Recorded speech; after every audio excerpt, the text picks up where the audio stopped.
I don't wanna waste a minute. Don't have any plans, bring it. If you got a glass, fill it. Cause I need it, Monday is a in it. I don't wanna think about it. So if you know the song, sing it. Cause I need it, Take me to a place where the music's loud. I don't wanna think right now. Flashing lights running through the crowd. I don't ever wanna stop. So let's get out. Let's get out. I got money in my pocket and I'm about to fucking drop it with you now. With you now. Tear the roof off every building. I know I'll be spending millions with you. Just tell me what you wanna do. So let's get out. Let's get out. I got money in my pocket and I'm about to spend it all.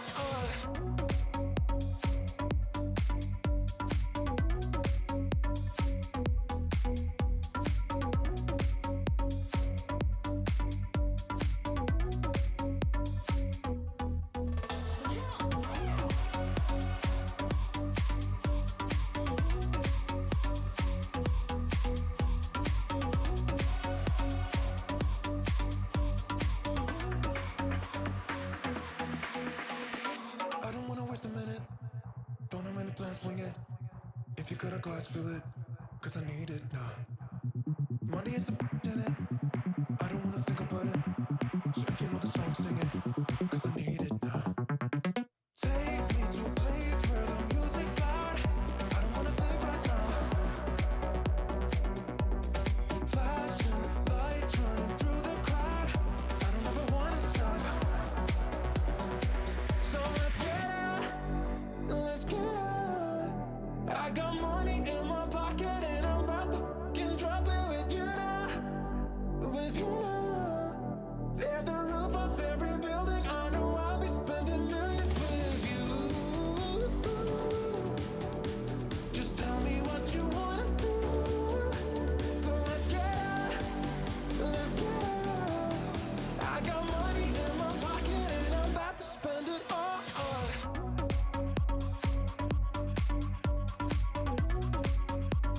About to spend it all.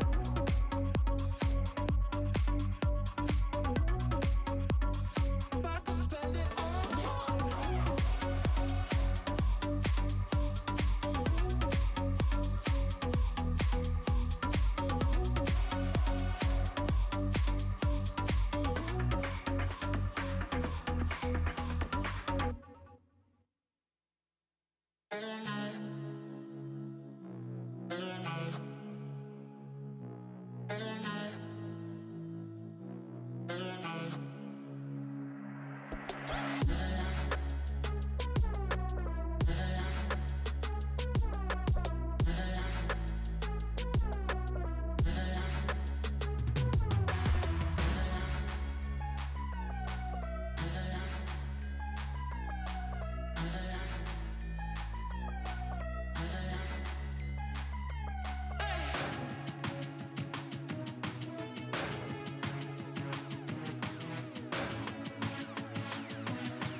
beginning of the end for you. To the sky! Bestowed upon you the power of the sun. A mighty sword! Strike while the iron's hot. For Camelot! For Avalon! Let the heavens rain! I am Ragnarok!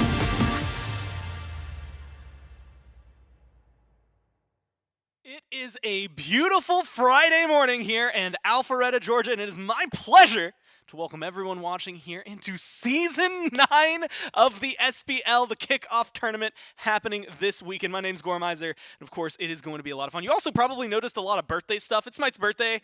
We got it everywhere. We're going to be doing a lot of that. Look, it's a little present. I like that. I've got Trelly on the desk. Trelly, finally here for an SPL cast, your first one officially on the team here. I guess this is desk. The cast is a little bit later. Either way, I'm sure you're just as excited as I am. I'm more excited for Smite's birthday, if we're honest. The balloons are getting me I'm so hyped at this I'm point. excited about this graphics patch. I just saw our Twitters pop up. It looks so cool. It's everything about it. I love the neon. I love the fresh look, and I do like the copious amounts of balloons that are everywhere.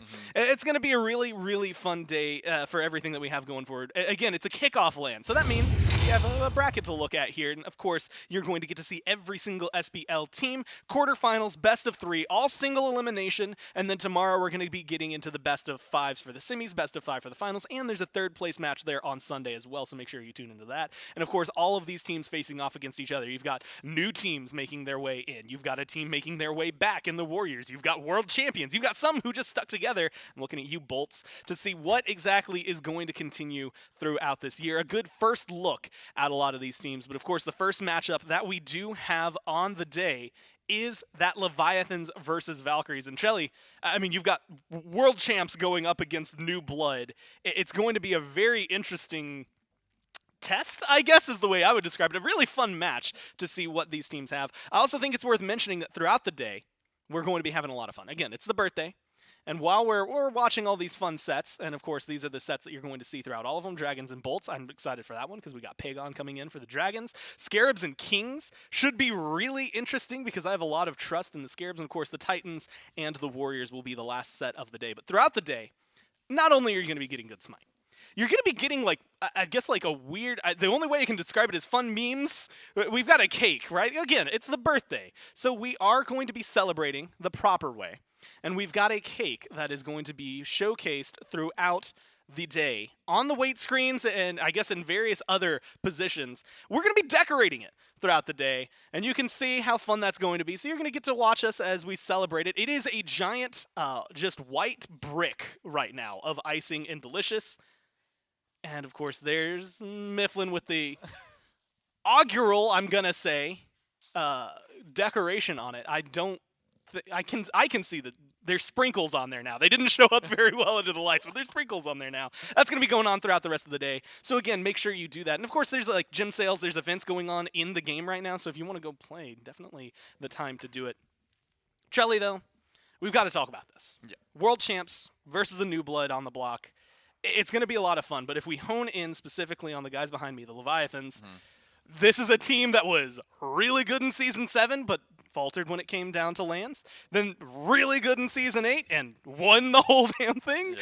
And now probably looking to be pretty good in Season 9. Yeah, definitely looks like it. I mean, coming off the backs of being the world champions, you have this sort of target on your back, right? Everyone wants a shot at you. You have a lot to prove, and pretty much every match is your match to lose, right? I mean, you've shown how much you can do. You've shown how good you are at this game. Now the question is, did they spend the offseason celebrating, or were they, getting after trying to learn this new meta?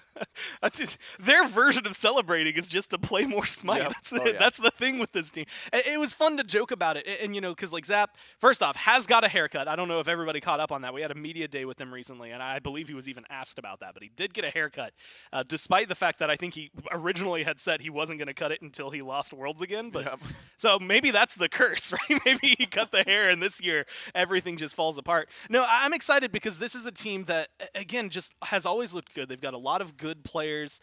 They've been able to, stand at the top, as you had just mentioned, and yet they love to play Smite. Like, they had to put so many hours in to get to that point, and I can almost bet within a week they were like grinding, staying up till 3 a.m. playing whatever queues they happen to be in. Yeah, they're definitely hungry for the Smite grind. There's no secret about that. I remember right when they won Worlds, someone posted a picture of Panatom in the queues, and they're like, "This man's playing ranked right now." Obviously, it was a joke, but that's the sort of ethic that these guys have. It's the reason they're so good. I mean, they just constantly want to be playing this game, grinding it, playing it to the best of their ability. And it's got to be, and this is something I'm going to ask them about, but like, there's this weird balance, right? So for Zap, at this point, you've won 3 in a row. Yeah. So theoretically, this year, if it doesn't go well for you, that's not the end of the world. Like, well, maybe it is. Maybe he wants to go 5 in a row and really just get like the full bling for his hand.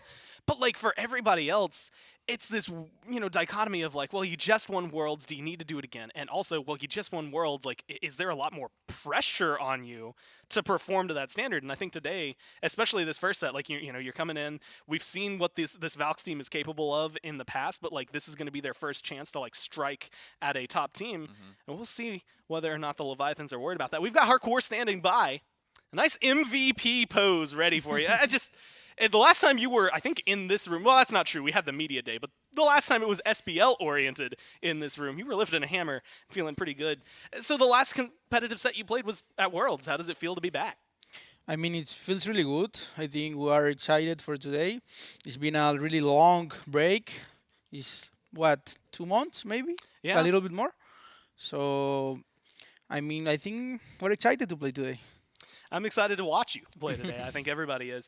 This is an interesting one because with Season 9, we got some new introductions, and I'm not going to ask you about like your specific meta. It's actually the other side of the map I want to ask you about. The Obelisk was introduced, and it brought a lot of attention to the duo lane and kind of away from solo.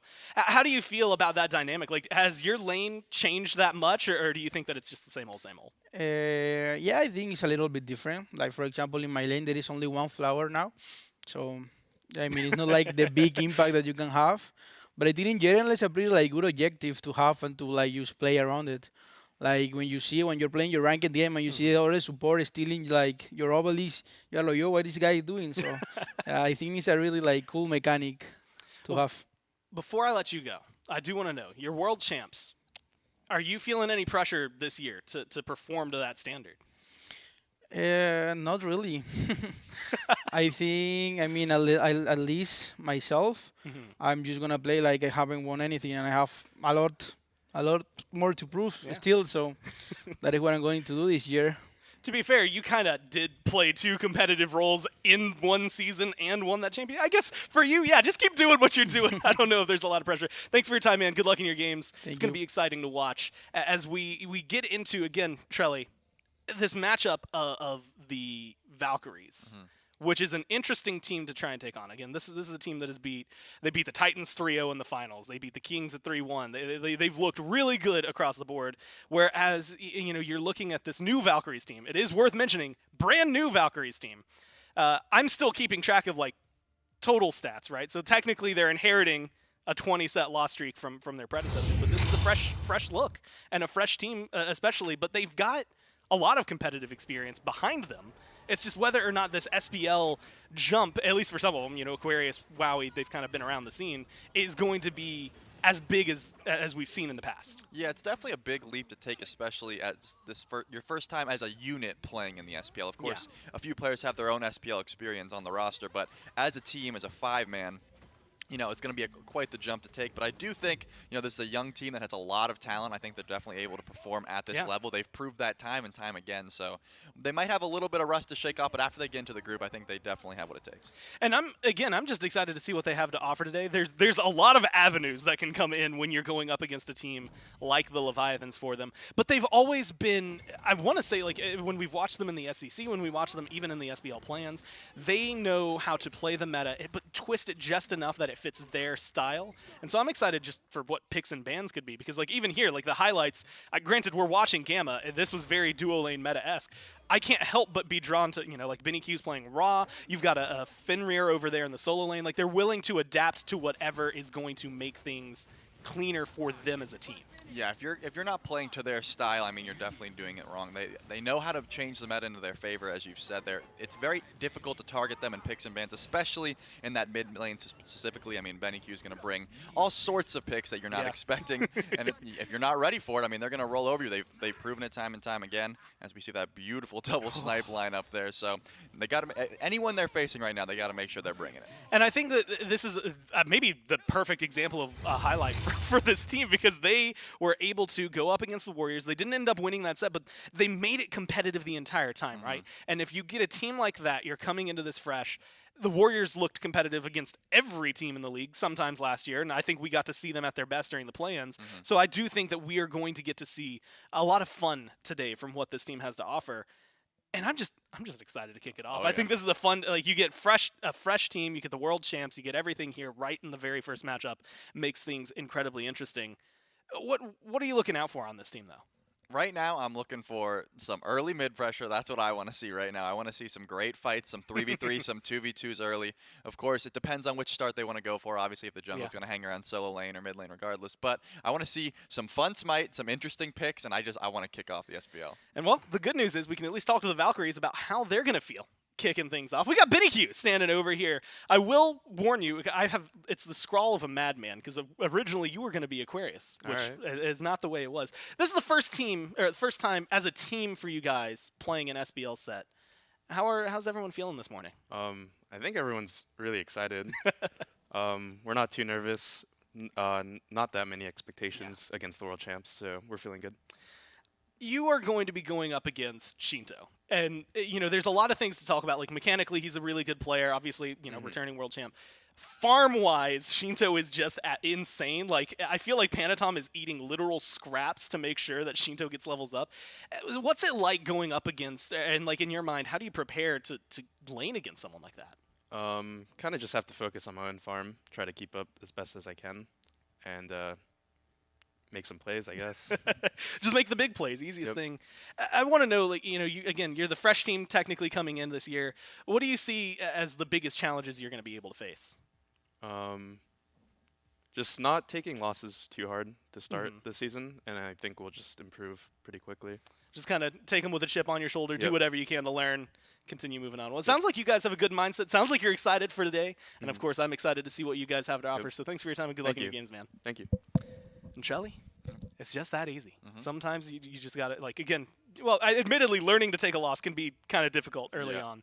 But I do think that that's going to be something that once this team gets it under locks, or maybe they already have it under locks and they don't know it yet, it's going to potentially unlock a lot of potential for this team and really create an interesting dynamic throughout the year. I'm going to be keeping my eye on this Valks roster, I think, every single month, like, see the progress. And today, I think, is going to be a really good showcase to kick things off. I think next week is going to be interesting as well, because I think, like, with their first matchup is, like, the Dragons or something in the regular schedule. It's going to be really, really fun to watch. Again, though, it is Smite's birthday, in case you haven't noticed. We've got tins and we've got balloons. And that means that you can go in to the game and, of course, experience a lot of fun stuff, not just being awarded for playing the game, specifically whenever you get, I believe, a win, but you can get, like, the Husky Handler Scotty, some community art cosmetics in the game. There's also a 33% gem sale. That's the biggest deal. You can go in there, get whatever skins. If you've had your eye on a chest and you're like, man, how can I roll this? You've 33% off, get as many gems as you want, and, of course, make things look really good. That's going to be going on until Sunday. The 27th is the last day of the gem sale, so make sure you get in there and get your gems now, or else your wallet's going to be crying, because in 3 weeks, some new skin or something's going to come out, and you're going to be thinking, man, I wish I had gems. And so get them now while you can. And, of course, be just prepared for that one. Shelly, what are gods you're expecting today? I know that's kind of out of left field, but, like, what kind of gods are you expecting? I mean, when I think about this Valks roster, because that's where my head goes immediately, because those are those picks that you're not going to expect. Obviously, it's a new meta right now. We're sort of coming off this back burner where I think Yargor's had 2-3 months almost at this point when it's seen these competitive sets. So I hope they've been cooking up something fresh. But again, when you're looking at this Valks roster, they're going to bring out your Tsukuyomi's mids, your Shock mids, these sort of things that you would never expect, and usually you wouldn't expect them to work. At the very least, it's going to be something. I'm hoping we're seeing something that we wouldn't expect. Yeah, we're gonna highlight like Benny Q's fringe picks. He's gonna like just lock in Merlin 3 games. Yep. They're gonna push us to 3. That's exactly what I said. I said 3 games. It's the best of 3. He's gonna just play Merlin or what's another like boring Tiamat. He's just gonna lock him in and just kind of play. Yeah, I mean that is certainly an option because I mean at the very least this double flat pen mage meta was not as potent when Benny was breaking out these picks. So at the very least we're gonna see some sort of different drafts. Yeah. I'm hoping. I don't want to see the same cookie cutter picks. It's the beginning of the season. This is the time to show you what you got. Obviously Benny just came in for the interview, said they're gonna try their best. They're not gonna stand too hopeful on this L if they do take it because they're just a little bit worried about the fact that it's the world champs, but at the very least, they're going to come out here swinging as the underdogs, as this new roster. They've got everything to prove and really nothing to lose right now. And it's going to be exciting. Again, we kind of mentioned it, I think, in the interview with Hardcore there, but like early this year, there was a lot of discussion specifically about like duo lane pressure being very important, and that's alleviated a little bit with the Obelisk nerfs that happened in 9.2. So like they're playing on the more recent patch, so things have changed from what we kind of expected jumping in to this season. But we still, at least in the SEC, been seeing a lot of that pressure still exist over there. Your Bacchuses, teams that want to get aggressive. And that'll make things fun to watch with specifically like Gamma, because I know Gamma likes to play that style. We saw them doing that during the SBL plans. But also, I don't know if I ever want to win against Wrong You, just in general. I think any support being meta, he's mechanically just one of the best, and I think that's going to be an interesting like specific area of this game. Yeah, I think so too. But if you're the Valks right now, I think your best option, because as you touched on before, their farm game, the Leviathan specifically, is insane. So I don't think you're drafting this late game roster trying to get to level 20 and out team fight the world champs. I don't think that's the way to do this. I think right now, if you're the Valks, you're drafting an early game comp. You're hitting them hard as you can early, hoping that they don't get to that point where they're level 20. They're able to team fight, some of the best team fights in the league right now, obviously. So I think you're trying to hit them early, get that lead where you can. It's also interesting to talk about, and specifically for the duo lane, Wowie also returning to the SBL. We had mentioned Aquarius, I think, a little bit earlier, but like Wowie making his play back into this. And he has played a lot against Zap, and at least in Season 7, did play a bit against Wrong You. He's never had to deal with them as a pair, though. He wasn't in the SBL last year.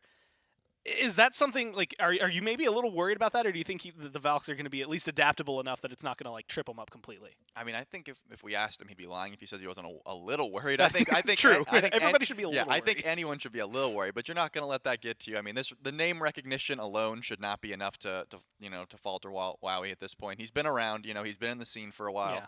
I don't think that he's, shaking in his boots just because he sees the world champion tags on them. At the very least, he's going to play it safe, try to farm up, as I said. If you can't get that early lead, if you can't win that early 2v2, just make sure you're getting your camps when you can, not getting invaded too hard, and, play to your strengths. We'll see how things go. Again, they're getting into game, getting ready for picks and bans here. And in my mind, it's so weird because, again, when you watch, and as we have SCC over the last couple of weeks, and specifically they were even the qualifiers. It wasn't even like the quote-unquote official SCC. So you get a lot of fringe picks, a lot of things that are either going to come out of left field or some kind of hangovers from Season 8, right? Fenrir support, Circuit support, I think kind of reminiscent of that. Even if they might still be good, you're never as certain about it. You never know what the full new meta is until one of these guys comes in and they're just like, oh, by the way, this is the god to be playing. And it makes things a little interesting. Is there, at least like jungle-wise, we used to see a lot of Gilgamesh. We saw a lot of warriors throughout the latter half of Season 8, even after they got a little bit nerfed. Do you think Panatom, like that was his style, he loved that, he played really well with it? Is this still feeling maybe a little more assassin-centric, or do you think that he's just going to continue kind of rocking what he's been rocking? Will it work if he does? Yeah, I mean, obviously we can't tell what they've been scrimming and things of that nature, but right now, I mean, as the meta's still starting in, I see no reason why he couldn't just fall back on his Erlong Shen or his Gilgamesh. Those sort of picks do still kind of be good. Yeah, those picks, there's nothing wrong with them at the moment. I mean, I don't see why he wouldn't pick those if he wanted to. But again, he could just be trying to test out some new things. Again, it is the beginning of the season. This sort of meta will be created here right before our eyes. What is going to be good? What is going to be prioritized? And I think if you're the Valks, unless you've been like extensively doing your research here, you can't really go for those target bans. I think right now you're going off of those meta picks, those things that we've seen already in the SECs and the play-ins, those sort of picks that are already strong because I mean, right now you really don't know what everyone's been breaking out. Hopefully they're not revealing all of their strats, right away. Yeah, it's going to be interesting. Again, a lot of these teams, they're playing on land. You probably noticed a couple of pictures there. I know Aquarius, I think, said he was out, and we found out this morning because he's not feeling too well. So he is still playing at home. I believe Gamma and Wowie are also playing at home. So right now the Valks are kind of chilling with just the 2 in the booth versus the 5 over on the other side, which is going to be, an interesting topic to maybe look at for them. And I'm excited to see when they do finally all get here. Granted, 2 is better than what we were able to manage last year, so it worked out pretty well. Also worth mentioning today, and this is just because it's going to come up, and we were talking about it a little bit earlier, but like Charybdis as well as Shiva. Shiva is currently comp banned just because new god, but I almost said Charty B because that's what we had written down for us, but it is Charybdis who's going to be banned, which only really comes up because Zap likes playing that god. It was very easy. Hey, you're just going to stay immune for 9 seconds total. And, hey, Zap gets dove a lot. We'll see what they opt for in place of that. Once again, I'm blown away by how awesome this graphics package is. Looks really solid. First ban, not what I thought I was going to see. It's the Kleena. Yeah, this is the sort of thing that I was expecting. Just those top meta picks. Obviously Kleena not being the top jungler, and also a little bit of solo play, but still those picks where it's just like you don't really know what these teams are going to be playing. You don't really know the strats are going to be whipping out. So just stick to what you know. Stick to what you've seen in the SEC qualities and the play-ins. That's the only really competitive Smite we've been able to see since Worlds at this point. So Bacchus, very strong Guardian right now, getting pretty much infinite pressure in that duo lane.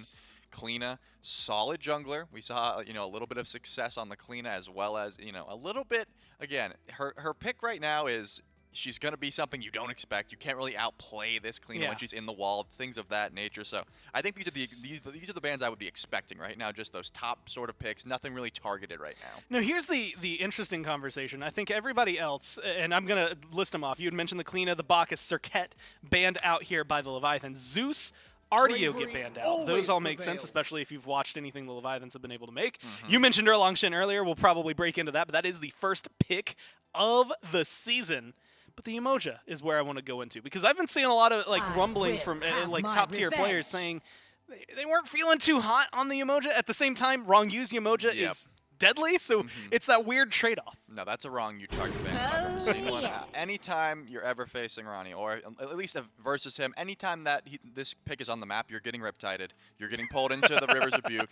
No matter who it is, no matter what, if it's casuals, ranked, a competitive setting, this man doesn't miss. So I can completely see why that was on their mind. Get rid of that Umoja. I 100% agree. But that Bastet and Medusa, that's exactly what I expected to see. I mean, those are the top meta picks we were talking about. Medusa, great time to get pressure right now. In the duo lane, Bastet, you can flex to solo and or jungle, and it's just going to give you lots of pressure. But I'm so happy. We both just looked over. We've been talking about this Atlas pick so much. And the only person that we've seen run it realistically in the SEC consistently has been Hurry, right? And he was role swapping over to support. And so it's definitely been something that it looked really good for that team, but I feel like this is going to be a very big eye-opener for him. Cerberus locked in alongside the Medusa Bastet for the Valkyries. Yeah. But it's Erlang Shin, Camazotz, Atlas. For the most part, the Leviathan, outside of Atlas, they're kind of playing the same things we saw them lock in prior. Yeah, why not? I mean, if it's not broken, don't fix it. They don't need to. I mean, they're the ex-world champs. I mean, the current world champs, I should say, and they know their style of play. I will say, I hope at the very least that this Atlas pick opens some eyes of the people that are watching, because a lot of people right now think Atlas is not good, but the top tier players in Smite right now, these pro players, they value this pick very highly. So you're going to see right now what Atlas can do. And you got to think about survivability, I guess escapability in the duo lane. And Medusa, she's got a dash, but if that's on cooldown or if you don't have it early on, he's going to pull you into damage. We'll see what Zap ends up pairing with that. The bands that are coming through, the Morrigan and Tiamat, so 2 Shinto-oriented bands.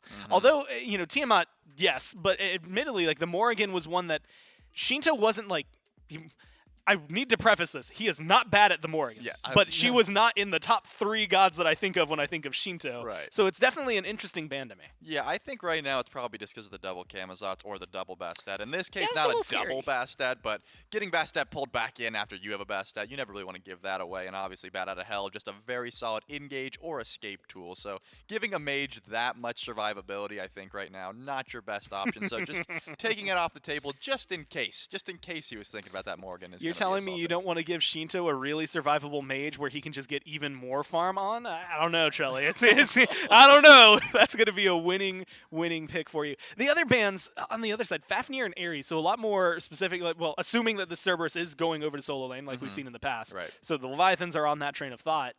And they go for fear something that's going to try and limit that duo lane pressure.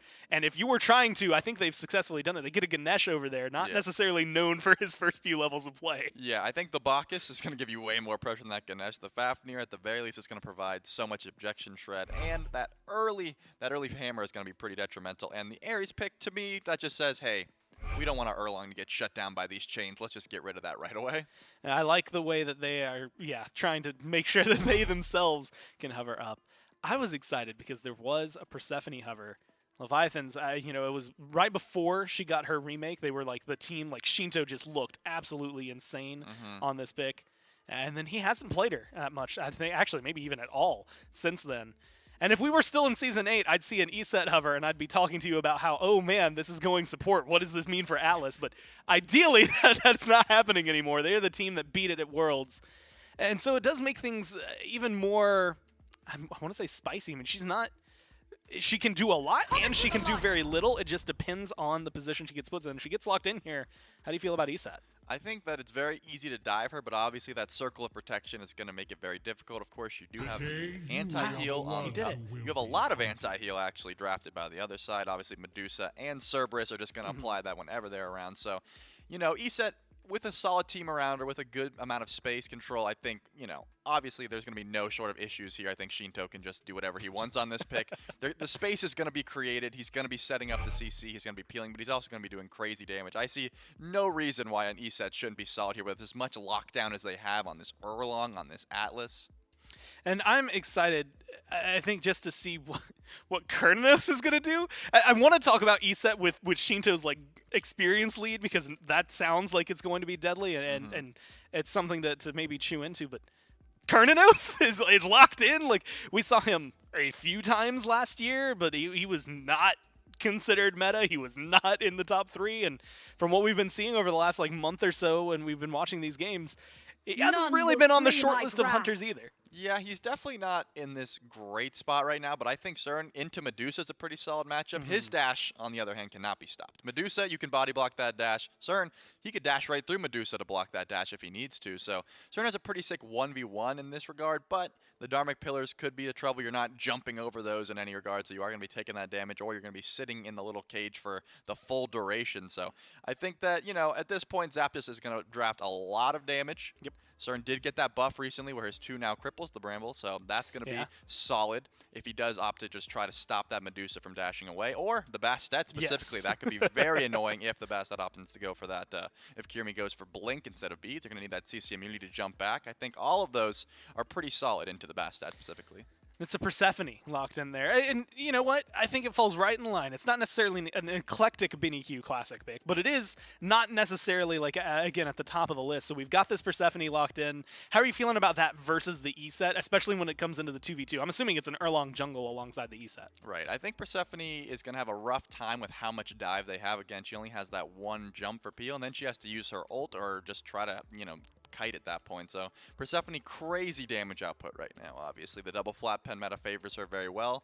She essentially just has 4 crazy damaging abilities used together. She's got a lot of burst. So I think in this matchup specifically, she's going to have a rough time. She's going to have to get peeled out a lot, but she does have a Ganesh in the backline able to cancel a lot. So as long as Benny's positioning is fine, that farm game, she's going to have a little bit of help with her passive, so trying to keep up with what Shinto's able to do on this map. I think Persephone's definitely a smart grab here.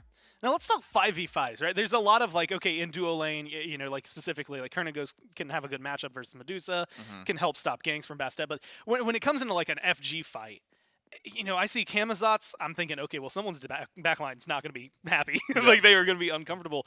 But, you know, we've seen the same thing from this Bastet lately, and she has, admittedly, mostly been solo. Not going to be solo here. This is going to be Kirmi playing it. How do you feel about the Valks versus the Leviathans here if it's a full 5-on-5? I think what the Leviathans have done with this draft specifically, they have a lot of single target damage in their jungle and solo, but obviously those 3 team fight ultimates on the Atlas, the ESET, and the CERN. So they've got a good balance here between just finding picks and also crazy team fight ultimates. On the other hand, the Valks have the same sort of matchup where it's, you know, you have this Petrify, this long distance stun, or just crazy damage into a slow. And we've seen way too many Petrifies the last, like, 2 weeks that have been doing way too much work. Yep. It's surprising because, you know, you don't think as Medusa as this, it's more so just the damage tool or a slow or a chase down, but we've seen a ton of 3, 4-man stuns, objective steals. This Petrify, this ultimate from Medusa is going to be something to be watching out for. Well, I'm excited to kick this off. We don't want to sit up here on picks and bans any longer. We're going into game number 1 of the kickoff tournaments, Leviathans versus the Valkyries. And what a great one to start off. You got the world champions in the Leviathans against the new kids on the block here with the Valhalla Valkyries. It's J-Mac, it's Mifflin, and it's Doug here for game number 1 of our kickoff tournament. And Mifflin, all I'm going to say is, man, I'm finally excited to see some top-level Atlas play. You know, he's kind of the one guy I've been dialing in a lot on these last couple of weeks of competitive play, going, man, where has this god been? Nobody but Hurrywind over in the SCC level was picking him up at this time. And now we get our first real competitive look at this god in the duo lane. Yeah, I'm really excited. He is, by and large, just a true support. Has phenomenal setup tools, defense shred to help out your team. Some of the best CC lockdown in the game. Very versatile CC lockdown as well. You can toss out that first ability, then pull them in. You can pull them in for yourself, throw them at your allies. I'm really excited to see how Rongu pilots this god. I will say, though, when I saw some of the changes that Atlas has received throughout the last couple of months, I really thought this god would find a home in the soul lane. He does so much damage. We might see Rongu go for a bruiser style of play here. Well, for now, he's going to use that dash to go an aggressive, slow down Gamma, and put the hurt on this duo lane. And it's always interesting seeing kind of where that first level of priority goes for these Atlases, whether it be that unburden, that first ability to throw out there, or does he go in for the charge? For that one, it will be, at least in Rongu's case here, does pick up that charge at level 1. But now they're level 2. Doesn't matter what he can pick up. He can now go for CC, or give some that extra clear. And I think also talking in this duo lane, the Cernos, we've seen a lot of it at the SCC level. I think it was the European squads back even during the SPL qualifiers that really brought this god into the limelight. Yeah, I think Charlie does a really good job highlighting why we're starting to see this god a little bit more so. But one major change that I don't think is talked about enough is that ultimate now does damage to minions. That is massive during the laning phase. Very often, we would see in the past, Cernunos would throw out the ultimate, connect it onto an enemy god, and then you just have a pig hiding behind archers, and there's not much you can do about it. No longer the case. That ultimate will clear out the majority of the wave, as long as you're able to connect a Bramble Blast beforehand, and after that, it's pretty easy to lock down someone who's polymorphed. Shinto, a bit of danger, but he's got the silence, got a Spirit Ball to stun out Benny. A blink in from Panatom will chase him in with the Turtle form. Benny knocked up. Benny falling low, but Panatom doesn't quite have the damage. Needs the pin. Will find it. First blood goes to the Leviathan's jungle. You got to put some respect on that Erlong Shen early on. And this is an Erlong that has not gone for that complete early aggression. This is not a Mannequin Scepter. So even getting that early lead is going to do so much more for him. Because in the late game, this Erlong isn't going to fall off nearly as hard thanks to that Eye of the Jungle. Over into the solo lane. I'm already getting flashbacks. I see Yarkor on a Camazotz, and I'm thinking Game 3 Worlds Finals, how this man got down to like 20-something health and then nearly full health himself back up. Got a triple kill. So it's a little dangerous giving the MVP of Worlds one of his best gods back. But for these early solos, it's not going to be an easy task for a Camazotz to kill a Cerberus. Yeah, no, I think that lane is mostly about who's going to rotate first, who's going to make their way in towards these mid 3v3s. He's going to look back now at how Panatom has the easiest setup of his life. Just walks in, your leaps down, connects the knock-up, and then waits it out, connects that pin right as Benny's about to walk into that tower, just confirming the last bit of that damage. Great play from the jungler of the Leviathans. But bringing up the soul lane, it really is about those relics. We see teleport early on for Aquarius, so he can get involved in these team fights elsewhere on the map a little bit earlier on. But talk about Camazotz, it's a largely pretty mobile god. There's a reason we generally see him in the jungle. Panatom goes in aggressive again, doesn't find anything this time. Talking about relics though, Rongu has gone for a set of purification beads of his own here. No CC into the kick, going against the Bastet, maybe no surprise. Opposite side here, Gamma has picked up a more traditional support item, or support relic, I should say here, going for that Tier 1 shell. Yeah, Shell is just such a good relic, man. It could go in towards the Phantom Shell, don't necessarily need it in this matchup, but it's versatile. It gives you a lot more survivability in these team fights. Gamma's not really worried about his ability to close gap. He's also not overly concerned, I think, about some of the targeting that he will receive from the Leviathan. Sure, Rongyu can pick him up, but if you're going on Ganesh, he gives himself additional protections and that Ohm. He can shred your defense, slow, has a dash to escape. So I think going for a little bit more of a team fight relic going to help him out a fair bit. Whereas the Leviathans are forced to go towards beads because they've got the Kirmi situation on the other side. Anytime you're against a Bastet or a Fenrir, you need that relic to survive the early. Kirmi, speaking of him, standing around the jungle right now, maybe wants to make a rotation in, see if one of those CCs, a dash, gets used. Rongyu does get silenced out of the gravity pull first time around. Second time around is good to hold Wowie in place. Some big damage coming from the dual lane. And Zapman throws out that ult, but doesn't find anything from it. Surprised that Kirmi doesn't engage there. I mean, your dual lane's still level 4 to be sure, but Zapman whiffs the ultimate. Kirmi's nearby. They're already playing on your tower line. I believe Rongyu had used the dash as well. Could have been an opportunity to at least force out some of those beads, but instead, the Valhalla Valkyrie is going to keep it a little bit slower pace here. Wait for some of that late game scaling to come their way. I can't argue with it, but I would have liked to see that Bastet get involved. We are seeing a Blackthorn Hammer, first item here out of Yarkor. Saw some nerfs coming into Season 9, but with this 9.3 patch, did get a slight buff now, back up to 30 power onto this item. And I was curious as to see if we were going to see this item come back as one of the more standard jungler starts. Maybe if you are just going for a little bit of extra damage, though.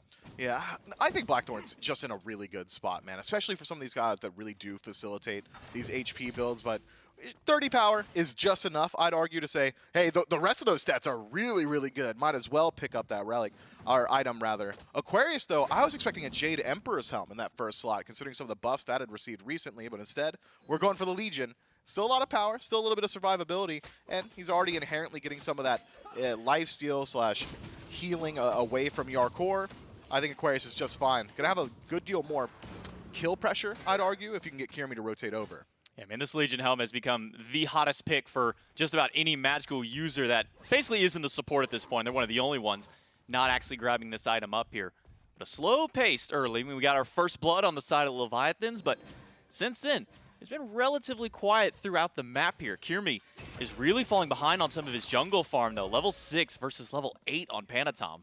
Panatom is used to just fighting for scraps in general, so now when he's allowed to play aggressively in the enemy jungle, he's going to find a good deal of farm. And Kirmi has been playing a slow pace. It's reminiscent of what we talked about just a moment ago, where he's hovering around that dual lane. That was 30 seconds hovering near his own Tier 1 tower and duo, and didn't really get much. Panatom, blink in, taunt to the 9 turns blessing. Kirmi goes with the ult, but doesn't find anything. Just wants to secure that ult, or that farm of his own. And ulting from Rongyu does clip Kirmi, doesn't really do a whole lot of damage this early on, but Kirmi gets his farm, and that's important, but he's still going to lose out on a little bit of it. Man, that is so annoying. And this is one of the answers to Bastet. Sure, she is oppressive in a gank situation. In a team fight, she could displace you incredibly easy. But as far as the 1v1 is concerned, you're not winning those. Zapman turned around and took that Petrify. Very risky. Speaking of riskier, Aquarius up against 3 does find the stun on Panatom. Rongyu will hold on to that tower. Pulls Aqua in. Pin from Panatom is good. Yikes. And the slows to lock him down. Panatom strikes again. The Leviathans are just choosing their spots so well on the map. Zapman in some trouble here. Gamma not going to commit too much to try and chase that one out. Thought maybe we'd see the Dharmic Pillars dropped, but every single time the Leviathans get aggressive, it's them saying, hey, I know we have the numbers advantage here. They're forcing fights in the back camps. We see that Kirmi is immediately forced out by Panatom on his own. So what does Panatom say to his team? Hey, that jungler isn't going to be here. Let's go ahead and dive solo. Kirmi's either in base or hovering mid trying to pick up farm or going left. He's certainly not here. And the Leviathans take notice. They take the solo laner, and they take a massive lead just 8 minutes in. Yeah, I mean, we're 2,000 gold and XP up for the Leviathans, and I had to take a look over at Zapman's build for a moment because he ate that Petrify face first, got down to like 150, 200 health maybe, then was already back to half by the time we panned back over. He's gone for a first item Aussie right after that death stall. That is not the usual start that we see from Hunters. No, it isn't. Maybe he's just hedging his bet, saying that CERN's first ability, the changing the seasons, will give him that a little bit of additional power, maybe some penetration if he needs, or even double dip on lifesteal. I like this itemization for him. There's really no trade that's going to be good for Wowie. Pull in by Rongyu. Dharmic Pillars and the Grasp of Death now from BennyQ will only lock down Panatom. Panatom is going to go right back in. Ultimate in from the support, not quite enough. Panatom, though, is the one to grab it. It's a killing spree to start the game for the jungler. Leviathans off to a tear already. They really are, man. I thought those rings would weigh their hands down at least a little bit, slow them down. Seems to not be the case here. The Leviathans are in peak form and going for an early objective. The Valhalla Valkyries, they're privy to it. They've got Oracle Vision. Gold Fury down to half. Gamma and Wowie are here. That's Wowie, it. though, has got to use the Petrify if he wants to seal it, but it's too little too late. They at least get one out of there. Panatom does go down to BennyQ, but it's the Leviathans with the Gold Fury. Zapman drops the ultimate, trying to peel out for Panatom. Does connect, but not in time. That Erlang Shen will trade out his life, and that is a large bounty over to the Valhalla Valkyries. Every single kill has gone to Panatom so far. Zapman's got a box out against two, but now he's got some backup with Yikes. Rongyu. Rongyu does pick up Wowie, throws him in, trembled in place, and the slow in from that Astrolabe is keeping Wowie down, but Gamma has got separated and taken out. Zapman can finally put himself on the board. So, can I get a look at Shinto's level priority here? That Spirit Ball did a lot of damage from this E-set. Yeah, maxed out first. He is swinging for the fences. I'm talking upwards 400, maybe 500 damage at this point. And speaking of survivability, E-set's got it with that damage mitigation and the ultimate. Also's got it just from the build. It goes in towards that Celestial Legion Helm early on. So that poke play style that Kirmi would love to play, where it's just pounce claw, gonna be harder to execute. Panatom in danger here. BennyQ with the big burst on the mid lane. Mage will find another kill onto Panatom. So far, BennyQ's been the one finding the big success on the damage department for the Valhalla Valkyries here. 2 up for him. Will keep his team alive here, though. If we're still looking at the goal, the Leviathans with that Fury earlier, still holding on to that lead. They are. The Valkyries are in a position now where maybe they could look towards that Pyromancer. Never mind. BennyQ's just about completely oob. Gonna have to go back to base here. So this could be a small win for the rookies to the league trying to steal away those Scorpions.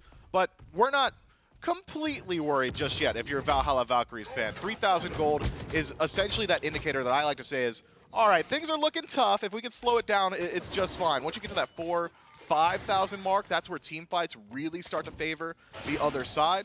So the Valhalla Valkyries need to take notice. All right, we got to start controlling the macro. Let's not give away any of these objectives. The real answer, in my mind, is stop letting Shinto do whatever he wants. Shinto has gone untouched in the majority of these team fights. If you can force circle protection before the objective, the Leviathans simply won't go towards the objective. That is one easy way to get proactive and limit what these veterans are trying to do.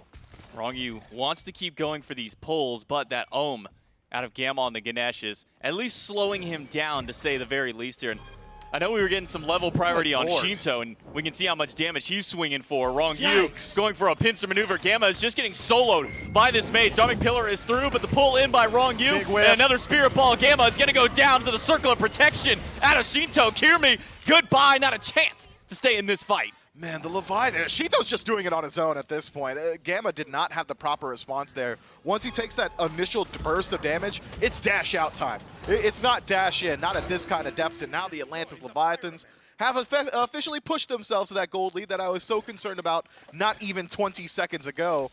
The Valhalla Valkyries, they're going to need to mount a defense somewhere on the map. They can't keep allowing the Leviathans to choose where these fights are happening. Doug, if we can we get a look at Rongyu here? I'm curious as to what his level priority is on this Atlas, because it feels like his dash is swinging hard. He actually did max that dash first.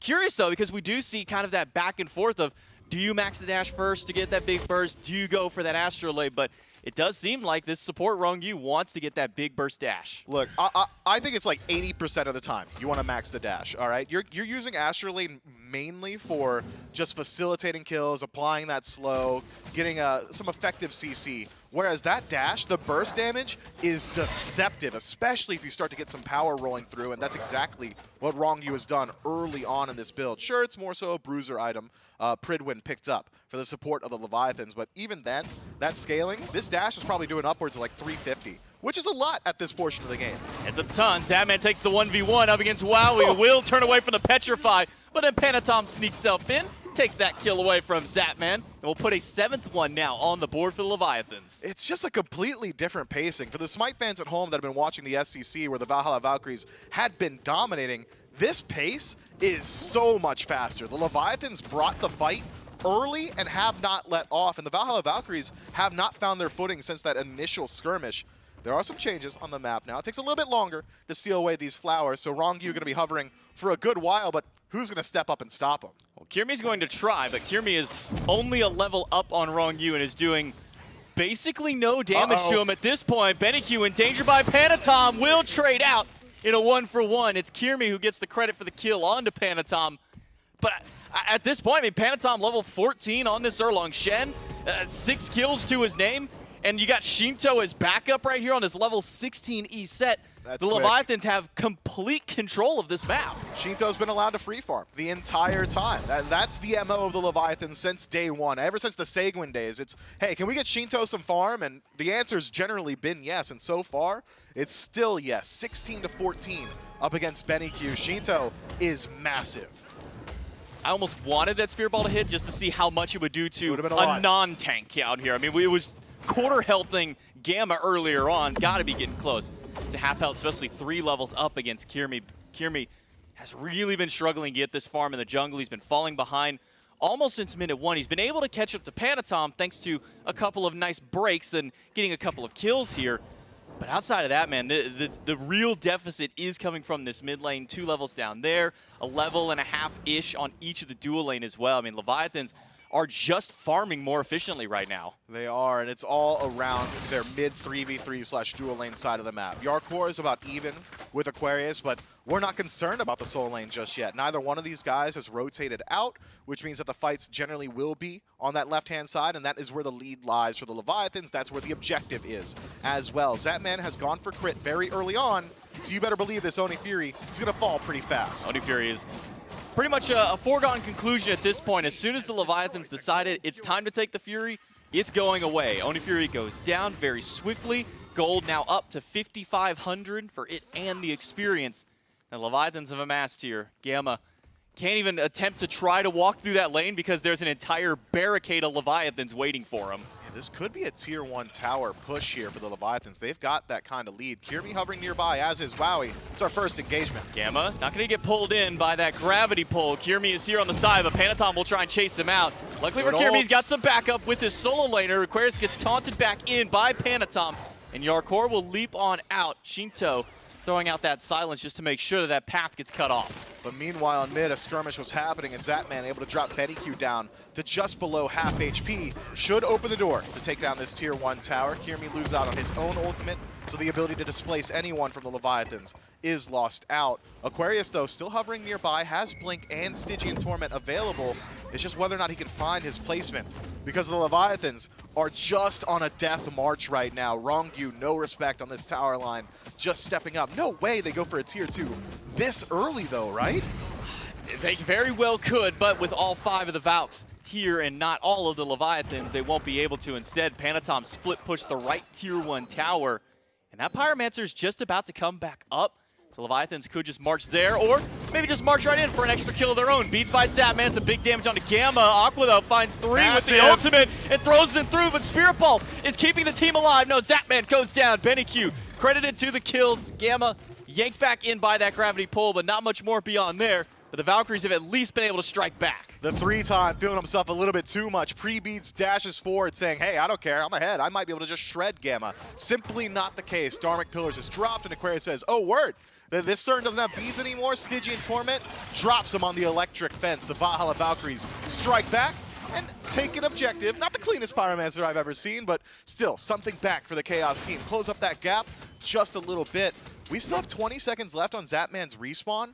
Could be an opportunity for the Valkyries to try and find something else on the map, control the macro, the neutral farm, even potentially step up to this tier 1 mid tower. BennyQ closed up that level gap with Shinto a fair bit, but instead, it's Oracles for Wowie. It's going to be mid camps on the right-hand side, and the Valhalla Valkyries happy with this small win. Try and close up some of this lead that they've been losing to up against the Leviathans here. Now only 5,000. Hasn't gone down much. Only 5,000. Only 5,000. It was 5,500, so it's definitely been worse.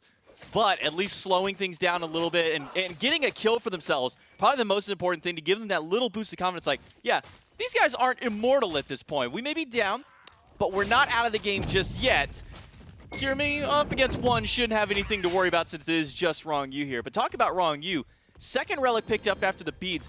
A fully upgraded Bracer of Brilliance immediately out here. A massive damage influx to this team. And getting that so early on is going to help you out a lot in just saving gold going forward. It acts as a sentry ward, so you're stripping away vision, you're giving your team vision.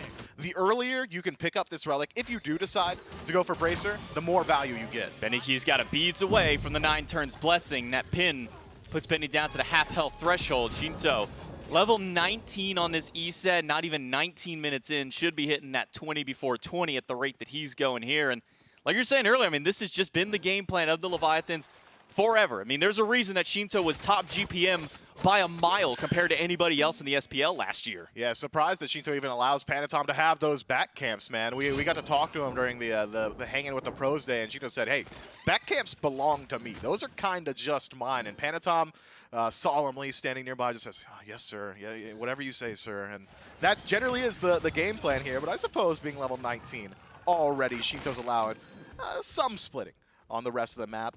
We even see Panatom got off to a quick start, 6-3-1, but that farm split so efficient to go through everyone else, he's maintained just about even with Kiermi, who's 1-2-1, maybe about a half level lead for the jungler of the Leviathans. And even though we see Benny Q here, 20, 30 GPM behind, that doesn't seem like a whole lot, but you take that 30 over the course of 20 plus minutes here. I'm not going to try and do the math, and as this game goes on, those 600. numbers...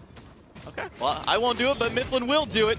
And Gamma will drop Atomic Pillar. Zapman gets picked up by the cat. Has to beads away quickly. Our core does have that lead, but a big grasp of death only hits the solo laner. Locks the team down. Spirit Ball into the back line. Doesn't find much. And a quick disengage by the Leviathans to get themselves out. Heavy commitment from the Valhalla Valkyries, costing them 3 of their own ultimates, only all onto Yarkor, who is playing Kamazats, who can heal himself up a fair bit. Already benefiting from the passive of Caduceus Shield, means that Vampiric Bat's going to do a lot for him here. Taking away the Bat out of Hell, though, is going to make it a lot harder for the Leviathans to find some of these dives. That said, I don't think it's going to be that hard as long as that fight comes soon. The Valhalla Valkyrie is still waiting on some of those major cooldowns. Yu doesn't get to pick anybody up with the gravity pull this time. Finds Gamma the second time around, and Gamma is just gone. Wrong Yu credited to the kill. Circle of protection won't save Zapman, but he'll make sure that Wrong Yu can get some of that health back. Wowie low, Wowie's got Aegis and beads, but right as that Aegis expires, Shinto gets him with the Spirit Ball. Kiermi, Benny Q, and Aquarius, the sole remaining members of the Valhalla Valkyries on retreat, and Aquarius might not count himself amongst them soon. Thrown against the wall, will find the leap, but a better pin, and the gravity right after by Wrong Yu will take down the solo laner, and I'm not even sure if this tier 2 is enough of a safe haven for Benny and Kiermi. Thankfully for them, the Leviathans will show a little mercy. Yeah, thankfully for them, the Fury's still up, where the Leviathans very well could have kept up that dive. Primal going to fall down, Yarkor acting as goaltender just in case. I don't think he needed to, though. No way. Benny Q and Gamma, we're going to step up aggressive here in 21 minutes in. The Leviathans will put another neutral objective on their belt. Gold lead now completely out of control. Experience means less and less as the clock ticks onward. And looking at the game state, most people are within 1 or so levels of their opposition, barring Gamma, who is probably going to be pretty far behind for a good deal of time going forward. That said, take a peek at the relics. You still have a good deal of beads available to the Valhalla Valkyries. Blink still up for Kiermi, beads still up for Benny Q. You still have the Ankh for Gamma, which means that if the Leviathans do want to go towards Fire Giant shortly, as I'm sure they would love to, it's not a foregone conclusion. The Valhalla Valkyries have still got some fight left in the tank. It's going to be a Relic Dagger out of Wrong Yu as a 4th item here. I mean, talk about Gamma being a little bit behind itemization-wise. He's a full item plus down at this point, but it's Heart Ward after the Prid win. That we haven't been seeing nearly as much of this season, but with some of those extra glyphs thrown through, has been seeing a little bit more popularity. But most importantly, going back to that Relic Dagger means that Bracer that Wrong Yu has gone towards is going to be able to drop even quicker. I mean, you already get the cooldown reset if it goes down. Now chip another 30 seconds away from this Relic. He's going to have that thing up almost every minute. Yeah, and that is a free sentry ward every single time. Sure, you get power, you get some movement speed. I don't care about that part. It's that free sentry. It's just stripping vision. If these fights go long, we see a lot of these fights fought over vision around these neutral objectives. Who's got how many sentries in their back pocket? only one team's got a recharging sentry right now. So the longer these fights go, slowly in a war of attrition, the Leviathans will take more and more control of the map. Or they might just do it all in one fell swoop. Fire Giant's burning so fast. These big crits out of Satman, plus That's the it. circle of protection. There's no chance this Fire Giant goes to the Valkyries. That one goes down swiftly to the Leviathans. Panatom low, that ultimate will heal him back up, but Aqua is stuck inside happens? that Gamma Ray burst. Zatman will get one, but Kirmi will trade out and take out Zatman on his own. Wrong U dashing through, Benny by himself up against two, and he will go down. Shinto with the big damage, and now it's just Gamma to fight up against them. But look at the damage that Shinto and Yorkor outputted. Gamma will not go anywhere. It's a double to Shinto and a deicide for the Leviathans. I think Shinto landed about 4 Spirit Balls throughout the duration of that team fight, and everyone was doing like 50% of whoever connected with. Upwards of like 3,000-4,000 damage output from this E-set alone in that engagement. The Valhalla Valkyries crumble under that aggression, and the Leviathans with Fire Giant on 4, barring their ADC, might just go for the end here. They could here. It's still 12 seconds before Wowie comes back up. A couple of towers will make this Titan a little bit tankier. Wowie does have ult as soon as that comes back up for him, but he's still 3 seconds out. Titan is going down quickly. Half health, Wowie on the respawn. Now Wield Thor that Petrify does hit quite a few, does some big damage, but Circle of Protection is back up. That's going to be game number 1, going to the Leviathans. J-Mac, the analysis, I think, is simple and sweet in game 1. World champions for a reason. These guys came out to play. Another day in the office, real casual, but that was incredibly fast. Well played, concise aggression, phenomenal team presence, objective control. Every buzzword you could throw out about something good in a Smite game, the Leviathans have got for themselves. I mean, minute number 1, Leviathans were going in crazily. I mean, maybe not exactly at that 1 minute mark here, but Panatom starting off in mid lane, which is the point that was talked about Like so much wave. on the desk. Need to be able to shut down Shinto, need to be able to keep him behind. Well, when Panatom shows up, it's all clean there from mid lane. It really is, man. I wonder, I can't wait to see the post-game stats. I'm not sure how much damage Shinto took, full stop. I wouldn't be surprised if it was like less than 8K throughout the entirety of that game. Crazy game 1 here from the world champions. They take game number 1. Can they take the set? We'll find out right after this.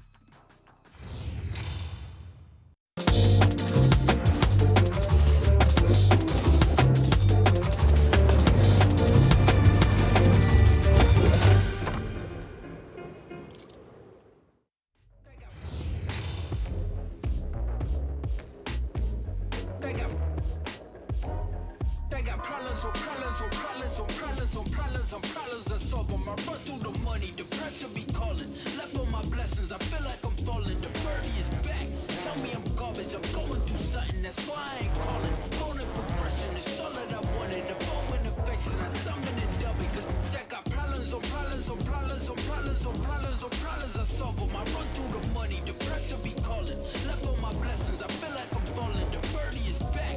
Tell me I'm garbage. I'm going through something. That's why I ain't calling. Phone and progression is all that I wanted. The phone and affection. I summon and dub it.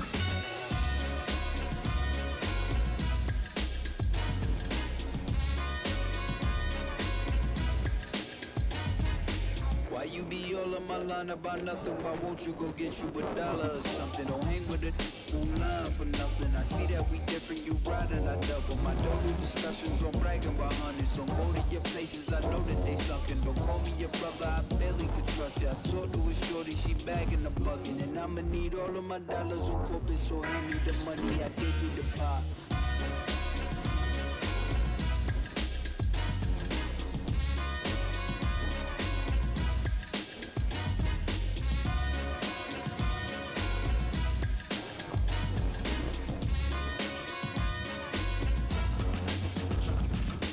I'ma give all of my people a portion to build them a fortune on flipping the ride. I can't be mixing when iffy the vibe. And 40 on 50 is really the time. Why are you all on my phone like you want me? Like you wasn't pushing the kid to the side. I don't know if you thinking I'm blind. Cross on my crosses and doubt on my eyes. Done with your efforts, I'm dealing with pressures. I know it's a lesson, that's word of the wise. Dubbing the mixes I'm mixing. I know I've been missing. I needed some personal time. All the pictures, dimensions. I don't with your digits. I mean it, I'm staying inside. Check out.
wasting my time. I don't know why I can't get you out my mind. Yeah. So lost, where do I go? I was in the chase, caught a flat on road. It was all love, X no O. I was feeling rich, but we turned out broke.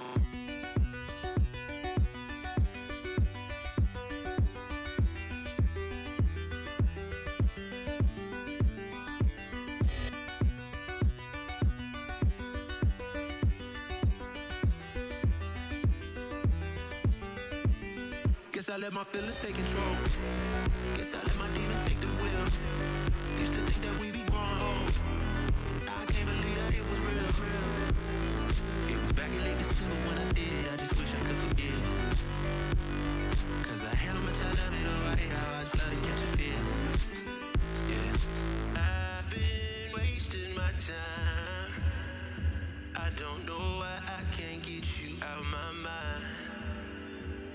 If I find a way to get it, when I do it, I can live it and forget it. Cause I hate how much I love you, or I hate how you just put me in my feelings.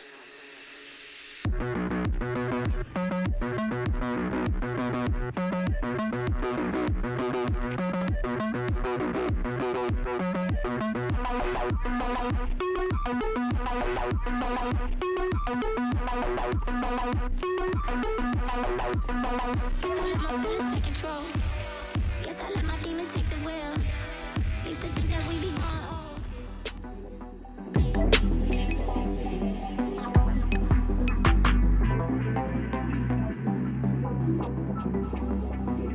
Welcome back, everyone, here to the Analyst Desk. And of course, we just watched the Leviathans take their first win. I'm not allowing myself to use this, but it feels this is a dangerous power to have in my hands right now. And so I'm going to set down Trelly because I know it was really loud a second ago. I accidentally maybe a little bit blew it into the microphone. Maybe hurt his ears a little bit, just a little bit, though. The Leviathans end up winning this one. Right. And they are pretty consistent. Like they get ahead pretty early on, and they just kind of maintain that lead. They control Gold Furies, they control the objective play, and they just kind of keep the Valkyries boxed away from them. Right. I think Panatom found his success early on this Erlong pick. That's pretty much what it does. Erlong very strong early. Also a pretty solid late game boxer. A little bit of greatness there. Obviously, Benny Q was able to find some solid picks. You know, Kirimi was playing quite well, but I think Leviathans just as a unit, Shinto climbing ahead, as you touched on. He's very good at farming, and it showed through there. He got very far ahead, and Yes. it looked pretty devastating. I think it was very interesting to watch. I mean, we had mentioned the Erlong Shen, I think, early on. It was the first pick, and whenever you have something that gets picked up that early, it has to show up. I think you had even highlighted, didn't go for the Mannequin Scepter, which is typically what we have seen in the past for Erlongs as starters. And it didn't seem to slow him down that much, Trelly. He got off to a good start, and he was almost everywhere. And when it came in conjunction, as you had highlighted, with a very heavy lead here for Shinto, it just seemed to all the stars lining up there for the Leviathans. Yeah, they just had so much lockdown CC. Obviously, Rongyu on this Atlas pick that we have not seen enough, and obviously now we are going to start seeing it very much so. Just so much lockdown potential on this Guardian. I mean, he's just able to pick you up, throw you around with that gravity well. It's very disruptive, and it's very annoying to deal with. And this is just, I mean, again, it just feels clinical when you get to watch it from this angle, and I think that's a really good silence, like good beads. You just get to see some interesting plays from this angle where you just maintain that amount of control. And you had mentioned it wrong, look, I can't think of anyone scarier to showcase an Atlas, right? Like, hey, we're gonna give you a god that lets you just control the other team, and like that's his bread and butter, baby. Yeah. He's like, cool, I'm gonna pull him in with the two, I'm gonna pick him up, I'm gonna make sure that everybody feels uncomfortable throughout all of this game. Right. And he was just unrelenting in terms of force. Yeah, I mean, the ultimate as well, just being able to shred the protections of the Valkyries as a whole. Just anytime you're in that Gamma Burst, you are getting completely shredded, taking a little bit of damage. The damage is not what's going to get you, though. It's that prod shred after the fact, just making sure the whole team just, displaced, shredded their protections. It's a very difficult thing to team fight into, obviously. And if I'm the Valks right now, I'd probably look to be banning that away. It's going to be, I think, fun to watch how they adapt from Game 1 to Game 2. That's honestly the biggest testament. You got a best of 3, right? So right now, this is going to be the do or die, at least of the initial kickoff tournament here for the Valkyries. And how they adapt to everything will be interesting. I mean, I'm trying to figure out what do you change. I mean, maybe you can drop the emoji ban, but also Yeah. Wrong You exists. oh, that's. You know what? I'm glad I'm not Sharks. I don't have to make that decision. They do. Yeah, and I don't want to. In my head, you know, maybe you could get away with the Zeus, getting rid of the Zeus ban instead of what you were. I mean, obviously they banned the Zeus, so maybe just letting that Zeus through. Maybe it does a little bit less than the E set with all that lockdown. I mean, it's a completely different play style, right? Where E set's silencing you constantly. You have the circle protection, this crazy objective shred, also this no play zone where no one wants to step in there at all. Yeah. So maybe, you know, taking the Zeus and saying, hey, this is a little bit of a different style pick, more crazy damage, but not so much lockdown and CC. Could be a little bit different. Well, we're going to be jumping into picks and bans here for game number 2 pretty soon. Valkyries will be flopping sides over to the first pick.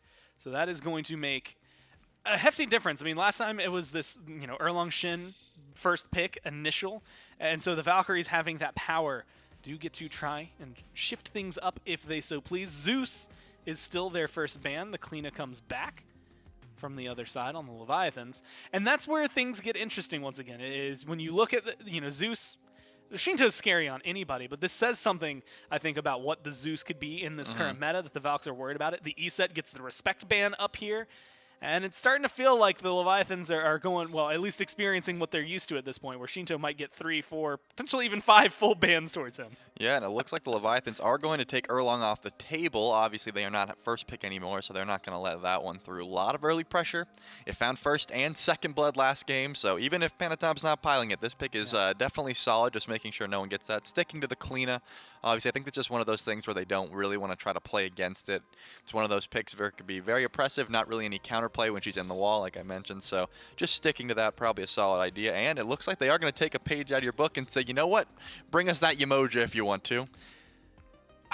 You know what? I'm on the fence about it, whether it's good or bad. I honestly can't tell you. Like, my mind is saying, you know, 140-second cooldown on the ult. Right. It's just such a long time to not have those walls. Like, it should theoretically be easy to like try and get them out early and then like bait a team fight afterward. Right. But then, as you highlighted earlier, I think of Riptide, I think of healing, I think of the stun, and it's like, man, you know what? Maybe it wasn't just the walls that I was worried about anyway. I guess we'll get to see it. There is, of course, healing nerfs that have come through for Season 9 again. So Yemoja, out of combat at least, not going to be hitting anywhere near as hard. We'll see, I guess, from the Valkyries, if in combat she's going to be hitting as hard. If you can't ban her, pick her. And that is going to be the option here for Gamma, stripped away from the Leviathans at first pick, so it's got to perform pretty well here. Yeah, when I saw the Leviathans ban that Cirquet in that slot, I was pretty sure that's where they were headed, because if you are gonna, you already prioritized banning the Yemoja last game. You said, hey, we do not want Rangyu on this pick. Now we're not going to ban it. They didn't ban it. You only have one option in that sense. Say, hey, Gamma, we're throwing you the Yemoja. Good luck, man. Hopefully you can do with this ult what Ronnie's You're going to get it. I don't know if you want it, but you're getting it. Yep. I think that's a solid start. That's Tiamat. Again, something you should be worried. They're world champions. If they're going to lock something in, they're going to be worried about it. I'm just going to make this blanket statement now so that I stop saying that phrase. And we get the Camazotz returning from last time around. So a little bit of maybe not a fresh look here for Hardcore, who's going to just continue playing what he has been playing. But the Tiamat, something we got to see banned a whole ton last year. Oh, yeah. But whenever it was in Shinto's hands, it was just frightening gameplay. I mean, almost complete dominance in the mid lane. Yeah, anything, again, that I'm going to harp on this point a lot as well. Anything that really has 3 to 4 damaging abilities that can use this double flat pen start that we've seen so much is going to be a very solid pick right now in the mid lane. Tiamat has plenty of abilities that are going to be proccing that on cooldown, but not the build that Shinto opted to go, at least last game. We're going for the more tanky sort of E-set style build with the helm and the Void Stone, just trying to be a tanky menace. Tiamat already extremely tanky in that quadrupedal stance where she can go into lots of mitigations with her scale stack, so if he did just run back the same build, I just imagine he's even harder to kill at that point. Look into my eyes. You know, I'm going to be honest with you. Personally, I would never want to deal with that. That sounds like it, well, it's just too much. It's too much work to try and burn through. It's going to be a lot over there. Camazotz also known pretty well for being able to get out of really sticky situations. They get the Cerberus Medusa, something worth talking about. So Medusa Yemoja is going to be the duo lane here for the Valkyries. And it's going up against at least a Bacchus on the other side. And you were just talking last game, it was banned out actually by the Leviathans, and we've seen it over the last few weeks. Just the pressure that like a frenzy early Bacchus will bring to a lane, it's a lot to handle. Yeah, if we had a nickel every time we saw a Bacchus pop frenzy, use the belch, get a stun, get a kill, we'd have a few nickels, at least three. At least three. At least three. Yeah, so which isn't a lot, but no. it at least happened 3 times. It's enough that we should bring it up at this point. So yeah, the Bacchus definitely a strong pick right now. Kind of came out of nowhere, but once this frenzy start came into fruition, it was just right now he is a very strong level 2 character. He can clear the wave very well. He's got a lot of mobility, and his early game is pretty solid. So Bacchus has just been a very strong pick or ban type of character at the moment.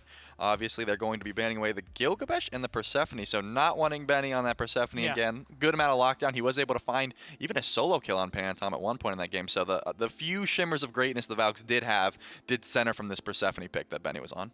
And it makes sense. Try to control it. The Gilgamesh as well. Again, maybe something that it feels like in my mind is like on the fringe of whether or not he's going to be like a top pick still this year. But I think Kirmi plays it really well, and you don't want Kirmi to be comfortable if you're trying to find the win here. It's Kernanos and the Daji on the other side. The Kernanos getting the respect band at this point. They recognize, you know what, Zap beat the Medusa with this. We're at least going to make him change it up. And so that's going to be potentially even the last pick for the Leviathans going over towards Zapman. They're hovering a Nemesis right now.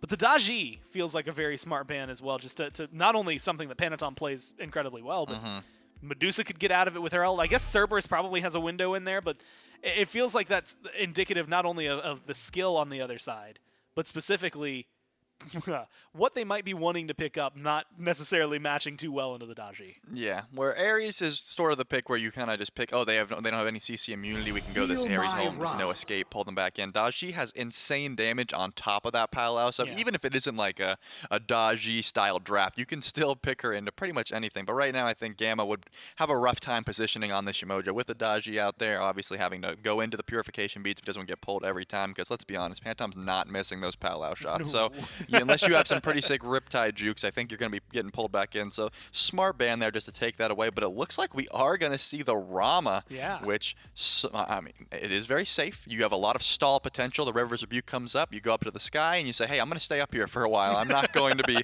dealing with everything down there. So Zap just wanting to play safe. Not quite the pressure that we would expect with this Bacchus draft, but hey, Rongju's going to set up the wave and then Zap could just play it safe and just make sure he's not getting completely dove. I think it's a solid start. I don't know. So the Nemesis got locked in. It was just hovered there by the Leviathans for a little bit. After it gets locked in, I saw Hardcore go, come on!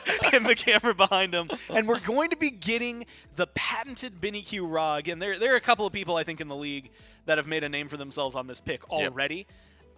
Just from the highlights we've seen, even at the SBL plans, I think Benny Q is going to be memorable on this pick. Yeah, it's one thing to have a raw pick in your back pocket when you've got like a Kumba or some sort of like Naja, this crazy easy setup where you can just hit those Searing Pains off of anything. But when you're picking it into not much setup, those are the raw players that really shine. When you're just hitting those freehand raw ultimates, no sort of setup, through the wall, those are the plays that you remember. Those are the plays that stick.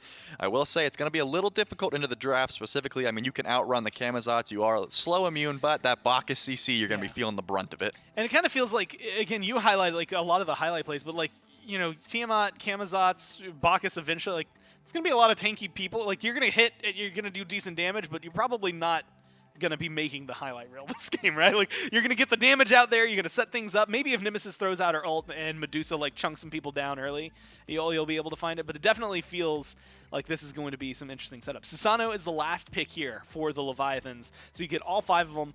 This is, again, another pick that has been huge for Panatom in the past, and even when it wasn't meta, he managed to make it look good, so it feels like this is going to be one that can go toe-to-toe with that Nemesis. Yeah, it seems like any good jungler in the league right now has a Susanoo in their back pocket. They at least know how to use those auto-attack cancels. They can get the full brunt of this character's damage.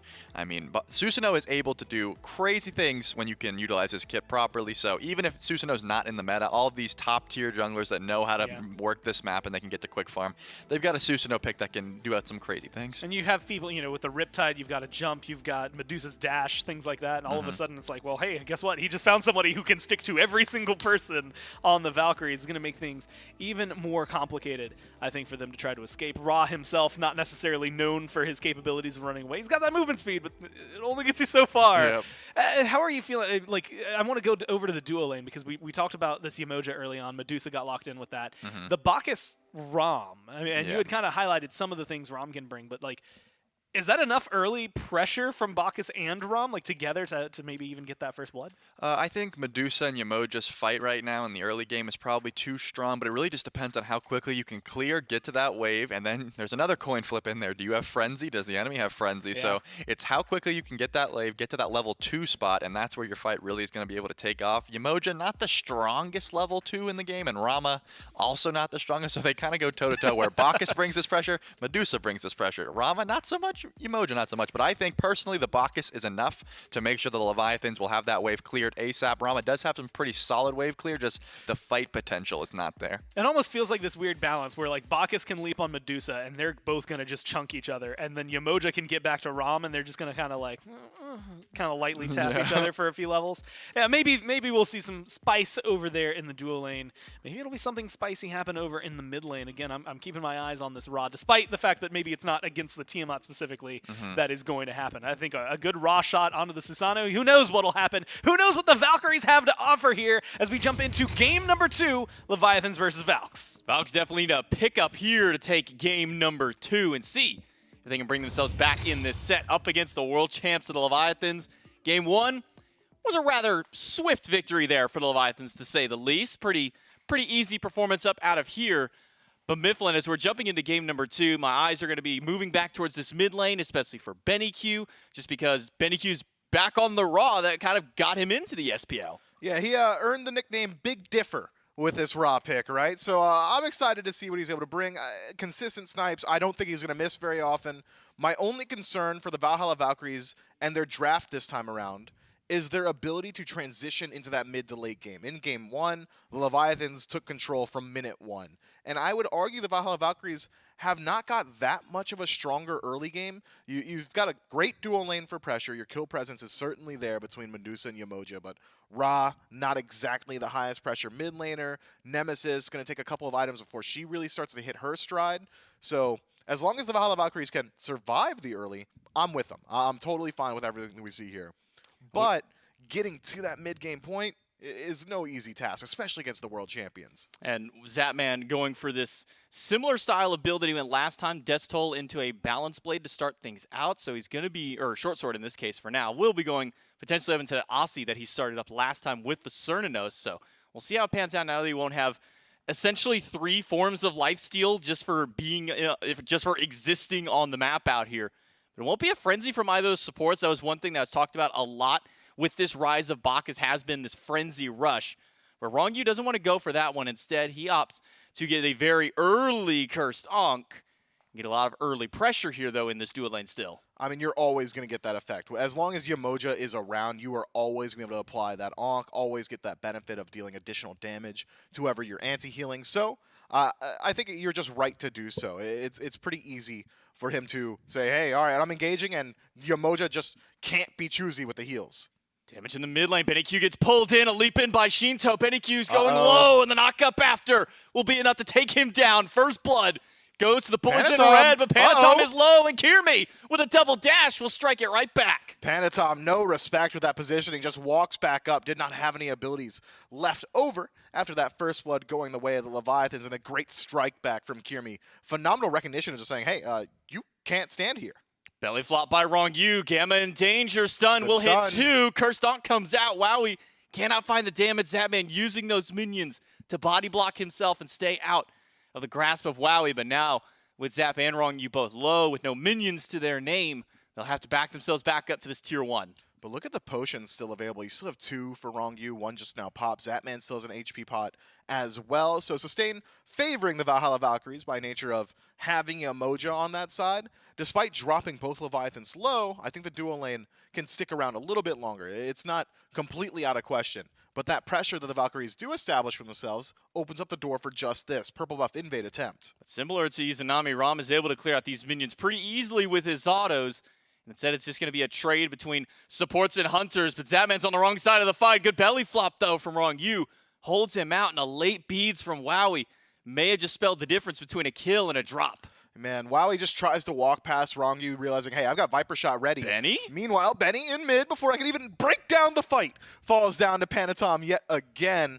Now Panatom back on the board, one for himself, and BennyQ lost out on his beads there as well, so he's going to be really susceptible to ganks going forward. And this was the concern around Ra. You are largely a mobile god that needs some scaling before your damage output is enough to force your opposition to respect you. At this point, BennyQ shooting off like 200 damage with the first ability, maybe about 100 with the second, and you're not really concerned about the heal just yet. So imagine we see more of the same there. But as I was saying, had Wowie connected that lacerate, had that pre-beads, avoided the knockup from Rongyu, I think Zatman's just dead there. Just a second too late on that relic, or the Valhalla Valkyrie's dual lane, we'd be singing their praises right now. Instead, it is just going to be camp cleared out by Leviathan, still sitting at even 4-4 relics.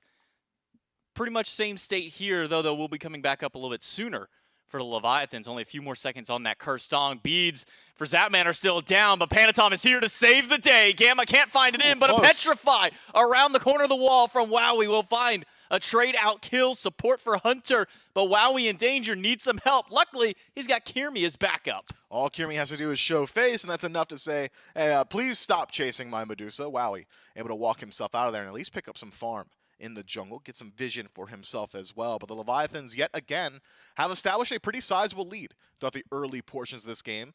Arguably better, though. The Valhalla Valkyries a little bit closer than they were last time around. Experience gaps maybe the name of the game. One level in the jungle, one level in the mid. Very similar to what we saw in Game 1.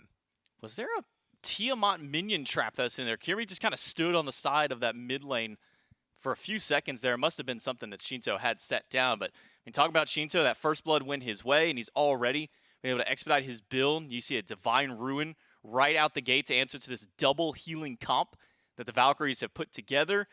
And if Game 1 is any indication of how much Shinto can do with a lead, when you actually give him the first blood here in this second game, it's only going to get worse. It could. You've got better answers to Shinto this time around, though. I mean, it's very hard to dive an E-set. Damage mitigation, a silence, a stun, additional mobility from the wing gust. So now on Tiamat, after you use that initial leap, Kirmi could just connect the ultimate and lock him down, make him a little bit slower, force out that CC immunity in the quadrupedal stance, and that opens up the door for Stygian Torment, for Gamma to line up some of these walls. Even Wowie can get aggressive. I don't think Shinto's going to have as easy a time in the backline here in these late-game team fights. Well, Wowie's about to be dove on by 3 of the Leviathans. Zatman rolls in, but doesn't find the cripple on the shot afterwards. Panatom and Rongyu, though, still sitting by in the jungle.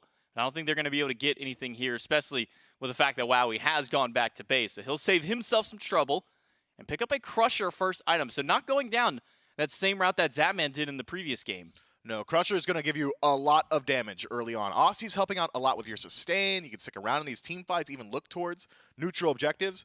Wowie's not talking about that. He's talking about, I'm going to dash, and I hope you just die after that. Viper Shot, Acid Spray, whatever it takes. Well, 2v2 here. Gamma and Kirmi up against Shinto Panatom, but Panatom will eat a slice and dice. He'll teleport on out. Shinto trying to get some back harpy camp farm of his own. He will get that and manage to pick up that offering. Kirmi a little slow on the rotation to steal that one out. And we're getting close on that first obelisk stacked up here for the Leviathans. Nearly 7 minutes in. Only need one more offering and they can finally get that objective. Yeah, hopefully the Valhalla Valkyrie is able to confirm it here on the left side and make it a little bit more interesting. Next one. Going to spawn up that scroll for either one of these teams.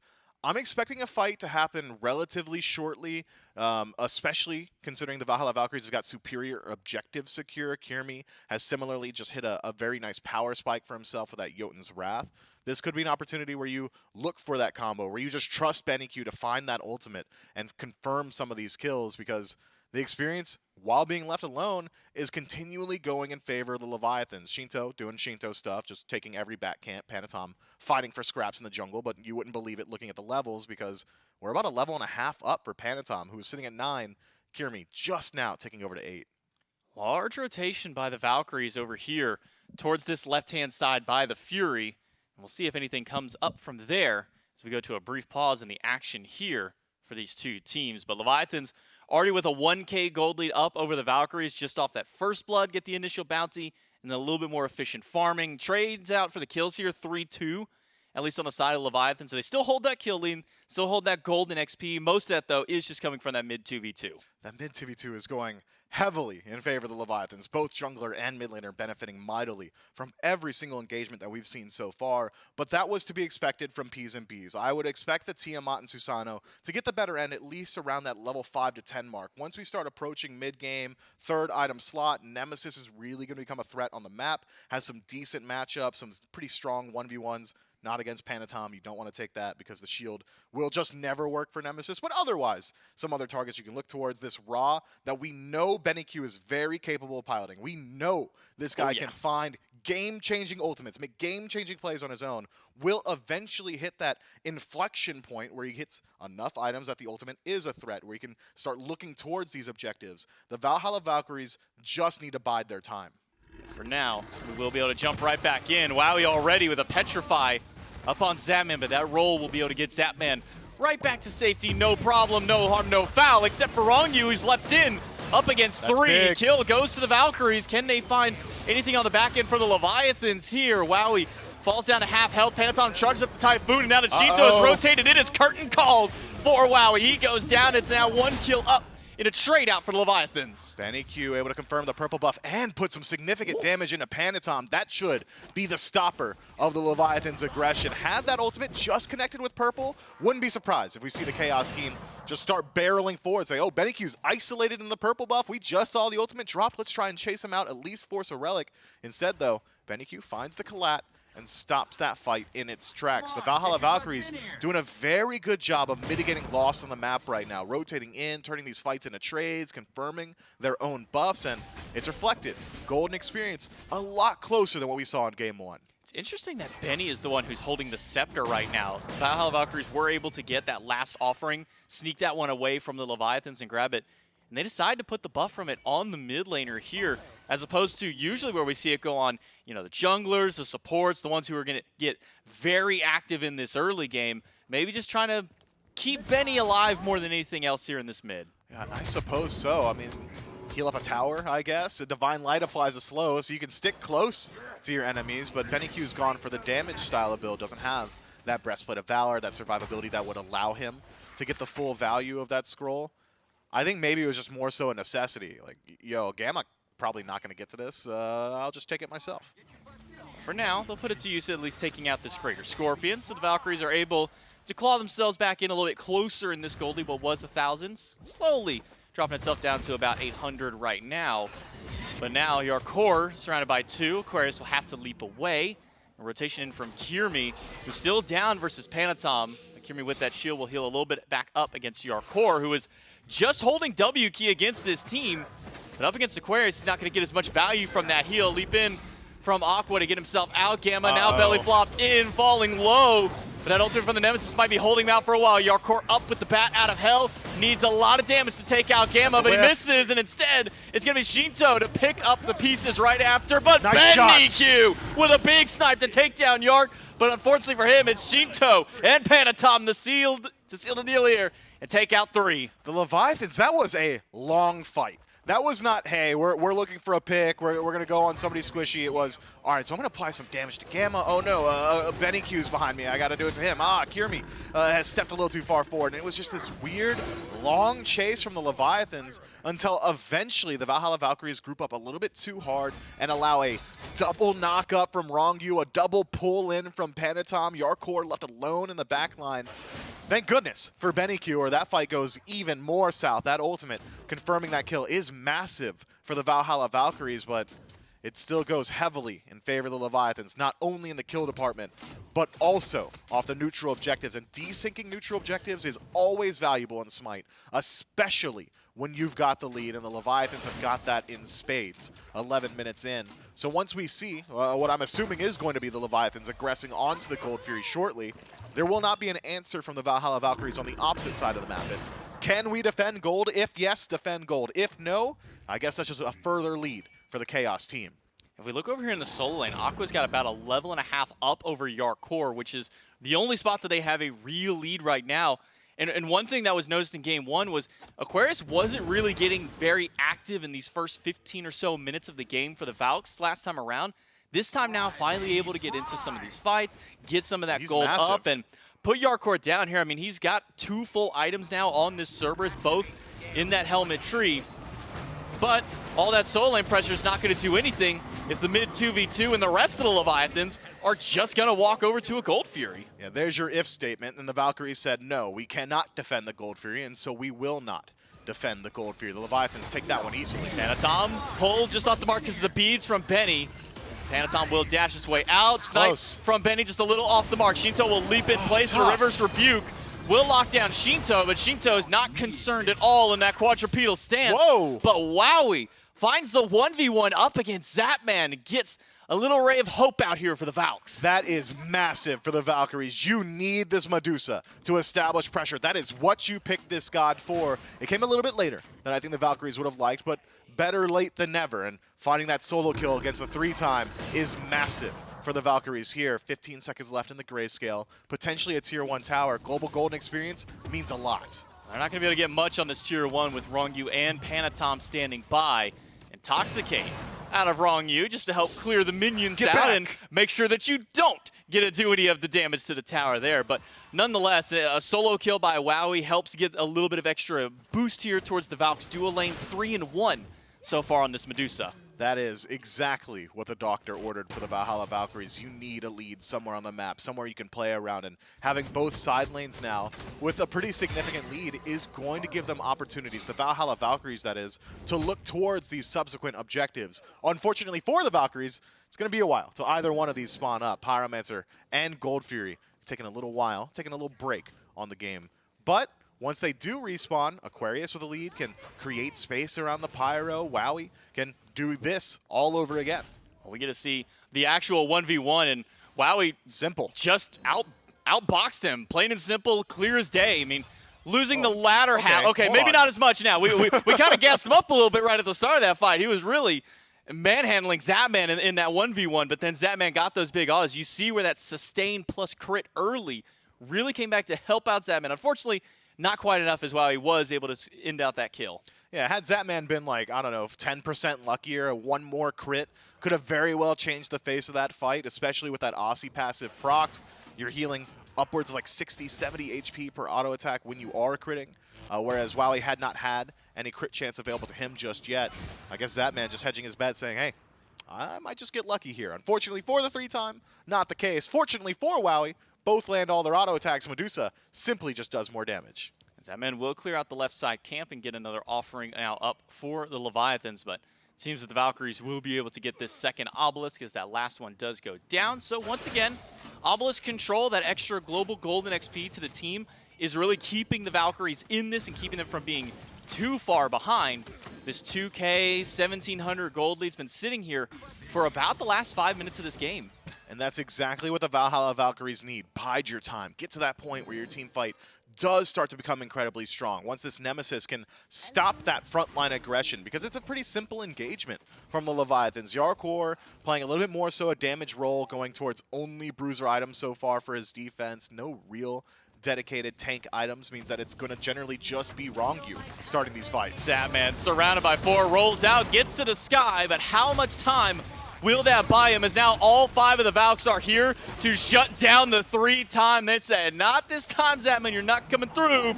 With Shinto rotating over, Valkyrie's got to be a little bit more careful. Aqua will make sure to keep the mid laner out, and this Cerberus is swinging pretty hard up against our mid laner. Shinto will have to use the beads to get away. Aqua went massive there. That was a great play just to buy time for this left side push. Forcing out those bees means that Shinto is going to play very safe in the near future. This is a huge push for the Valks. Benny Q holding down with that heal in the tower, but Gamma is falling low, eating one too many tower shots. That shield is not enough health for him, and instead it's Jarkor to clean things up. First kill goes to the solo. Second kill goes to the solo. Can he make it? A 3-piece, throws out the bats, and the autos after. It's a triple kill for Yarkor. The Leviathans will not make it easy for you, despite everything lining up so well for the Valhalla Valkyries, removing defensive relics, literally removing the Hunter from the game. Just weren't quite able to get those last couple of auto attacks onto the tier 2 tower. It was a natural disaster ultimate from Panatom. That Typhoon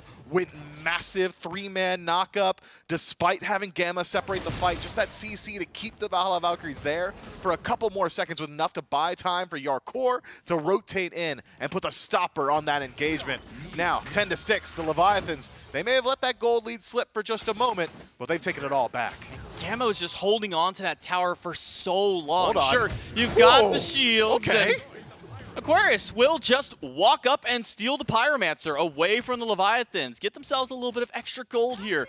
Now for the boys in blue and try and mitigate that extra spike that went down towards the Leviathans from that triple kill. You can see it right back up exactly where we were just a minute and a half ago. Man, Aqua is the hero that the Valkyries need right now, coming massive in the team fight, stealing away these objectives. And what did I say earlier about desyncing objectives? Super important when you're ahead. It's not as important from behind, but it will offer you the opportunity to put up a defense without allowing the Leviathans to push their lead even further. We are starting to get to that point in the game now where this Ra is really dealing a lot of damage. Kirmi just finished up the Erendite. That's a massive power spike for this Nemesis. Hydra's Lament now having 10% penetration in Season 9 means that that is very strong, and Nemesis being one of the best auto-cancelers in the game should be able to apply that passive very easily. I think that the Valhalla Valkyries have now gotten to the point where they can start looking towards these fights proactively instead of reacting to what the Leviathans are doing. It seems that a lot of this gold lead that the Leviathans do have over the Valkyries is in that mid lane. We see Shinto go back and pick up a Soul Reaver. And just at the same time, BennyQ had gone back and picked up tier 2 towards that Obsidian Shard. So about a tier 1 of an item down in that mid lane, but that's mostly where that brunt of the gold has come through. You look over at Aquarius, double helmet Pridwin. It's going to give him a lot of defense, especially up against some of these more physical heavy gods. Gamma won't be able to make it out thanks to the help of that Riptide, though. Yeah, but he's so low HP now, and with the objective already spawned up, the Leviathans can keep up this pressure. It's a 5-man roaming death ball looking towards his purple buff as of now. I guess they're just going to wait out this Oracle vision, and there it goes. Fall back to the objective. The Valhalla Valkyries, they're going to have to face check it. Gamma's still low. Got a little bit of healing back there thanks to the help of BennyQ, but Oni Fury will not be started up by the Leviathan. Still recognizing that vision is there. They're not going to want to risk that pull, especially with Aquarius right up at the front. I mean, he took the Pyromancer all by himself last time. What's to stop him from taking yet another objective? Hopefully 5 members of the Leviathans. Hopefully. Right? Yeah, you'd hope they would be able to stop this Cerberus from just walking in, but it's not the cleanest CC core from the Leviathans. I think this is a much safer play. Just apply your siege, deal some damage, drop Aquarius down to below 50%. That's one more way to open up the door. And, well, they've already forced the Valhalla Valkyries all the way back into their tier 1 towers. This Fury's going to go quick. Unless Wowie can find a steal with the it? Petrify. He's got to do it now, but he won't. Instead, it will be a Fury going to the Leviathans, but Aqua has shown up, throwing some damage out at just Yarkor. Shinto leaps away, and Aqua will go in. That's the gas pedal for the Valkyries. He'll find 2 with the other, but without pull anybody. BennyQ with the Celestial Beam will find 1. Gamma with the Rivers gets another one, but Rongyu can at least hold them out and get 1 kill up for the Leviathans to start.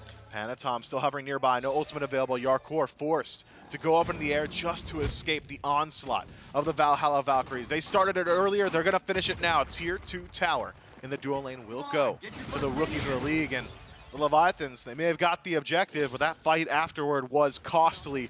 That is the least value Gold Fury I think I've ever seen, because the Valhalla Valkyries, they take it all back. Yeah, they got tier 2 tower that they wanted earlier on. You can see in the graph right after here, gold went to the Valkyries here. Barely even 500 off that Fury over to the side of Leviathans. Meanwhile, Valkyries did 5 times that around that point here. Now Wowie level 18, still a level up over Zapman. That experience, negligible. That gold, one of the lowest that we've been ever since that first blood through here, just under 1,000 gold up now for the Leviathans. Yeah, BennyQ is getting a lot of value in these team fights. The sustain, the Lotus Crown giving your team additional defense is coming up massive. Kirmi is essentially just a shot caller in these fights. Not maybe in the communications. I don't know how the Valhalla Valkyries operate as a team, but certainly play on field. It's whoever this Nemesis is ulting, that's the guy. That's the guy we need to go on, and it's been very clear and concise from the Valhalla Valkyries so far. That said, they're still lined up against the world champions. They still have a long way to go before this game becomes clear, before the outcome becomes clear. I think Fire Giant is going to have to be the great separator in this one. And BennyQ, who's been that shining hope to keep this team in alongside Wowie. BennyQ did hit 20 before Shinto, a rare sight to see somebody outpace the experience to Shinto. But Shinto does hit that level 20 right afterwards. BennyQ now going back to base, has that full penetration online, the 40%. Now with the Obsidian Shard, Charon's Coin combo, and now you throw in a Pendulum right afterward. Lots of CDR, lots of pen in this build. Yeah, that is a massive power spike. Searing Pain is going to live up to its name, I'm thinking. Whoever BennyQ connects with is going to be feeling it in the rest of that engagement. Zapman caught out by the Riptide, has to ult right as the fight starts, but gets caught by the River's Rebuke right after Aegis's to buy some time, but it's not enough time. It's Aqua time right now. He'll find one to start this fight out. Gamma's ultimate was so clean there. Sure, buy some time in the air, land in a cage, and that's exactly what Zapman does. 40 seconds to think about his transgressions. The Valhalla Valkyries pull out the Fire Giant. We'll start it up here. Aqua just zoning while the Pyromancer goes down instead. So the Valkyries try and scrape up a little bit of extra gold. And these Riptides from Gamma, what started the fight just a moment ago, continuing to buy extra time for the Valkyries. Still 20 seconds, though, before Zapman is up.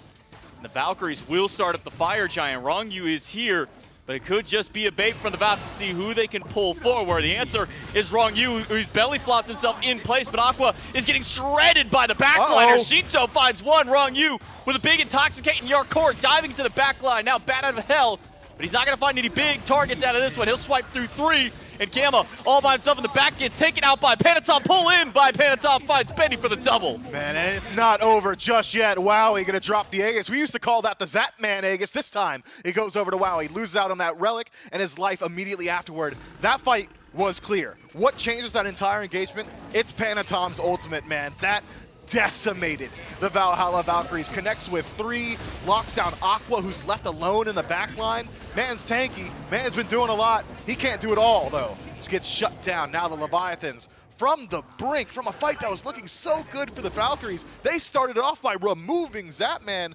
All goes to the veterans. Fire Giant on 5 and plenty of gold caches on the map. I'm counting 3 tier 2s and a tier 1 on left from the go ahead and pick up, fall back to a primal. You don't even necessarily need to go towards a Phoenix just yet, but I don't think that'll stop these veterans from trying if they see an opportunity. I wish I could have seen Zapman's player cam during that, because this has just been a staple of what happens against the Leviathan teams. They lose Zapman to start an engagement. They laugh it off. They all go, Zapman's dead.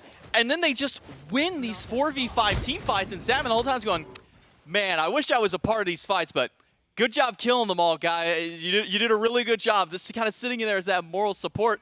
And it feels that way in this game. 0-5 and 3, Zapman has just been bullied by the Valks, but that's the Zapman passive. You go down early and you come back swinging in the late game. And he is swinging, by the way, and Venom Deathbringer confirmed for Zapman, so that's a lot more crit. You've got standard Deathbringer stats here, but you're also making whoever you crit do a little bit less in these team fights. And, well, if Zapman's going to be a facilitator, I'm sure that's one way for it to ring through for him. It's a 4-1 split right now. 4 down the left, 1 down the center. Yarkor acting as that solo agent, and nobody wants to line up. Maybe a little late to group here by the Valks on this left side. And Panatom didn't find anybody with that pull. Has now forced all 5 of the Order side team to try and defend against this bird, but the Leviathans have already called for the retreat. They're going to back away from this Phoenix and instead head towards this Primal Fury and grab themselves an extra bit of objective, use this Fire Giant as much as they can, but there are still 2 more towers on the map, Mifflin, that they need to take before maybe they start looking at these birds. Hey, 2 entire minutes with Fire Giant as well. Might as well take your time. Primal Fury will go down, as will the tier 2 in mid. Yeah, not much defense here from the Valhalla Valkyries, and in allowing them to just rotate throughout the map, they say, okay, well, we'll do exactly that. The Leviathan's going to go ahead and strip away that right tier 2 now. But you've done it all. You've taken the neutrals, you've taken the towers. It's time to talk about the base defense of the Valhalla Valkyries, and it's pretty strong. We've seen the space control of Aquarius. We've seen what Gamma can do with these walls. That all is so much easier to do when you're just establishing defensive positioning, when you're forcing the Leviathans to fight forward into you. Wowie's ultimate going to be a lot more consistent in these team fights. It's a little bit harder to apply Petrify to multiple people in jungle engagements because the corridors are so narrow. There's so many walls you can hide behind. Simply not the case when you're sieging a Phoenix. So I'm thinking the Valhalla Valkyries have got a very strong opportunity to all-in engagement. It's, okay, Aquarius, you got to get in, you got to force the beads. All right, Kirmi, whose beads are down? Connect that slow. Benny, just hit the ult, man. Just whatever you do, connect Searing Pain. And then from there, if the Valhalla Valkyries hit pay dirt, if they can remove a priority target, that could just stop the aggression from the Leviathans. That said, with only 50 seconds left with Fire Giant, we might see the Leviathans slow it down. No reason to leave it up to risk. Fire Giant going to be spawning in just over about 2 minutes. So maybe it's just going to be a slower pace. Group up on this tier 2, fall back, spend up all that gold, and see whether or not they can force the Valhalla Valkyries to take a fight in that neutral territory, in that jungle, where it does become a lot more difficult to apply all their damage. It doesn't seem that the Leviathans are overly concerned about this tier 2, a small grouping around the Fire Giant pit by the Leviathans. They could go for this tier 2, but they could also just ignore it entirely if they choose to, but that choice will not be so. Yarkor will start pushing up some of these jungle camps, and Shinto pushing up the wave will mean that the Leviathans can take the last tower off the map and leave it only now to the Phoenixes for the Valkyries to have to defend up against this strong 5 of the Leviathans Still here. going. Look how far Panatom was up by himself, standing inside that speed buff while the rest of the team was pushing. No fire. Giant is now gone off the waist of the Leviathans, but the Phoenix is still melting through. Zapman pumps in a few autos, drops it down to about half HP, but the Leviathans have already backed off the fight. Yeah, that is a lot of discipline from the Leviathans. You drop the Phoenix down to 50%. You haven't taken any damage either, but they say, all right, look, they showed up. The Valhalla Valkyries, they passed the first check. You showed up to defend. We're going to respect that. The team fights haven't been so clean that the Leviathans feel confident in their ability to just take a fight there without the buff. So instead, fall back, pick up that pyro, establish vision control around the Fire Giant pit itself, and they have got vision control, by the way. Look at all those wards, all centuries deep around the Valhalla Valkyries jungle pass as they rotate their way in. Reset, go back to base, maybe buy a couple more wards, so if the Valkyries do step up to D-ward, you're going to have even more in your own back pocket, and then go for the objective itself. Seems the Valhalla Valkyries will bring the fight to the Leviathans. They like their odds in this neutral territory fight. Well, one of those sentries will finally go down there as the Valkyries clear it out. Still 3 sentries in pocket, but it's 5 on the other side for the Leviathans. Well, I guess technically we can make it 6 if we count the one in Yarkor's relic slot there. And I do. Once again with that Bracer of Brilliance.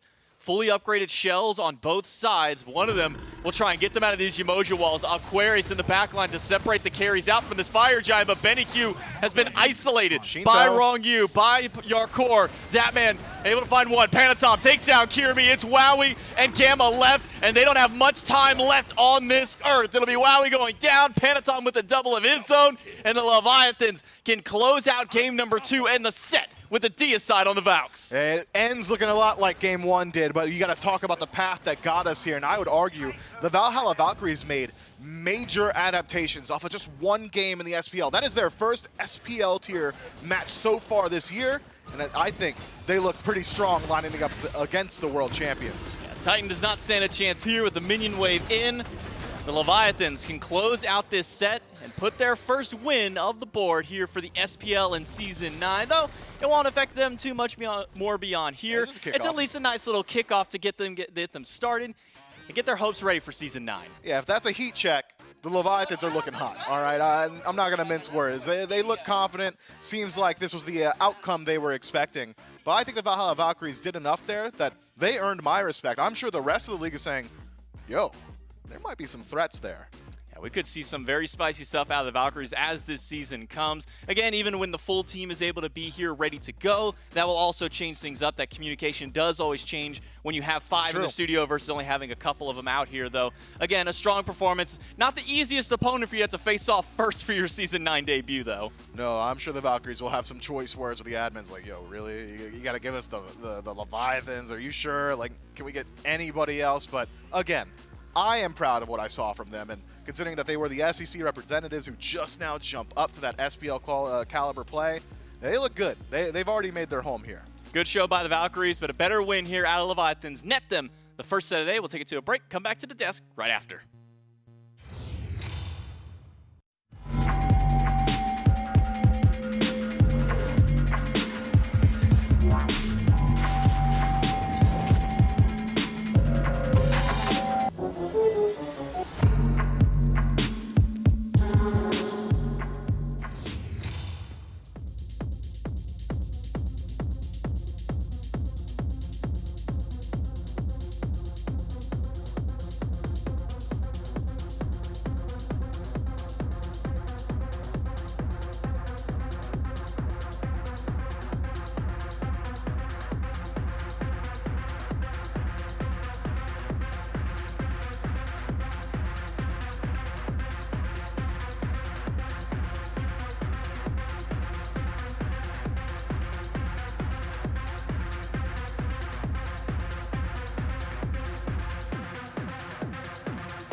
Season 8. They win the first set of Season 9 here. It's the Leviathans with a 2-0 victory up over the Valkyries and kicking things off already with a pretty happy start for them. Game 2, a lot closer than game number 1 for a long duration.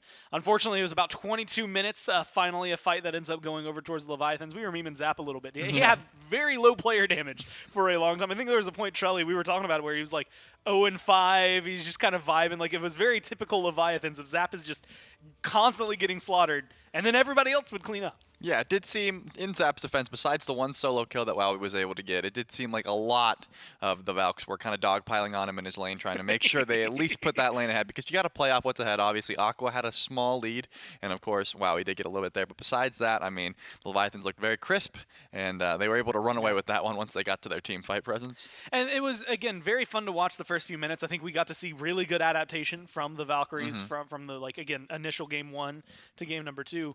It's just really hard to take on a team like the Leviathans, as it turns out. I said that a lot last year. I feel like I'm going to be saying that a lot this year. Yep. They end up doing a lot of really successful things over on the right-hand side of the map. And again, it stands out to me just because we got to see Shinto once again have a very, very strong performance. I do believe, and I think J-Mac called it out, technically Beniku had hit 20 first, which was like amazing compared to the fact that Shinto gets every amount of experience, it feels like, most of the time. Yep. But Panatom gets, active pretty early on and kind of keeps things going for them. And this is exactly that fight that I was talking about, where it just, everything felt really back and forth between them until this fight. Yeah, it seemed like Yark was able to just kind of go to the backline, create so much space, and then once he went up to the bat out of hell, everyone sort of had to just run because you can't peel that, right? You just have to sit there and let him go down. Obviously, Panatom is going to be doing crazy damage the whole game. There's no secret about that. Zap's player damage, bottom left, just throwing it out there. Yep, bottom player damage in the game at that point. Had to call him out real quick, but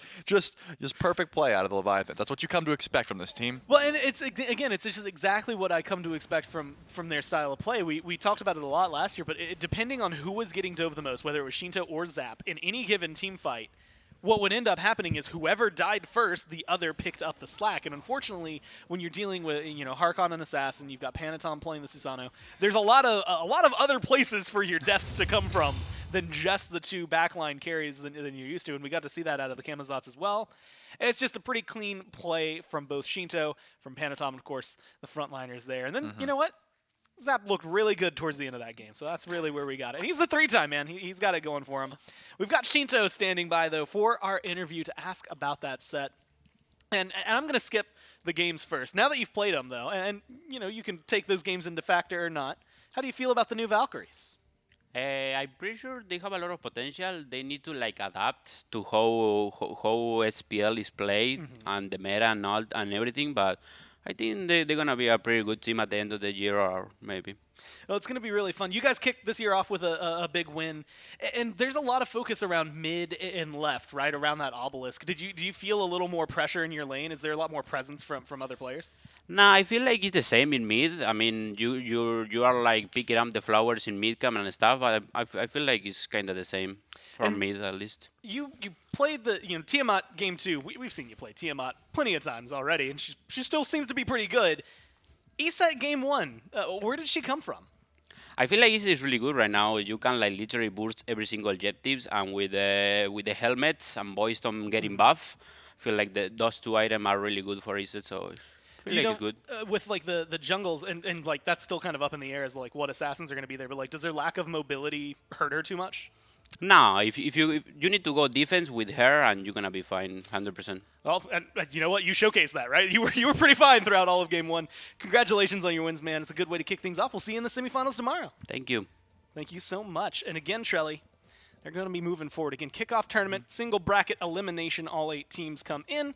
Only one team stands on top at the very end. Now, that's the team that stood on top of everything at the end of last year. So, of course, you have to give them a little bit of precedence as to what we can expect from them. They're going to be going up against, I'm trying to remember the bracket, I believe the winner of the next set, Dragons and Bolts. So that's going to be a very fun one. And that's where things get interesting. I mean, you get some new picks out of the Leviathans here, the ESET kind of coming in, and she does seems to think she's pretty good. So maybe we're getting some fresh picks here in Season 9. Yeah, I think these sort of tanky style mages are going to take over the meta by storm a little bit. Obviously, we're kind of the fading out of the flat pen meta and into this helmet meta. The Void Stone we've been seeing picked up a lot. These 2 defense item mages, once they get those online, they're able to stand a lot taller in this lane. They can't get focused as much. Maybe that's why we're seeing this focus towards the duo lane where Zap was getting focused a bunch, because he doesn't have he has no defense items. He's just a carry. I guess it matches up with what we said going into that, where we were just like, good luck killing Shinto. you had trouble killing him before, now you're going to have even more trouble. Yep. Again, I'm going to mention this one just out of credit for what it is. Happy birthday. It's Smite's birthday week, by the way, everybody. And we even got my like handy dandy notebook with the nice little bow on it. There we go. And of course, you can get 33% off gems in game right now. And I was right. It is the winner of the Jades and Bolts that the Leviathans will be facing. That's the match that's going to be coming up next. And then, of course, later, Scarabs, Titans, and then Scarabs, Kings, Titans, Warriors are going to be going up against each other. Technically 2 spots in the semifinals waiting for them. And there will be a 3rd place match there on Sunday. But here are the tentative timings for all of these. I'm excited. A good look at the Dragons, a team that mostly stayed the same, Trelly, but they have a new mid laner. Of course, the Bolts coming in, and they're just running it back 3rd time's the charm. They changed, I guess last year, technically they did add Haddock, so that was a new addition. But this year, it's the same old, same old. Yeah, I think Jade Dragons, at the very least, are going to have a pretty big adaptation to make there in the mid lane. Yeah. Obviously, Pagon, his first time being able to kick off and play with these guys on the pro scene is going to be a big deal for him. See if, there's those butterflies he's got to get rid of here. But he has been playing at the top level for quite some time. At the very least, I think, he's got what it takes. And obviously, they wouldn't have picked him up if he didn't. But at the very least, it's his first time. It's his debut. Hopefully, he's able to just perform as we all know he can. And he's got a pretty solid opponent up against him in that mid lane. An ex-world champ in his own right, Venenu. So. Yeah, just the 1v1 in mid is going to be great. But the good news is he's got a lot of really good guys around him too, right? So you're not just going up against an ex-world champ. You've got a good safety net around you. We'll see the Dragons and the Bolts, and of course how that's all going to shake out right after this quick break.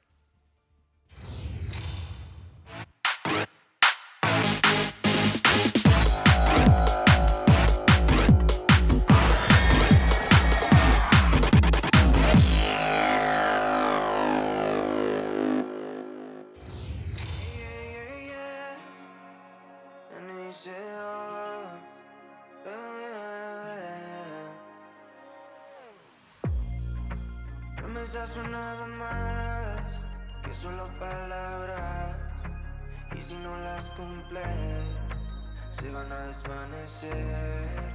Algún día volverás, tú al lado mío, y yo de testigo.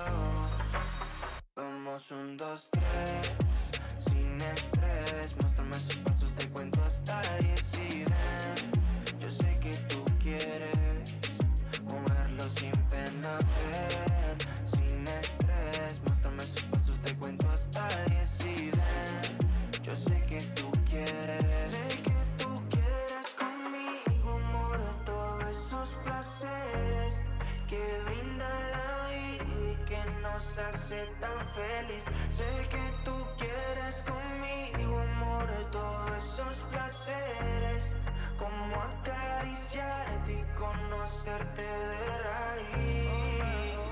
Recuperé la fe cuando yo a ti te vi, mami. Bailabas como un ángel, me acuerdo de ese party. No lo hacías despacito, no eras como Daddy, eras como Bad Bunny, tu flow bastante cari, alright. Hermoso y con timidez me gusta, y con esa sencillez que asusta. Sabes bien cómo es que es combi completa de cabeza a los pies. Sin effects, mami, yo te entono, te subo el pitch y te derrito el cono. En mis historias siempre te menciono, pa' esa reina necesito un tono. Sin effects, mami, yo te entono, con ese beso chica me emocionó. Con tu cuerpo y tu nivel, quieres otra vez. Sé que tú quieres conmigo, amor, de todos esos placeres que brinda la vida y que nos hace tan feliz. Sé que tú quieres conmigo, amor, de todos esos placeres, como acariciarte y conocerte de raíz. Vamos 1, 2, 3, sin estrés, muéstrame sus pasos, te cuento hasta 10 y ven. Yo sé que tú quieres moverlo sin pena, ven, sin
Holy shit!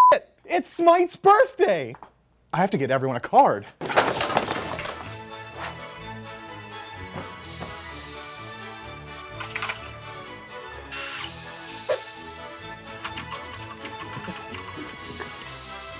So we definitely.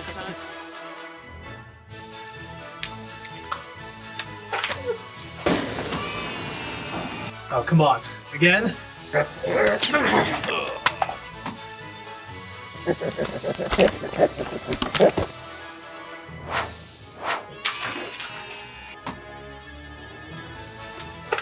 Tarot time!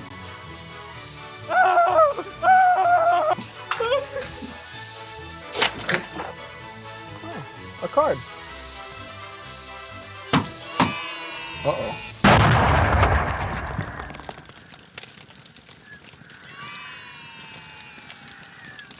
And it really wouldn't be one of our traditional Smite videos without the classic car explosion out there. But a happy birthday to Smite, and welcome back to the SPL Kickoff Tournament. We're getting ready to dive in to our second set of the day. That's going to be the Jade Dragons up against the Olympus Bolts. My name is J-Mac here. We're going to talk a little bit about the birthday promo that we got for you guys. So if you haven't already seen everything between the patch notes, between being in-game itself, jump in-game right now, because as long as you are playing Smite during this birthday promo week, you have the chance to earn rewards every single day that you play, including limited edition Husky Handler Scotty skin, plus all kinds of other great things out there through this birthday event. So make sure that you are logging in every day to play and try and earn towards that skin. We've also got a cool gem sale going on, 33% off of all of your gems. So if there was ever a time that you wanted to buy something in Smite, now is the perfect time to do so when all that stuff is on sale and celebrate the great Smite birthday. But it's J-Mac, and I got Mifflin joining me here for set number 2 with the Bolts and the Dragons. We're going to be talking a lot about these two teams, specifically because we got the Bolts who have been sticking together now 3 years going, and the Dragons with a fresh new look here in the mid lane. Yeah, I'm really excited, right? Just the mid lane, though, for the Dragons. It's now Pagon from Sturdy Artisans fame who's joined this team, and as you said, the Olympus Bolts have stuck holistically together, I think, ever since the Renegades days, right? Like, back before we had these legacy teams. It's crazy that they've been together for so long. This might just be their year, though. I mean, having talked to him in the studio, Barracuda came in. He looked confident. Similarly, though, the Jade Dragons looked confident, so maybe I'm not confident anymore in their confidence. But either way, at the end of the day, it's going to be a fun set.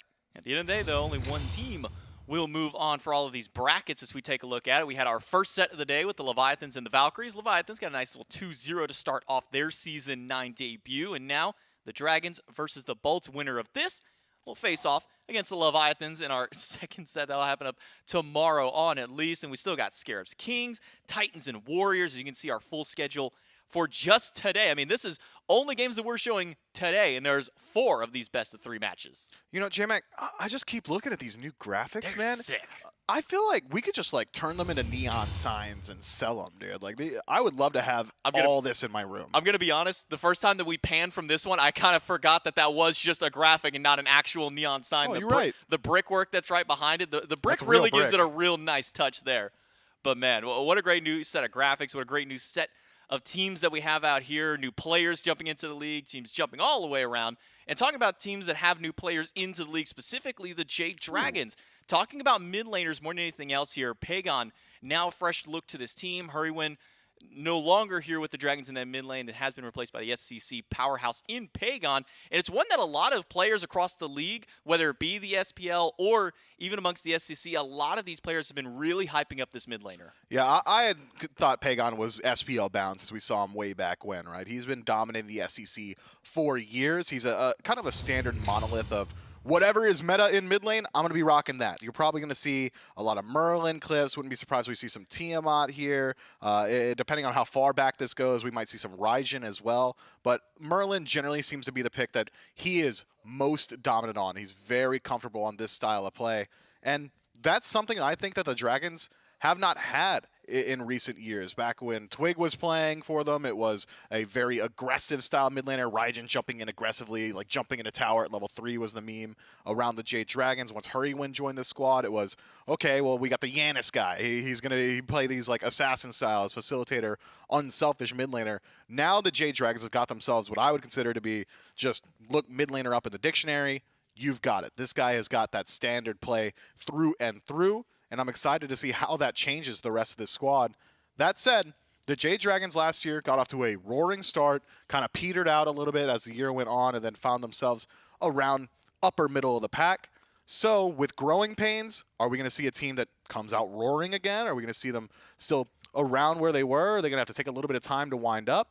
I think it all revolves around the mid laner and his synergy with the jungler. That mid 3v3 seems to be pretty important here in the SPL. And that's one of the things here with the Dragons. You know, they have the same core 4 of everybody from last season around, only changing out the mid laner here. So we've seen what the rest of the team is capable of now. How is this new mid laner going to slot in with the team? How is the rest of the Dragons going to adjust to having this new mid laner in here? And I think kind of going in and talking about the change-ups to the meta style of picks that Pagon goes through, where I think you said a monolithic... What was the exact phrase? Why would you ever ask me what I said, man? You have a way better chance of remembering than I do. That's a good case here. But, I mean, just going with a lot of the standard monolithic meta player here. I think that was the phrase that you used. I said that? I think so, I'm Mifflin. good. I'm gonna get you. That was a good phrase there. But going with a lot of the standard here is really kind of the big thing, because that's something that the Dragons have been missing for a while. Even when we were getting towards the latter half of last year, we saw Hurrywin going for these more kind of out there picks, the Jean-Quis, the Soul mids, when those weren't necessarily maybe the meta at that time. But talking a lot about the meta and a lot of the mid lane, there's one person who sticks around the mid lane a long time, and that's the jungler. We have Sam for Soccer standing by for our pregame interview to talk to him a little bit about, and kind of more than anything, talk about how this, how Pagon is really adjusting in your team here. Most of the league out here has only made, either one adjustment or none to their roster here. And with you guys keeping Pagon, or keeping your core 4 and then now adding Pagon, how does that kind of change up your dynamic as a team? I don't know if it changes it that drastically or anything. I think like it just kind of a bit more like fresh, even though like you keep a lot of the old. But yeah, I don't know. I don't think it changes too much. How does that freshness kind of change up maybe your play style into the mid? I mean, a lot of it is you want it to get very aggressive, where Hurrywin is typically kind of sitting back a little bit more, waiting towards that late game farm. How does Pagon change up your mid 2v2 a bit?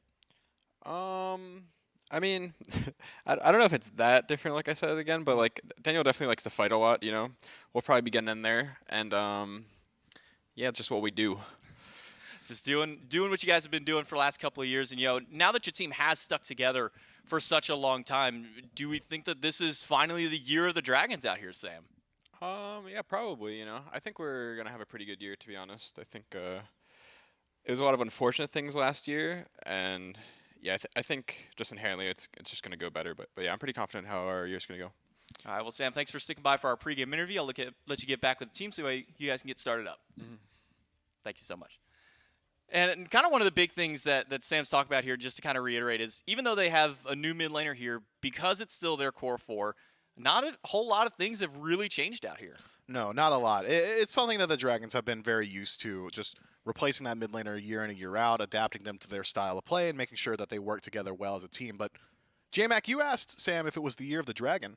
I got to get ahead of it, man. It's actually the year of the Tiger. I see. Okay. You got me there for a moment. I was like, you're the what? Yeah, it's the Zodiac. Yeah, you got me with the Zodiac here. But the Dragons are going to be squaring up against the Olympus Bolts. This team hasn't changed anything. We said it at the top of the desk. We said it earlier on at the end of set 1 on the desk. This is a team that is now stuck together, going on to their 3rd year since their time as the Renegades. no roster adjustments have really happened with this team. And now I think is kind of that ultimate, asking, is this the year of Dragons? Is this the year that the Bolts can finally get something going? I mean, partway through, we're really going back to that. But I mean, partway through phase 2, I mean, the Bolts were tying up for one of the longest winning streaks in the SPL. And then after that winning streak kind of faded away at the end of phase 2, we really didn't see a whole lot more out of the Bolts for the rest of the year. Yeah, the conversation around the Bolts has always been consistency. Can they play at their peak for long enough, or do they peak at the right times? I would argue that they did not peak at the right time. Had they done so, they probably would be wearing rings right now. That was how dominant they were for a certain stretch. I believe it was, phase 2 of the SPL last year where they found that 9 or so win streak. If they did that like in the last couple of months, maybe we would be talking about some different world champions. But the conversation around them really is or any team rather, when you start making roster changes or choose not to, is, hey, do we have a squad right now, us core 5, can we win worlds? Or is this a team that has the making of world champions? And the Olympus Bolts and staying together has already answered that question. We don't need to ask them. They've answered it in their decision making. They stuck together. They think they can win worlds with this team. And they've shown it time and time again. They can be dominant in this league. So what are they going to do in Season 9 to change? What are they going to do in Season 9 to find that consistency? Are they going to try and stick with a similar style and just keep running that down? Are they going to become more adaptable? Are they playing more of the same?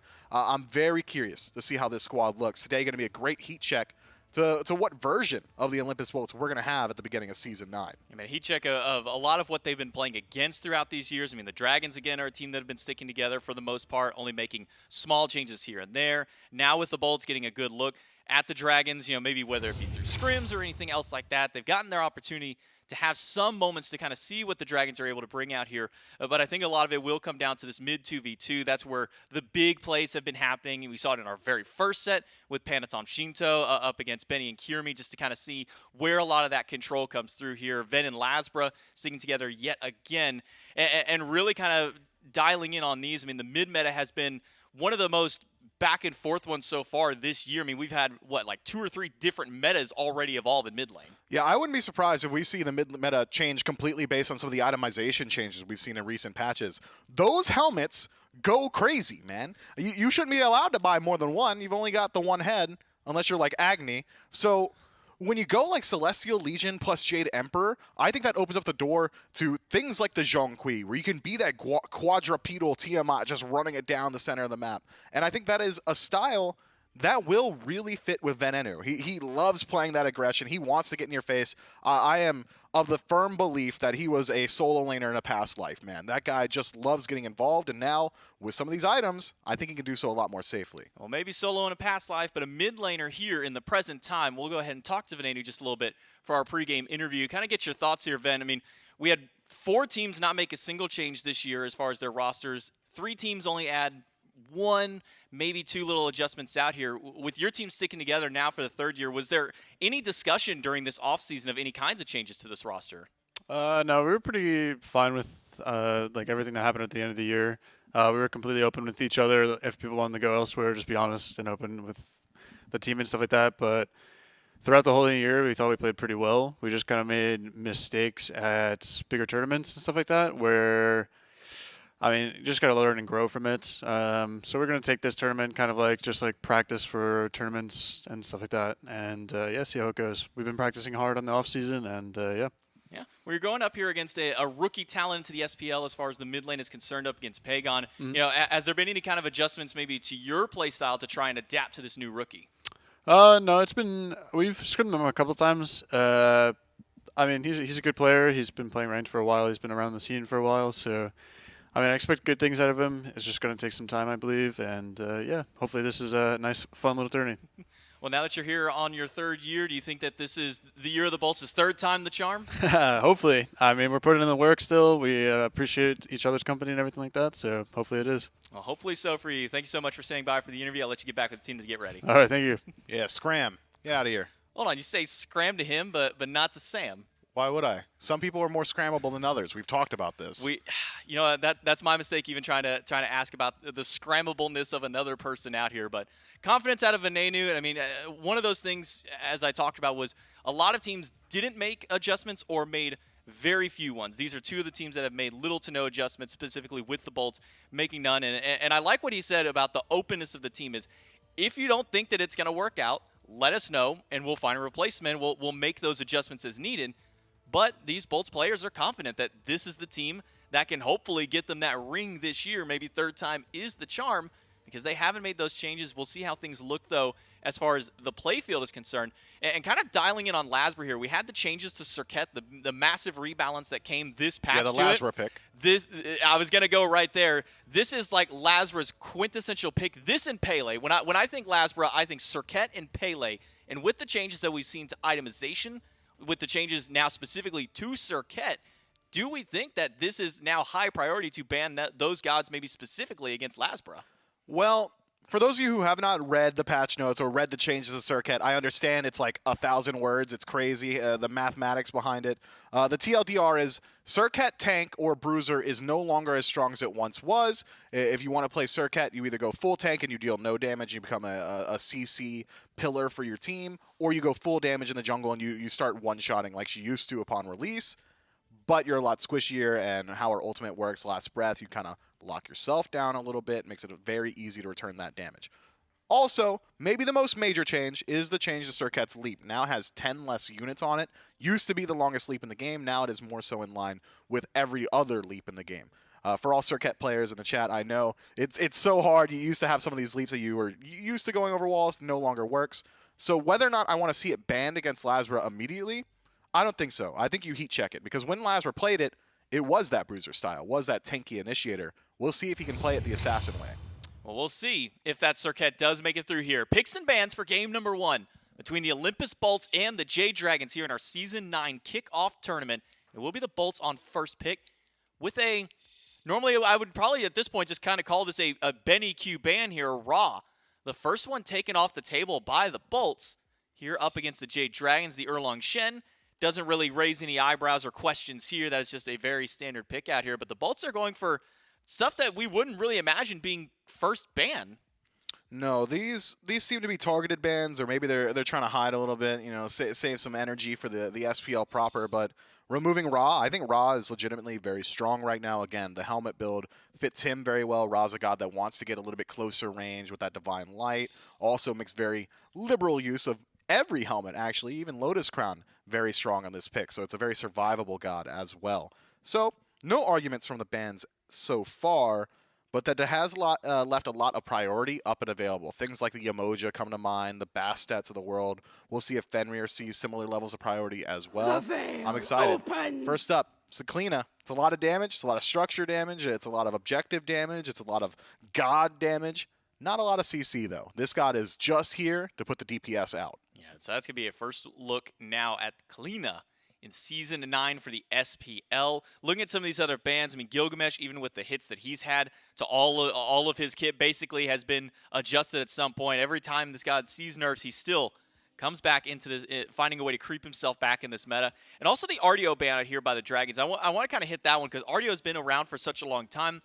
You know, kind of watching some of Final Case tier list stuff, he really pits Artio as being one of, if not the best gods right now in Season 9, especially with these changes to the helmets. So no surprise that the Dragon solo laner would want to have that god taken away if he can't pick that one up for himself right out. I mean, we knew who she was strong in Season 8 as well. Yarkor made a splash with that pick and has continued to do so. I think this is going to be at least a couple of months where we see Guardian solo really start to perform. I was talking a little bit earlier during the SEC lands, or not lands, the event, and it was, okay, we're seeing a lot of Jormungandr, we're seeing a lot of Guardians of Solo, but we were on like 9.2. They weren't exactly super strong.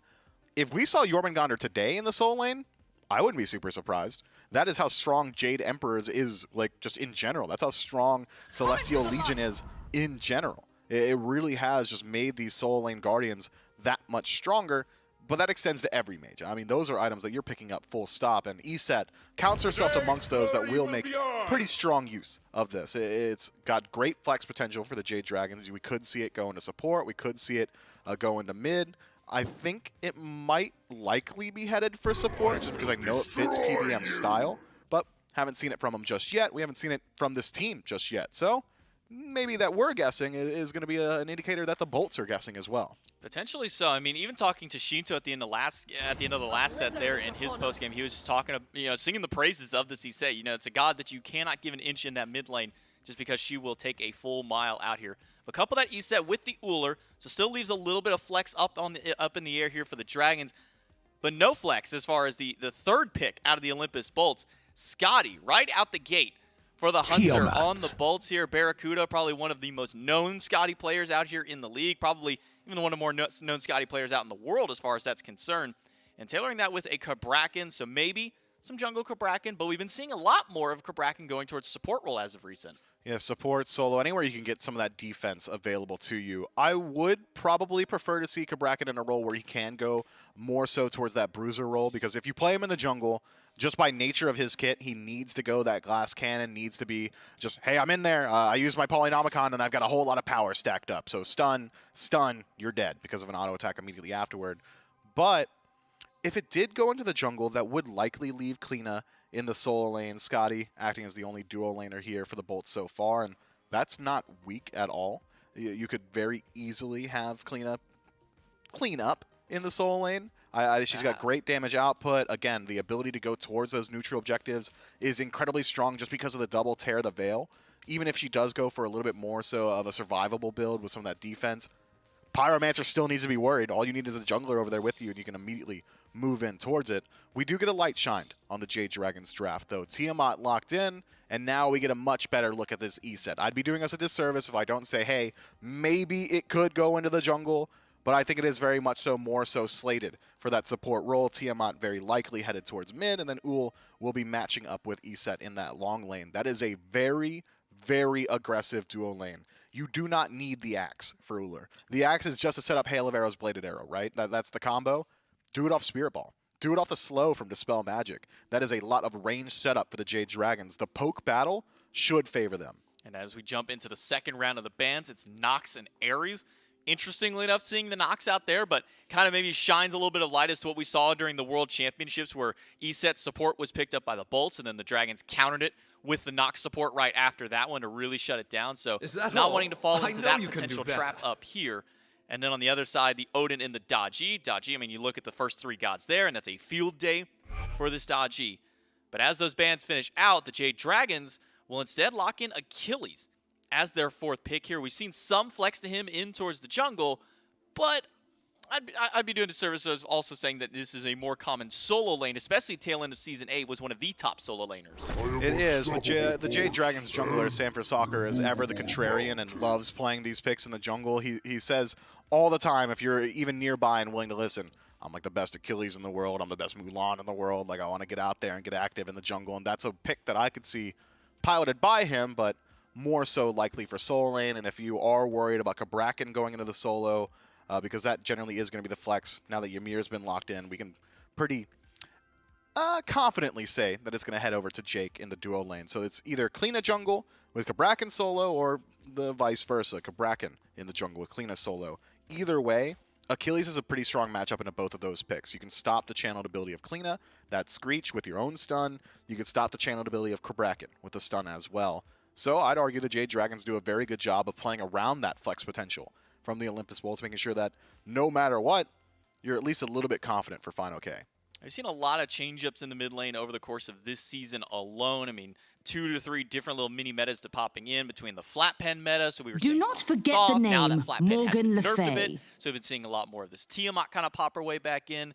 And I was wondering where this pick was going to go for Venenu, but it will be Morgan Le Fay as a final selection for the Bolts to square up against this Tiamat. Lots of long-range poke, lots of safety in this kit, some decent sustain, and maybe we will be seeing this Achilles go jungle. Still could see it go solo because Thor, okay, never mind, no Thor, got baited. Instead, it is Hun Bat, so now very likely sliding that Achilles to solo. Yeah, I agree. Hunbat's actually has a very strong matchup here. You can peel very easily with Fear No Evil. No surprise, he's always been that ultimate bot for your team, but it is a lot easier now in Season 9 to slot that full 40% CDR if you so choose, and he's also one of the best gods at using that Hydra's Lament, which has seen a buff, now has 10% penetration on it. Wouldn't be surprised if it's like Hunbot's going like Bumbas, immediately into Jotuns, immediately into Hi-Rez, and being like, yo, my Fear No Evil is always up. I am always ready to take an engagement. Meanwhile, on the other side, still curious to see where this Kleena and Cabrakan find themselves once the game starts up proper, but you have to be concerned about the Bolt's ability to survive some of these ganks. You don't really have a whole lot of mobility for either of your carries. Scotty and Morgan Le Fay are very easy to close gap on, especially for a god like Hunbots. And Morgan Le Fay, you know, a god that we saw really, you know, kind of rise up when she was actually able to hit competitive play. Saw a little bit of a fallback, but it really feels like that Dragonflight just keeps her in this meta no matter what. It really just keeps you up against just about any god. I mean, when the auto attack warriors were really rising up, she was a great answer to it because you pop that second ability and they just don't get a fight up against you. No, not at all. And the third ability giving you 20% additional movement speed. I know a lot of people are like still surprised by that. They're like, why is Morgan Le Fay so fast? It's built into the kit, man. She just moves that quickly. CC immunity, the ultimate. If you're able to predict that Fear No Evil from Hunbots, you can just walk out of its range. She's got tools to fight in. She's got tools to survive. It's just that counterplay. Once that ultimate goes down, Hunbots doesn't have to get into Dragonflight range. He can toss out the Sacred Monkey. He could toss out the Fear No Evil from a range. You've got CC immunity for Achilles. If he's initiating the fight with a Fatal Strike, there's no way you're peeling with Dragonflight there either. So it's all about the peel potential so far from the Olympus Bolts. And between double walls, Ymir and Cabrakan, you've got a lot of peel. But similarly, on the other hand, Shell getting a buff now. You can go towards that Phantom Shell. You're already getting all that survivability from your Relic. Now you're getting the ability to walk through walls as well. You're not dedicating a Relic slot just to Phantom. I think that those two gods, Cabrakan and Ymir, have inadvertently eaten a nerf. And as we start looking at these two rosters, now that they are fully lined out with all of their selections here, Mifflin, at what point in the game is really where these two compositions as a whole shine? I mean, where do the Bolts need to find their success at so they can find a win? And comparably, where do the Dragons find their success? When you look at the Bolts draft, I really think like early game pressure, right? You've got Ymir, who's got Frostbite, so he's just dealing a lot of damage early on. Scotty's got another body at all times and can just slow you down very easily. Even Cabrakan gets off to a quick start. So I'm saying early for the Bolts, mid for the Dragons. Well, let's see how it pans out for both of these teams. Game number one between the Bolts and the Dragons going right now. Our first look at the Olympus Bolts and the Jade Dragons here in Season 9. The Bolts, the exact same team that we had in Season 8, Gormizer, a team that was on one of the longest winning streaks of the year back in Season 8. And the Jade Dragons, a team who have made a change to their roster, Gordon. a swap over in their mid lane. How did we end up with 9 out of 10 same players? That's impressive. Yeah, new coaches as well, as J-Mac lets us know. And your first look at Dolson and Gore in Season 9 of the SPL. We don't care about us as much. But no, I meant shuffle the. We'll talk about coaches. Well, like Cheerio's a coach. Cheerio's pretty good. Yeah, it's He's an a pretty important good coach. No, but Gore, I think I talked to Zapman about this actually during the Leviathans team check-in. I feel like minimal changes going into Season 9, and a lot of it in Zapman's eyes is because at different points throughout the year, each of the teams in the league had a peak where they were like really hitting their stride, realizing their potential. The Bolts didn't place as well as they wanted to at Worlds, but they had the longest win streak of the year in Season 8. So if you can build on that, you know, and so I think it's finding that balance. I don't know. I think I know where they'd try to find that trade. I'd drop the win streak to win Worlds. To win Worlds, of course. But I think this is a roster that said, hey, we know that we have the potential to beat all these teams in a row. And then the Jade Dragons, they swap things out in the mid lane. Could be a different look there. Pagon, brother of Benny Q, by the way. I think that's kind of a fun little fact. A couple of brothers joined the SPL. And they will be playing later in Phase 1. I'm That's excited right. to watch them go up against each other. And in Phase 2 and in Phase 3. And well, all yeah, but the like year. the first one's like the best, you know? There were plenty of brother matchups throughout the course of this year. I just think the storyline score a lot of fun going into Season 9. And really this week is about getting your first look at a lot of these teams and almost exhibition matches. Let's see what some of these new rosters look like. Let's see if it's going to be the year of the Bolts, things like that. And what a way to start off the year. We get a Barracuda Scotty in Game 1. I'm going to be honest with you. So I didn't expect the Kerninos earlier. I would not have called the Scotty. It works out perfectly because you can get the Scotty skin in-game. Yeah, if I had my phone immediately available, I would pull it out and tell you exactly which skin it is because I'm blanking on the name of it. Can you buy it in-game right now? You can get it from playing the game in the birthday event. And so there you go. Like as far as I no, you don't even have to buy it. But gyms are 33% off And anyway. So if you needed to buy it, now would be the time Yeah. of year to go in. And It'd be a lot easier for you now than like a month from now. Yeah, agreed. Honestly, now even than 4 days from now. On Monday, not as good. Sunday, still good. The key is just loading up as many gems as you're going to spend this year. I would all do at well. once. I would do that. Like no joke. Whenever I needed to buy gyms, I would like wait for the sales, and then I would heavy load how many gyms I was gonna That's get, right. and then the next like 3 patches, I'd just be balling. Well, Gore, let's jump into game one. Why don't we? Between the Bolts and the Jade Dragons, it's an icy duo lane for the Olympus Bolts. Ymir plus Scotty up against PBM. That is very frigid. And Panda Cat. It is very, very chilly. Barracuda throwing up the hands because Final K pauses us for the second time within 10 seconds. The highest. Sorry, the emphasis, Oh, the yeah. call out. Come on! Well, it was funny in the player cam. You see Barracuda throwing those hands up. We want to get in the game. We want to look at these teams as they're going to look in Season 9, but we're going to have to wait a little while. The good news is, I is was the good thinking news? about this during the draft, so it works out pretty perfectly. Is just how much I like that duo lane. I think it's really interesting because the Thematically, of course, too. Not just thematically though, but like gameplay wise, I like the fact that we see the dragons go for the E set. Oh, dragons. And that immediately they end up, banning the Nox again. It's something we saw the Leviathans do as a counter to the Nox support, and it worked really, really well when Jake was the one who was unfortunately the E set for that set. So they knew that there was a way to shut it down. But I like this, even though Mifflin mentions the Phantom Shell, which is really going to be powerful throughout this game. I think early on, unless they just bury all their gold into a relic upgrade. Yep. Then you're going to be pretty much set to isolate them. You're going to have really good walls. I think the duo lane, especially being a huge point of contention early in Agreed. this game throughout all of that. Jake's got some sick Ymir walls. We saw him a lot last year. I am really excited to see how well, if he can lock them down. Unfortunately, it is only E set really on the team. Here's I think my question. Achilles. The question always is. Okay. Is it going to be? Is it going to be the 0-5 Jake Ymir, right? Where nothing goes his way in the early game, none of the walls are hitting. Yeah. You get those the freezes just coming up short, or is it going to be the 5-0 Jake Ymir, right? It giveth and it taketh away. And this is our first look at Jake's Ymir in Season 9. Again, luckily, the weight probably not on Awesome Jake, but you want to put your best foot forward. And I like the way Venenu approached that pregame interview as well, where it's a team, and we talked about it already, Gore, that you had good regular season win streaks, but your tournament play wasn't always fantastic.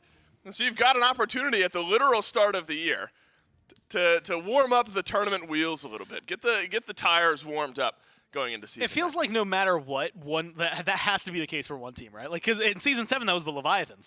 They were, regular season, they're just absolutely beating down anybody. Yeah. Oh, wait, tournaments? Okay, first rounded. Until pretty much until this last, 2 lands, maybe 3, they really didn't get that far. They made it through the semis for the first time in Phase 2 last year. So that was a big deal for them, whereas the Bolts, like you said, are in that kind of similar position where all of a sudden it's all right, so if you're following the same trajectory, then I've got great end of the year news for the Bolts right now. They're going to be winning it all. I don't know, Gore. This is more of a zoomed out look at Season 9 because Final K hasn't given us a chance to talk about real gameplay at all in the first 10 talked about seconds. some gameplay. It was all theoretical gameplay, I guess, so it wasn't real gameplay. They've walked up to the green buff. Congrats. And so we'll have to take a break before we get into gameplay. Game number 1 between the Bolts and the Dragons resumes shortly.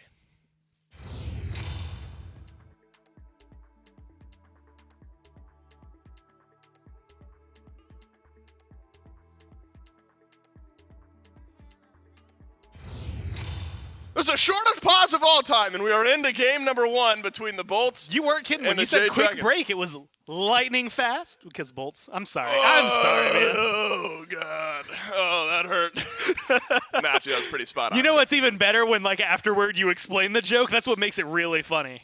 Yeah, right. When you have to lay it out there for everyone, it makes it a little bit of there's a little extra oomph on it. But let's get in, Gore. Please, let's get our feet underneath us a little bit here. Olympus Bolts versus the Jade Dragons. Game number 1. Our first look at these two teams in Season 9 of competitive Smite. And Lasbra, not only the duo lane, fun for the Olympus Bolts score, but take a look at this jungle. This is a classic pick for Sanford Soccer and the Hun Bats. Lasbra on the Cabrakan. You got Blink. You got Flat Pen early. Need to see him active. And you know what? I'm really excited to watch it. This might be the easiest Heartward Amulet build. I think, like, early on, you got to look at the mid 3v3 because that's where a lot of conversation is. I think this Cabrakan, before those items are online, is going to be able to get a lot of extra pressure, and that's something that I look forward to seeing what Lazar's going to be able to do with it. You can already see him getting a little bit aggressive in the mid lane. Same thing happened over there in duo. But when I look and I see, okay, so there's a Cabrakan, there's a Morgan Le Fay, there's a Ymir. If I'm Jake, or not Jake, if I'm Mike, I know, okay, cool. Magic Prots, first things first, then we'll start to figure things out after that. And we've already seen earlier what Shinto had said. I think being able to be a little more tanky on some of these mages, specifically the E-set, since we already saw her last year getting kind of shuffled over to support, opens up this conversation even better for Mike to be able to perform and hit that late game tank status.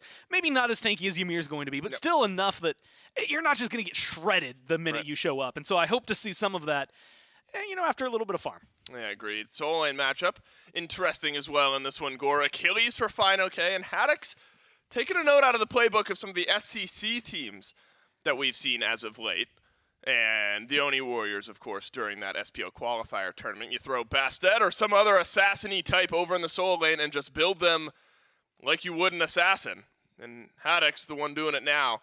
The Kleedna over in the solo lane. Gore looks like a little lifesteal to start off on that lane. Bluestone Pendant.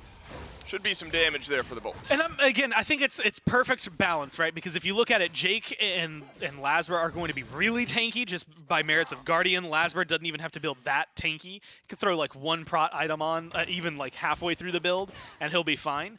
Kalina can kind of lean heavily into that damage, maybe go a prot item if you find yourself in a lot of trouble, but like you had mentioned, I know we saw Ducky do it, we've seen, as you mentioned, in the SEC and during the SBL play-ins, this pickup of what this Kalina is capable of, and during those rotations, especially if they can just get the farm that Solo gets, all of a sudden you've got this really big impact of someone who can walk through walls, show up around a team fight, and just body the backline. And if you're looking at somebody who's going to be able to get there, it's the one person who doesn't have to worry about Lazarus walls, or I'm sorry, doesn't have to worry about, like CC from Sam, doesn't have to worry about like stuns from Mike. They can just walk at them through the map and decide to cut them off. So I think that Haddix is going to be a big player. And we saw what he could do last year. I'm really excited now that it's no longer his rookie year, what Haddix is going to offer on this pick. Yeah, Haddix, an incredible season in Season 8 for the solo laner. Did not look like a rookie for much of that year at all. Yeah, Gore, it feels like... If even a single game, I'd be surprised, honestly. Right. I mean, there were times when Haddix was the one dragging that team, dragging this team forward. There were times when the rookie was the one looking like a veteran. And that's a strong point for the Olympus Bolts to have moving into Season 9. Soul Eater is going to be the first item for Haddix. Stack that up, and a nice stat stick early in this game. So the Jade Dragons, Gore, do have a new player in their roster as well with Pagon.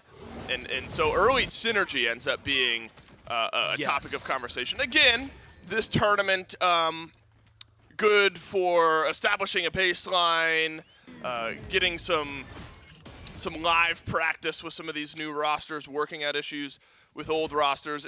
And so that's why this week and this weekend, should the Jade Dragons move on, the synergy between these two, Sanford Soccer and Pagon, ends up being where my eyes go and something I'm interested in seeing build up throughout the week. And it gets really intriguing to me as time goes on. First off, that's a good blue buff steal.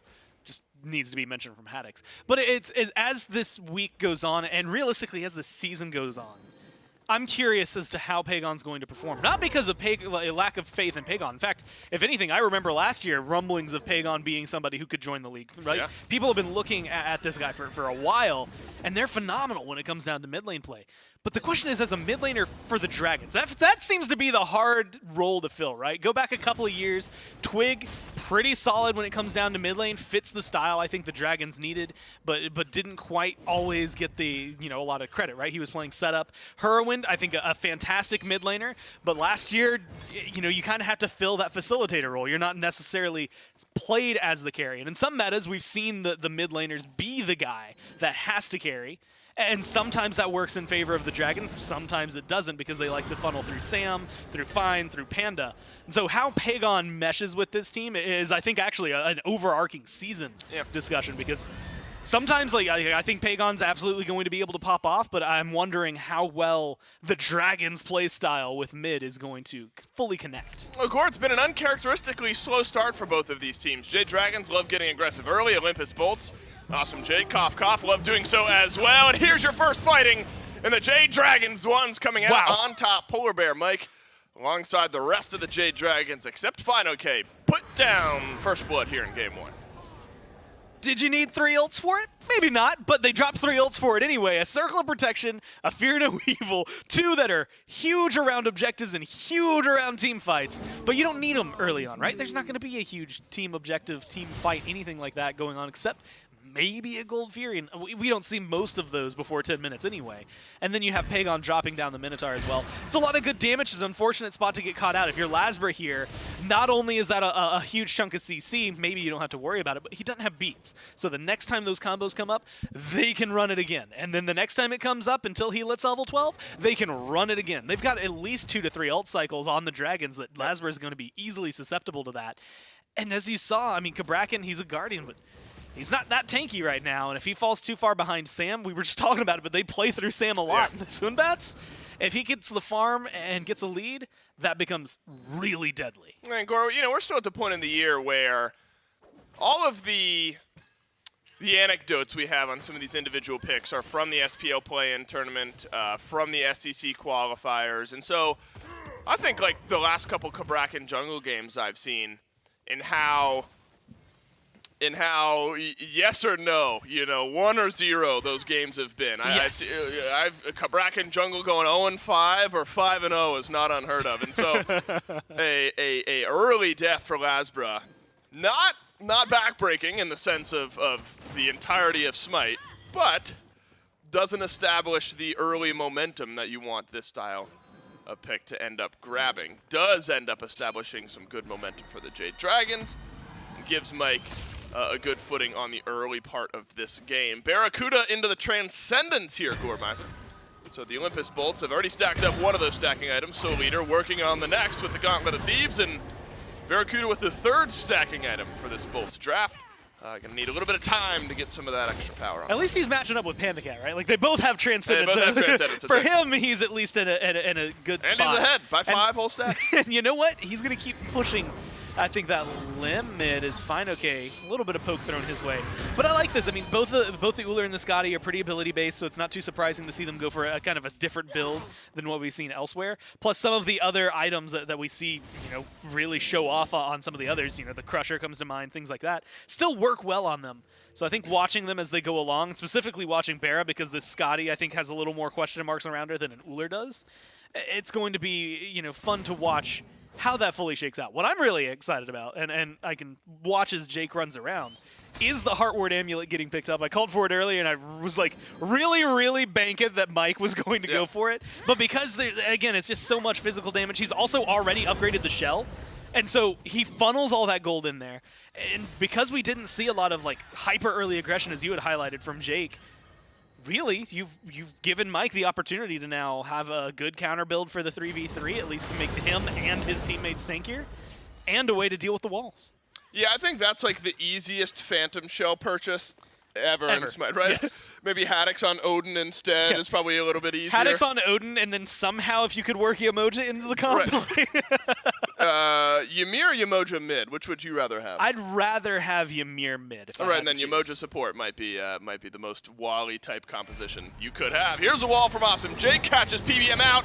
Would love that Phantom Shell right about now. Doesn't end up needing it because the return is here, and Lasbra drops for the 2nd kill this game. The Jade Dragon starting to swing, and unfortunately it is Lasbra who falls yet again. It's an 0-2 start for the Cabrakan jungle. And again, it just comes down to where is their damage coming from. As long as Mike is alive, first off, Circle of Protection does a ton of work in keeping people alive, getting a good heal for them.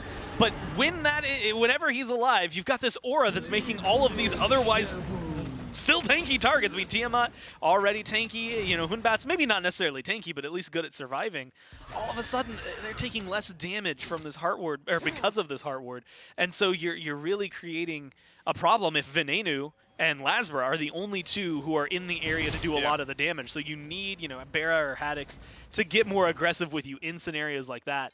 But even better for the Dragons is now the 1.5 level lead. that they have over Lasbra for Sam. Just ticked over to 10 for Lasbra, has already gone up into the helm, feels pretty solid, like where he's going to go with this build. Yep. But they've got at least one more ult cycle before he hits level 12 that they're going to be able to potentially put some pressure on him. He needs to get that pickup in the farm game going a lot faster. Gore, I was wondering if we would see a 1v1 just now, and when I look at the items, that would have been a bad idea for Barracuda. He's got a lot of gold to go back and spend, I imagine, but in lane as of right now, he has a full Hi-Rez Lament behind Cat. I don't believe that's a 1v1 that Barra was all excited about taking. So yes, goes back, completely buys a Crusher. And a upgraded Aegis. So back to lane. Barracuda will go a little bit more even, but Hi-Rez plus fully stacked Transcendence score. Panda Cat is in a spot now where that damage is going to be sticking. And you look at maybe some itemized defense towards that because it's a unique build, something we haven't often seen in the Hunter role up to this point. And Hi-Rez plus Transcendence on an Uber is going to pack a punch. Very specifically because he has the Hi-Rez. Like, to me, this is a build of Panda Cat wanting to 1v1. Like, he wants to fight Barra. Because, like, you know, Transcendence, now you finally got the mana to throw out your abilities. Lasbra is just getting cut out. He's going to go 0-3. Yes, he is. Pagon gets his first SPL kill of the year, and it's on to Lasbra for the third kill of the game for the Jade Dragons. And Gore, every once in a while, as casters, we set up a storyline, and it just kind of comes true before our eyes, and it just feels so good. And here's the next of that, and it's the immense damage that Panda Cat's going to do. Aegis out for Barra, and will the dog get it done? No, the shell is out, and that 1v1 a lot closer than I thought it was going to end up being. Barracuda nearly flips it around. Panda Cat didn't even have Aegis. That would have been a big difference maker in this fight. Didn't use the beads either. And Barracuda will live, so will Panda Cat. Unfortunately, though, Lasbra's fallen for the third time this game earlier on in that fight. All it would have taken is if Pagon was a little more selfish. That's an Aegis, not a shell. Panda Cat dies there. That is a huge play from Pagon for the rotation and the save to make sure it happens. And again, you know, I'll talk about this because they're going to be auto attack. They've got 2 shells. I just saw Nemian get popped by Mike, so I really want to crack into that. But realistically, I think that this is like the not only a great showcase for the start of Pagon, but a good showcase of what that duo lane is going to be, because you get the kind of the crack opening that is, Panda Cat just smacking down immediately the damage you're going to get from a Hi-Rez, but you get the kill, and you see it right there. I mean, that is a massive health gap. But Calder does a little bit of work, and the shell helps alleviate a little bit. I think Panda gets, again, that initial Hi-Rez proc, that really hard hit at the beginning, and then the sustained damage from Scotty was a little too much to overcome. So I really like the presence of mind that the Barra has to be able to keep that fight going. And, of course, the presence of mind Barra has to get out of there before the team shows correct. up. Smart for Barra, who does not have his actives for another minute and a half or so. Panda Cat has beads and Aegis going into this Gold Fury fight. Jade Dragons have pulled it and gotten it down to half HP. Awesome Jake, haven't seen much from the Ymir just yet. You'll need him in this fight, though, as Fine-OK eats the stuns. Wall go down. Fear No Evil is good. Separates out the engagement as the Olympus bolts spreading over by the red buff. Panda Cat is alone in the backline, dodging out a lot of the damage that Ven has been throwing out. PBM doing his best to peel for his ADC, but it does not matter. Ven rotates over. Double kill on some questionable positioning gives the bolts an advantage. I'm going to be honest with you. I was not watching why Panda Cat jumped in there. There was a lot more going on at the forefront, so how he ended up there, well, that's going to be a huge question mark. That is just not the spot you want to be. You're alone. Maybe there's a miscommunication as to where they're going to be going in. Jumps a little too far. Or maybe he's looping around for the back of that Fear No Evil. Either way, wildly out of position by the time the fight keeps going. And what was a Gold Fury feint from the Dragons turns into an easy pickup for the Bolts. And that's, looking at cooldowns. Pagon didn't have that shell back. That's really helpful against this team because there's a lot of auto attackers on the Bolts. You get the shell from Mike, but it feels like, again, a very disjointed fight from them. And so not able to get as aggressive. He's got a Nemian as well. A lot of survivability built into this team for auto attackers, and it just unfortunately didn't line up the way they needed it to when the fight finally happens. I think it's a good engage, and then just some questionable, positioning afterward from the Dragons. Really, they put the bolts right back into this. I mean, Lasbert didn't even have his beads for that fight. Now he's got them. Now they're going to be able to put more pressure on the map. Big gold swing core as the Pyromancer will drop as well. Should be right around a 2,000 gold lead. Just above it, 3,000 experience as well. And so it was a slower start and still low, relatively low in kills between these two teams. I'm thinking we're going to have lane fighting. I'm thinking junglers are going to be in lanes causing chaos. We got 5 kills to show for it. You got to remember, these two teams have the record for the lowest kills set in an SPL game. Do they really? 4. It was a 4-0. No kidding. I would never. Okay, I'm trying to think of teams. If you told me which 2 teams had the lowest, like which matchup, which SPL matchup has the lowest kills, I actually think this would have been my last. Yes, this would have been my last guess. I think these 2 teams in my mind are the fastest paced and the highest They're supposed to be, team. yeah. So the fact that that they have the record for the lowest, baffling to me. But I got to remember history in moments like this. 4 kills, and every single one of them was on the Dragons. Maybe it's against other teams. They're really good at being aggressive and catching teams off guard. But against one another, they don't want to be the team to like flinch early on. Well, because you know? they both snowball pretty well, right? Like that's like the style that they tend to play with, especially the Dragons. I mean, that was something they were known for a while. Was like if they get ahead in the first 5 minutes, the game might as well be over because 15 minutes from now they're going to be killing your Titan. And so like you don't want to go too aggressive against them because what happens if you do make that misstep, all of a sudden they've got this massive lead. It just gets a little shaky. But I like where the Bolts are at. Again, like you said, 5 kills, 17 minutes, maybe not like the most thrilling team fight action that has really been able to peak, but realistically, the Bolts get a massive team fight that goes in their favor, gives them the first, like I want to say, substantial, like large gold lead for the game. And now they're starting to trudge a little further forward. They're willing to get aggressive. Unfortunately, I think this is the second obelisk in a row that they haven't been able to pick up, maybe the 3rd. And now we're in this position where the Dragons still have a lot of capabilities. I mean, look at their relics right now. They're all up. Look at their ults. They're all ready. All it takes is a misstep from the Bolts, and you can lose that gold lead really fast. A whole lot gets missed over on the left side of the map. As Awesome Jake takes a stun and a silence, but that is a tanky Ymir. At this point, Lasbra desperately searching for a stun, will get it. But a Fear No Evil from Sanford Soccer answers back at the beginning of this fight. How about that rotation in from Haddix? Evaporates Sanford Soccer in a great ultimate from Lasbra, and the turnaround has begun, and it is here. The Kabrakan jungle 0-3 no longer. Add a few assists and a kill to boot. And again, just look at the build that Lasbra's gone for, right? So realistically, what he did was early on, he was the lightning rod, and he wasn't really well protected during that. And so he got struck by what? You were about to do it again? That one was unintentional. It was completely unintentional. Did I cut you off and you were about to say you got struck by what, Gore? What did he get? I was gonna say he was struck by lightning, but then he got it's been struck a long down. Season. It's been a long off season, yes. but now he's got some prots, and he's more protected, so he can. I just took the wind out of your sails. I'm sorry. We're 18 minutes into our first. He don't die as easily now. That's what I'm saying. Gore, I'm so sorry. We're 18 and a half minutes into our first Pro League cast of the year, and I've taken the win. I legitimately did not mean to do that second one. I've taken the light out of your eyes. The first one was intentional. Does this happen with Katie a lot? Like you're at home and you make jokes all like the time. that, She does not appreciate my humor anymore. You know what? I'm hard pressed to believe she ever did, but I think part of that is 8 years of being jaded, right? Like, after a while, she's just done with it. Well, the rest of the league has been jaded by the Dragons only for a couple years now. Zing, that's mine for this set. Thank you very much. Olympus Bolts were getting jaded early in this set, or this game rather. That's you too. I guess, and this set. Yeah, one more at some point in comedy in threes. The Olympus Bolts have turned this game around, though. 19 minutes in, find themselves handedly in the lead of the Jade Dragons. 4,000 gold. Couple towers go down.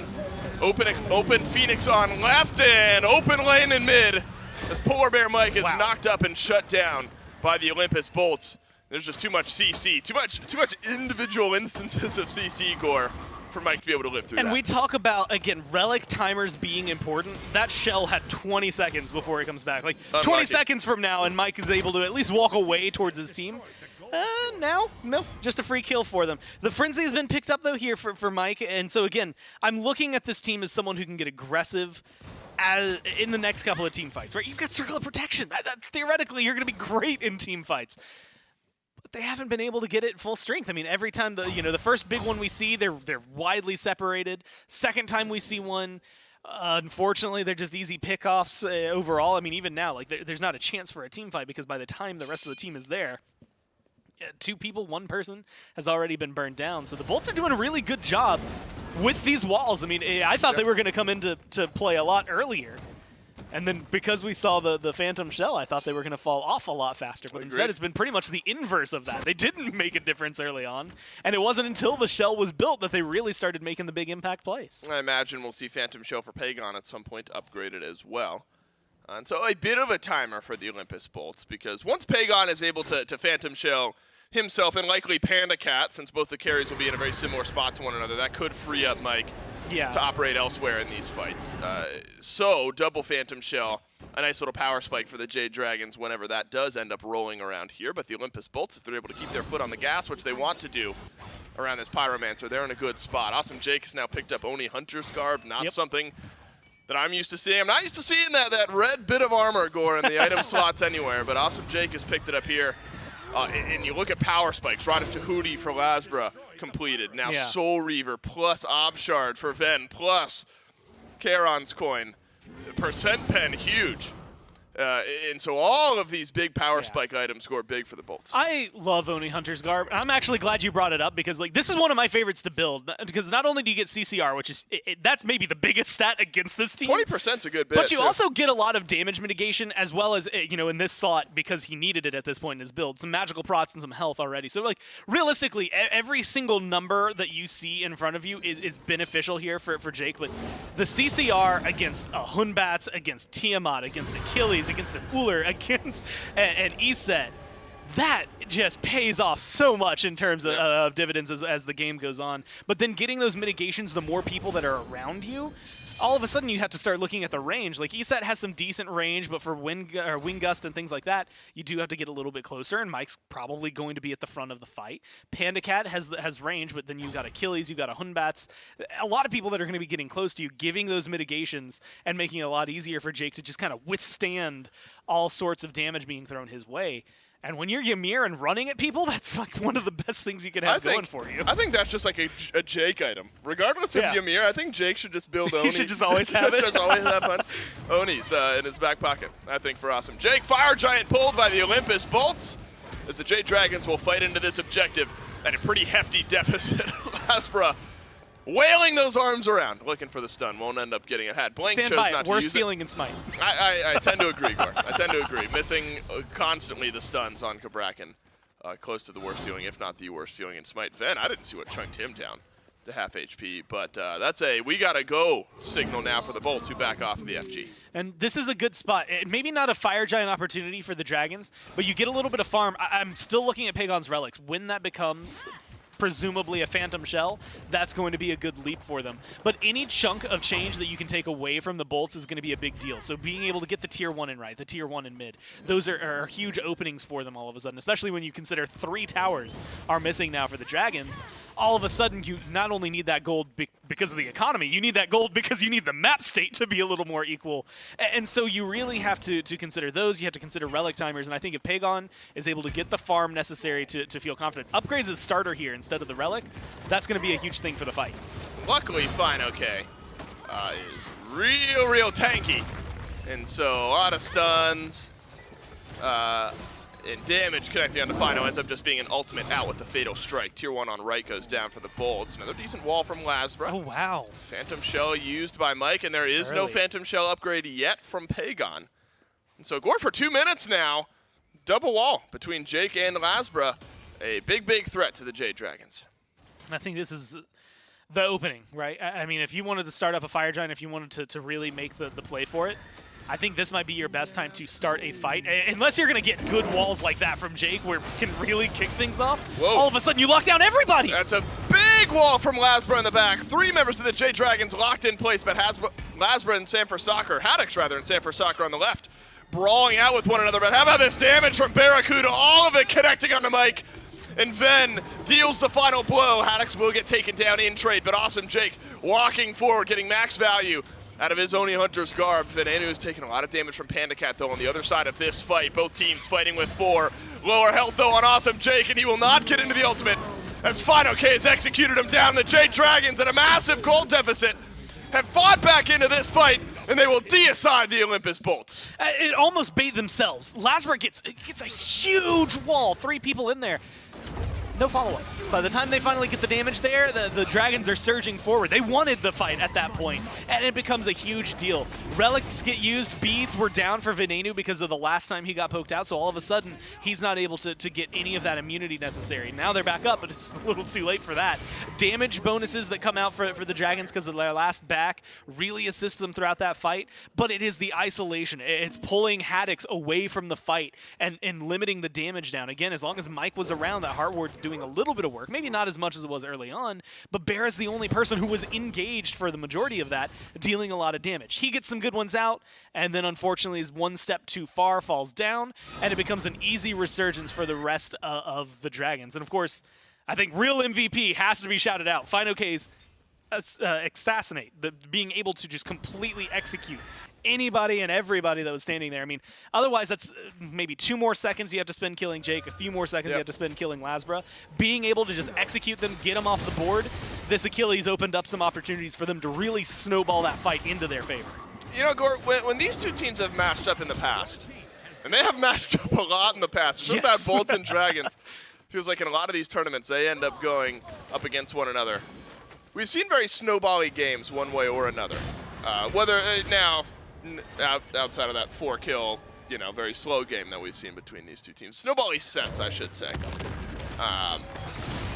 What a back and forth game. We've gotten game one between the Bolts and the J Dragons. Both teams have held at least a 2,000 or 3,000 gold lead at points, and both teams have come back from that deficit. Now we are right back to even, and the J Dragons a good chance at controlling the rest of this game and grabbing a game 1 win if the rest of this siege is able to go cleanly. Haddix finds a little bit of damage into the front line of the J Dragons, but probably took more damage in the wall than he dealt. You got to watch Jake, and this is exactly what I was going to talk about. Wow. Walls like this seem, you know, almost silly if you look at them from one perspective, but when you realize he's blocking autos and how long that wall stands up, I mean, depending on the level of it, like, you know, up to, I think 5 seconds at max, like, it lasts so long in game that it just blocks him down. It slowed down a lot of this fire giant. That's good damage from Fine. Okay, Fear No Evil onto the back. That's got Barracuda running towards the J Dragons, but he's able to shrug it off. Both actives now down for the Scotty. Half HP missing from the Phoenix. Minute and 45 left on the FG buff.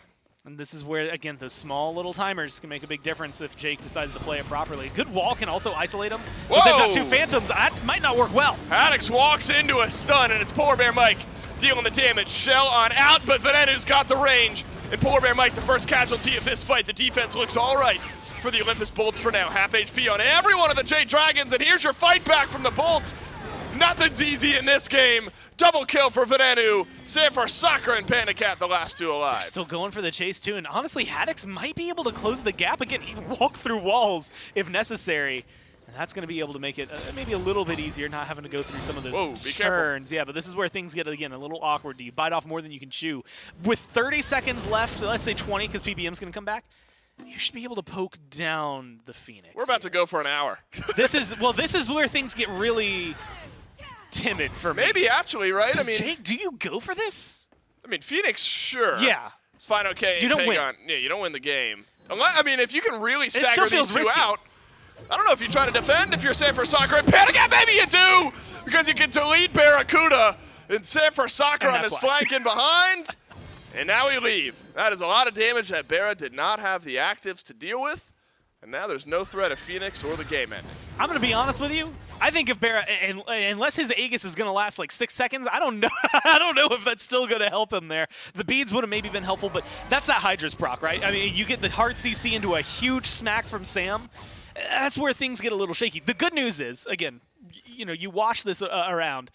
It's essentially an even game after this next 5 seconds, right? 2 Fire Giant buffs disappear. Gora literally You're pretty much right back to map status even neutral. And it's only because they defend that left side Phoenix. I mean, that is brilliant from the Bolts to be able to body away from that Phoenix and then to push forward.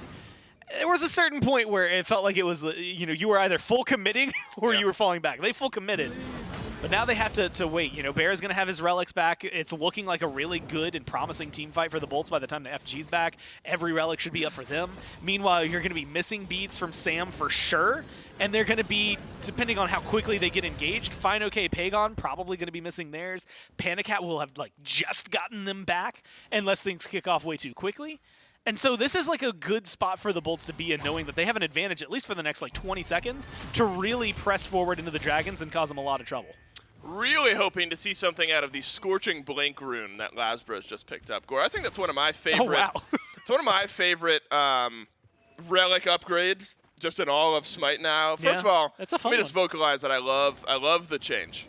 Changes to relics. Like the fact that there's these upgrade trees now, you can really uniquely adapt your gameplay later in the game. The fact that there's just more choices to be made, I love. And Scorching Blink ends up being one of my favorites, and I want to see big value out of it. Is it SpongeBob where there's an episode where he's like scooting along the ground and leaves like a trail of fire behind him or something like that? I don't know why that comes to mind. But that's what I'm thinking of. I'm going to call it the SpongeBob Blink for the rest of this year if we see some good value out of it. Awesome Jake throws up the wall but doesn't get the stun. I like, again, the damage it can do. If you're Lasbro here, and you blink, let's say if you get Panda Cat in your sights, you can blink to the other side of Panda Cat, turn and stun. Panda Cat's dead. If his beads and Aegis come up, maybe he survives it, but like realistically, it is a really easy commit for Lasbro to be able to get good damage out. And not necessarily for free, right? You're going to have to put yourself in an awkward position, and he's got just the right kind of build where he can deal good damage and survive for a little while. But it is going to be fun to watch how he can use that one, especially considering how aggressive he can be with it and the pressure that he's going to be able to put out. The problem is again, how you use that blink. Because, you know, like, it's going to leave that trail behind. He's got it. Oh, my God, no!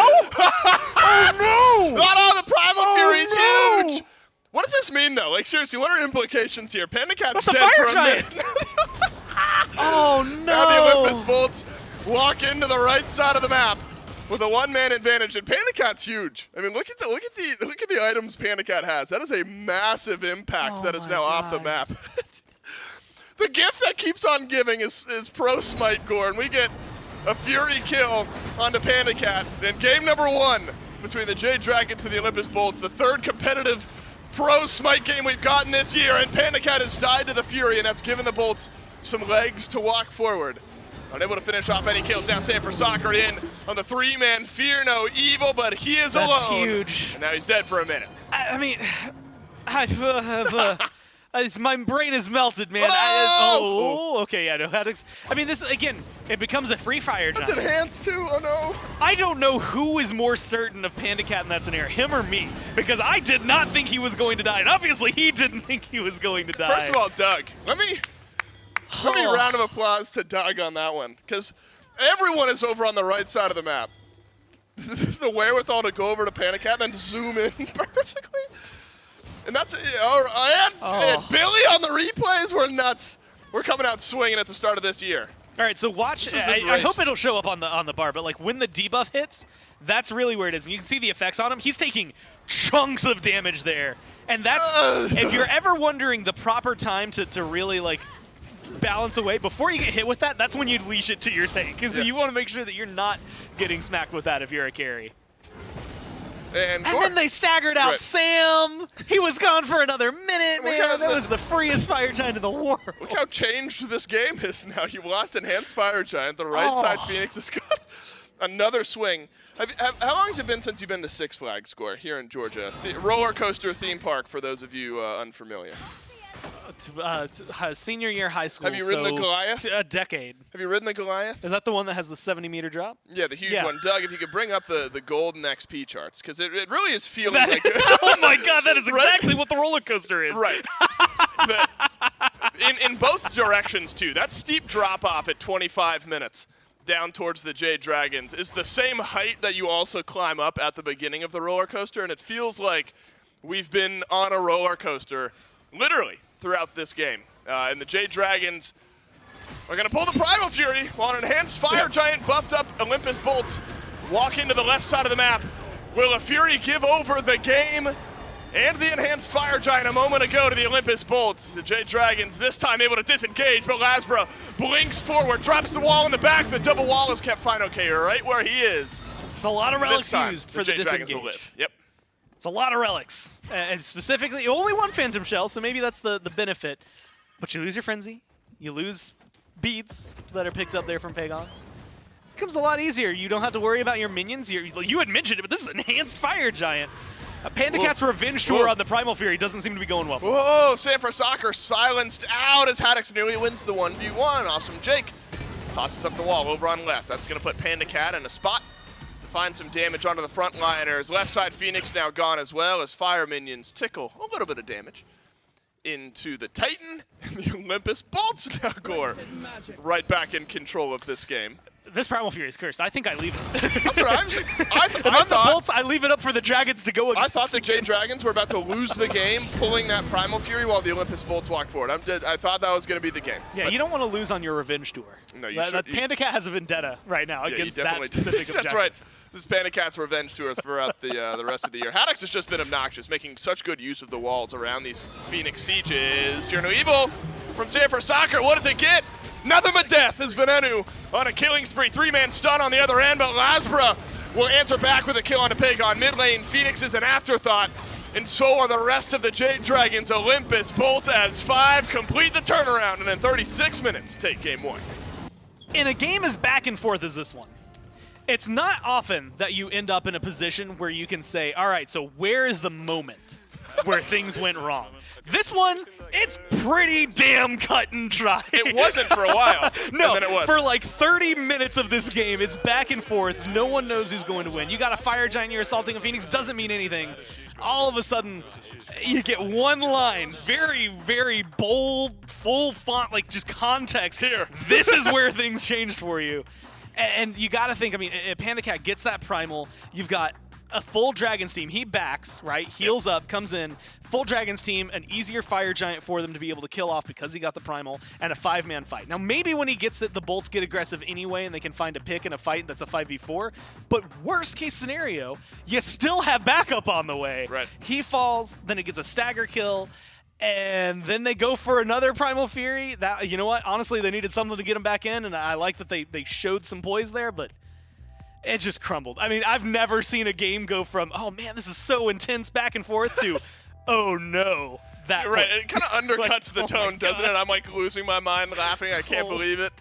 Who would have thought? I wouldn't have guessed that one set in, we are in our second set of competitive Smite of Pro League competitive Smite of the year. We've already got a jungle kill. We had like one of the a players. single one like all last year. Unbelievable. That's only game 1 of this set. Oh, Game no. number 2, the Bolts vs. Dragons coming up next.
I will get there.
this giant cake. It's this massive cake. It is a big cake. And Handyman decides to just smash a Ymir underneath right in the center of it. And apparently I put on too many sprinkles? You did put on a okay.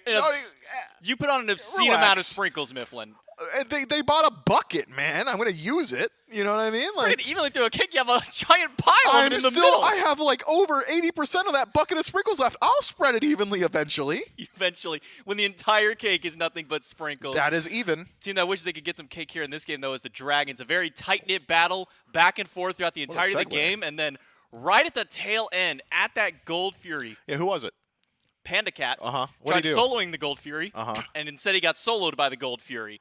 And then what would you call that? Like a throw, maybe? Probably a throw. I think that would be a solid word to call it there. Very end of it all here, Mifflin, though. But going back to the beginning of the game, it's back and forth, very low kill count throughout the entirety of the game. I think even at the end, we're only barely at 20 total for the entirety of that game. And starting out here, I mean, J-Dragons and Bolts have a lot to prove coming in here. You know, you have the Bolts going 3 years with this team. The Dragons bringing up some new talent. And we got a good look at both these teams so far for Game 1. Dude, I was actually very impressed with the J-Dragons macro play throughout the early portions of this game. Felt like the plan was, hey, where's Lasbro? Let's make sure he isn't having fun. And Lasbro simply did not have fun. I believe it was like an 0-4 start for the Cabrakan just because Hunbots kept ulting him continually. And specifically at that 12-minute mark, Pagon made a rotation to save Panda Cat's life where he drops the shell. Just massive plays there. So if we're concerned about Pagon's ability to play at the SPL level and synergize with this team, that play alone, honestly, it's been a while since I got that hype. That cemented him in my mind that he's going to have a decent transition here to the SPL. But got to give credit where it's due. The Olympus Bolts from the edge and with a godsend, a random windfall in a team fight in the late game of Panda Cat just giving it over. Yeah, Gold Fury MVP for this one. The Olympus Bolts stuck in there the entire time. There was a portion where I really thought the J-Dragons, they're just in control. They were controlling the defensive positioning around the Fire Giant. They had won out in the majority of team fights up until that point. And then one mistake, stop me if you heard this before, will cost you a game at the SPL level. And that's exactly what happens here. I mean, at that point, we are 32 minutes in the game. It's a 2,000 gold difference between them. And I think Dolson gave probably the best analogy. It was the Goliath drop of gold and XP that went the opposite way there, and the Bolts were able to bring this one back and take game number 1 here. But I think you're right to highlight, you know, Pagon has been the primary topic for us at the beginning of this set, and it will continue to be our topic throughout the entire early lifespan of the Dragons here in Season 9. And we've been seeing a ton of these shell pickups from these mid laners. It's not something that was typically picked up by mid. You typically go your beads, your Aegis, and then you're done. But over the course of this early portion of Season 9 from SCC now into SPL, we've been seeing Shell kind of bleed its way through as that second right next to a set of beads for these mids. Shell's just good.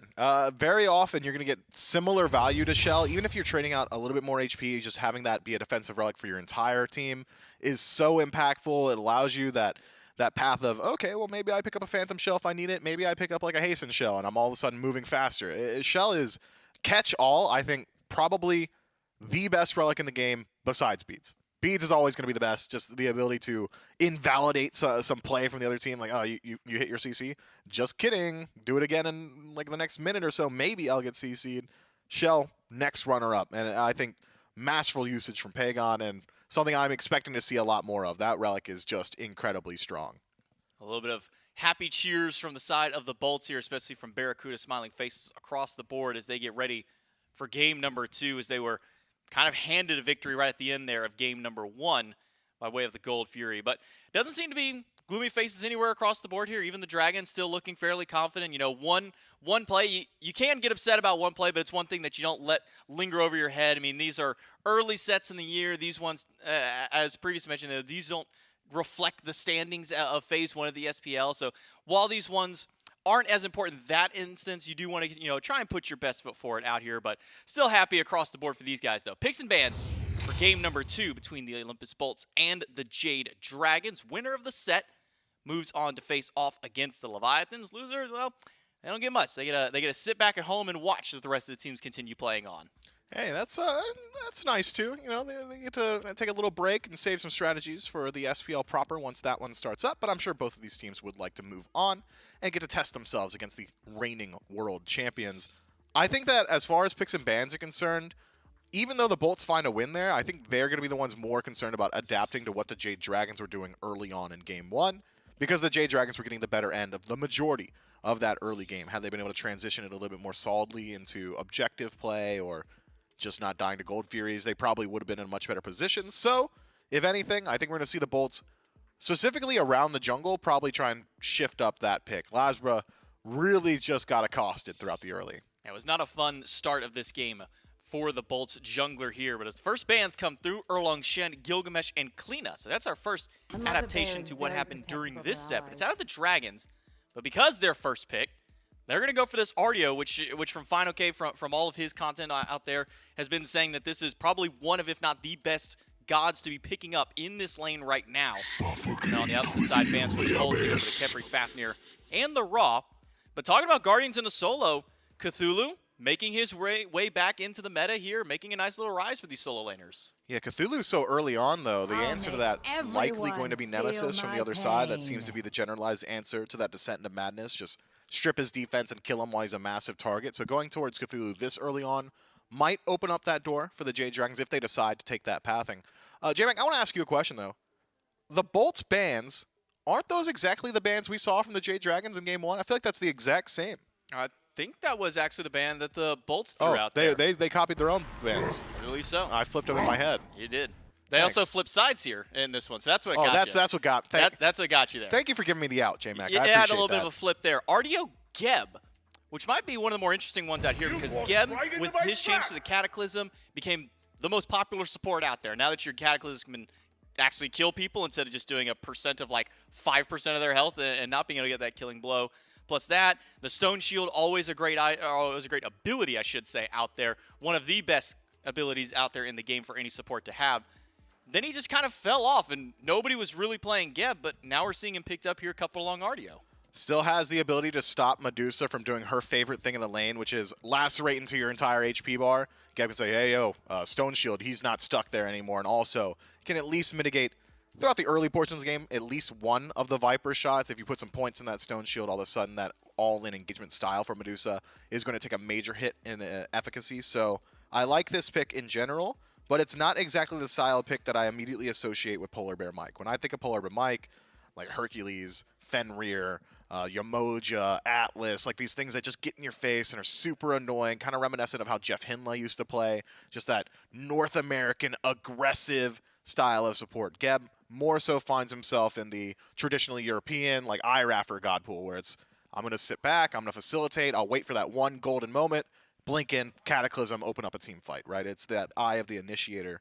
Geb, a little bit more so a facilitator for his team, but you've already got incredibly strong dive just from Artio alone on the Jade Dragons, which might be why we see PBM say, okay, I'll take a back seat here, I'll let Final K hold that mantle for my squad. And then you couple that Geb with an Uller in the dual lane, so once more Panda Cat gets to run this Hunter back with a rather unconventional start to the build. It was what Transcendence into Hydra's Lament, not something that we see typically out of mini Hunters at all. Typically that's something we only see towards the side of the jungle.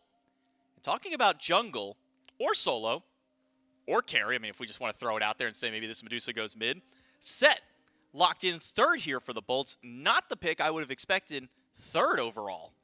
No. Set, I think, is fine to pick up here, just for keeping people guessing. Like, sure, you could throw Medusa in the mid. You could have Set in the ADC role. You could have him in jungle. You could have him in solo. I think with some of the changes to Berserker's Shield, maybe it fits Set a little bit more so in the solo lane. The ability to all-in engage with that ultimate, go in and say, all right, you dropped me low, and now I'm taking 15% less damage overall, and I'm still in your face. Very much stays in line with Set out of the solo lane.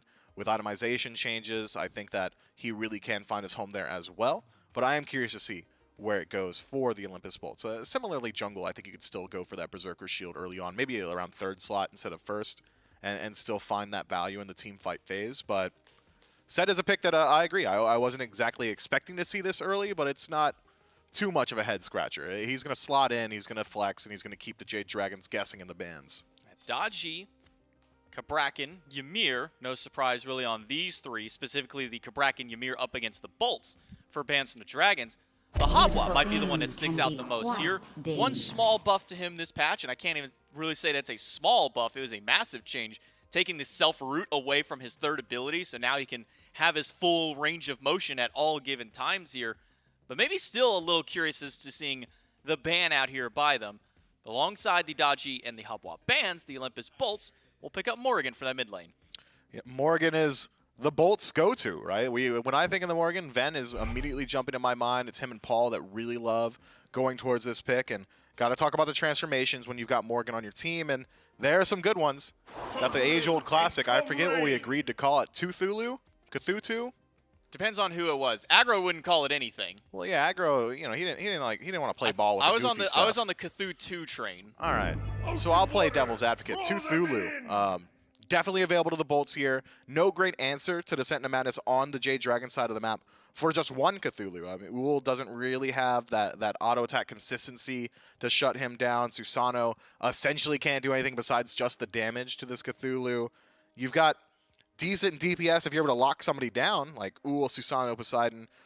Once they apply that CC, can shut someone down with burst damage. But as far as a giant, massive eldritch monster walking down a lane, I don't know how you stop that with the Jade Dragons. Likely has to be poked before the team fight just to make sure that he isn't comfortable with this Cthulhu that is in initiating the fight.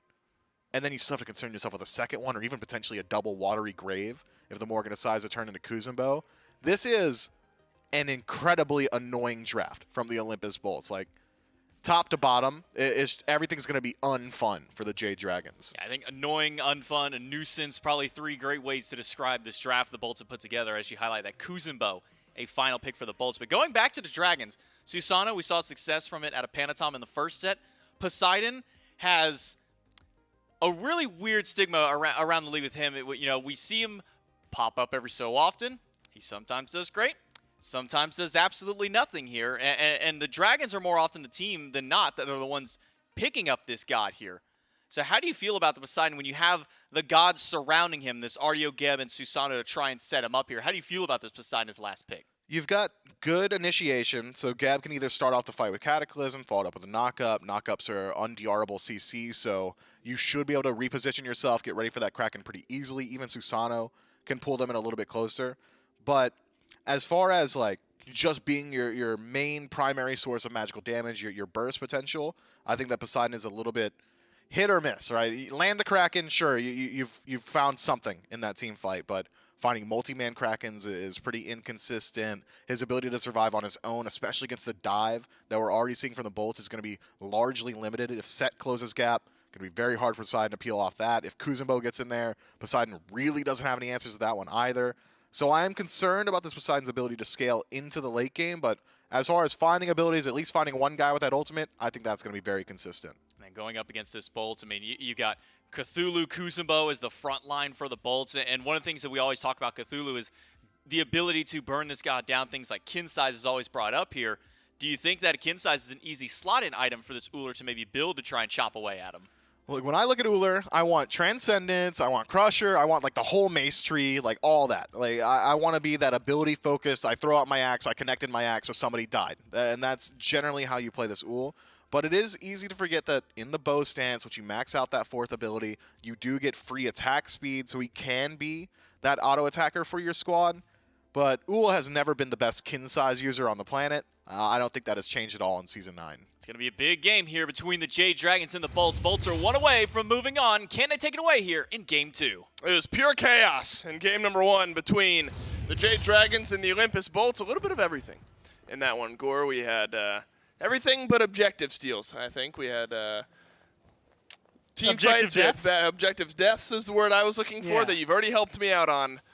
And the Jade Dragons will try to turn this around and push us to a 3-game set up against the Olympus Bolts and Gormizer. Do we value their chances? We got Pagon in mid with Blink, Susano, and it's Sanford Sakura on Poseidon. You're in the not jungle. going to believe me. When I saw the Poseidon locked in, my first initial... chance. Yes. Don't finish that sentence. No. I'm not saying I thought it was actually going to happen, but I was going to meme it. Because I thought, haha, you remember when Poseidon used to be played in jungle? I can live with that. If you had, Corey, if I had said that on the desk and it would have been a joke, and then like your follow-up would have been, do you actually think that would happen? I'd go, not in a million years. Yeah. And then I'd happily be upset about it. Gore, you're smart. You're good at your job. Yeah.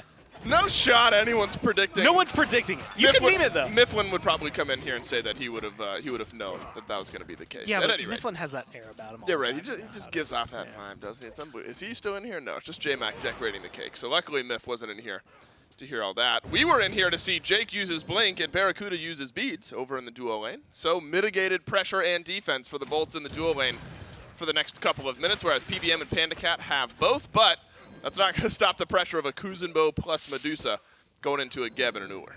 I like, again, like you said, you're not going to get pressure here if you're PBM and Panda Cat. But the good news is that Geb at least alleviates a lot of pressure. Early on, and maybe not as much. Level 2, theoretically, you're going to be able to provide a little bit more. But I do think that it's going to be fun to watch over time to see how the shield is interacting. Plus, I mean, Geb, it's easy to glance over. There's no way they meant to leave that there. They didn't get the second Harpy. It was like one hit away, and they just left it. That's all right, now hear me a little out. bit of experience on the board. Watch, Ven is going to take over to level 4 or 5 just before Pagon does. And it's gonna be because there's the one Oracle left. Oh, I guess we got there. Well, you're not getting value out of it right now, right? I mean, outside of the golden experience. I'm purely playing devil's advocate. Nobody's going for Gold Fury now. So I'm gonna preface this. Grand scheme, that means literally nothing. I know, but it is unique. Well, it's fun. It's a little bit of experience you're missing out. It's a bad example of a quote you threw out earlier where it's like, if I had a nickel for every time this happened, I'd only have 2, which isn't many times, but it's weird that it happened at all, right? It's weird that it's happened at all. You don't often see it. But I do want to talk a little bit more, Gore, about the Poseidon jungle, Pagon mid on Susano.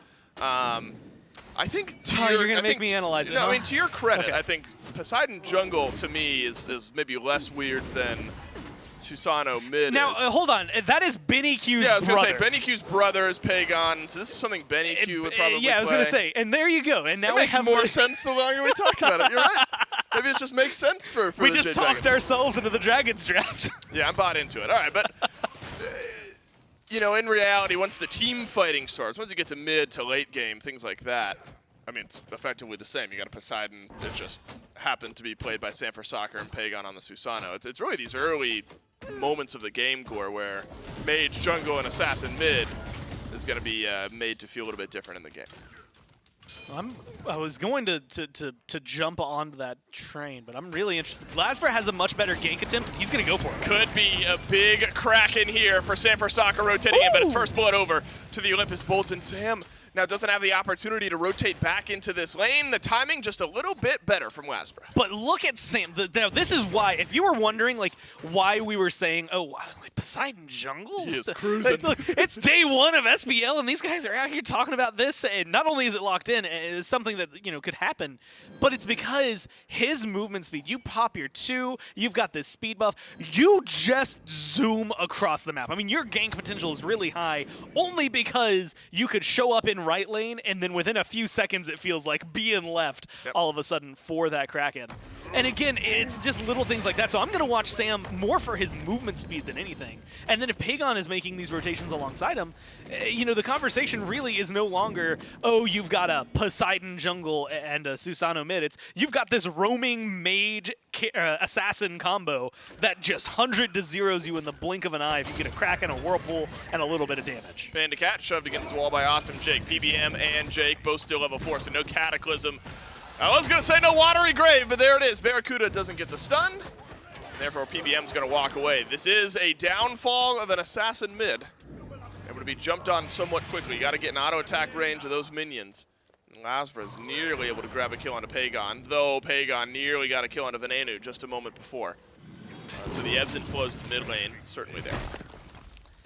It's been sitting there for a little while, so I am going to talk about that Oracle Harpy that's just hanging out. Nothing's happened to it. Only because with the Dragons getting 1, if the Bolts walk up and get it, so it's like an even split camp, but that means no vision for either team. But at this point, the Dragons, whenever they decide to go in there, that's just 1 free ward, depending on when they want it. That's what I'm saying. The value wasn't there yet. You could also have killed it and then killed the camp again and then killed now. the camp maybe again by now, but... Hear me out.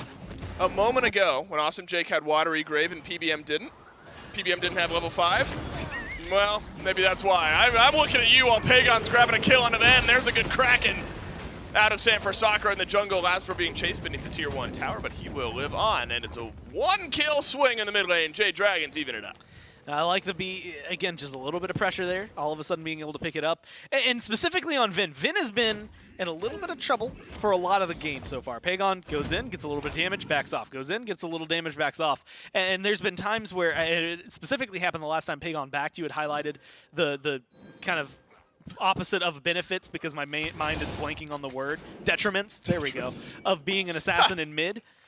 He sent Vin back, and Vin, like, the Morrigan plays a little more assassin-like than most other mages, so kind of makes sense for there to be a lot of parallels here. But realistically, that's the glory of where Pagon can exist, is in this area where he can get Vin just low enough to feel unsafe, and then all of a sudden he closes the gap and gets the kill. That is a watery grave that may end up being a grave for awesome Jake. That's a good pushback, but Pagon is only a delayed kill. Second kill of the game over to the new mid laner for the Jade Dragons. And Susano Midgore seems to be working out. I don't know if you saw his player cam, but Jake puffed his cheeks out and yeah, frustration? Like I guess frustration afterward. And yeah, it is one of those plays where, like, you know, maybe you're creating some space, trying to create something, but at the end of the day, you're just trying to stay alive. Vin, very similar scenario. Just trying to stay alive when things are going not necessarily the way he would like them. And this has been good farm from the Dragons. I mean, you know, you talk about last game how it was kind of bouncing back and forth a lot of the game. Didn't really feel like until like 25-ish minutes in that the Dragons even had a lead. They're starting things off much cleaner this time around, at least in terms of experience control. Blue buff gets invaded successfully by the Jade Dragons. Final K on Ardio will rotate over, swoop that one up. Descent into Madness used by Haddix as well. It should be a solo kill, and it is! Pagon on a killing spree. In mid lane looking just fine for the Jade Dragons in the first 7 minutes of game number 2. There's a chase down though here. Can Pagon survive? Dash away says yes. Shield for Mike says yes. Teleport out also says yes. Now there's a Cataclysm and a Kraken awaiting on the other end, and the Jade Dragons have answered back. Pagon gets a solo, and another kill ends up dropping. The snowball gore seems to be starting. Well, Pagon, yeah, this is the awkward spot. You get pushed back in, you get to be able to get aggressive, and no way does the Kappa Nene get a kill. I mean, that is hands down a good play for the Dragons, and then just a little bit of over-lingering. And all of a sudden, it's kind of like a guest after 3 days, like a fish after 3 days. All of a sudden, it's just not what you want around anymore. And unfortunately, that's exactly where they were. Panicat steals away that red buff over the wall. It's a little salt in the wound. As the back and forth nature of this set, Gore, continues on. I wonder if the maybe power curve of the lane, maybe that's the way I want to word it, in the mid.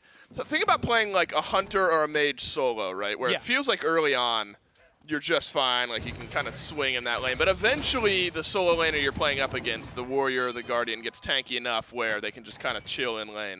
Yeah. I wonder if it's the opposite in mid, where like early on in the lane, it probably feels bad if you're Pagon, you know, Ven has this ranged poke damage, things like that. But eventually, Pagon gets to a point where you can just dive on Ven. I think the best way to describe it is like Vin, and this goes for a lot of mages overall in mid, is it's kind of like a plateau. You start out in a good spot, like you said, but then, you know, 7 levels from then, your spot's kind of the same. Like, you've got better clear now, and maybe you're able to deal with the waves a little bit better. You've got an item online, but it's not as much damage as someone like an assassin who, like you said, the curve is going to be like, you're not doing too hot at the very beginning, and then in 5 levels, all of a sudden, you've jumped up slightly above. Awesome Jake eats 2 big ultimates, but trades out his own. He's able to walk on out of that one. So Cataclysm and Kraken both gone. Sanford Soccer's been pretty on point with his Krakens up to this point. Just the 1 kill, as Pagon has been lifting a lot of weight on his own out of the mid lane. This is Susano off to a 3-1-1 start. Ben able to keep up an experience though, Gore. Just 1 level behind. I say just 1 because you know you might expect that gap to be a little bit wider with how far ahead Pagon is. Venenu's taken a couple of those deaths, but that is where the lead is. Final K's got a 1 level lead over Haddix as well. But it's how the team fight looks, Gore, where the desk really felt like the Olympus Bolts had a good advantage in this game with the double Cthulhu mindset, plus the dive and the disruption of a set, and a Kuzenbo, and a Medusa there to supply some more damage.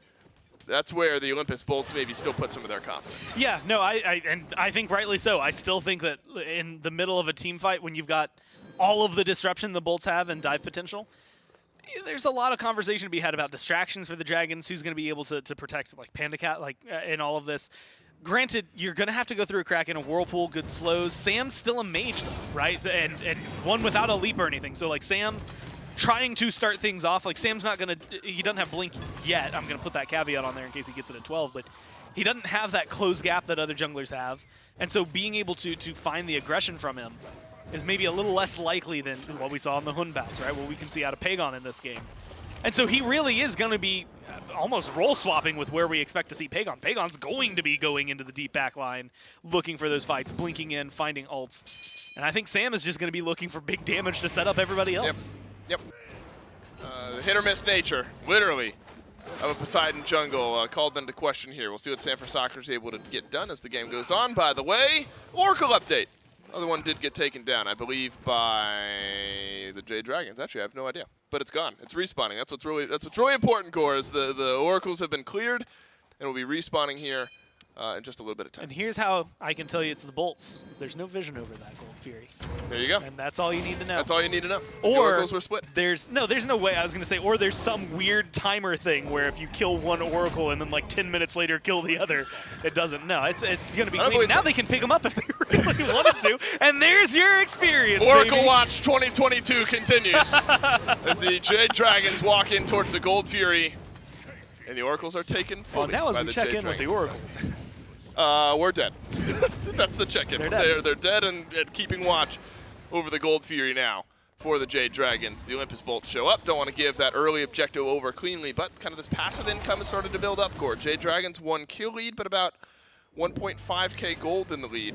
And the experience feeling not horrible if you're the Olympus Bolts at this point. 1.4 to 1,000 experience in the lead as well. Not as drastic swings as we got in game number 1, right? I mean, a lead in the grand scheme of this set feels pretty manageable. And it's one of those things, like, you look at the picks that the Dragons bring into this, and it's pretty easy to laugh at and be like, haha, look, they're doing something funny. But it's working pretty well for them. Oh, it is. For something that, like, depending on whether or not they continue playing this throughout the next few weeks, we'll be able to have this conversation a lot more. But, like, even if this was just a one-off, it's surprisingly comfortable for them and what they're able to bring. I think the Geb fits into this really well. Again, if Pagon, Sam are going to be going relatively deep, now you've got someone who can provide a shield from far away and really help you get out of there. This is the story we've been telling. Pagon engaging on a Venenu, but this time Ven quick on the transformation. And Pagon's on the wrong side of this fight. Lasper reminds him where he belongs. He is in the grave for 35 seconds. Lasper gets taken down in trade, though, by Panda Cat as a 1-for-1 engagement in the mid lane. A double knock-up on the backside puts Awesome Jake in a spot to send Fido-K back towards mid. There won't be another kill to fall. Now, I want to talk about Vera hasn't been here. But they're getting aggressive, and Vera, he still has his ult. Petrify could make a difference. As some low health targets walk beneath the tier 1 tower. You got it. You want to see Vera slither on forward. I just want to fight. But it won't be there. I know, I agree. Won't be there for the Olympus Bolts. They're going to hold on to the Petrify and just nudge some damage into the tier 1 tower. We had 5 kills this time last game. That's what I was going to mention. Parallels, big fights for the Bolts that feel like they should be, more team-wide sweeps. And that one felt like it should have continued going their way. A lot of low health bars for the Dragons, but they get out just in time. For it to ultimately end up being like this 1-for-1, balancing out fight, I think is a great showcase for the Dragons, because the 2 Cthulhus is what they're going to be dealing with. The set, being able to kill him off, that's what you're going to be dealing with. So showcasing that you can do that now, 13 and a half minutes in, to me, signals that you should be doing just fine 23 and a half minutes in. We'll see if they can continue that kind of trajectory for themselves. But I like the fact that they handle that team fight relatively calm and collected. They don't worry too much. Venenu doesn't get as much done. And last time, that was what really kicked things off for the Bolts, was one really big team fight for them. And so if the Dragons can keep them kind of clamped down, it'll really open up the conversation for them to continue pushing this lead.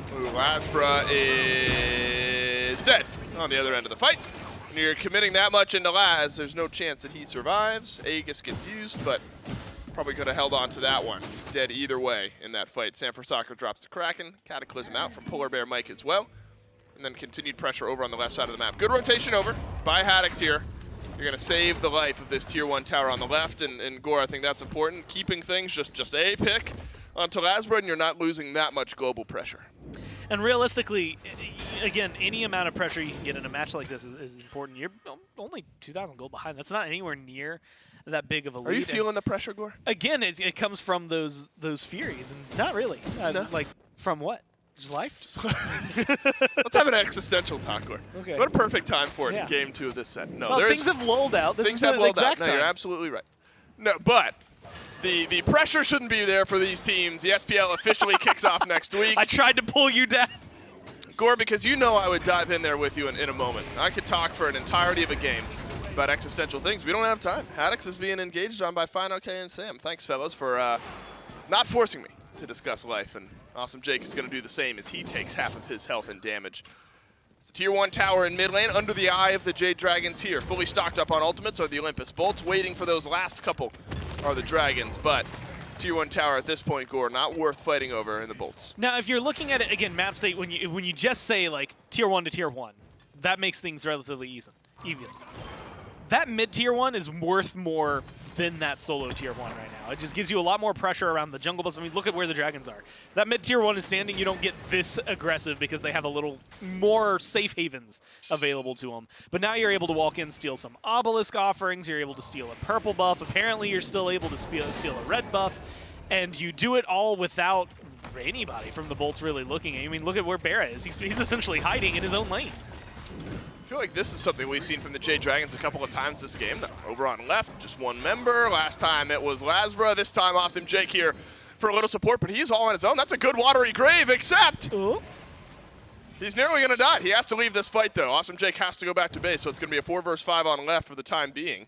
There's just no follow-up on a decent initiation from the Bolt support.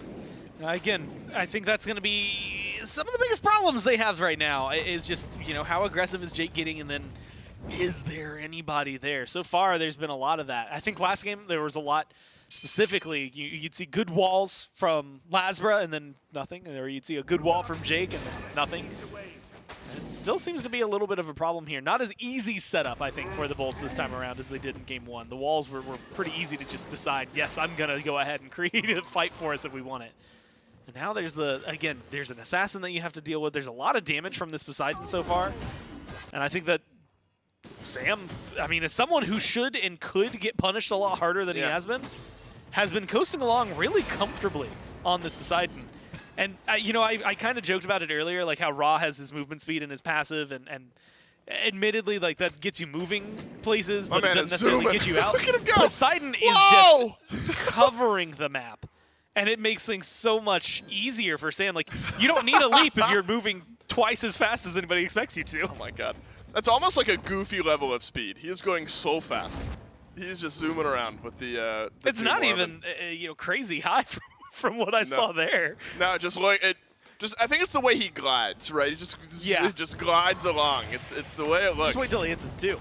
I know. I'm excited for it. Can't wait.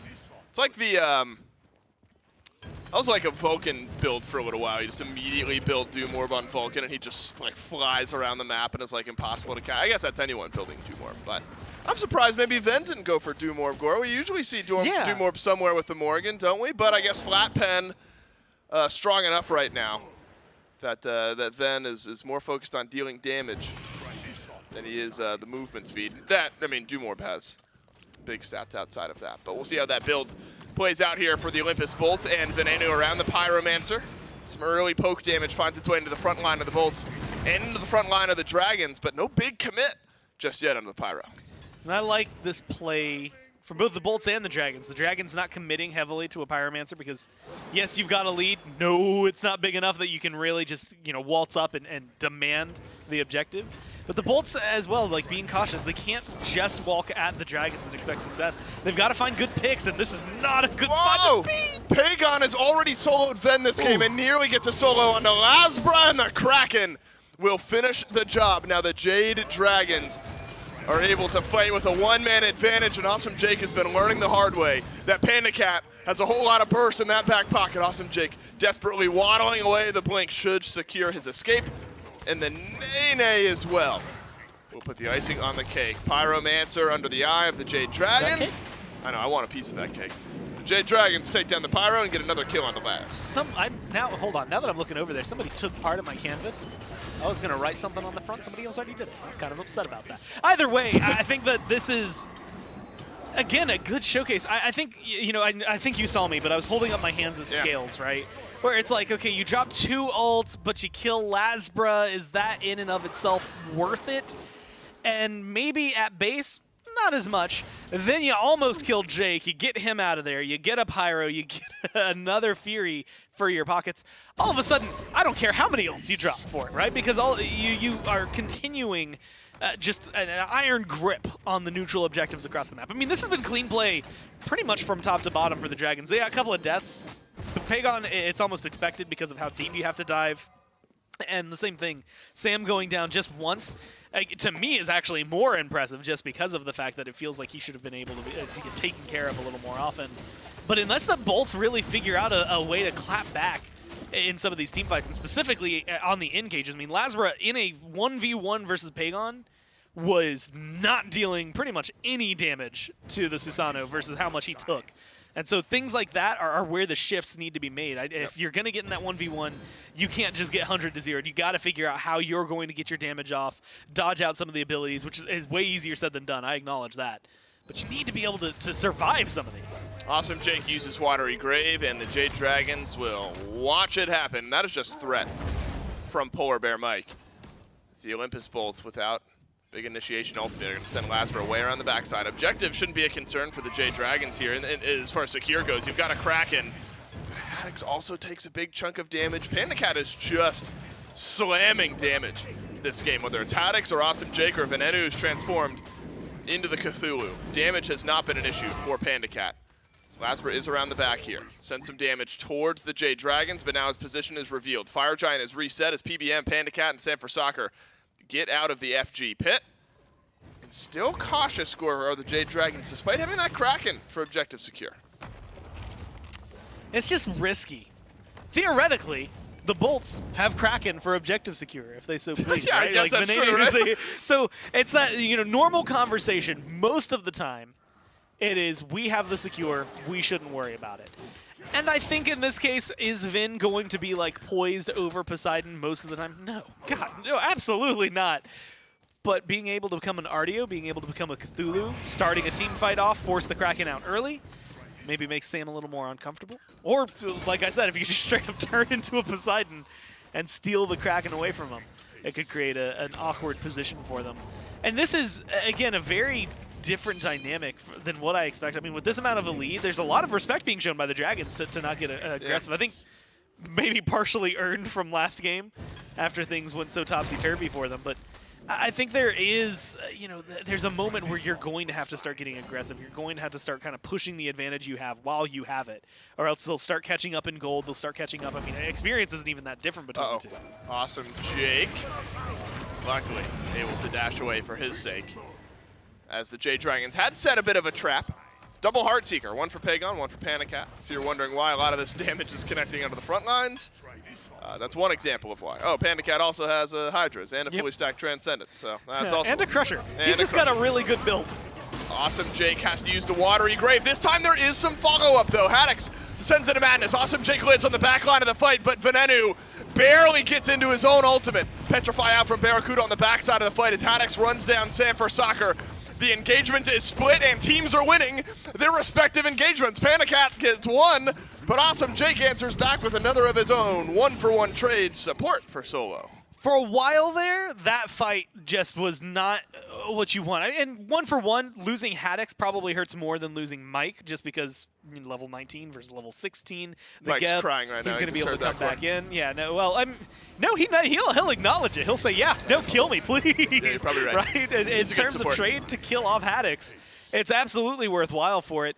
And I was watching health bars because 3 people on the Bolts got knocked down into the red before a single person on the Dragons did. I think Sam hit it maybe as the 3rd person on the Bolts did, but the damage in return, the Dragons have so much up front. It just feels like the Bolts haven't been able to figure it out. Yeah, I mean, look at Jake. I mean, that's not that much health, but that's like 2 objectives and like a couple of autos from Panda Cat. Objectives. What's the abilities? I got Panda Cat and objectives in my mind. He got killed by the objective in game 1. You know, the two are just kind of melding together right now. Abilities is the proper word.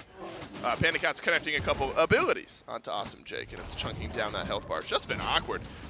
And then Spear the Magus there for Sanford Soccer as well. That has just amplified the damage that these frontliners are taking as they've had to walk in. And Ven wants to be a Cthulhu, but so much damage has been connecting onto the health bars that that's felt awkward as well.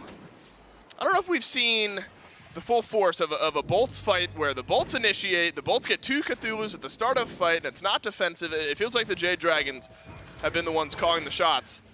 And Awesome Jake again loses over half of his health by simply standing there. That hurts. I mean, you know, and again, you have to look at Panda Cat's build. You had kind of mentioned it, like the Heartseeker, the Hi-Rez, the Crusher.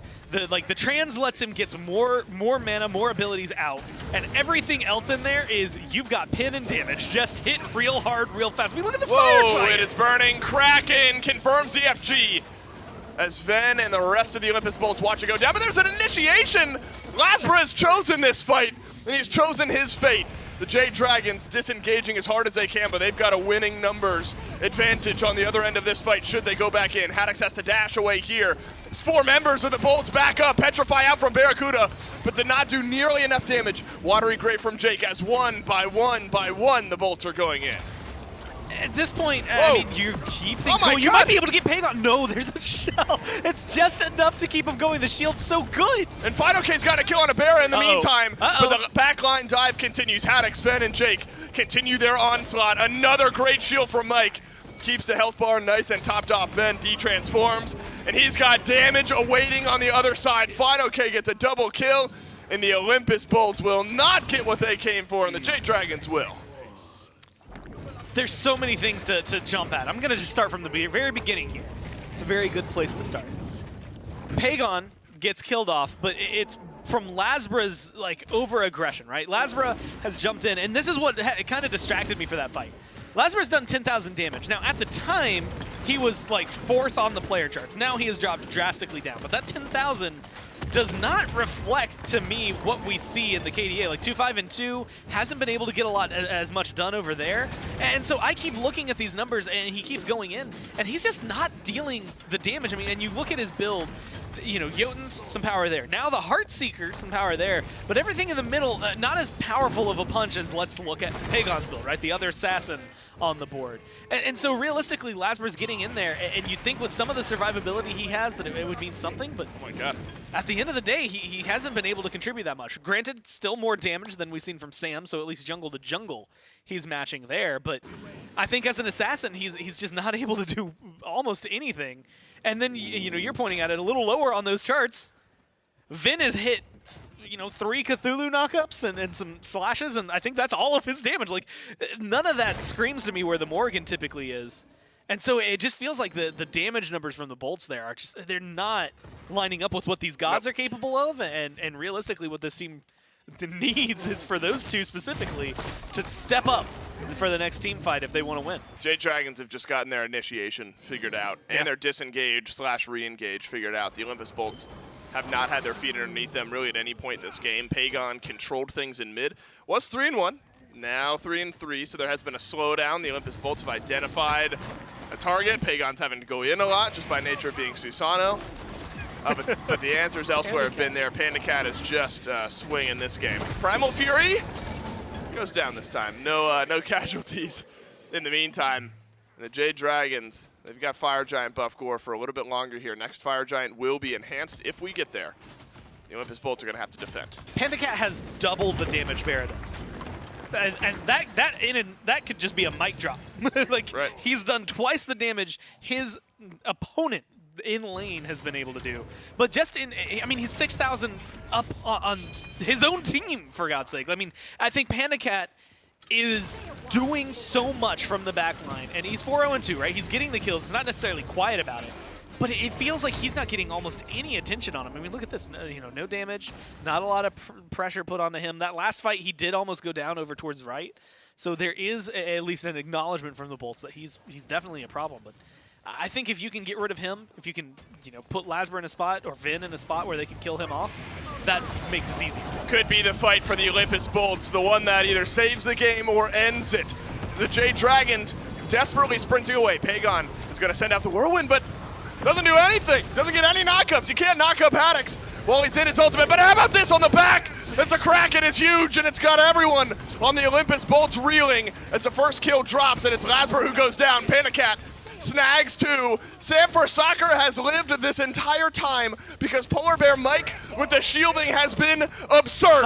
A triple kill for Panda a quadra kill around the corner, but it gets taken by Pagon. Panda is mad, but the Jade Dragons are happy.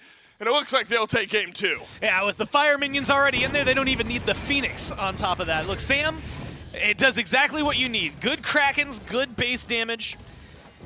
And honestly, Pagon does what he needs. At the beginning, he's getting a lot of kills. Towards the end, he's just playing Smite.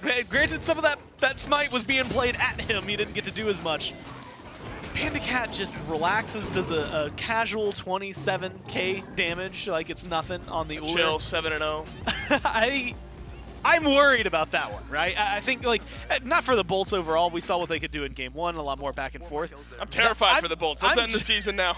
It's ended it all. No, I just think that Panda does so much throughout all of that. I think Mike is able to do a ton in terms of saving. You can see him there. Not looking too happy after that win, which is a little surprising. Yeah, he's got the wrong jersey on. But, give him his Dragons jersey in time. I appreciate that you appreciated that one, Gore. Thank you. Yeah, it caught me off guard. I didn't expect it. I just think that there's a lot of opportunity there for the Bolts that we never got to see. The set didn't do as much damage as I would have expected. The Morgan didn't do as much damage as I would have expected.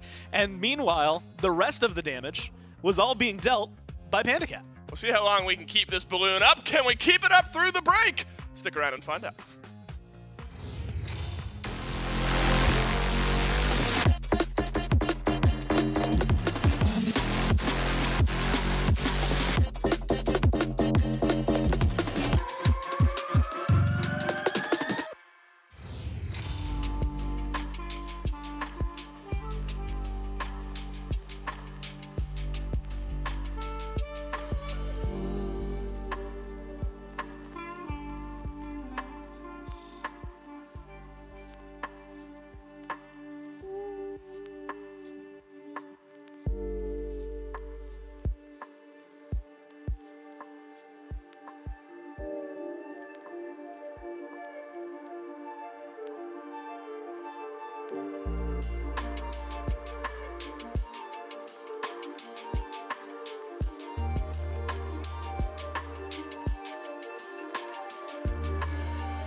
And welcome back to the SMITE Pro League Kickoff Tournament. Game number 2. This time the Dragons are able to close it out after having a nice little lead to start this one off. And a lot of it off the back of Pandacat and Pagon really here. You know, mid lane started off pretty volatile for him more than anything. When we saw like a tier 1 tower dive like 7 minutes in by Pagon, and then ending that game off for Pandacat, able to pick up a triple kill, nearly a quadra. And the Dragons are able to turn this one around here and take game 2. Yeah, this is one where Jazzberry Jam is in full effect, right? From minute 1, they were able to find dominance on the map. I will legitimately say that I was concerned for the Jade Dragons once we first saw the double Cthulhu in the center of the map. I was like, how do you fight into that? They didn't. They walked away, and they did it very well because San Francisco is like the fastest guy on the planet. But had the Jade Dragons not got off to as fast a start, I really think that composition would have struggled. So good on the Dragons to hit the ground running and find exactly what they needed. And good on Pagon, just showing that he's not just a standard mid laner. My man can, I don't know, be a weirdo? Yeah, I think that's the right way to describe a Susano mid. I think, what's the phrase? The apple doesn't fall far from the tree. I mean, both the brothers out here are playing these weird assassin mid picks. You know, so usually it's like Tsukiyomi for like Benny Q, but Pagon coming out here and bringing Susano this time around. Here's this tier 1 dive I was talking about earlier on. Not even a dive into tier 1, just going between the 2 towers on the Susano to get a kill. Like Pandacat just doing everything that he can to get through the early. You. That one got me a little bit there. I will admit that one got me. But Pandacat an 8.5 KDA, 27,000 damage, and this game-ending triple kill here. I mean, they were already 12,000 gold up, and this was the final nail in the coffin that the Dragons needed to seal this game. Yeah, it just goes to show the only thing that stops Pandacat is the Gold Fury, and he did not line up for the 1v1 this time around, rightfully so, and the rest of his team benefited mightily from it. Yeah, I passed him in the hallway, and he goes, Mifflin, do you know they buffed the Gold Fury? And I was like, yeah, dude, I read patch notes. Which patch was it? Come on, man. You know how many patches there are? Like 9.2R64, all right? That one. Well, speaking of Pandacat here, reading back up on the patch notes to make sure he's got everything under wraps here for game number 3. After an experienced game 1 getting solo by, I said, okay, game 2, I won't make that same mistake twice. Didn't. And now the Dragons are sitting comfortable here as they move in towards game number 3. But as we get into this draft here, we've seen a lot of... pull it. He's playing slots in the middle of the... I'm pretty sure that's Jetpack Joyride. Is that? I'm pretty sure. I couldn't tell you because I will notoriously tell you I am horrible about playing games on my phone. I will play them for at most You don't have games week. on your phone? I have a ton of games that I don't play on my phone. I'll play them for a week and then they're gone. Pandacat 7-0 here on the Uller to end this game out. Top of the damage charts for his team. Pagon right behind him. I can't even say right behind. Means it's a 9,000 gold or 9,000 damage difference. A small 9K. A small 9K damage difference between the top and then the second highest on not just his team but in the game here. And Olympus Bulls now have a lot of questions to answer. I mean, oh, nice. Oh, dang, can I get a piece? Oh, and some Sprinkies? Oh, you got some Jimmy Jims? Where'd you get all those? Okay, I'm gonna be real out there. Who actually calls them Jimmies? Like everyone from the Northeast. I've only ever heard it from like that episode of like Kids Next Door. I think is like the only time I've ever heard them referred to as Jimmies. Who said it? I think it was the Delightful Children from down the lane. And they were from the Northeast. Were they? I don't know. I have no idea. I have absolutely no clue out here. I mean, that cake is covered in sprinkles and everything. We got like the mini Maxonomic chairs in the middle of that cake now too. Thanks a lot, Hindu, for happy birthday. Basically taking out the middle. Happy birthday, Smite. If you haven't already, take part in the birthday event going on right now. There's a gem sale, right? There is a gem sale. 33% off all your gems until the 27th, if I'm not mistaken there. And then, as always, now we get a nice little look at the cake and everything that's been slammed on it there. But also make sure that you're logging on and playing every day so you can get that new Husky Handler Scotty skin that's out there. I think it's 6 days total that you need to play in order to get that one out there. So make sure that you're tuning in to play in the games, but also make sure you're tuning into this event right now because we got Game 3 coming up right now. Picks and bans for the Olympus Bolts and the Jade Dragons. And one of the questions I got to ask Mifflin, do we see answered, is do you just ban this Uller for the sake of taking Pandacat out of the hot seat? There are multiple answers to this, right? You could leave the Uller up and hope that he got overconfident off of that great performance and tries to fight the Gold Fury again with Uller. That's one answer. Or you could ban it out. I'm just not certain that Uller is in a position where he is so powerful in the lane that you want to dedicate a ban towards it. Sure, arguments could be made, like Pandacat elevates the pick, it fits his play style, it is something that you could address, and he did top damage by nearly 5 digits. But are you going to force him down to a Medusa? Do we think he doesn't have that pick in the back pocket? Is he going to go towards a now nerfed but still incredibly strong Izanami? I would argue he could probably do that pretty easily. There's just so much priority picks available in the Hunter role that I think it's very difficult for the Bolts to say, yeah, Ullr. So far, there hasn't been an Ullr ban or much of a change at all in these bans. Erlong and Gilgamesh out of the Dragons once again, and same 3 bans out of the Bolts. There is something about these 3 picks specifically that the Bolts just do not want to deal with, whether it's in general or up against the Jade Dragons. They will not allow this raw Khepri Fafnir to make its way through Jade Dragons with one more ban before it goes back over to the Bolts. And I believe in this slot in game number 1, Jade Dragons banned the RTO because they did not want to give that one over to the Bolts. We'll see if that holds true here in game 3. Yeah, Final K has been incredibly vocal about his power ranking of that pick and says that RTO is probably one of the best picks in the Soul Lane right now, but instead it's the Kabrakan ban. That is the other pick that I associate with Lasbra and with Serket eating as major of a change. I think it is a change. It's more of a shift than it is a buff or a nerf. That it might be a little bit more of a contentious pick where you're not sure whether or not Lasbra is still comfortable on it. And the Jade Dragons essentially say, all right, let's test it. If Lasbra wants to go back towards his Season 8 favorite, his most successful pick in Serket, he's going to have to prove it here because we're not going to dedicate the ban. Instead, target out the other jungler that we've already seen perform very well, the Kabrakan. Kabrakan does get banned away. RDO first pick for the Olympus Bolts this time around. And the Jade Dragons answer back with Kleena, who has now seen success not just in the jungle, but also in that solo lane role. And the Jade Dragons will make sure to continue feeding the hot hand here. Ullr, one more time locked in to go over to Panda Cat.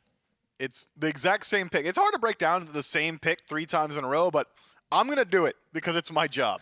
Ull has a lot of pressure in the lane, can transition very well into these team fights, but his main strength is his ability to be that single target obliteration, just essentially a physical mage, in that if he lands the axe, you're probably removing someone from a team fight at any portion of the game. Even in the late game, we saw it up against Awesome Jake. Axe stun combo did upwards of 30-40% of his HP, and then Jake had to play a little bit more cautiously throughout the rest of that team fight, and that is the main strength of this Ull. Matched up with the Kleena, last time we saw this pick, it was out of the soul lane, and does have very strong objective damage. Considering Ull does not go for that standard auto attack style, you got to get that objective damage somewhere else. I think Kleena does it well. Yeah. Okay, maybe, actually, you know what, I'm not even going to count myself out of this one. Hubwa locked in on the side of the Jade Dragons. Could be mid. Could go jungle, though, because we did see Sam play a Poseidon jungle last time, with it behind. I was going to say, I would not put it behind the Jade Dragons mid laner, specifically between Pagon or Benny Q from the Valkyries, to take this cleanup potentially into the mid lane. I'm going to throw that as a possibility out there, because I didn't expect the Susano. Gotta play the field. You're right. I didn't expect the Susano of all the assassins to go into the mid, but again, we are dealing with Pagon and Benny Q. They've been doing some of the wildest stuff out in the SCC. And now here in the SPL, we get to see a little bit of that spice come through.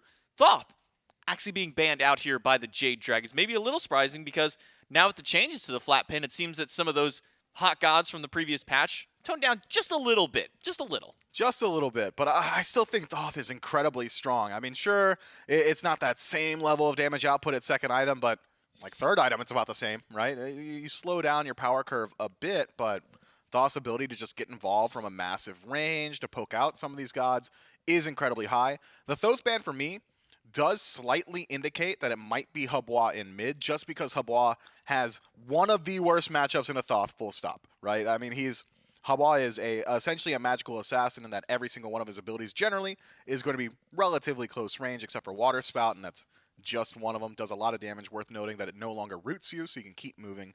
I would argue more quality of life than it is a direct buff to Hubwa. But what's Thoth going to do? Oh, you need to step up to the wave to do water hands? Joke's on you, man. I'm inside my tower. I'm clearing the wave, and I'm hitting you. So that is, I think, a major stepping stone for this team, and the Jade Dragons rightfully banned that one out. But all that analysis has got me second-guessing myself, because Baron Samdi locked in. I was talking to Trelly about this in the green room just a moment ago, and he said, man, I really want to see Baron Samdi in mid. With the changes recently, a quick coffin feels pretty good. You can maneuver around a lot more easily. You got a lot of sustain. I'm like, look, we might see Baron Samdi, and it might be the Jade Dragons locking it in, but it is so much more likely to go to the soul lane. Yeah, Baron, and Final Case specifically, has talked about in the past how he really does like this pick over in solo. We've also seen Baron support, so I have absolutely no idea where anything. Zero idea? You gotta have some idea. I have thoughts of where they might go, but I don't know for sure where these gods are going to be lining out just yet. Agni and Scotty, a little bit easier to break down there. Agni towards the mid lane. Scotty back over towards Barracuda. Throw that back into his hands. And the dodgy against Kalina Uller, actually something that we kind of just glossed over here, has two really great targets to pull in with that powwow. She does. There's plenty here. Look, now that we've got the Agni locked in, I'm thinking that it's got similar matchup potential into Habois that Thoth did, which could force the Jade Dragons to shift up the draft slightly, potentially have Kalina in the soul lane. You've got Habois in the jungle, Baron Samdi mid. This Bastet hover's making me really second-guess myself. It's a Medusa lock-in, and I've got zero clue now what's happening on the map. I think I got it. Oh, you do? Kalina solo. Okay. Uller back over to Panda Cat. Medusa mid. Uh-huh. Baron support. Habois jungle.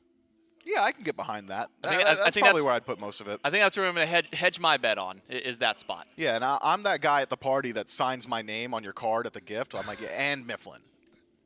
And Mifflin out here.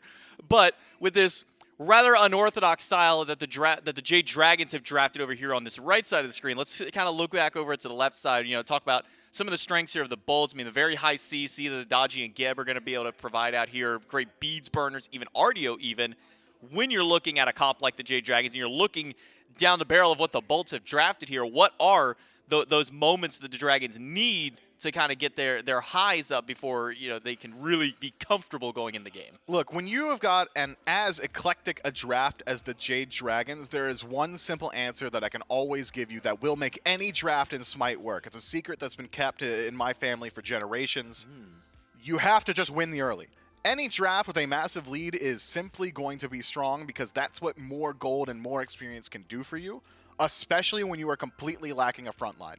And that is exactly what the Jade Dragons have got here. If you don't have a front line, you need the natural levels to just run it down. So I'm going to say the Jade Dragons need to dominate the early with this style of draft, especially considering how CC light they really are.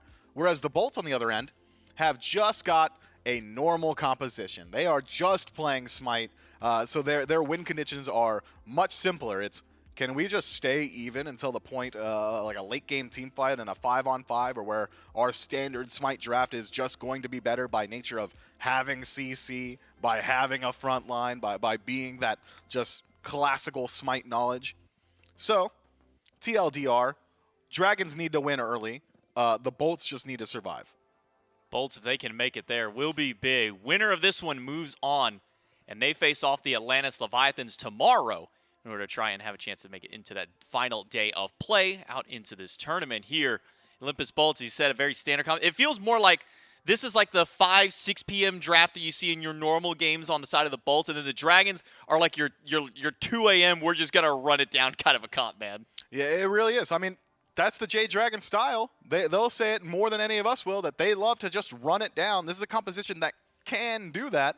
Whether or not it's going to be easy, I'm not sure. I didn't think the Jade Dragon's laugh draft would have worked, but it did, so I'm not going to judge them just yet. Well, will this bizarre draft out of the Jade Dragons work for them here in game number 3, or are the Bolts going to turn around and take this set? Let's jump right into game 3 and see what happens. Our first game 3 of the year, and it's the Olympus Bolts and the Jade Dragons. After a little bit of chaos in game 1, things stabilize Gore in game 2, and Payne the Cat goes off. We're going to sprinkle a little more chaos back into game number 3 here. A team that I guess we should just expect to be picking some fun stuff all year long. The Jade Dragons throw Hebo in the jungle for Sanford Soccer. Worth talking about the changes on his knock-up. The water spout no longer roots himself in place while that's casting, so a nice quality of life change. PBM on Baron support. Look, I've been a big Baron supporter for, not supporter in the role, but supporter as a fan for a long time here. And so I'm glad to see Baron get a little bit of pro. Yeah, honestly, I'm always happy to see Baron when he comes through, especially against a comp like this. I think he's going to be able to do decently well. There will be the like 1-to-1 conversion. If Mike gets stunned, then Jake shield, and that theoretically should help things out. But ultimately, it's going to be like an awkward thing to deal with. Having that Baron ult in the middle of a team fight, it just messes with your positioning, right? All of a sudden, you're getting pulled in. You have to think about it. You have to be worried about it. So Mike can put a lot of pressure on him. Being said, and I think the desk put this very aptly, if you lose in the next 5 minutes, if a couple of kills go the way of the Bolts and they get an early objective or anything like that, then you probably just lose total, right? I mean, this is a team that if you get ahead, you win hard from ahead, but you have to make sure that you don't fall behind. Good engage there from Awesome Jake. Blink in, double knockup, but disengaged by the Jade Dragons is clean. Shell gets used. Awesome Jake uses his blink on the other side. Both ADCs hold on to their beads. This mid lane matchup, Gore, something, I would say unique on one side, less unique on the other, at least from what we've seen in the SCC in the qualifiers we've seen lately, where Agni felt like top of the tier list as far as mid lane goes. Like Agni and Thoth every single game. It feels like we saw during SPL or SCC rather qualifiers. And then a storied career on this pick. Yeah. Maybe back in the meta here with Flat Pen and just the way Agni's performing. And that's what I think it is. I think it's, like he got a little bit of a buff towards the end of last year that I thought was going to bring him into like fringe cases. And then he didn't get picked up, which kind of upset me. But I think this build path that is the meta right now that is being picked up by a lot of these mid laners, like you said, the double flat pin, most of the time to kick things off, really does enable him a lot more. And he's got a lot. I mean, look at that. Like how many other mages are going to be able to stun and get the damage out at a range like that? I think that's something that Agni brings out, and for a long time was used as like the quote-unquote pinnacle of balance for mages. He's got good stuns, good engage, good decent damage. Oh no. Pagon baited, misses all of his auto attacks, and will die in trade. Ven sidesteps it all, and Pagon dies for first blood. The Olympus bolts, able to grab a kill. So Pagon, I don't know like what he said, how but I saw his reaction. It cut immediately to Sam, and Sam was laughing, so either Pagon said something really funny or Sam laughs at the misfortune of his teammates, one of the two. Right, I imagine maybe both.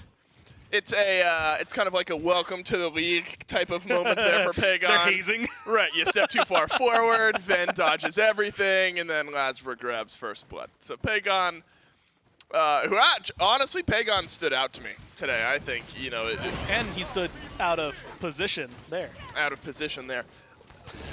Bit of a stretch, but I'll give that one to you, Corey. I'll give that one to you for sure. Game 2 was great for Pagon. Are you feeling the pressure now, Corey? in Game 3? We need the support. We need the support. The Baron support, we need you to step up. No, Pagon has had a couple good games here so far, and I think this team's growth throughout the year will be fun to watch. But for the Olympus Bolts, a better start for Lazarus than what we've seen in the last couple of games. Game 1, a slow starter for the Kabrak, and eventually got underway. Sanford Soccer eyeing Venenu here. He's heading back over towards the red buff, but there is no red buff to be gotten, and so Sam will assist in the mid-heart piece. I'm excited to watch this Hopwa pick because it has, I think, such a good top end in game. And I think, that, again, like the damage that we can see from Sam, you go back to last game. Is he going to be the pick that gets in, gets out? No. Is he going to be the pick that admittedly survives a lot of these engagements? Probably not. Is he going to get a butt ton of damage off before he goes down? Absolutely. That's like all you've got. Most of the time it's Glass Cannon. It looks like he's going for that Doom Orb at the beginning again. So being able to kick things off with, again, a lot of damage, a little bit more mobility, which is something Hopwa desperately needs early on in the game, I think this is going to enable him to be a little more hands-on and get some of that damage out there. And he's got good burst. Cataclysm won't come out just Awesome Jake. Hasn't been able to move for the last couple of seconds. PBM brings him in, and then some stuns connecting from elsewhere. And Awesome Jake, if nothing else, Gore gets to hold on to the Cataclysm. That might not have done much anyway, though Lasbra had rotated over to the left side of the map. Palau could have had its impact. PBM does not have beads to start off, Gore. And so I think Laz has the opportunity to turn some eyes towards the left. PBM's ultimate is down. In-kit CC immunity, therefore, is down. Could be an opportunity. And honestly, I think that's what we need. You had kind of mentioned it, but early on, we got to see Lasbra kind of follow a curve of not really that impactful to greatly impactful on the Kabrakan. The set started off the same way, not really that impactful, kind of ended the same way, not in that impactful overall. Low damage numbers, not getting a lot of kills, not really doing a lot when he does get to the back line. And he got to the back line a fair amount. It should have amounted to a little bit more than him, but just didn't really get to stand out. And so this Daji, so far, off to a good start with the 1 kill. But I want to see more of this. I want to see it be active. I want to see it, get used when the CC immunity is down in lanes. I want to see it go out and try to get these beads specifically to set things up. And so if Lasber can get a little more hands-on, I think that's going to set up great success. Again, though, the Bolts right now, this is maybe the worst part of their game, right? Is into this Dragons lineup. You have to be a little more careful here. So I'm okay with him taking a little bit longer to get to that point, but I still need him active before the end of the game. Polar Bear Mike will have his ultimate answered back with Lasber's ultimate, and this could be a death sentence for the Baron Samdi. Stun over the wall, but tanky enough is Mike, and the damage just hasn't flown through. Not just yet. There it is, as Sven deals the final burst of damage into Polar Bear Mike, but here's the re-engage from the Jade Dragons. Pandacat rotating over from the duo lane. Has got the damage in the first kill of the game for the Jade Dragons. Yeah, and that's, that's the other thing to talk about here. Pandacat's back on this Uller. That, honestly, on its own, felt like it was enough to alleviate any of the weak points of the Dragons draft in Game 2, to the point where it was, double Bera's damage by the end of the game. It was 27k, he was 7-0. The next highest, I think, finally by the end was 20k, maybe. But, I mean, he put up so much in comparison to everybody else in the game that it was absolutely insane. So I think that if you're going to look at a point of contention for this team to find a lot of pressure to make up for any weak points they have, again, a very squishy team from top to bottom on the Dragons, and for a while it's going to stay that way looking at the builds. I think Pandacat is going to be the guy. I think if you see him go this Trans into Crusher, into Hi-Rez, into what was it, Heartseeker, I think, afterward, and then it was into a Titans at the very end. If he can get to the point where he gets that build even halfway online, the damage is going to be there, and he's going to be a reliable point of damage for the Dragons. I'm surprised, actually, Gore, now that sort of thinking about it more. Panda's gotten this Uller and is outside of a forgettable moment in Game 1. Had a couple very good games on this pick. I mean, game number 2 was absurd. I mean, that was almost all Pandacat. 10,000 damage ahead. He wanted to make sure that we didn't mention the Primal Fury death again. Well, unlucky. We have to look back at the entirety of the set, and he died to a Primal Fury, and so I have to bring it back up. But the good news is, you're right. You kind of you clean the slate a little bit with a 7-0 game on Uller in game 2. And the Bolts obviously feel like they've got some answers to it, because you let the pick go through. Don't pick it for Bera. You let Pandacat get it. You don't ban it out. And so maybe realizing or feeling as if game number 2 was more of an outlier than what you'll normally get. But I think you're right, Gore. With enough scale-up time for Pandacat, the threat looms large over the horizon as the game's still equal. 9 minutes in, first blood difference has effectively been wiped out. The Olympus Bolts go searching around this red buff, around the purple buff, and a back-breaking 300 gold lead for the Jade Dragons. It's the only difference so far, 9 minutes in. Realistic, I mean, I even look down to stacks on Thieves. That's how when I'm reaching for things like that, that's how you know things haven't been going too crazy. This is going to be a big win, potentially, for whoever gets it. Cataclysm down, and the Jade Dragons take away the Gold Fury. And that 300 gold lead expands out a little bit further. A basic attack from Pagon gives the Fury over to the Jade Dragons. And that is a decent little gold spike, as the Olympus Bolts did 90% of the damage, and the last 100 or so came from Pagon's auto attack. And realistically, you're in this awkward spot, right? You had to leash the Gold Fury because you don't want it to get picked up or stolen away specifically by the Petrified, but also, that means that they could just walk up and continue taking on whatever you've left. So I like the tenacity from the Bolts, but it became a coin flip at a certain point, and unfortunately, coin flips aren't that great. 50-50 odds in the middle of an objective when no one has a lead yet, that's where things get really shaky for you. The Dragons, luckily, they get to come out on top. It doesn't even matter that the kills are technically down. I mean, 2-1, who cares? So realistically, that's a good lead. And again, this is a comp that will thrive off of this. I mean, you've got Baron's Brew already, something that really helps your early game out, but you've got good damage, right? Right now, you've got just insane damage from all sources. And so realistically, you should be able to take fights, at least to Vin, to Lasber, to Bera, and really just cause them a lot of trouble. I'm almost surprised to see how quiet it's been, mainly from Sam, right? I mean, we saw a little bit of the Hopwa earlier, but otherwise he's kind of just here. Yeah, he's just existing. Got that one assist helped out in a kill where all of the Jade Dragons got an assist, and Pandacat got the kill. Has otherwise just been hanging out, farming up, getting the Doom Orb ready to go. Same could be said for Lasbro, though. Was active early. Same could be said really for both teams. Don't have to just isolate the junglers, but usually junglers setting the pace alongside the support at this point. So that's why our eyes go towards them. Venenu underway with the flat pen build. As Divine Ruin starts it off, makes some sense with some of the healing that the Jade Dragons are going to be able to do. Into a Chronos Pendant core. And then you got Sands of Time Chronos Pendant. Ven already at 30% CDR. That feels good early in this build.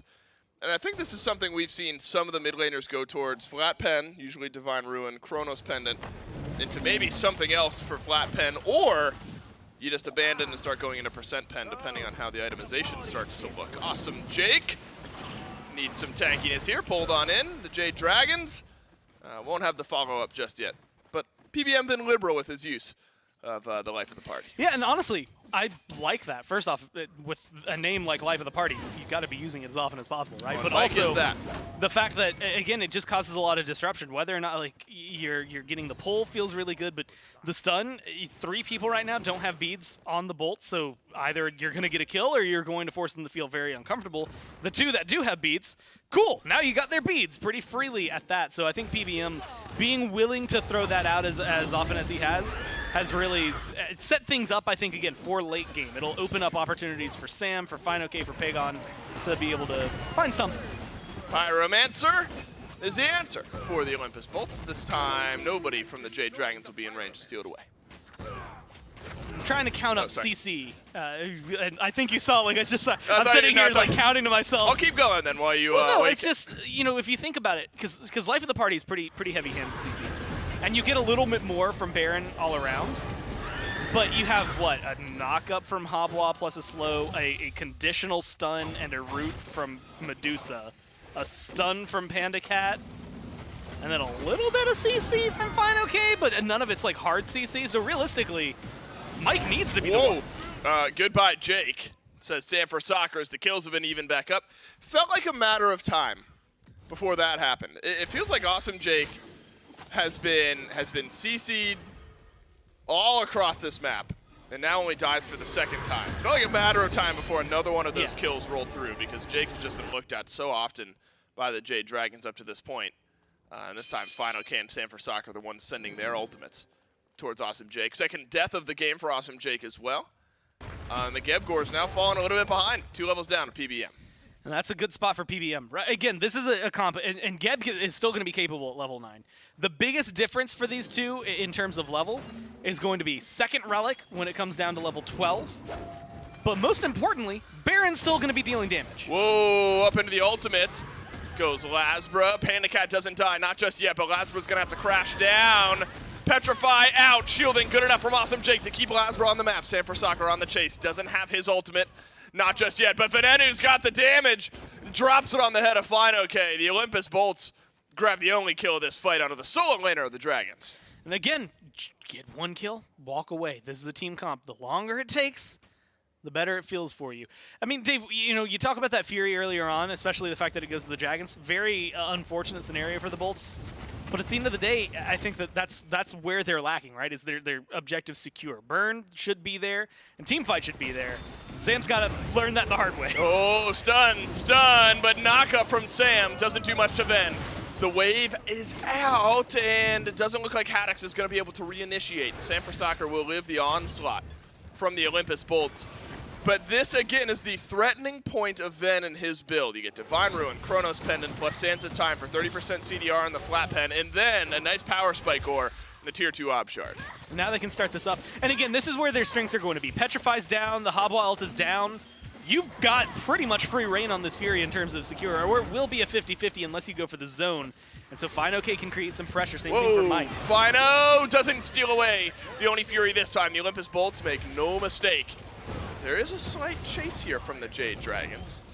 FineOK able to sidestep some of the damage, and it looks like Fury and out is all the Olympus Bolts are concerned about here. And Gore, wouldn't you guess it? We're brought right back to even. And honestly, again, I love this. It's better for the Bolts longer term. Unfortunate for the Dragons because they have, again, I think a good team that can roll forward. But this is where things really start to fall apart for this draft. Good thinking, Gore. Rolling forward is Awesome Jake. Knock up and stun onto Sanford Soccer. Cataclysm used. But again, Awesome Jake gets taken down. Third death of the game, all of them onto the Olympus Bolt support. That's a dash away from Ven as the Jade Dragons smell blood in the water, and they will continue to walk forward. Pagon sends out the Petrify to slow down Barracuda, and it's just the tier 1 tower, no more kills. Now, that was like the perfect example of both of these teams' capabilities. The Dragons are just pouring out damage and damage and damage and damage. There's slows, there's things like that, but it's just damage stacking on top of each other. The Bolts are stunning people, peeling for each other. Like, you know, they theoretically die in that fight if it's not for the fact that they've got an Artio, a Geb, and an Agni, right? There's so much to really slow down the Dragons from their surge forward. And I think it's a very interesting just way to tackle this fight, because the Dragons aren't out of this, and I don't know that they will be. It really does depend. Like, again, as the game goes on, a normal composition like the Bolts falls in line with what we expect to be able to just do well. You're going to have 2 tanks, a lot of good CC, along with a lot of capable mages, mage damage, ADC damage, and then whatever Lasbra ends up contributing. Right now, 1-0-1. He's been doing a lot. The Powwows are important, so having the Daji is just big for them. Yep. Whereas the other side, it's all right, let's see who we can pull in and just kill. And then we're going to have a numbers advantage, so we can just continue going, and guess what? Kill. Yeah, who's been getting killed a lot? It's been Awesome Jake. Fine OK on the other side has only died once so far this game. Palau is good, and there's your kill for the Olympus Bolts. Lasbra has been quiet for a little while with the Daji ultimate. Picks a good time to make some noise. Is Fine OK down for 35 seconds. How about this on the left side of the map, though? The Jade Dragons rallying just a bit. Barracuda only has Aegis, no beat. Sidesteps the initial. Yeah, no shot there. That is a world of hurt rallying around the left side of the map. Cataclysm onto Sanford Soccer from Awesome Jake, and a stun from Venenu keeps things interesting. Needed one more bomb and then some. So Sanford Soccer will live. They maintain their life, like you said, they're live, but it's that balancing point. 6 seconds without Fine OK. If Barrow had, if it had been anybody that was a backline, like if Lazar or Vin died, I think you're able to get a Fire Giant right there. It's just because it's Barra that it's like this shaky call. But I still feel like a Pyromancer probably could have been taken by the Bolts there, at least something to kind of alleviate the stress. Again, the Dragons, and this blows my mind, you know, last Fury goes to the Bolts, and yet the Dragons are still the ones that are pulling ahead, that still have, you know, a gold lead, still have an experience lead.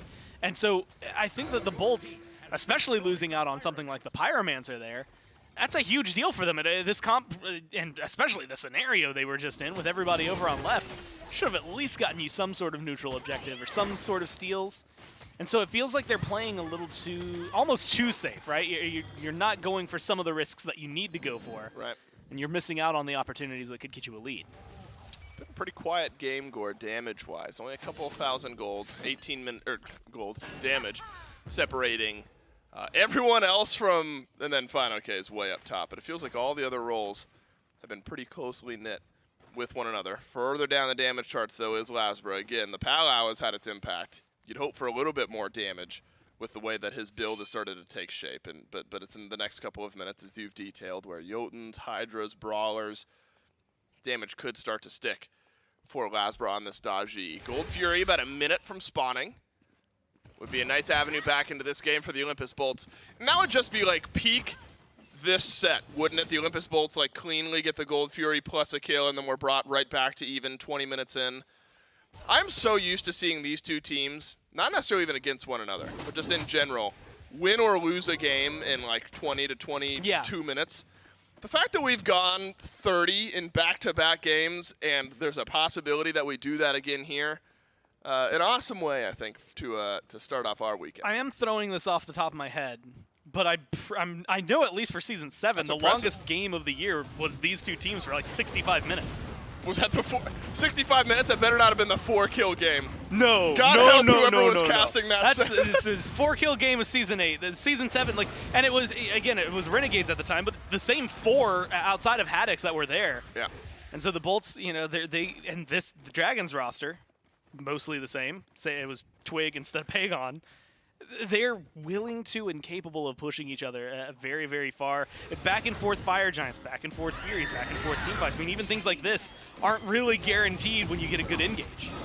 Good engage is here. onto Polar Bear Mike, but watch out for Life of the Party. He can bait you in underneath these tier 1 towers and then pull you into your death. There's been good poke damage out of the Olympus Bolts.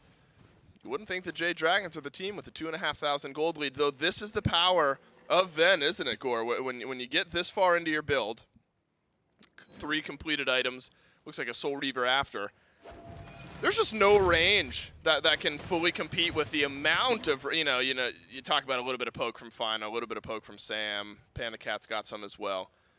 But just the cooldowns from Ven. I mean, it's just such an advantage for the Bolts, and if you can play around that at the start of these fights, could be a good way of mitigating a 2,000 gold lead. 2,000 gold, 21.5 minutes in. It's not a lot of gold, is it? Has anyone, I'm sorry, this is a total side note, okay, and I might have to return to it after the Gold Fury, which is not going to get pulled yet. Has anyone ever quantified like how much like a gold piece in Smite is? Like that seems like a good piece of content to somehow, doing a bunch of math and line drawing to certain things, like 1 gold is worth 20 realized dollars. Whoever wants to do it, I'll set you up. Just look up the price of gold and then look up how much gold is in the in Greek, average. What is it like how do you pronounce it? Like drachma? Oh, I have no idea. You're it's the like old golden coin in a lot right, of like mythology. a standard gold coin. Because I'm pretty sure that's what we base our gold is on. Got it. So a lot of gold, Gore. 2,000 gold could be hefty. It's a lot for of money. You and I. Gold Fury is melting. Olympus Bolts do not steal it away. As the Jade Dragons widen up their gold lead, but have they used too much around the objective? Sam for Soccer uses the beads. Petrify out from Pagon as well. Everything defensive from the Jade Dragons. As Haddix and the rest of the Bolts turn their eyes around the corner, but no kill is there. It is Gold Fury and eject for the Jade Dragons. And again, that's good play. For what this comp is, they either, if they want to fight, they're going to fight, and they're going to roll over you. In most cases, again, hard CC from the Bolts maybe alleviates some of that pressure. But if you're the Dragons here, get the objectives, make the Bolts fall behind, win harder from ahead. And you can already see 1 level lead for solo, 2 in jungle, 1 in mid, 2 down there in support. Again, a lot of comfortable leads. Lasbro doesn't have his powwow this time. The Jade Dragons, though, suffer a massive stun on the back. And the Cataclysm from Awesome Jake is big, but there is no follow-up from the Olympus Bolts outside of a lot of damage onto Mike and a chunk into Fino K. I think 4 or 5 members of the Jade Dragons were stunned up there on the back. And there was just nothing there for the Bolts to win the fight. And that's where I'm getting a little concerned. Last game left me concerned. This game's keeping me concerned. Where's the damage? Like, the CC has been there, the setup has been there, the peel has been there. Where's the damage? I think Bear's been putting up good numbers. Lasbro, I know, is not at the bottom of the charts anymore, but he was for a long time this game. And we've seen what Agni can do. So Lasbro's moved up slightly above. He's 1,000 damage above PBM, but 600 below Jake. And we're not seeing a whole ton from most of them. I mean, you've got good damage from Vin. And so it just makes me wonder where it is in some of these team fights. They've got a lot of CC, though. And theoretically, in a comp like the Dragons, if they dive too far, especially with the lack of beads that are currently up and available just generally, yeah, I think that a Pyromancer fight for the Bolts, just 1 good team fight's all it takes to finally get themselves a lead and get this fire giant. I just want to express my distaste that Fino K has 16,999 damage right now. How the math worked out that he is 1 single damage off from a clean 17,000, I don't know. I don't know if you were in earlier, but I pointed out 1 because Zap had 6,666 damage. Right. The extra 6, though, saves us from any sort of weird spiritual stuff going on there. Polar Bear Mike in Life of the Party will end up getting the stun onto Haddix, but shrugs that off quickly. Polar Bear Mike gets taken down as Ven is on a killing spree now, 24 minutes into this game. The 3rd that should be kill enough for the Olympus Bolts. Mid laner should be. The Olympus Bolts don't express the same confidence. Well, it's that worry. So Petrify's down, and knowing that Petrify's down, that opens up, I think, an ease of access to a Fire Giant. Sam having his ult, it makes me shaky about it, because that is a lot of damage and an easy secure if he gets to the FG. But he's Habwa. Just kill him if he walks up to you. I mean, sometimes it really is that easy. And I'm surprised to see the Bolts as almost like patient, I guess, is the way they are. They are still going to go for it. They have a lot of time to work with since Mike had a long cooldown timer. So it's not the end of the world, but I do think they've allowed them a little bit of a reset period here for the Dragons. Polar Bear Mike in 5 seconds, and then travel time. Watch but Sam. Reset is right. as the Olympus Bolts will not fully commit. Haddix didn't get the memo, though. He's walking into the rest of the Jade Dragons, lost some health in the meantime. Damage not quite connecting from Venenu, and it looks like disengage is on the mind of the Olympus Bolts. Barracuda not able to do so quick enough, and Sanford Soccer deletes him with the ultimate. Knockback from Awesome Jake as an opening kill from the Jade Dragons gives him a 4 versus 5 advantage in the rest of this fight, and Sam doing massive numbers nearly dies himself as the rest of Haddix, Ven, and Jake can disengage. Lasbro left alone, and Panda Cat picks up the kill. Honestly, no, okay, I was going to say, depending on where Panda Cat and Pagon go, they might not actually be disengaging. You've got 2 carries. If you want to shred a Fire Giant, this is the time to do it, right? I mean, you've got the composition that just deals and bleeds damage, and you just got 2 clean kills onto the Bolts. They're not going to be able to put up much of a defense here, if any. And so I like this read from the Dragons, but it feels like a missed opportunity from the Bolts. Maybe they don't trust their team fight. Maybe they don't trust their capabilities of peeling. But the Dragons, you know, a man down was enough to keep them from even starting the Fire Giant for a long time. And again, it feels like small little windows of opportunity the Bolts had to close the gap and maybe put themselves in the lead. That now just falls right into the Dragons' lap and makes things look even easier for them. Yeah, looks like we're headed to another 30-plus minute game, despite the Jade Dragons really pulling ahead in the back half of this game. Ven still carries a lot of weight here, Gore. Completed Soul Reaver, completed Ob Shard. So if that damage can connect, is a route back in this game for the Olympus Bolts. But the Jade Dragons just playing with much more itemization. Panda Cat sort of hit that point, as you've mentioned, got a kill on the Lasbro on the back end of that fight. Has started to climb up those damage charts just a little bit. But really, it is intriguing. Everyone's so close in all the damage. And then just a couple separators up there towards the top as FineOK has continued his onslaught. At 0-2-4, you wouldn't expect that KDA to be 20,000 damage, 7,000 or so ahead of everyone else in this game. But the Kleedna has been a problem, Gore. And Soul Eater now built a couple times here today. Apparently synergizes pretty well with this style of pick. And honestly, I think has showcased a lot of damage potential up against Lasbro, Vin, Barra. Specifically the Barra kill is where I think we got to see FineOK kind of flex that potential. It was a lot to handle. I mean, I don't blame Barra for dying there because there was way more damage in the blink of an eye than I think anybody would have expected. And that's really what this comp is, right? Is just more damage than you would expect. And they have, you know, the benefits. They get the double ADC, so you've got a lot of burn. You've got 2 mages. So even though you don't have a lot of hard CC, you've still got good range damage. You've got Kleena, who has just been nuts throughout, so far, I would say, the day. But realistically here in the set, and specifically this game for FineOK.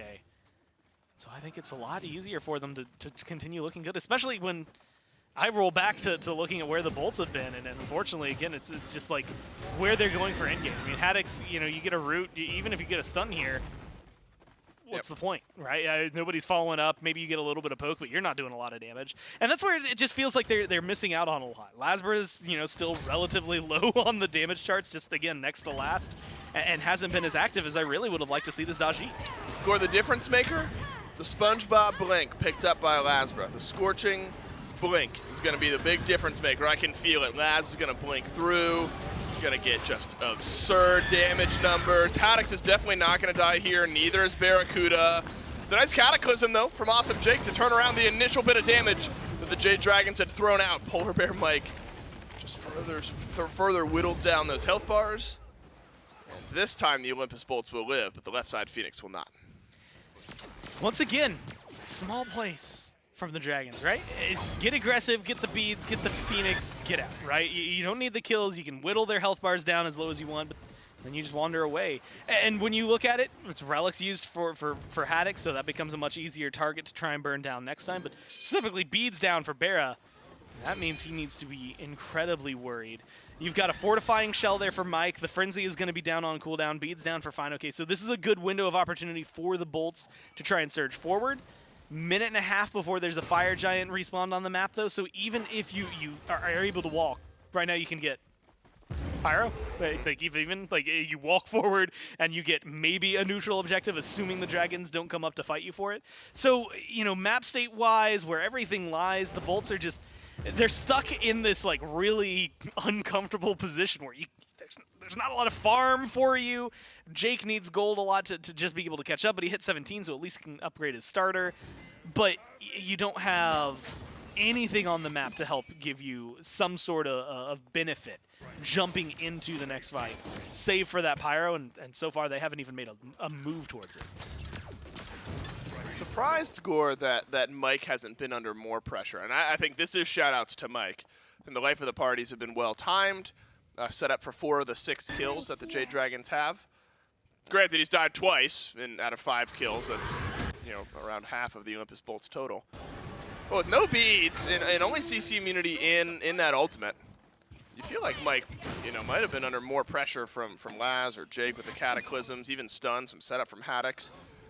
It's just a masterclass in positioning, sometimes something that can go under the radar, but Mike has played around the lack of beads and only the CC immunity in the ultimate apparently very well. Continues to be a threat up against the Olympus Bolts. Ven is still undying, so it's Haddix. A couple avenues back into this game as the Jade Dragons await the respawn of the Fire Giant. This one will be enhanced, and luckily for the Jade Dragons, it is an Oni Fury on the left side of the map and not a Primal Fury. And there are fire minions walking down the left side of the map. So the Jade Dragons feel like they're in a position here in Game 3.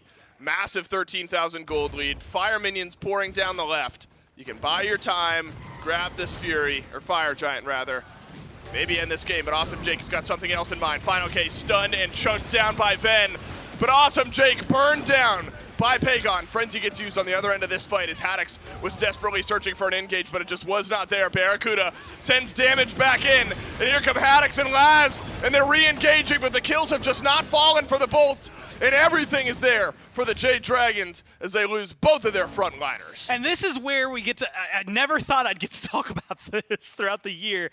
We get to talk about the emblem of increasing peril. It's a relic there. That sounds terrifying. It kind of is, but honestly, only against a draft like this. Also, fire minions are pulling in. It's really that last little bit. So a lot of people, you know what this does up to this point. You've got attack speed and damage reduction, speed movement reduction. Sam goes down low.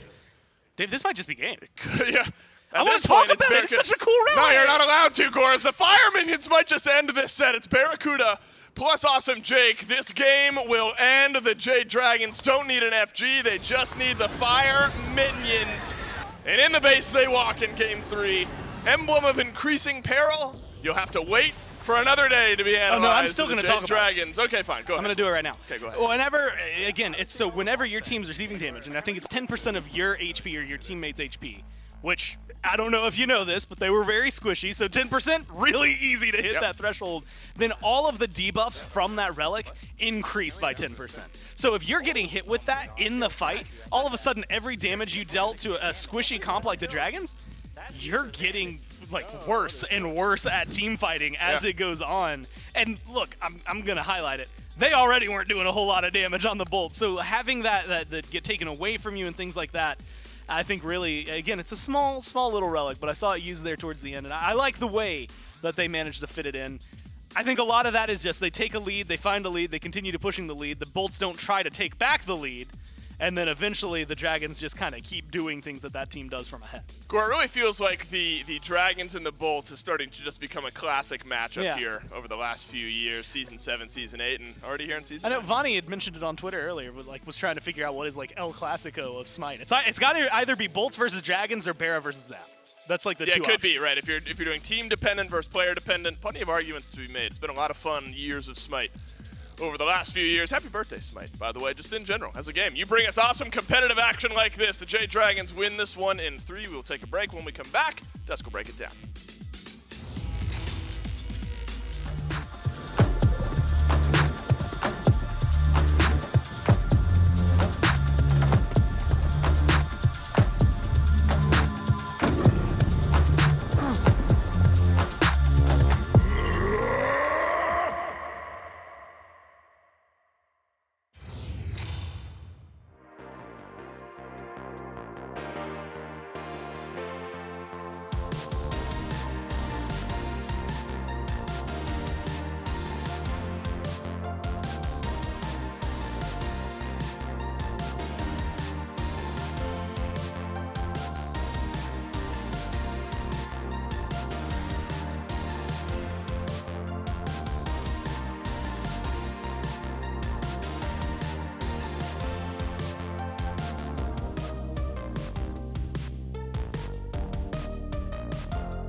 welcome back to the SPL Kickoff Tournament. The Jade Dragons in 3 are finally able to take this set with a 2-1 win over the Olympus Bolts with a less than conventional draft is the easiest way to put it out here. But it took them a little bit longer than kind of the time frame you were giving them there, Mifflin. We talked in the pregame. You're saying, kind of first 10, 15 minutes is really where the Dragons need to get that big lead. But it wasn't until 20, 25 minutes that we saw them finally kind of break out. Yeah, all my SMITE conventional knowledge, all the years of practice and study I've put into this game, all invalidated by one SPL kickoff match, man. That was something else. It felt like it was just mechanics. Like in the team fights, the Jade Dragons were simply landing more. They were confirming the kills a little bit more easily, and I suppose when that's happening, similarly to that age-old Mifflin family secret I gave you earlier, land more abilities, you probably win. Especially when those abilities hit as hard as some of these gods out here. I mean, Habwa, Uller, Medusa, 3 of the higher damaging gods out there on the field just in general, not even here in this game. Panda Cat has another great performance. 3 games in a row, and it's something I was bringing up during Picks and Bans for Game 3 was, when your Hunter goes 2 solid games on a god like Uller, is it really worth taking the risk of giving it to him a 3rd time in a row? I'd say yeah. I mean, clear. Do you want him playing like his Ho Yi? It's P-Cat, man. What do you want from me? I don't know how. If I had the answer to how to shut down Panda Cat, I wouldn't be on the desk. I'd be out there playing too. Look, there is certainly a conversation to be had of don't feed the hot hand, and the Uller was looking incredibly strong, barring exactly one 1v1 that he lost to an NPC. But besides that, do you want him playing the Izanamis? Do you want him playing these more aggressive, more meta picks? Do you want him on the Medusa? I don't think so. I think I'd let the Uller through. Unfortunately, it doesn't work out, so I suppose I'm just wrong. Uller looked good, as well as pretty much the entire team that's drafted around side this Uller, the Baron support, the Cleo solo. I can't believe some of the words I'm even saying out here. The Habwa jungle. Just gibberish. We live in a meta right now that is just This is a out meta. there. This is what you can maybe hope to experience as we start going further down the line. I mean, we're not even technically at the full start of the SPL, and we're already seeing some of this crazy stuff come out here. Panda Cat with another 6 kills this game. Top of the damage charts this time, though, goes over to Final K on that Kleena solo. Get to see that one come back out again. We're seeing success of that god now as a full multi-role. Yeah, Kleena is just strong, man. She can fill in just about anywhere. The only weakness of that god is the lack of CC. She doesn't have any hard confirmable CC. At best, you're applying that silence through a long channel, or it's a slow through the ultimate. But what she doesn't have in CC, she makes up for in burst and elongated, just consistent damage thanks to that ultimate. The objective shred, all incredibly strong.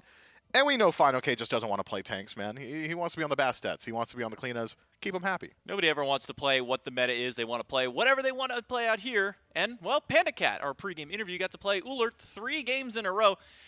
Panda, when you get into games in sets like these and they're just giving you a god that you keep running with here, what's kind of the mental and kind of the talks and comms in Picks and Bans like that?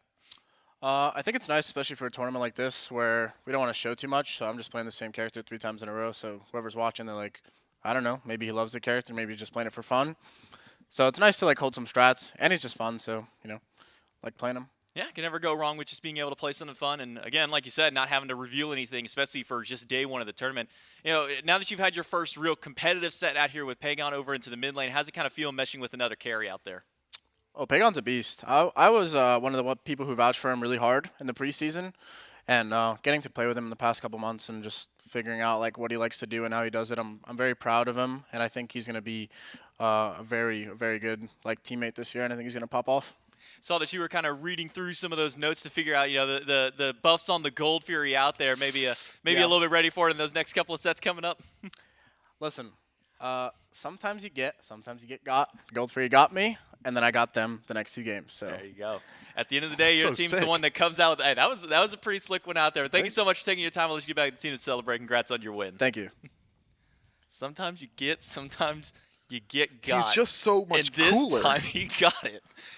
Oh my god. He got, and then the Bolts got 2 games later. That was pretty good. Look, maybe he should just take over. You might get, but I'm gonna get got though, and he got him. So that's how it be. Full stop. He got him out. I here. want to be as cool as him, bro. I tried. It didn't work. Let's take a look at the bracket to see what you've missed so far and what you can expect For the rest of our day out here, the Leviathans with their 2-0 earlier on, and now the Jade Dragons 2-1. Those two teams will face off tomorrow, as you can see, in a best-of-5 semifinal. Our next setup is going to be the Solar Scarabs and the Camelot Kings. Then after that, Tartarus Titans and the Oni Warriors will face off. And then the winner of those two teams, or those two sets, I should say, will move on into our second best-of-5 semifinal. As I said, Solar Scarabs, Camelot Kings, the next teams to come up here. And this is sure to be a big match. The last time that these two teams faced off, I believe it went to a full 5-game set out of these two. Yeah, I'm really excited for this one. The Solar Scarabs are one of the most vocal teams in the league, always saying that they're better. Every time you see a Solar Scarabs loss, hop on one of their Twitters, specifically Inbound the support, and he'll say, the better team lost. I think you can only say that so many times before you get the clown moniker. Maybe if they win here today, well, it'll garner them a little bit more respect because the Camelot Kings are no pushovers. This is a team that I've got very high expectations for coming into this year.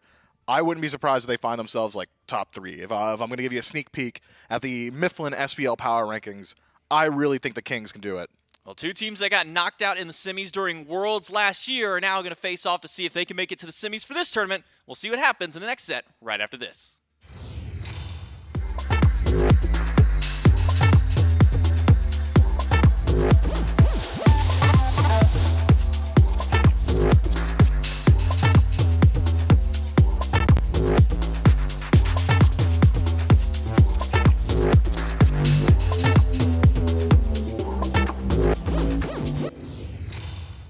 Gathering dust right now, and the edges have been folded once or twice.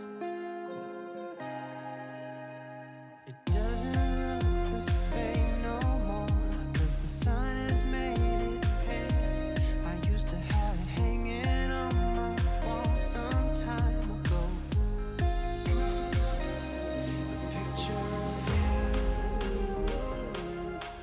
A picture of you, a picture of you, a picture of you, a picture of you, a picture of you, a picture of you,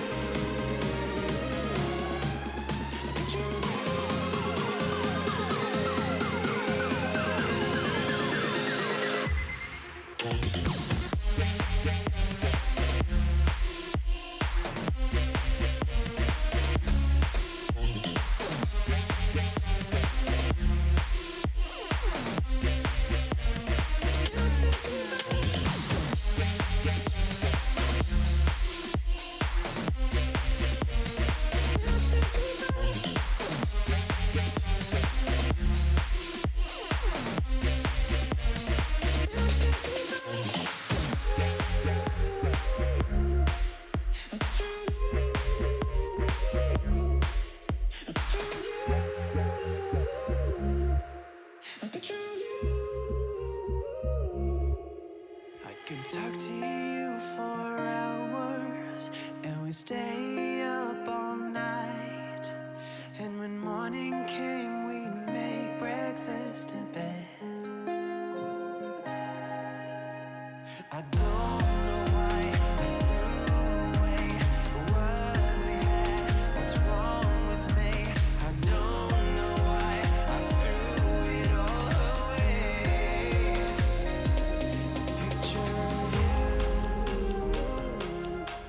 A picture of you, a picture of you, a picture of you, a picture of you, a picture of you, a picture of you.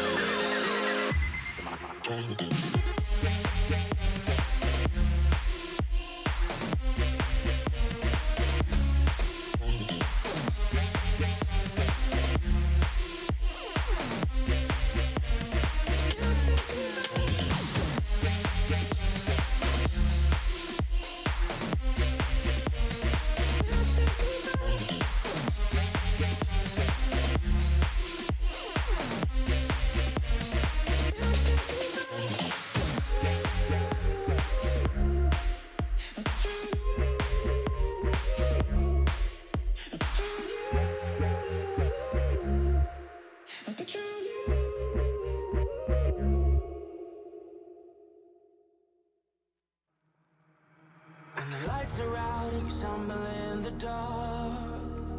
You kept pushing on, but then you went too far. When your ship has sailed and all your dreams are lost, everything is wrong, you feel like it's your fault. Just remember, I will be there for you, baby. Remember, there's nothing out there to get you, don't forget it. When life goes lemons, just call me. Just call me.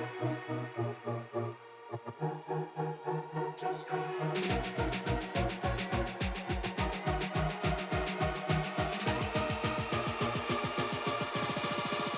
Just call me.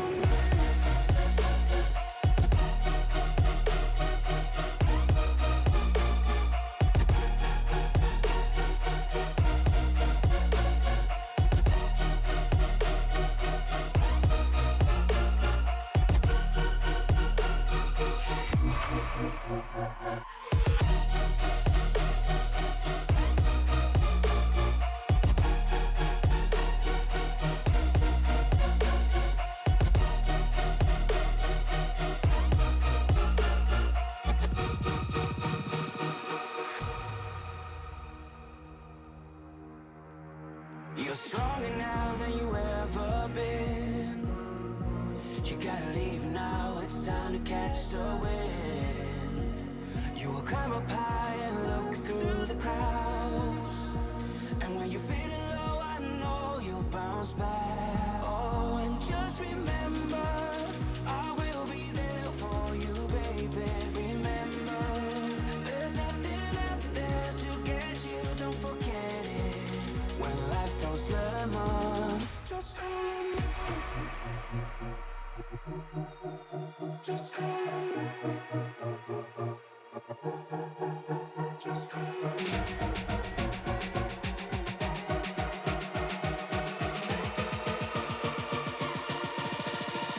Just call me.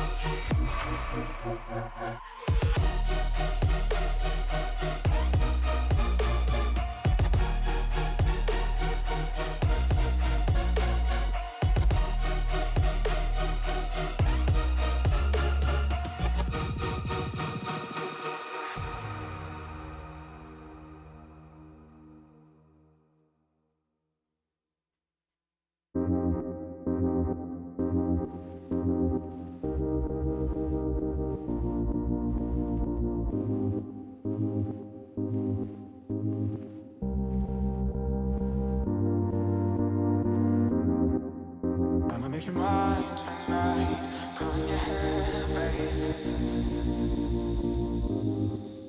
I'ma make you mine tonight, I feel you breathing on you. You know that I'm a selfish lover. When it's mine, I want it. One track mind for you, for you.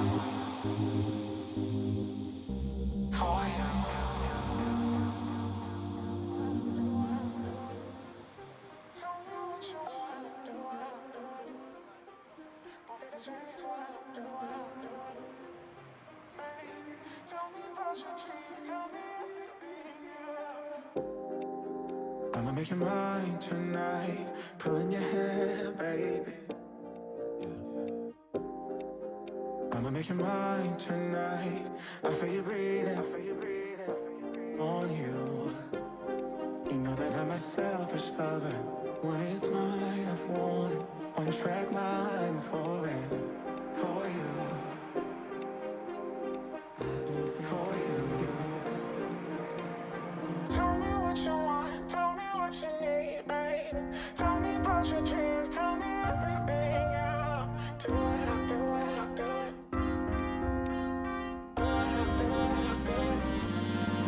How does it all over for me? My favorite toys, like my favorite strings,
Welcome back, Smite fans, to the Season 9 Kickoff Tournament. We've already had some great matchups here today. We've already had a 3-game set. We've had a jungle monster kill a player in a game. Now we just need some objective steals and all that, and we will be on easy street for checking all the boxes today. The Camelot Kings versus Solar Scarabs coming up next. But to join me on the desk to talk about this one, Trelly Relly is with me. And Trelly, we've already had a pretty awesome slate of action up to this point here today. Super, super cool. In this type of format to get an early look at all 8 teams that we'll have this year in the SPL. Yeah, definitely exciting to see some 3-game sets. You know, seeing everyone be able to take some games off each other. It's we're getting a good look, I think, at some of the picks that people might be thinking are going to be meta. But also, on the other hand, people are definitely holding some strats back. Panicat, for example, got the same pick 3 times. He said, I don't want to reveal too much, and it is smart at the beginning of the season, so respect. Now, here's the mindset in that. Or is he revealing everything? You know what I mean? Like maybe that is the strategy. Maybe Uller is just it for PandaCat. And so it's reverse psychology at this point. You're really looking far into to the ADC strategy for the Jade Dragons. How about that matchup? Dragons versus the Leviathans. That'll be one of our semifinals tomorrow. We will fill out the other semifinal tomorrow with our next 2 matchups. Solar Scarabs versus the Camelot Kings. And then to end the day, the Tartarus Titans versus the Oni Warriors. And the winner of that one, of course, will be on the other side of the semifinals. A 2-0 to start the day. That's the Leviathans over the Valkyries. Jade Dragons take the 2-1 set over the Olympus Bolts. After, we'll call it some shenanigans in Game 1. The Jade Dragons very close to taking that one, maybe 2-0. But Olympus Bolts able to push us 2-3. So let's look at Solar Scarabs versus the Camelot Kings here, Trelly, because both teams last year make it to the semifinals of the Smite World Championship. Both teams minimal roster changes, in one case not any, for the Camelot Kings, coming in here to Season 9. In the Solar Scarabs, a team who have a roster change, Scary D in the solo lane for the Scarabs here this year. In a team I think that's so hard to predict, because the Solar Scarabs all through Season 8 were taking every team in the league effectively to 3 games and would fall just short in those 3-game sets. So I have high hopes for the Solar Scarabs team. Do you think, though, the solo lane swap, SOT to Scary D this year, will be a good swap for the Solar Scarabs team? Given this sort of journey that the Solar Scarabs went on, right? They had Zapman, and then they lost him. So they had this veteran leadership because it was a relatively new team, and then obviously Zap leaves, and then you replace him with Stewart, a complete rookie. And now you have Scary D, who has that sort of veteran leadership in a way. He's been around for a while. He's definitely been playing Smite for quite some time. We've seen him in the Pro League plenty of times. So I do think this is a good direction for them to go, trying to get some more of those people that know the game. They know the sort of shot calls that you need to be making, when go in, when you can't go in, etc. So I like the switch up for sure. I think Scary D's got a lot to bring to this roster for sure. Yeah, agreed. And so at this point for the Solar Scarabs, it's about building up some confidence with the team around him, because you think about like SOT and SOT's play style and Scary D and Scary D's play style. There are some differences there, and so building up around Scary D and bringing Scary D into the Solar Scarab style of play, things like that, you could make an argument might take a little bit of time to get there. But the players we've got on screen here, I think Stuart, you talk about bringing a rookie into this team, has seen serious growth as far as ADCs are concerned, and then Scream was a massive change to the Solar Scarabs roster. So much of the early game and the playmaking in the early game started to come out of the jungle, and so I think a very strong point of this Solar Scarabs team, Trelly, is when you start to get into that 3v3, support start to rotate out, Scream starts to make some plays happen on the map. that's where the Solar Scarabs can maybe find some pressure. Oh, yeah. Scream definitely always has been looking pretty solid on this team. I think him and Inbound specifically, they bounce very well off of each other. They're both able to dive pretty effectively, get each other's back when they need to. And as long as they're doing their job, it looks very easy for the carries to follow up. It's pretty much whichever team, when the Scarabs decide to show up, that's when you get to really see these two work out together. Well, the Solar Scarab support has shown up here today. He's standing by now with me for the pre-game interview. Inbound, first and foremost, thank you for taking the time. Of Second course. of all, we talked about it a little bit during the check-in the other day. Only like one roster change for some of the teams in the league, a lot of the teams remaining the same. Talk to me about Scary D and how you think he'll slot into the Scarabs roster. I mean, Scare's just kind of like an older player than Solo is. Solo's more, he's more there for a good time, and Sure. Scary's kind of a little bit more to the point. You want to like have good scrim, stuff like that. But I really don't think it switches too much. Solo lane isn't really a part of the game. Sure. Sure. We'll go with that. It's not really part At of the the game. moment, right? Yeah. So yeah, I don't think it changes too much. Understood. Talk to me about your team goals maybe this weekend, right? I mean, the SPL officially kicks off next week. What are you guys hoping to achieve here over the next couple of days? Just to kind of warm up for the season. Like this is basically like the start of the season. It's basically just to get ready for everything else to come. Sure. And what you've seen in the first couple of matchups, what's your take on the duo lane and how supports and ADCs are in the early, transitioning that to mid, things like that? I think it's kind of just always been supports just trying to look to make plays around the map. ADC's just going to try to get farm, get ahead, and yeah. Excited to see what you guys can bring for us here today, Inbound. Get back with the rest of your team, and best of luck. So the Solar Scarabs looking to just get the wheels turning to move into Season 9. I think that's a good mindset to have coming into this week, especially teams, as Inbound says, maybe there's not this massive, growth curve, growing pains, as I've even worded it. Maybe that's not going to be a serious issue with Scary D, just with how solo lane might be at the moment. But getting some free games to start to work on that, especially giving the viewers some fun stuff to watch as well, I think will benefit the Solar Scarabs. A team that doesn't have any new players to work into their roster are the Camelot Kings. And remember, this is a team that got to the World Semifinals last year. They get knocked out by the Atlantis Leviathans. And another team trail, if you talk about why some teams made changes, why other teams didn't, the peaks of the Camelot Kings were very, very high. And I think this is probably a team that sees the roster they had in Season 8 and are saying, this is a roster that could win Worlds, and they bring the whole team back. Yeah, I mean, at some points, the Camelot Kings definitely look like the best team in the SPL. They had those things that little screws you have to tighten, little changes here, little changes there, and obviously they'd be looking very solid. So it just really depends on how confident you are with your group of guys and, can we make these adjustments? And obviously they felt confident enough to do so because they did end up staying together, as you mentioned. So I think they were right on the money there. They do have a pretty solid roster here that can, go the distance if they all play to their strengths. Yeah, agreed. Variety out of the solo lane. We'll get to rewind the clock a little bit in his matchup with Scary D, something we got to see a little bit at the beginning of Season 8 and then didn't get to see it for a little while after that. And so I think the solo lane is going to be fun to watch between Variety and Scary D throughout the day here today. But I think both of these dual lanes will be very interesting. We've already talked to Inbound, but then you look at the Genetics and Netrioid dual lane, Trelly, and both teams have this ability to play through the dual lane at moments. And self-admittedly, during our team check-in the other day, Inbound and Stewart had talked about how in some scrims, the Scarabs dual lane has been having some trouble. So do you think maybe dual lane is an area where the Camelot Kings could pull an advantage today? I definitely think so. I mean, the Kings are going to want to play off that dual lane specifically. I mean, they do have the, at the very least, the age. They have the veteranship in that dual lane, obviously, so they want to make sure that they're playing off that as much as they can. I mean, they've been able to pull ahead, and that's seriously where all the farm on the map is right now. As we've mentioned, there's just simply more farm on the dual lane side of the map. So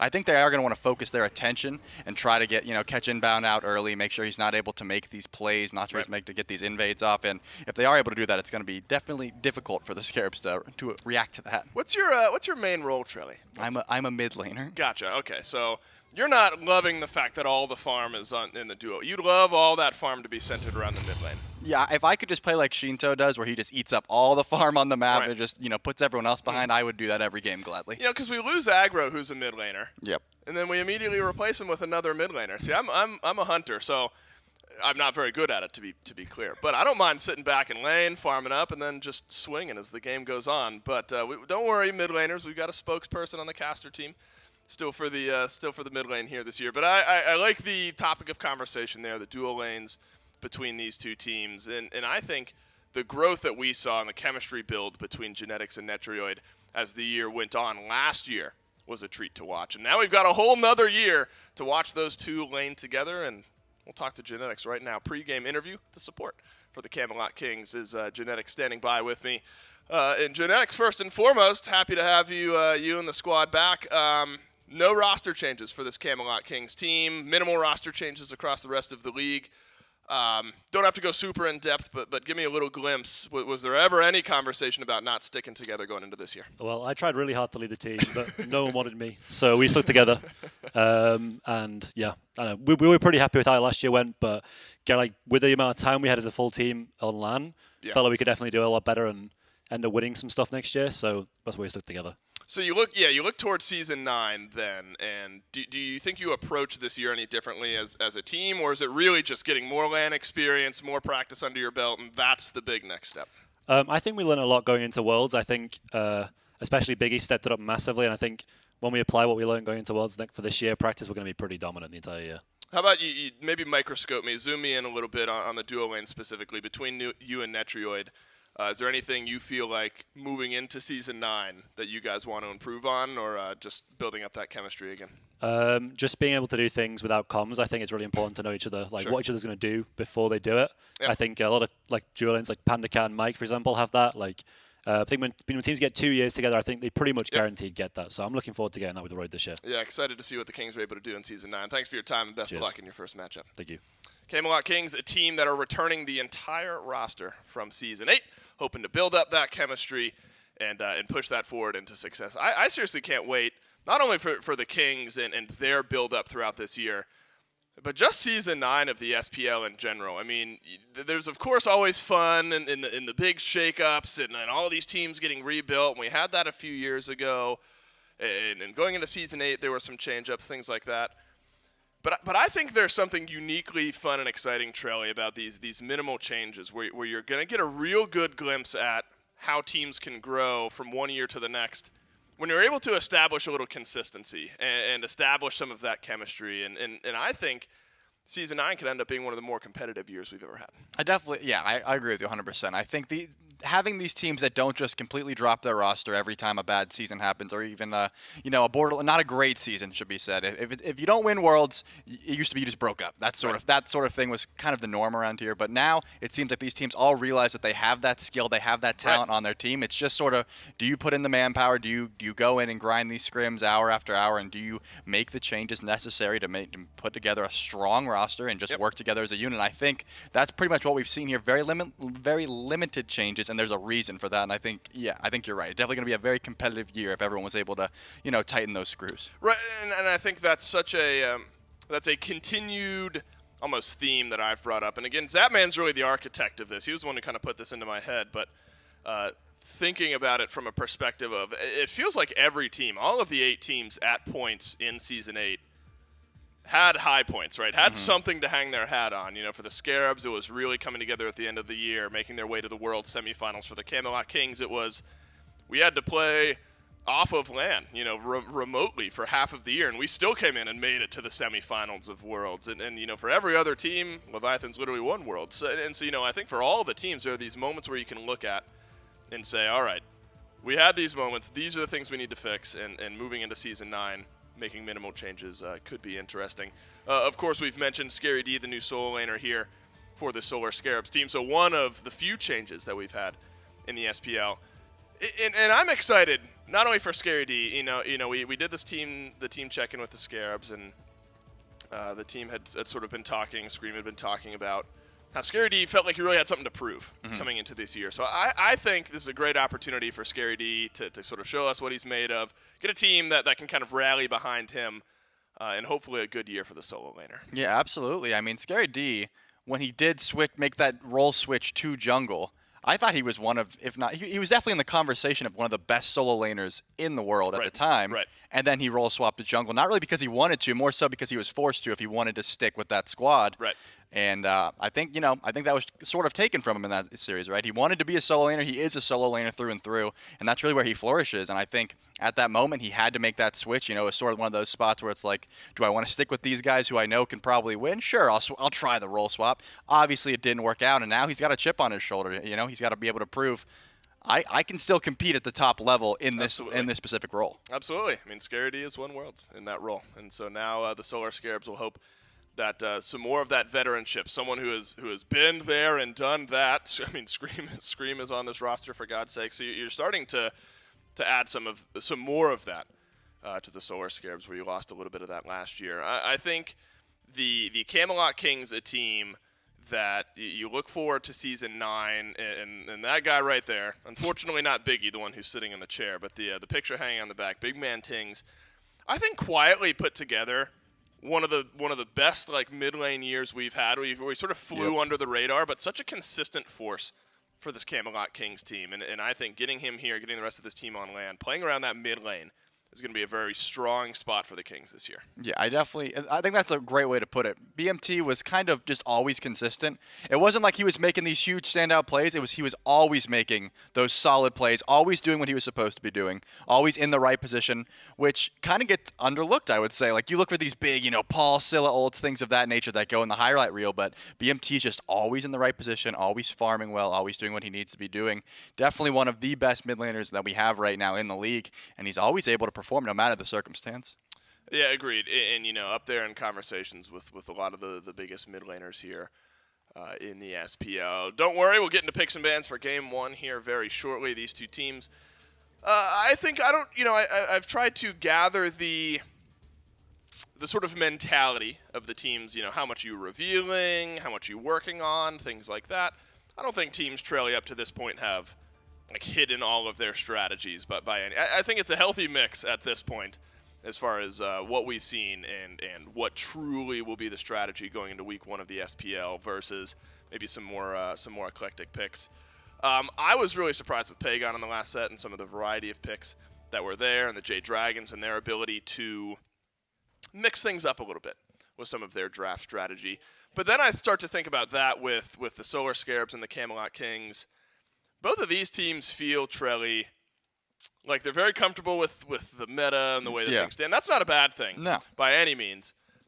But I don't know if I'm immediately assuming we're going to be seeing Assassins mid, things like that with either of these two squads. No, definitely not. I think going off meta is definitely it's a plus and minus, but we'll finish that thought, and it's one of those things that it's just yeah, exactly. Yeah, we'll see what these two teams have in mind in picks and bans for game number 1. Coming right up next. Stick around.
Appreciate the patience, everybody. Do not worry. Picks and bans for Game 1 between the Camelot Kings and the Solar Scarabs right around the corner. And this is a matchup of two teams with high potential and hopefully teams that will be able to reach that potential throughout the year here in Season 9. P's and B's for Game 1, I promised. They're right here. So let's jump into them right now. First pick here for the Camelot Kings, the Solar Scarabs, then drop down to second pick.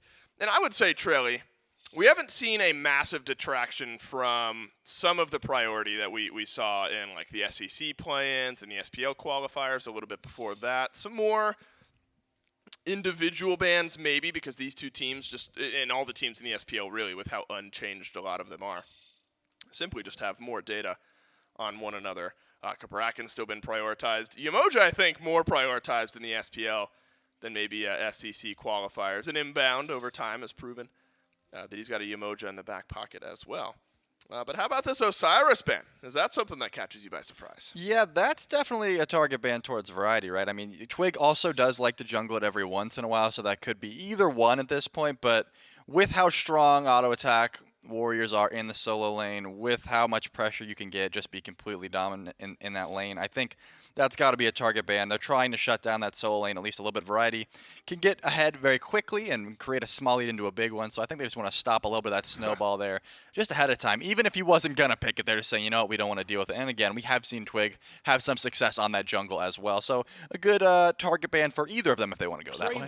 What a world we're in, Trelly, where Chalk is ban-worthy in the first three. What an exciting time to be a Chalk fan or a Chalk player. I have frequently, very jokingly, talked about how Chalk is the best god in the game, but now my words actually might have a little bit of credence with the way that Chalk has been prioritized over the last couple of weeks. Erlong Shen, first pick, and this is something the Camelot Kings hung their hat on frequently in Season 8. Erlong Shen for setup. Captain Twig, very good on this pick. And then mid laners that are good at knocking down the damage on the back end, whether it's a Ra, whether it's a Kukulkan, things like that. Gilgamesh So keep your eyes open for maybe a mid lane pick in the next couple. As Ardio and Gilgamesh start off the draft for the Solar Scarabs, and the front line already feels solidified.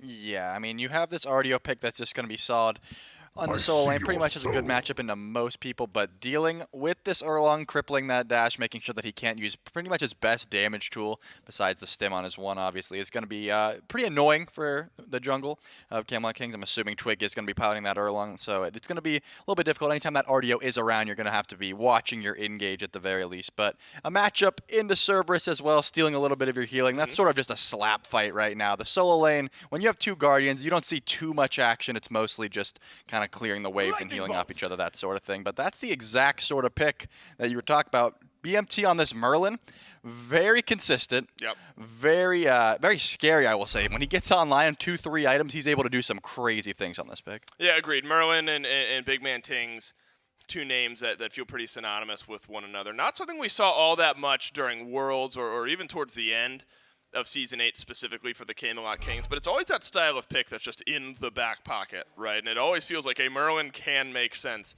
in the right moments, and I think it could be a good look for Big Man Tings in Game 1 here. Thoth, though, that is something that feels directly, I'm not going to say stolen from the SEC or the SPO qualifiers, anything like that. That's just the games we've seen up to this point.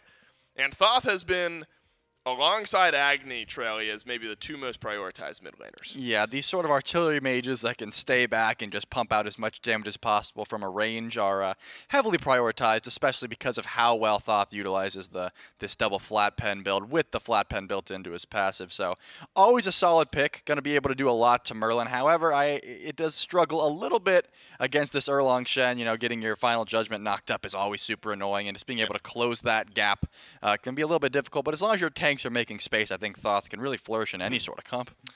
Well, Variety is just not allowed to play anything he wants to, huh? Osiris, the Chalk, King Arthur somehow getting banned out against Variety. We haven't seen King Arthur in the meta in at least a year. Kabrakan, you could maybe even consider throwing that way. You could make an argument that Sobek is a Variety ban as well. You could make an argument that all 5 of these bans could go towards Variety. There's an argument to be made where Variety is just being heavily banned out. But with a Cerberus there as well, there's some flexibility. You mentioned could be Cerberus solo, could also be Cerberus for genetics over in support. And the Camelot Kings will reveal an answer to that shortly. What we do know, though, is that Cthulhu You know what? No, I know. You know what? This is going to Inbound, Yep. right? Oh, yeah. Because Inbound was willing to die on this hill. If you haven't watched the team check-in that I did with the Solar Scarabs, what's today? Thursday? Was that yesterday that I did that? Today's Friday. Two days ago. Today's Friday. 2 days ago. 2 Right, days ago. we kind of had a pseudo day, a slow day yesterday, so my brain is melted. 2 days ago, I did that. You ever see a gun this and Inbound big? died on the hill that Cthulhu is just a better Ganesh. Yep. And so now he gets to put his money where his mouth is, and we'll see. Do you buy into that argument? I definitely do not. All right, let me rephrase it in a little bit more of a diplomatic way. Okay. Do you think Cthulhu support can work? I also don't think so. I will say Cthulhu's avenues for peeling are different from his avenues of just going in and doing as much damage as you want. With Bobby's playstyle, they both sort of do the same thing, I suppose. He just wants to get in there, do damage, disrupt people. I think that's why he's falling on this pick so much. But no, I think Ganesh supplies the CC, the peel, stays back. He's got a decent engage. Cthulhu's just a go button. You see that Descent into Madness, you go in. It's not like, he's going to peel for me when he's in this ultimate. That's just not how it works. I do not agree with Inbound in what he's saying about this pick specifically. But, he's got to... For Inbound's sake, this needs to do well. Yeah, you know what I mean? Yeah, 100%. He in his team wasn't bought in either. They were like, I don't know about that, Bobby. And so if this ends up going to Inbound, I don't know what else would go over to Inbound. If this ends up going over to Inbound, I know for sure he went to bat in picks and bans just now. He's like, guys, pick it, I promise. And so, there's a lot weighing on this one. I don't know. Now I got to break down the Kings draft, though, because an Arachne gets picked later on. I'm sure this is an Erlang Shen out of the jungle. Now it's looking like it could be Erlang Shen solo and Arachne out of the jungle.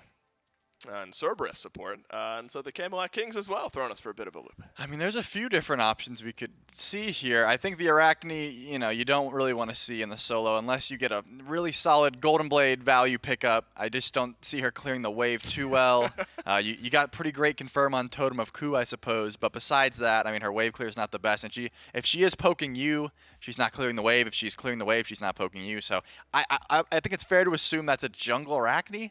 And in which case, the Erlang, we've seen some Erlang support, lots of setup, the pin into the knockup. No shot, your mind goes to Erlang support. I'm just saying, we can't nail down anything at this point because there's a lot of CC, there's a lot of setup. That's true. Not so much tank stats, but at the very least, I think the Cerberus is fair to say it's in support, but I don't want to rule out anything. You're keeping the door open. Exactly. You're keeping the door open. Exactly. There's possibility over the horizon. Just like, there's possibility that it's like Gilg support, right? Like same idea, and could be Cthulhu solo and Artio jungle. That's something Mifflin has played in the past, Artio jungle, and it's looked really, really good in Miff's hands. Artio jungle did. Actually, I think it was Artio jungle at the very beginning of the Penta clip where he was Penta-killed, if I'm remembering correctly. I think see. Mifflin maybe even started off that clip on Artio jungle.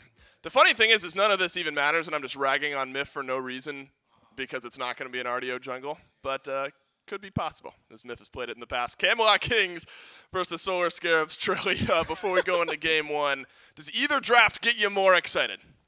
I definitely, I think the Cthulhu itself, could be pretty difficult to deal with into an Arachne specifically. So, in that counter matchup in and of itself, I think that could be rough if this is going to be, a Cthulhu support as we were talking about. Well, you know what? And this is very intriguing. Scary D back in the SPL, and a band Skin gets picked. Coincidence? I'm not sure. We're going to take a quick break before we get into game number one.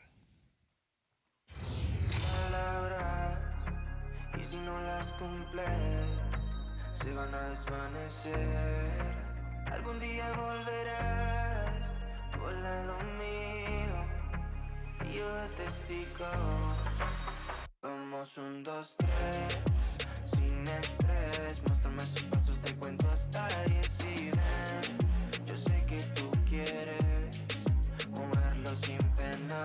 Ven, sin estrés. Muéstrame sus pasos, te cuento hasta 10 y ven.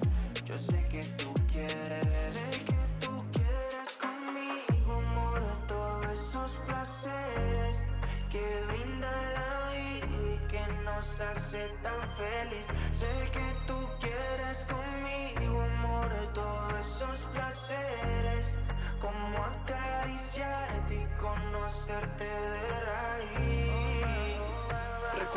fe cuando yo a ti te vi, mami. Bailabas como un ángel, me acuerdo de ese party. No lo hacías despacito, no eras como Daddy, eras como Bad Bunny, tu flow bastante cari, alright. Hermoso y con timidez me gusta, y con esa sencillez que asusta. Sabes bien cómo es que es combi completa de cabeza a los pies. Sin effects, mami, yo te entono, te subo el pitch y te derrito el cono. En mis historias siempre te menciono, pa' esa reina necesito un tono. Sin effects, mami, yo te entono, con ese beso chica me emocionó. Con tu cuerpo y tu nivel, quieres otra vez. Sé que tú quieres conmigo, amor, de todos esos placeres que brinda la vida y que nos hace tan feliz. Sé que tú quieres conmigo, amor, de todos esos placeres, como acariciarte y conocerte de raíz. Vamos 1, 2, 3, sin estrés. Muéstrame sus pasos, te cuento hasta 10 y ven. Yo sé que tú quieres moverlo sin pena, ven. Sin estrés, muéstrame sus pasos, te cuento hasta 10 y ven. Yo sé que tú quieres.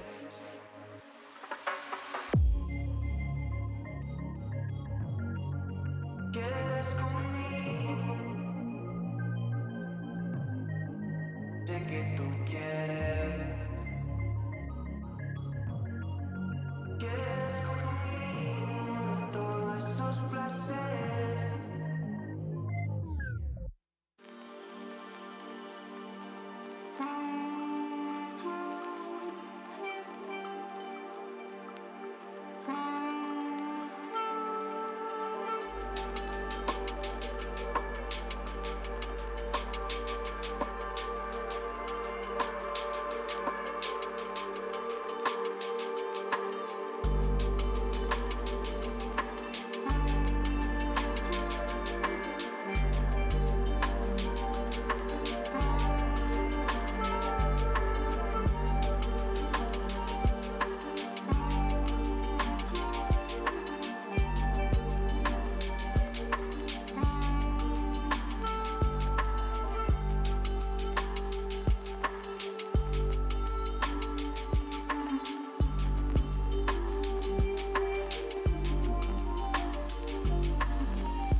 time's a charm, as we have remade the lobby on 2 or 3 separate occasions, and I'm going to publicly shame Genetics, the man who has picked a band skin the first time, convinced his team not to trade their roles the second time.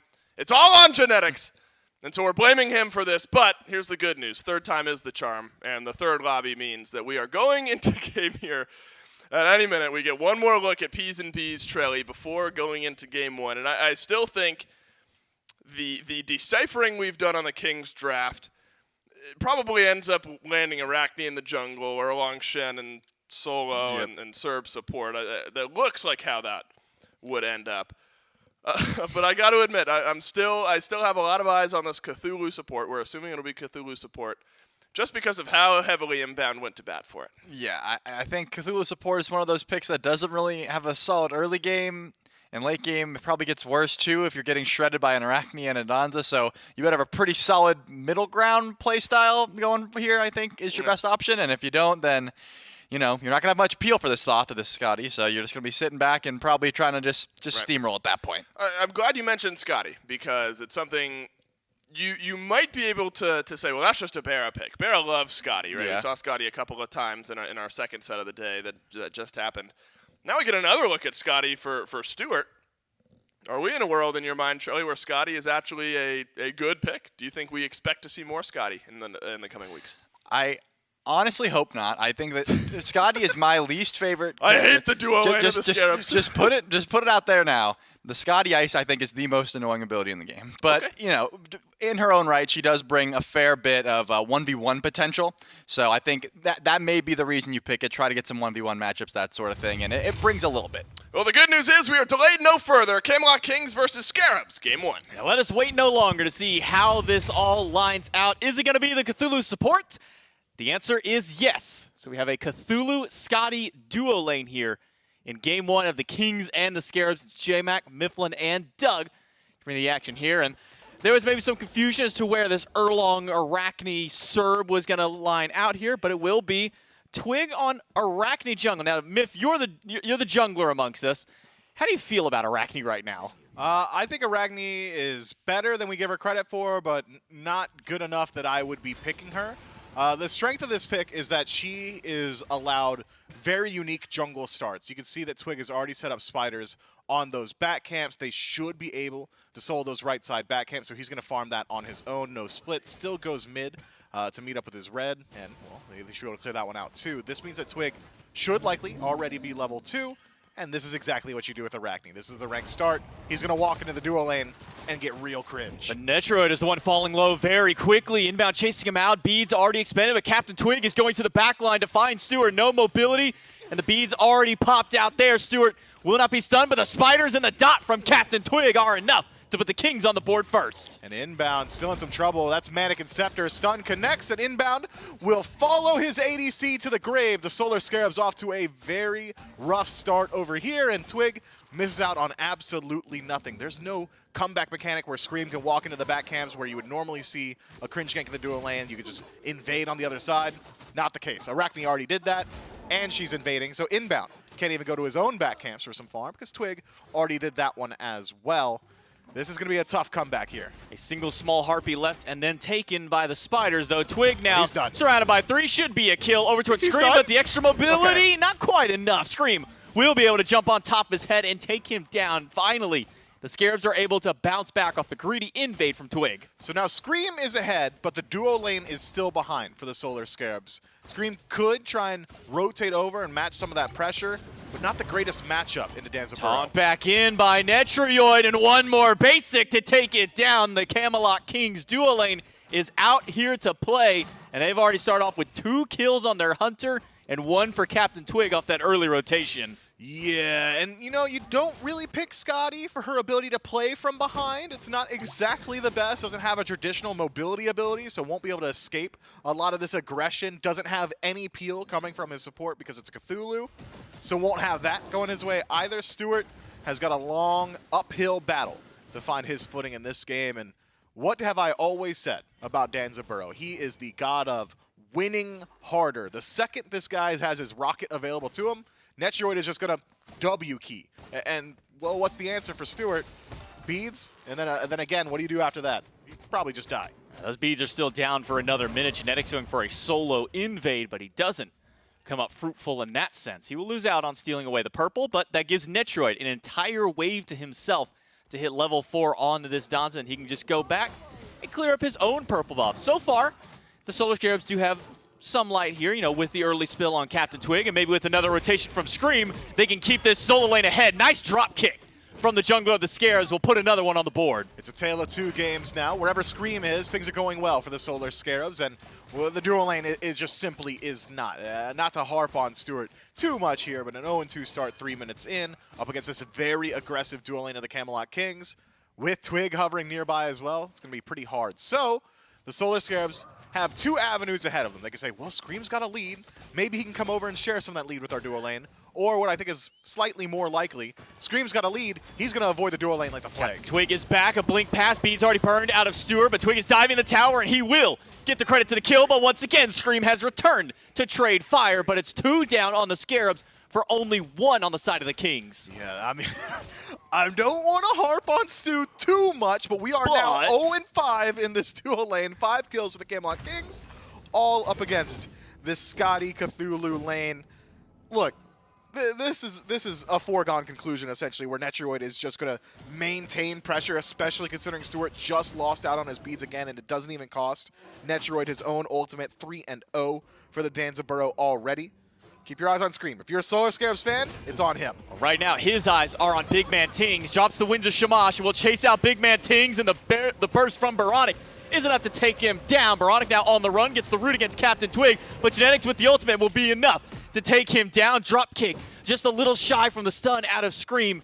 And now this 2v2, Captain Twig wants to get some of that damage right back at him. Good damage out of Bobby, though, inbound here.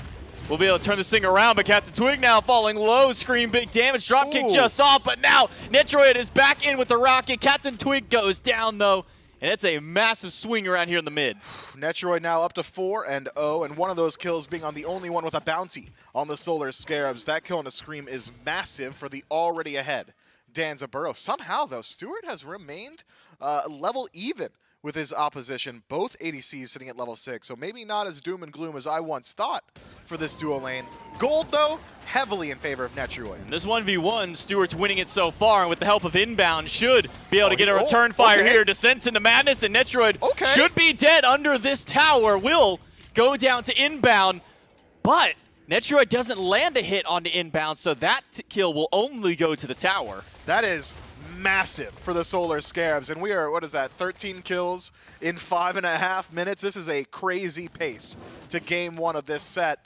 I think the Solar Scarabs could be pretty happy with now how this game has started to pan out a little bit. Maybe half-level lead for Netroid, but a massive gold infusion over towards Inbound. The jungler Scream still ahead as well. Soul lane remains even, and Baronic, despite being 1-1 up against the 0-1 Big Man Tings, is only about a half level down himself, and it's reflected on the top of your screen. Gold largely equalized, experience largely equalized. The only difference right now, maybe a tier 1 item on a couple of these backs and some stacks on Transcendence for these ADCs. Yeah, that biggest net worth disparity is just between the two Hunters right now, about 700-800 between them, but most of that gets made back up by the Scarabs elsewhere on the map. If they can find some extra damage here against Captain Twig, will get the Nightcrawler ultimate. Captain Twig will scuttle his way to the backline. Can he find Baronic? Baronic fires just a little bit too early, and the thought doesn't go down just yet. Instead, it's turned around, but only until Genetics jumps in to get one Scream. Manages to find Variety over on the solo lane, where that tier 1 is already gone. And we got a 1v1 over in the duo. Stuart getting active on the map. Did not realize he is still majorly behind in power output at this point. Has to use the ultimate for self-peel. Genetics jumps in, but Big Man Tings is here. Ice Bolt plus 1 more auto will take down Stuart. And the Kings put up 9 kills on the board for themselves. 8 for the Scarabs. Not even 7 minutes in, and we are over double the amount of kills. Man, the Stu passive is strong, though. I mean, 0-4, I'd be way further behind. Variety finds himself stuck between a rock, a hard place, and a tornado, and goes back to base the hard way in a body bag. Rest in peace. That is number 5 for Scream. That's 3rd death now for Variety. He just got back to lane, and he's already sent back once again. Genetics stealing some of these flowers. We'll get the beads out of Baronic. Baronic going to punish him in with that evade and punish. And Big Man Tings will have to sit back and watch as his support goes down.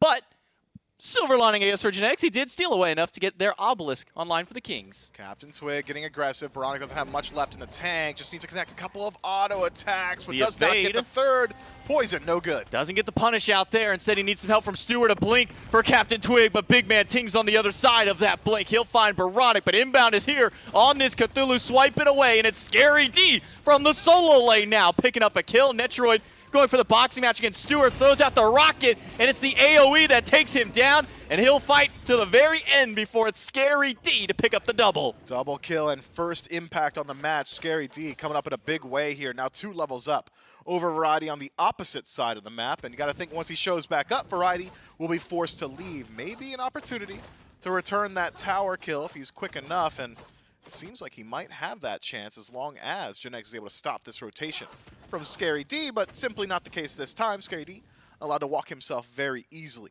back in towards this lane. Take a peek at Scream's build, though, J-Mac. That is an early Contagion pickup. Yeah, gonna grab that very quickly. Scream thought maybe he'd jump in against Genetics there. Level 8 on this Cerberus so far. Scream level 11, tied for highest on the map with mid laner Big Man Tings, of all people here for the Camelot Kings. Then dash in from inbound, gets the ultimate out of Captain Twig. He'll have to scuttle his way back to the tier 1 tower, maybe just the other side of the map to try and get some of these camps that have respawned for himself. J-Mac, what's the difference between like a creepy crawl and a scuttle? Like, where's that delineation at? I think it comes from the number of legs. Ah, so like more than 6, you're scuttling. 6 or more. How many legs do crabs have? Because they definitely scuttle. I think they have at least 6. So it's 6 or more. If you've got, but where's the creepy crawl? Creepy crawl comes from less than that, and a pickup from the Stygian Torment out of Genetics will delay his life for a little while longer, but a big final judgment, a leap away from Genetics, doesn't get him very far. It's Scream to dive in and pick up his 7th kill of the game. But while all that's going on, the Camelot Kings just go ahead and take a Gold Fury. And somehow this game maintains a dead even state. Experience and gold have not been separated so far. They have in individual roles, to be sure. 3 levels in the jungle for Scream. You've got 2 levels in the soul lane for Scary D, a tale of 2 games. And then you've got the duo lane, which is ahead for the Camelot Kings, and the mid lane, which is similarly ahead. So it really is Scary D and Scream versus the Camelot Kings. At this point, I mean, we're sitting 25 kills in, 10 minutes of the game. I feel like we're watching the largest arena game possible with just how much action's been across the board. Pyromancer will be started up by the Solar Scarabs. That one should go their way unless Captain Twig can somehow sneak this one away. He'll blink in, and he does do it all by himself. The help of that Golden Blade to steal that one out. Genetics now closing in with Variety, but it's a 4 versus 3. Genetics is burning away at Scary D's health bar. Baronic dashes away, and very low on mana is this thought. Captain Twig in the 2v1. Can he find the damage? No, it's a big drop kick by Scream to put him down. Got to think about that before you scuttle your way in there, Captain Twig. We'll see if Variety thought twice about his engagement. Goes into the turtle form onto Scream, only to separate that fight as Baronic falls down. Baronic just got clotheslined by Netroid as he walks back into lane, and Genetics will find another kill up against Inbound. 3 kills in the midst of that fight, and it was the Kings who ended up starting that one, going for that Pyromancer. Now Stewart, the level 10 Scotty, doesn't have much that he can do to stop this tier 2 tower push. Maybe, though, Scary D can be the saving grace. He'll get picked up, thrown right back in, and Netroid goes for a dive against Stewart, ends up losing that trade. Scary D somehow still alive at, like, what, 50 HP? Now it's Variety who's going to go down instead. Scream trying to keep up that chase. Genetics dropped low, has the dog on him. Stun connects. That should spell the end of this fight. If Genetics has his way, might be able to turn this one around. It's a flicker forward. Tings goes in with the fire, burns away the mid laner. Big drop kick out of Scream, a leap in place, but it's not enough. Maybe Baronic can close this one out and finally pick up a kill here. He'll grab one final judgment to charge through. He'll have to throw it at Twig, who has to look twice now because it's Twig picking up the kill. You might have thought Baronic was safe with the help of his support, but Inbound has no CC available. Does have a bit of damage. Not that Scary D needed the help. That is another one for the soul laner, the Solar Scarabs. 3-0-6 for him, 8-2-4 for the jungler, but Genetics keeping up his aggression. Gonna move on in towards that speed buff. The Camelot Kings and the Solar Scarabs are at each other's throats here, but still only 1,000 gold separating these two teams. But it's not for lack of trying. There's been plenty of fighting. Plenty of objectives have gone down as well. I couldn't tell you why this game is so even. There's been nothing but fighting here in Mifflin. We were at 25 kills at 10 minutes, and in 2 minutes we added 10 more to that count here. This has been nothing but action. Netroid doesn't want to slow that one down. He'll jump in the rocket, find Stewart, put him down to half health, and take out the rest by tossing out the money bags. Another pickup here for Netroid, 6, 3, and 4. Yeah, that's why I call him the god of win harder, by the way. What's the counterplay for Stewart there? Don't get hit by the rocket, I suppose, because his beads were down, and he had not had Aegis available to him just yet. Simply just don't get hit here. Baronic will have to use the beads to get away from the Stingent Torment out of Genetic Scream in the 1v1 up against Big Man Tings. Is not winning this trade out. Instead, he'll have to go back over to his red buff, but Captain Twig does not want to let this one go. He'll blink in, he'll find Baronic, throws out the spiders, which will get Baronic a decent distance, but up on the Nightcrawler web, jumps down. Aegis is good from Baronic. The healing from his team not quite enough, but Captain Twig should go down in the midst of this fight, and he will do so to Scary D, or Scream. Thus will end the scuttling of this team fight, but it will not end the constant march forward. Solar Scarabs rallying behind the Descent in the Madness Cthulhu, who has yet to connect some CC. Knock up good. Netroid isolated and stuck between 4 members of the Solar Scarabs and will fall down. Double kill to Scream. We'll see if this onslaught continues. No neutral objectives on this side of the map, despite the heavy hover of the Solar Scarabs. What is on the map is this Tier 2 tower. Variety, going to the Soul Lane School, simply refuses to leave. Scream will try and fight against Big Man Tings under this tower, but that tower hits just a little bit harder now, 10% more to be exact with this patch coming through. Yeah, Scream is really just buying some time here. Does get the drop kicks against Big Man Tings. Aegis has to be used, and inbound will be the one to sneak the kill right out there. Scream does make it out. Variety does not, as Baronic picks up the kill. Maybe that'll change some of your power rankings in the chat. Scream soloing Big Man Tings in his own Tier 2 tower. Inbound does walk up. He shows up, but just to sink some damage into an Aegis, and that's all Inbound does in that trade. Now 10, 2, and 5, 15 of 23 affected kills for the Gilgamesh of the Solar Scarabs. Genetics fighting against Scream. Stingent Torment will pick up one, throw him right into the waiting arms of Netroid, but it's Captain Twig versus Stewart and Inbound, and they can't close out the kill to find Captain Twig. Blink over the wall by Genetics, and Stewart is the one in danger. Massive paralyzing spit will set up for Captain Twig to get the win, but now Scary D is here. The heal will keep Inbound alive. Baronic will have the damage to make sure that they stay alive. Netroid doesn't make it out. Final judgment from Baronic. It's a 2-for-2 trade for both of these squads, and I think it'll end there as the Camelot Kings are not around. So we got to catch our breath for just a moment. Feel like we've been casting a lot of team fights recently, so I'll go ahead and give you the breakdown. Thank you. Game's dead even still, J-Mac. Back to you. What do you mean back to me? There's nothing going on. Everybody's standing around throwing some damage at minions. Now we got Scary D rotating his way back in. Big Man Tings has the flicker. That'll get him out. And Scary D, let's talk about some of the other stuff. We talked about the contagion that Scream picked up. Do you really want to do that? Let's talk about the Oni Hunters picked up by Scary D instead, an item that we did not see pretty much at all for most of last year, but now seeing a very slight buff. I think it got, what, like 100 extra health to it now. Seems to be a nice little pickup here for Scary D. Yeah, it just seems like a weird matchup, doesn't it? Like, they're not playing against the Oni Warriors, so why would you want to hunt Onis right now? It just seems like Scary D's head just simply not in this game. That's really where you're going to go with that one on me, Mifflin? Oh, you didn't like that? No, I thought it was clever. That's why you got the laugh there out of me nice. at the very least. So you got the laugh. The Camelot Kings, this is definitely now slowed down. We were hitting like 10 kills or 5 kills a minute for a while here. Now we've slowed ourselves down in these last couple. 45 kills up on the board. So I think we're still really far away from like most kills in a single competitive game here. Certainly. We're well out from this point. Ooh, big Look whiff. from Variety. He'll make it out there. Wins just a little slow. Scream pops the horrific emblem to slow down Variety, and they will just slowly chase it. That's a second one out of Scary D. Variety just wants to get out of here, but this Solar Scarabs team is not going to let him do so. Another stun right after. Variety does not get to leave this fight because all of the Scarabs minus Stewart are here. Hey, that's pretty big value, getting 66% of the horrific emblems that the Solar Scarabs have got for themselves, so Variety can go ahead and write home about that. And he's also distracted a couple members while the rest of his team is looking towards the Phoenix. Similarly, the Solar Scarabs are objective-minded in their gameplay. Fire Giant pulled out, and Big Man Tings is going to go for the man-on-a-mission play. Can he steal it on his own?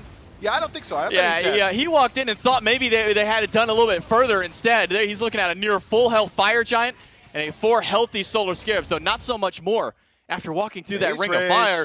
Left side Phoenix goes down. Stewart is back up. It's 4 on the Fire Giant for the Scarabs. No one is going to take that away from them. Instead, it's just going to be the Kings taking Stewart off the map yet again. You know, I'm starting to realize why Stu was scared to take the 1v1 against me, man. 3 and 10 on this Scotty pick, and head in hands for the new player to the team. Well, not new. Scary D's the new one, but he's generally new to the SPL. Year 2 for Stu. Bars. Dang. Solar nice. Scarabs.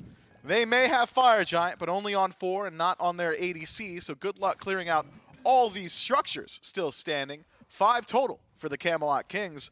And, well, we've seen our largest separation of the game so far. Camelot Kings, it's like 1,500 Yeah, up. 1,500. That's pretty good. As our largest in 18 minutes of constant fighting. 50 kills up on the board. Maybe make it 51 here. Captain Twig does not get up onto the web this time around. So he will instead go to the grayscale screen for 40 seconds, sitting 5 and 11. 2 of the katanas online so far for Twig, working towards his 3rd one now. Gotta think it's gonna be the actual meta katana this time around. You know what I mean?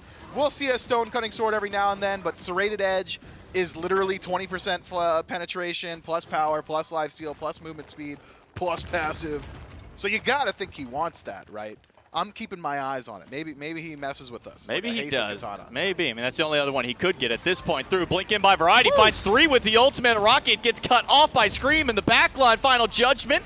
Doesn't find anybody else. Genex leaps in, but only to his death as Baronic picks up 1. Scary D gets BMT, and Stewart will finally be able to pick up a kill for himself up against Genetics. Variety, oh so tanky, will not be able to live for this one through, but Captain Twig, through all of it, will manage to find Stewart and crawl his way on the Infinity Web to try and find a path out. You told me that Arachne doesn't creepy crawl, man. I didn't say creepy, I said he will crawl. Okay, well, what's the difference between a crawl and a scuttle? We said it was the number of legs. But It's her also leg number it's hasn't also, changed. It's also the noises. Okay. There's also a noise with it too. Yeah, what's it called? The exoskeleton, like chitin, I think it is, right? That's Yeah. what the weird, like Yeah. metal armor the bugs wear. Yeah. Yeah, that's what makes like the noise. That's cool. where we get the kind of scuttle sound effects. Also, how fast those legs go. But Okay, it's a speed thing. it's a speed. It's a sound. It's the number of legs. Man, where it's did you it's a go to whole study fact. all this? High school, I guess. Oh, okay. I definitely Well, didn't have to study call me that in out like college. that. Okay. Instead, I studied graphic design. And what am I doing with that? I'm casting Smite instead, baby. Yeah, that's pretty cool. That's pretty Did you- cool. Did you do the new UI? No, I did not. Oh. That was not me. Although that new UI is pretty sick. It is, UI, I agree. all of our graphics packages, that's all looking real nice here on a nice little happy birthday for Smite. If you see a skin in this game that you like, make sure to pick up some gems. 33% off. It sure is, man. Nice plug. You're finding your home here, J-Mac. We'll see if Stewart can find a home in his own jungle. No, it's probably going to be the fountain. Aegis will buy him a moment. It's only 12 deaths. That's not so bad. It's 45 seconds till he comes back, though. Level 16. This is not me trying to be rude to Stewart, but I'm actually surprised he's at level 16 for how much he's been focused this game. Hey, look, if you do some like quick math, he's essentially 1 in 3. If you say each kill or each assist is like 0.5 of a kill, what is that? That's like that bumps him to like 7 and 12, which is like I'm not that good at fractions, so like we'll call that like let's call that like a 1 and 2. Well, I know that we count assists as like half of a kill, so Yeah. he puts him at 6, so he's at 10 and 12. So I added 1 too many. 6 and yeah, so he's 1 and 2. That's not bad. he's doing all right here. Scream is doing all right to live and fight back against Variety and Captain Twig. Variety just sidesteps that dropkick. A little bit of a miss there by Scream, but it's a 1-for-1 trade in the midst of this team fight as Inbound found that kill. Captain Twig will walk on out, Scream into the back, gets one with the horrific emblem, gets the beads and the Aegis out of big man Tings, but Scream on a warpath. He is going to get this mid laner by whatever means necessary, even if it's a drop kick, but unfortunately he misses Netroid with the drop kick. Netroid still goes down. That one's to Scream, and Scream will say, all right, now that you don't have any help here, I'm going to go ahead and close this one. And here's the thing about how this is the first team fight Stu has survived. He simply wasn't in this one, but I'm going to go ahead and give him credit for it as he pushes down that duo lane. We'll see if Genetics can put a stopper to it, though. This is the longest Stu's gone without dying. Someone's got to stop him. Don't jinx it like that. Genetics is here. Look at the build that Genetics has. That's a good bit of damage for a Cerberus, and you're going to see it through. That's Stu half wins health these. on Stewart.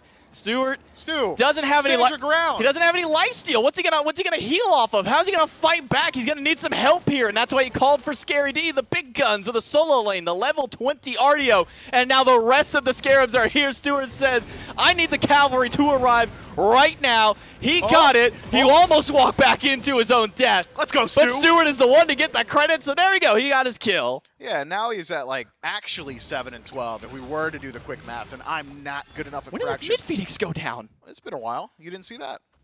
It's Apparently it was a while ago. We're so caught up in everything else. Oh, what is this? My mistake.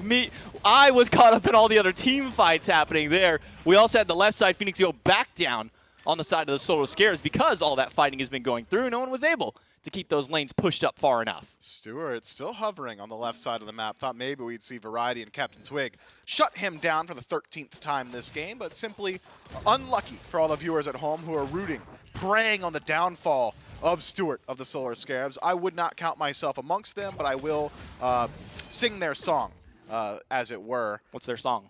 You know, I'd just be like, oh, boo Stu, Mars, and they love that. But the Solar Scarabs go ahead and pick up an objective for themselves. Pyromancer are going to fall down. Actually, fun fact, J-Mac, did you know that when you kill Pyromancer, it makes you go faster when you leave your base? Is that true? That's facts. I would have never known that unless I maybe read something on like a patch notes of some kind that would have told me that. The Solar Scarabs, after getting a Pyromancer, they want a Fire Giant, but BMT has shown up to slow them down and at least pull them off the objective, but BMT's also going to trade his life out. Parodic, credit to that kill. Scary D up against 2, and I'm pretty sure Scary D thinks that he can win this one, especially now that he's got Stewart to try and help him out, but it's a rocket in, will go towards Stewart, but Stewart will juke around it, so he's going to get away from that rocket at least for now, but the boxing match between the Hunters is not going in Stewart's favor. No lifesteal to his name, and he's going to need all the help from Scary D to stay alive. Meanwhile, Fire Giant will go to the Solar Scarabs. Captain Twig picks up Scary D, and Scream puts down Genetics this time around. But the real takeaway for all the fans at home is another team fight that Stu lives through. Good for the ADC of the Solar Scarabs, and now we're starting to see some separation in the opposite direction. Fire Giant on the ADC means that the Siege is going to be a little bit easier to perform on. You've got your four-man core still alive. Scary D actually doesn't have teleport, so the point I was about to make doesn't actually mean anything. I was going to say you can like just teleport in and start the Siege up proper. Instead, though, we're going to have to wait a couple of moments. 30 seconds on the respawn for the Soul Inner of the Solar Scarabs, and the Camelot Kings can potentially make use of this time. Look at the relics. You still got a good deal of beads available to the Order side. Unless Scream can find himself a pick. Nice peel for Big Man Tinks, who will put an end to that one. I don't know. I think the Solar Scarabs can do it. What do you think? I think they've got a chance here, especially with the fact they now have the gold lead for themselves. 4,000 separating the Scarabs and the Camelot Kings. Now, as players are starting to hit level 20, as everyone on the Scarabs has done, XP does not matter nearly as much. Captain Twig wants to at least fish for a kill, but it's only Scary D there. Variety up against 3. Final Judgment, plus a little bit of extra help there from Scream. Takes down the solo laner of the Camelot Kings, but instead, the rest of the Kings will opt to do a little bit of split pushing, or maybe it's just Netroid who wants to do some split pushing. Yeah, surely that doesn't work. Netroid going to try and escape. Thought maybe he could bait out Scary D by moving around weird like a leaf, but instead forced into the rocket as the rest of his team, well, they're defending the base. Mid lane Phoenix doesn't go down just yet. They didn't have their Hunter there to help them out, and said Stewart doesn't want to be in the team fights. Hey, as long as I stay alive, if I can stay out of these team fights, we're good. He'll take down tier 2 in left side. Mid Phoenix now once again under fire by Scream, and inbound. Big ult from Genetics. Pulls both of them in. Baronic used the Aegis up against Captain Twig, but Netroid still puts the mid laner down in the ground. Stewart lives through, but only to take down one and straight out. Scream makes it a 3-for-2 trade now for the Solar Scarabs. Genetics has nowhere to go. The knockup from inbound just off the mark, but Big Man Tings is back from the grave, only to watch his support go down, and maybe only just to get sent right back in. But it's Variety with a big taunt through. Drop kick, though, will take him out, and it's a triple for Scream. Maybe even a quadra if they keep up this aggression. Instead, always the objective-minded team. They back up, take down the Phoenix, start to work their way forward yet again. 3 versus 1 for the next 30 seconds. If they can shut down Variety, they could end the game. Need to get behind Variety to not drop kick him into the fountain here. They will hold him out. Variety gets pushed away from the fountain. The Titan doesn't even matter here. Scream will jump in and slow down Variety. Hey, come here. And Variety's just buying time while Scary D and inbound, the 2 tanks of the team, start slowly whittling away at this massive health bar of the Titan. Scream has finally given up on Variety, and it seems like the Solar Scarabs are going to try and close this one out. Variety is back in. Captain Twig is up. Titan is not out yet. Rocket from Netroid might just be enough to save the game out here, but they're still so healthy, still so tanky. And the Solar Scarabs, 46-28 on the kills, will close out this game. No thanks to Stu, though. I mean, let's go ahead and just say it. No thanks to Stu. That guy was dead for like 80% of that match. All credit. Got to go over to anyone but Stu, in my mind, at least. I don't know how you feel about that. You know what the worst part is now Inbound just got justified in a Cthulhu support You think so? game. You think that's what just happened? I think he's going to go back and say, guys, I told you it would work. This is a free game. All right. I mean, he might say that, but I'm asking if you think that's what happens. No, I think that we just watched the largest arena game that we've seen in SPL in quite a while. You know, I thought it was pretty cool. Personally, I liked it. It was a lot of fun. I'm not going to shy anything short of the fun that we had, the matches that went through, and the game that was played here for game number 1 of the set, Solar Scarabs, the ones that come out on top. And this is despite the fact that the dual lane went down like 0-5, like 2 minutes in the game. That is crazy, yeah. Oh my God, you're right. Yeah, that is the start that Stu had. Look, I'm going to peel back the curtain a little bit for the fans at home. I legitimately feel bad for the death segment coming up. How do they break down a game like that? What is it that they're going to talk about? Stay tuned to find out. But if you guys want to support them, just be like, yo, Dave, you're so cool. Or like, yo, Trelly, we love your casting. Just, you know, gas them up a little bit. Well, we are going to throw it to the desk here in just a few moments, so stick around. We'll be back right after this break.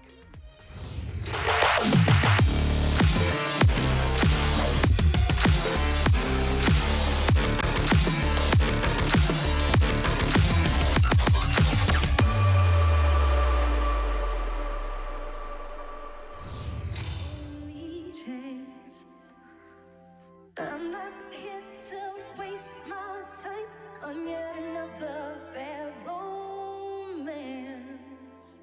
Now I got hopes for us tonight, for this here thing to turn out right. So from the start, let's get this one thing clear. You should know you're looking at a self-made woman. You should know I got nothing for free. In this life, none of us can know what's coming. So if you wanna be with me, baby, can't you see? You gotta make room for a self-made woman like me. You gotta make room for a self-made woman like me. Gotta make room for a self-made woman. Gotta get on the floor. Know you're looking at a self-made woman. I don't expect you to lie down flat, not unless you really want. I'm not after a new doormat or a pretty thing to flaunt. So if you got plans for us tonight, for this here thing to turn out right, then from the start, let's get this one thing clear. You should know you're looking at a self-made woman.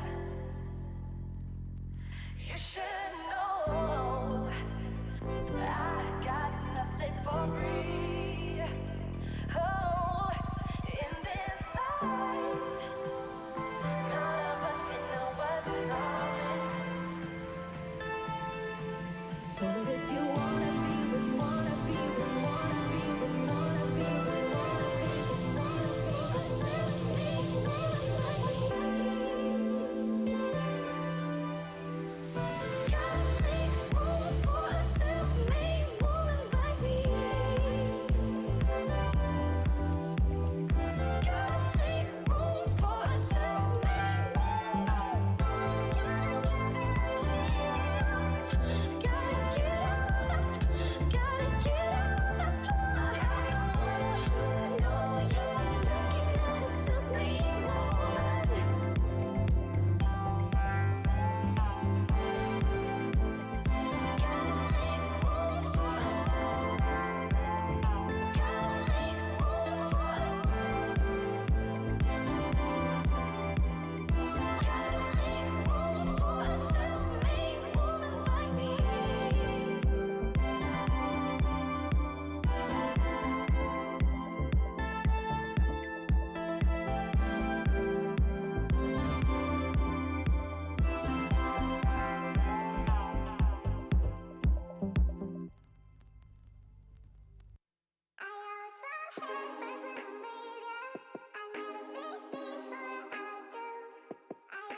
At first I said that I love you and you ain't say that shit back. It's kinda hard to just trust you when both your feelings don't match. Got me showing less emotions, I don't wanna get attached. Once I give you my word, I swear it ain't no going back. Once I give you my heart, you better keep that shit intact. Instead of assuming no words, girl, I'm just here stating facts. You want me to take you back, I want you to take me back. You want me to take you back, I want you to take me back. So tell me, is you gon' ride out when the chips fall? I seen too many people leave when it get hard. I'm tired of going back and forth when we pissed off. Most of my friends done went through it and they stood tall. See, they gon' try and tell you what they think is good for you. Whole time they was plotting, man, I wish they was for you. You gotta watch your back, your front, your side, they disloyal. I gotta watch my crown, cause from birth I've been royal. And that's from the soil. Yeah.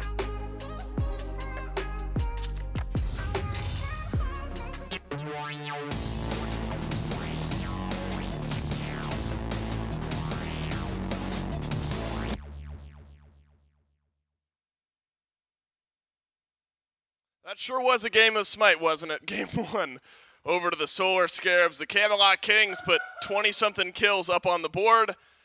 Just not enough to match the outpouring of kills and damage that the Solar Scarabs had here in game number 1. And so the Solar Scarabs off to a good start here with a new look in the solo lane and the team getting their feet underneath themselves. Trelly really joins me to break down game number 1. Trelly, first and foremost, welcome to your first example of the hardest games to break down. Yeah. Because this was a 60 kill, 25-minute game, and I guess the team that decided the other team last, with the longest death timers, was the one who ended up winning. Yeah, it just seemed like it was an all-out brawl. Yeah, it was chaos. You sort of spawn in, run to the fight. If you're dead, just make your way over. We're still brawling at that point. So all-out action fest for sure. I think Scream still got the best of most of those engagements, obviously. Looking at that stat line, did cross over that 20 kill threshold, 20-3. Once you get that Bumbus Hammer online, was really able to output a lot of abilities there, I would say. You know what? Gore is keeping track of the stats this weekend. And so there are going to be some very sad players with the way that their KDAs look in Gore's stat sheet. Yeah. Week 1, Variety starts off 0-10 in Gore's stat sheet. And Scream starts off 20-3 in Gore's stats. Yeah. So some players come out of game number 1 looking a little bit better than others. Yeah, I don't know. That one's.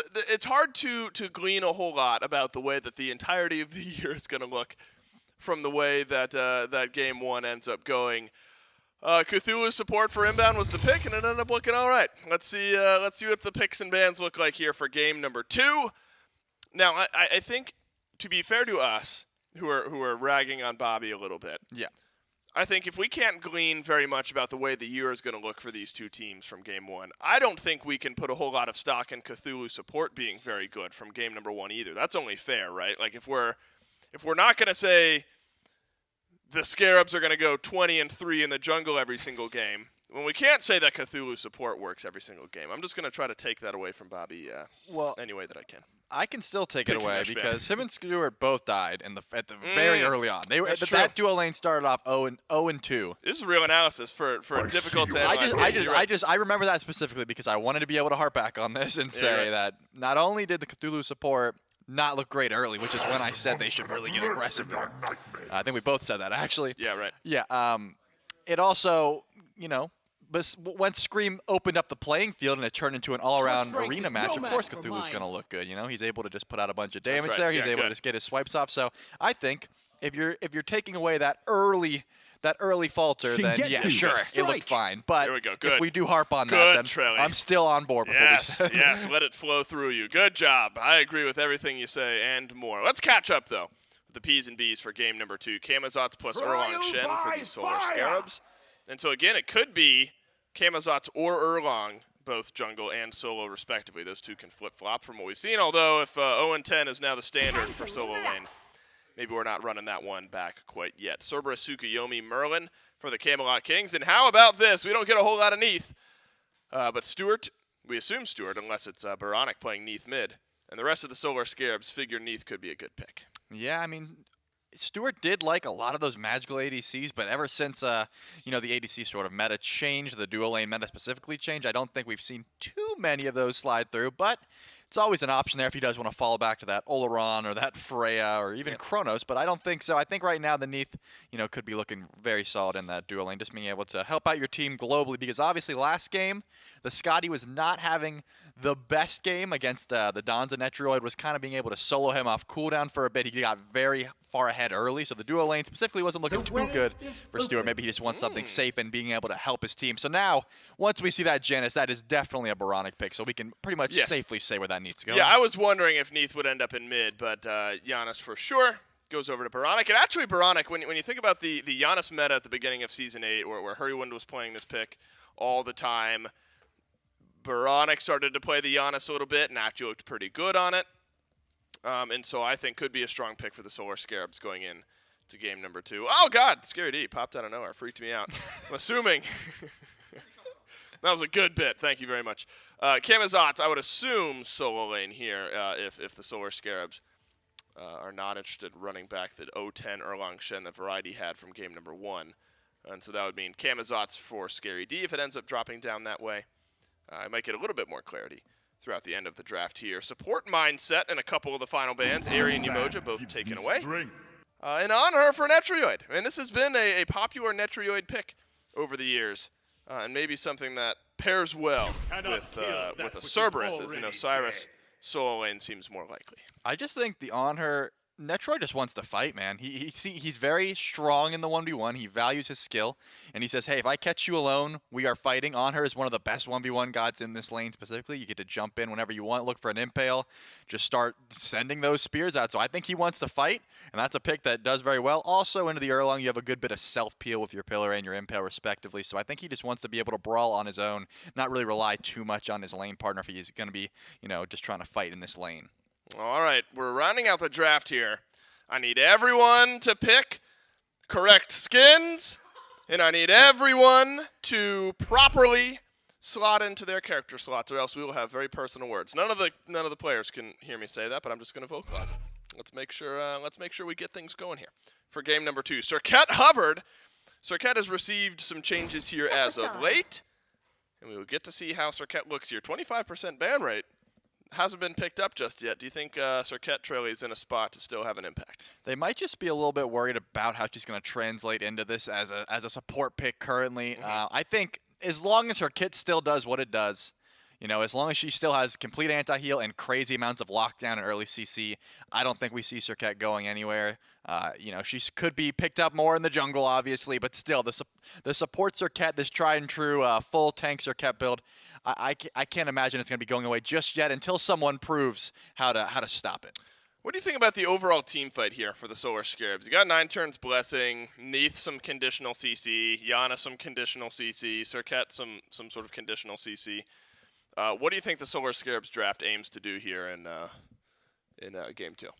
It looks to me like a lot of single target damage, lots of early picks, but the team fight ultimates, not too much there. If you are going to be catching a Neath ult across the map and then into a Janus Snipe, maybe as long as you're fighting 4v5 off of those things, then maybe you'll be able to just be playing these fights a little slow. That's fine, but right now the team fight ults, I'm just not seeing them for the Scarabs. It looks like a lot of single target damage. They're going to be playing a pick-oriented game, and they're probably not trying to play towards this late-game team fight aspect of the Fire Giant fights. Yeah, on the flip side, the Camelot Kings have the Stygian Torment, such a strong team fighting ultimate there for Cerberus. Tsukuyomi, while you're not locking down immense amounts of CC in the draft, Tsukuyomi, very good with that piercing moonlight. I was coming down over here. I still think very good. Quick reaction time on my part to grab that. Tsukuyomi with the piercing moonlight Trelli, very, very good at disrupting that back line. I mean, if you're Neath, you're Giannis this game, your positioning is going to be so important. Giannis very mobile.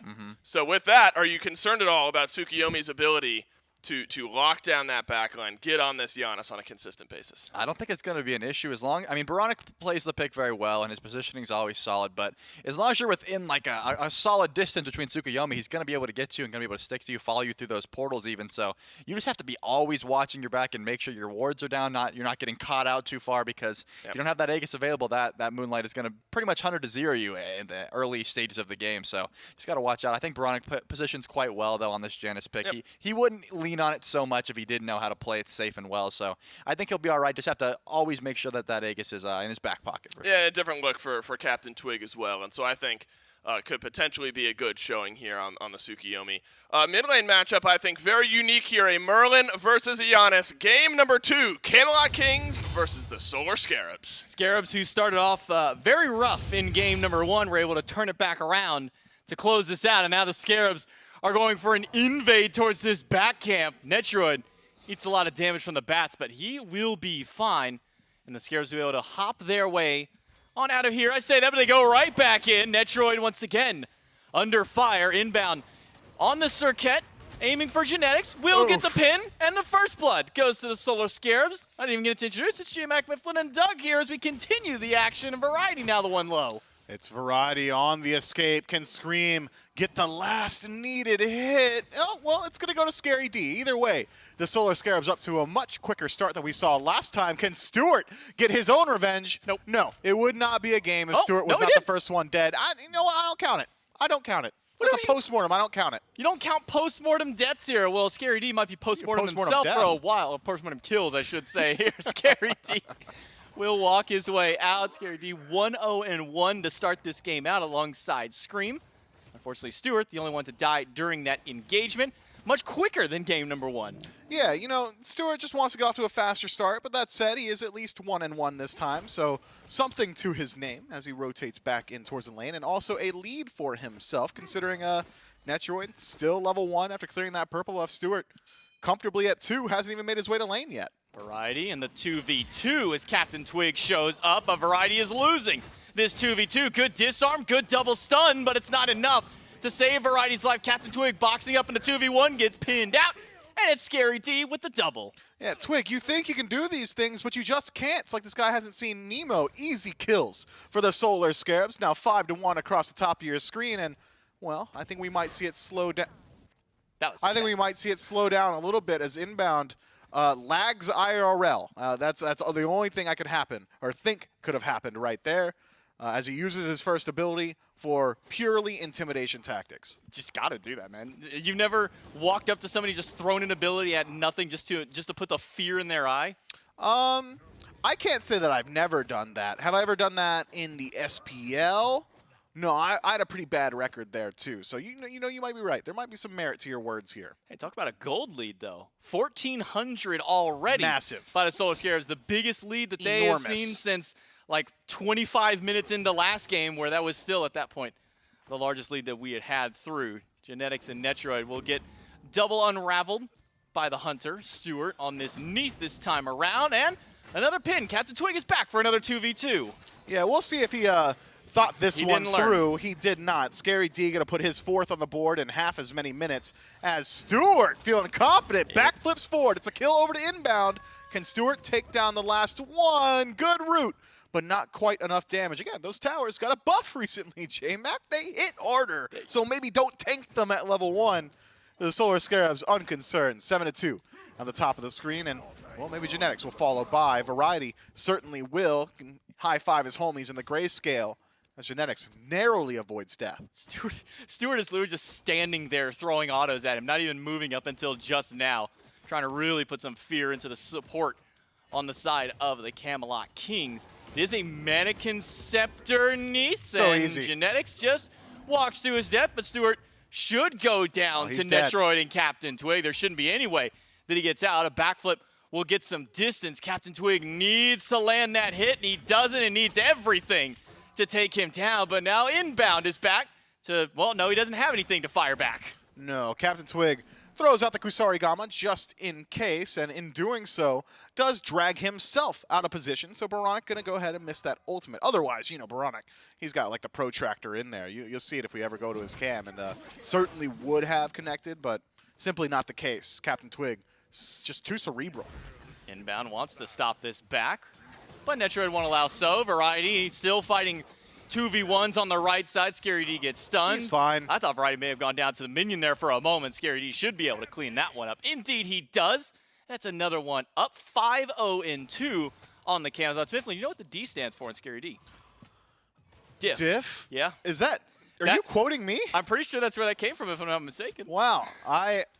Was that you? Yeah, I don't know, man. I don't remember what I had for breakfast today. Here's the thing about how it was like 6 hours ago, and that was only noon. Good God, I have late breakfast, is what it is. Did really. you actually eat breakfast at noon? Hey, look, man. Look, you gotta share on this. Look, breakfast is just the first meal of the day, no matter what. Here, and Scary D's meal will be another kill on Variety. 5 deaths on the solo laner, 6 kills for the Solar Scarabs. Stewart again. No stranger to this from game number 1. He'll be dove on by 3, and the Kings will pick him up. Yo, you know what? Big props to Stu's mental there. Every time he died in game 1, it was immediately head in the hands. This time, I saw him go through every single stage of grief over the course of about 2 seconds, and he landed at acceptance very, very quickly there, even faster than he respawns, too. Good on you, man. Mental is intact. Good stuff. Inbound started Jotun's Wrath. Yeah, well, of course. Here's the thing, man. Surcat can't be a tank anymore, I don't think. Well, you can. He's just not very good. It's not as good as Oh, it he's used to wrong-viewing. be. Oh, he is doing so. Well, right now it'll be another kill on Variety. He is no stranger to this experience. Actually, that Lord of the Afterlife just gets him out, if maybe only for an extra moment. I think he had that back if he would have just committed to it. Instead, it's Inbound who gets the kill in the tower. Or kill Inbound. Man, the towers really do swing. MVP out here. Pre-patch, I think Inbound just lives that, but that additional % damage starts to add up, especially with the exponential increase per shot. I don't know why I'm doing actual analysis or like math right now. Instead, I'm going to talk about something easier. Captain Twig, give me something here. Yes, a fight. It's not. Nope. They didn't land anything. Either of them. Not a single one of them. Hey, tier 2 or tier 1 tower over on the left side for a tier 1 that just got traded over on the right side of the map. What was it? The tier 1 solo lane tower was the fastest tower to fall on average. I think that was that graph we had last year. You talking about Blues Ultra? I don't know if it was Blues. I know we did it on like one of our pre-game shows. Something. It's like 20 minutes. It's the average time that a tier 1 tower will live through. It's usually that solo that goes down first. It gets traded with tier 1 in left. And Stewart, no stranger again, having to sit under tower as 2 or more people are inside of his lane. Yeah, why is Netroid ahead all of a sudden? I guess this is why, right? It's these dives here. Stewart in some trouble, but a nice shot for Barada. Collapsed both of them and finds the double kill. Good stuff, man. That's the god of portals and transitions, and that's why he picks it. I mean, Charlie went in depth on how Baronic can like position really well, and like he plays that assassin role on the edge of the team fight. What Charlie wasn't accounting for, and you know we won't hold it against him because he's new, is that Baronic will just hit his abilities. He just hits those ultimates, and that's why he picks that god. Scary D picked up by the Ultra Genetics, slammed right back down, but Inbound is here. Double Cobra's Kiss, and the Bat Out of Hell to make sure to help try and secure that kill out. Variety sweeps into place.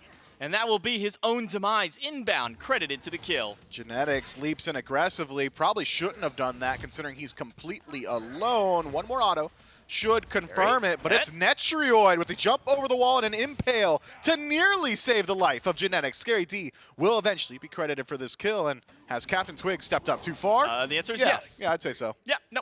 Captain Twig walked up, and that was the last thing that he got to experience was a pin into death. What about Net? You think he's going too far? He is probably too far. He does still have jump. Good taunt by Inbound. Leap in place, though. And maybe Stewart can get something here if they can get Netroid low enough. Not quite. Baronic will be needed to clean up the kill. Easy enough. 4-0-3, 7 affected kills for the Solar Scarabs mid laner, as Variety has gotten sick of the solo lane, if we could even call it that this match, and instead has decided to join the favorite pastime of all the Camelot Kings, which is bullying Stewart. I'd argue that Stewart doing a little bit more of the bullying here, as he tosses out the first ability behind him and does not have backflip currently, so can't close that gap. Variety, he might have made it out alive. If he wants to. He could walk back in and die if he so chooses. He could, but he spots Inbound on a ward, and that will be enough to cause this Osiris to quiver in his boots and walk away. Or maybe he doesn't even have his boots now. He's already shed those with the help of his passive. Inbound gets stunned out by the tether, and Inbound may have now been the one to step too far with the help of Genetics. Inbound should go down here. The Harpy will make sure to help get that kill, but Stewart does manage to find BMT. And Captain Twig is locked eyes with Scream in the jungle. Piercing Moonlight connects very well, but only lands him next to Captain Twig, or Veronic rather. I'm getting lost in these team fights, man. I don't know how you chair ones do it. Both of them died. They did at both the end of the day. That's awesome, man. That's really cool. Variety in some trouble here. Will ult aggressively straight into Stewart. Again, that's the favorite pastime of the Kings. They love to bully this guy, but maybe unsuccessful. Sickle, no good, and Stewart credit for the kill this time around. And we're at what are we at? What is that? Like 31 in 9 minutes? We're on world record pace. We're at a 3 kill a minute pace at this point. That's so good far. math. Are you sure? A little more than 3 technically. I'm not going to go into the decimals on this one. If you wanted to. I'm not, let me grab my calculator. I can get you the exact one Oh here in my a God, moment. he pulled out a TI-85 from his back pocket. That's nuts. I wasn't fortunate for the 85s. I was a TI-83 kid back when I was in high school. They make those still? I don't know if they make the 83s anymore. I don't think I've ever seen one. You haven't seen the 83s? The difference on the 83s and the 84s was the color, like the color display. I think that was like the only main difference. Maybe like an extra function or two there. I could play Mario on my calculator. Could you do that? No, I couldn't do that. Mine wasn't that high tech enough. Yeah. Instead, I could just like draw pictures with like parabolas and stuff like that. I haven't heard parabola in so long. You just unlocked like a core memory in my brain. That is super unfortunate. Shouts Mrs. Webb. Thanks for teaching me Algebra 2. I'm going to be honest, I don't remember my Algebra 2 teacher's name. Did you not respect her? What is this? No, I did not respect him that much. He was not the nicest of people. Oh, well, I find that math teachers are often the angriest teachers. Mrs. Bell, my geometry teacher, was pretty cool. Okay, so she gave us Fridays off on homework. She never required us to turn in homework on Friday. And right now, Scream is going to need to cash in some extra health to try and stay alive. He will not make it out as Captain Twig, but Stewart making sure to be a part of these fights without being a part of these fights. These Spirit Arrows, these World Weavers coming out from him have been so impactful for his team. Yeah, a global ultimate that does damage and stuns. Who'd have thunk you could find some application for that? Captain Twig should go down here. If he's lucky, he'll take Veronic with him. He is unlucky this time around. Genetics was able to watch as his jungler died on from a distance as he finds the pull in. Scary D, though, has Bat Out of Hell available. Will do so only to close gap. I thought mistakenly that he'd use it to escape, but instead decides to get aggressive. Maybe wrongfully so. Oh, no, Veronic hits those. We knew that. Well, don't even pretend to be excited like you haven't already read the script for this match. Yeah, he lands those, and that buys the time for inbound to close gap, and then eventually they're going to shut down Genetics. I'm going to peel back the curtain. See, look, that was on page 3 of the script. I didn't get there yet. I was still finishing out page 2 of that one here. So I'm going to have to read a little bit further ahead as we're approaching 12 minutes in the game and nearly 40 kills at this point up. How far off with 40 are we? We are 1 kill away from 40. All right, who do you think the 40th death is going to be? The 40th death won't be Netroid this time. I'm going to say I'm going to say Variety. When in doubt, stew it out, man. I think it's got to be I don't know. Stewart's 6-4 compared to 0-10 total on combined Variety. KDA for the set. I still think Variety might actually be worse at this point. No shot, right? Variety did not have a great game 1 as far as the stats are concerned. All right, you convinced me. Variety dies next. Maybe it would be Captain Twig for stepping too far. No, Variety's getting chunked by Scary D alone. Scary D in the 2v1 doesn't have Bat Out of Hell. He's got Scream as backup, but Scream's running from the 3 strong of the Kings. Piercing Moonlight in by Captain Twig, right into Veronic. Captain Twig will be the one to go down. It won't be Variety, but maybe it'll be Variety right after. Slowed down, no ultimate. And we were maybe just 1 short on the gun here. He'll fall through the portal and right to his death. Who did you call for? I almost actually said Captain Twig, and then I swapped to Variety. Maybe I should have stuck with my initial call. You should have. Always well, not maybe. You literally should have. I should have. I should have stuck to my gut feeling on that call there. Genetics picks up inbound, I should say, jumps over the wall, and Veronic will go through that same wall. And you know what? I think the next death is going to be Netroid. No, Stu. No, Variety. I'm locking it in now. Where are you going? Going right back to Variety? Yeah, I think so. You know what? I'm going to go back with my initial gun. I'm going to say Captain Twig. You're going to go with Captain Twig again? No way he dies again, right? Like, in this whole match, no shot. Not again. Well, certainly not to level 10 inbound right now, who's 3 levels down compared to Captain Twig. I thought we were going to see a Gold Fury start up here by the Scarabs, but no. Why would they? Why care about an objective? Let's just get some more kills up. Let's add to even more here as we're up at 42 at this point. Oh man, I just realized that neither one of us has been like doing analysis work, so I'm gonna go ahead and like lightning round it. All right. The Solar Scarabs are ahead, a lot, experience and gold. Thanks, Doug. And those are the exact numbers, and that's my job. The Camelot Kings, they could do stuff to come back in this game if they tried, and the Solar Scarabs, if they are really good, could make that not happen. So let's talk about another team fight. Gold Fury pulled out here by the Chaos team as Inbound sets up his camp. You know, pitch up a tent, you know, lay out the campfire and get ready. Maybe Genetic steps too far up, or maybe it's Netrioid. Maybe it is Netrioid. Maybe you were right on your initial gut call. Netrioid and Genetics Variety? do steal away the Gold Fury, but it is Netrioid. We need to stop second-guessing our calls here, man. All right, so I'm going to go with Variety. I'm going to go ahead and switch it up now. It's probably... I'll take Twig. I'll take Twig for a death. Dang, you're going to go back to Twig. You're just going to hold on to Yo, the we Twig keep call guessing here. Kings. What's up with that? Well, so far the Scarabs have been doing a lot less dying comparatively. Scary D will jump away from Genetics, level 14 Camazotz. Aussie first item on the Camazotz. I just looked over and noticed that Well, a Zatman moment was doing ago. it, so it's got to be right. Right, but he was doing that on a Hunter. Okay. Why you got to blow up Scary D's spot like that? Look, I mean, if he's 10-2, I can't knock the man for the build that he's going here. Agreed. So why are you doing it? I'm just saying. I'm just pointing out the Just fact that saying. he had an Aussie out there. You know what? My curiosity was piqued by the Aussie Camazotz solo. Here's the thing. He's going to auto-attack people a lot, and he's going to lifesteal now when he auto-attacks people a lot. True. Very true. Truer words never spoke. There's probably been truer words that have been spoken. Name one. You know what? You a word fan? Name a word right now. Name a word. Yes. God, you're such a yes man. Pyromancer here by the Camelot Kings, and that'll be their second objective that they've picked up here after stealing that Gold Fury away earlier on. The kill still reign true for the Solar Scarabs, 32-12. The gold, though, has slowed itself down a little bit. Solar Scarabs don't have that near 6K lead that they had only minutes ago. And pulling the Fire Giant with 3 of the Kings in tow. They couldn't get the gold. Can they get the Fire Giant at the very least? Oh. Genetics finds 3 with the ult, only ends up throwing Scary D. Captain Twig goes to the back line and inbound. Dies to the Ring of Fire from the Fire Giant, which hasn't been leashed, by the way. That's still going through. Scarabs do manage to get this Fire Giant, but the Genetics and Variety, well, at least Variety in this case, will start by going down. Big Man Tings after. Genetics jukes the pin, but not the damage from Baronic. Who died first? I missed it. If I'm looking at kill timers Well, here, but they're all different levels, man. We don't know. Twig, I believe, was the first one down there. Did I say Twig? You did. Oh, Actually, let's no. go. Technically, it was inbound. He was the first one to die in the whole thing. He died to the Fire Giant ring right before it all, right before the 4-man death on the Kings. Well, unfortunate. The Solar Scarabs going to maintain their push here into the Phoenix, see if maybe they could take out this not permanent objective, but semi-permanent. There's no such thing. That's not semi-permanent means that it's temporary.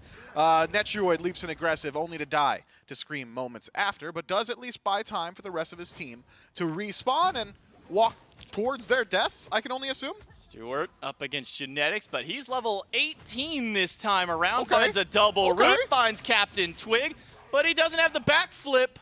And Baronic doesn't have through space and time, one of his rare misses so far this game. And they are rare, by the way, because my man has landed every single shot except for the ones where he did not. And that will be in the did not column. Inbound and Scream. They're around. They're hovering nearby. Big Man Tings certainly taking notice at this point. Let's go back to the game. This is my favorite game, I think. Who dies next? I'm going to throw... Chat, go ahead and get involved. And Are we starting a poll in the chat now? Well, with I'm not this going one? to start a poll, Well, man. we can't. I'm casting. I'm not able to start. This microphone is so heavy. I'm going to be honest. I don't even know how to start polls on Twitch. I don't think I've ever started one before. So anyway, type who you think's going to die, chat. This just in for production. And he said it with the most venom in his voice that I've ever heard. So it is /poll. That's exactly what production sounds like. Variety in some trouble is what I would say, but his up-down has convinced me of his righteous aggression and then unconvinced me because he's walking away. Scary D has gone up and done a lot more damage. Can Stu get credit for the kill? Yes. Absolutely this time. Genetics, though, will have to go over towards Scream, and the Solar Scarabs put their 40th on the board. Captain Twig might make it 41 if he sticks around too much longer, and it will be 41 now for the Scarabs. Inbound, gets hit by most of the spears from the Desert's Fury out of Netroid, but now that Stewart has shown up, a nice jump in place to go over the Spirit Arrow, and a Beads will go through, and that'll be a pop from the ultimate there as Netroid goes down to Inbound. Dude, Netroid almost legitimately just styled on Stewart. I think if Inbound had not ulted there, Stewart might have just died, but the woulda, couldas, shouldas, we could, play that game all day.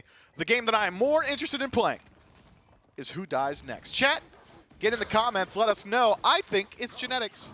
Gonna go with Genetics here. I'm gonna say Variety as he makes his way back Oh, from I didn't the know gate. Variety was going to be alive. Yeah, I'm switching. No, you can't switch now. You Okay, can't, well, you can't all right, double fine. back. You already locked in, and then I threw my guess out there. Fine. But Genetics walking forward to 5 may expedite that potential of him dying out here. 42 to 15. Get in there, Genetics. Variety. Good Lord, he just got clipped by Stewart alone there. Scary D eating some damage from this Merlin. Big Man Ting's level 18 on this so Merlin. big. 4 items deep into his build. Got some good damage on this Merlin so far. I say that, but then I looked over at the player damage chart, and he is second to last, just barely ahead of Inbound. Well, you got to think that all his damage is effective damage. When Big Man Tings goes on somebody, they die. He's not going to waste his mana on poke. Oh yeah. Yeah, let's go. You may have been right on Genetics here. Inbound. Dude. Will get the ultimate through. Portal will hold out, but Genetics walks away and sends Variety into the back line alongside the rest of his team. Netroid jumps in, and it's Stewart who goes down first in the fight. Variety goes over the wall that Baronic so gracefully walks through. But Variety now stuck in this 3v2. Baronic grabs Variety and Netroid in a bat out of hell from Scary D. Gets him away from the rest of the Kings. We'll see if the rest of the Kings can get away from the Solar Scarabs. It's Captain Twig left alone and isolated. Piercing Moonlight back in to deal some damage before he falls down and will eventually fall down. Scary D, credit for the kill this time, as Inbound has made the long rotation, can't connect his CC or his damage, and will go ahead and leap his way out of there. Big Man Tings, is he out alive? One in the chat if you think Big Man Tings lives. I thought Inbound was going to die just to the damage from the Blizzard alone there. He's ate every instance of damage from BMT. Inbound makes it back. BMT and Genetics both live through this fight, at least for now. But it's just going to be 2 on the defense. Right side Bird did go down way back when. I mean, 2 minutes ago, it feels like. It probably is actually close to 2 minutes if I'm reading the wheel correctly there. And for now, the Camelot Kings will hold out Solar Scarabs with an 8,000 gold lead here, 21 minutes in. What do I say now? You did the, I wanted to talk about the gold. I know you did. That's why I said it first. Now I find something else. Joke's on you. 13 now. Make that 14.47649 experience separating these two squads. Thank you very much, Doug, for the ammunition of my caster gun. Camelot Kings are behind. I'm looking at you for confirmation. Do you agree? Yes. Cool. Camelot Kings are behind. But why are they on fire? But they're starting it. Genetics ate the damage from the knock-up there, but the Fire Giant still going down nonetheless. Baronic they got it. will transport his team towards the Fire Giant pit, but the Camelot Kings do come up with the objective here.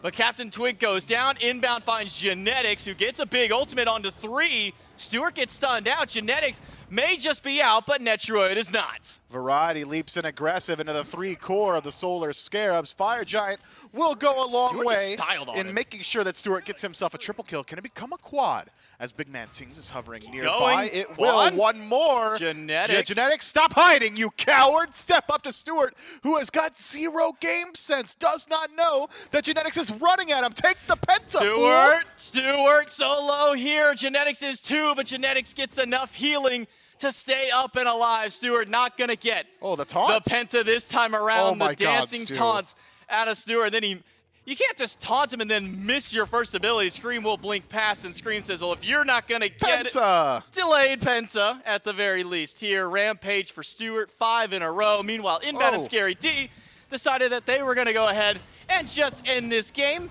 and put the Kings out of their misery. You would say that. But Netroid and Captain Twig hold on and keep it in there a little longer. I stood up for this, J-Mac. You made an end call, and I stood up. I thought it was going to be an end call because there was 2 of them batting at the Titan. But now the Phoenix is back up. The Titan is going to start regenning, and the Camelot Kings hold us out for a little while longer. Do you know off the top of your head how many kills were in the most kills in SPL game? I think it was like 90 something. No, I think it was over 100. Okay, I want to say it was like 120 or something like that. All right, J-Mac, I'm going to teach you the first rule of improv. It's yes and, all right? You got a yes and. Yes, it was 90 and like another 20. That's how you tell me no improv style. That's how you say 110, okay? You know what? You're right. It was it was 90 and a little bit more. Thank you. There you go. That's all I wanted. The Solar Scarabs. We're not at 90 yet though. No. Well, but we're getting close. Oh wow, there. we're not at 90. We're You're right. we're at getting 70. closer, but not quite 90. Yeah, if we could just get the Camelot Kings to like double their kills, we'd be at 90. You know, we get one more Kings in this game. That was one of the most cursed games of SPL because it holds so many records that we'll probably never see again. It was like most kills in a single game on one player, most kills in a game in general, and even more beyond there. Genetics doesn't make it 51 for the Scarabs here. We'll still hold the 50 for now, but nobody is going to turn around. And notice the Cerberus. Netroid, though, will be the one to make it 51.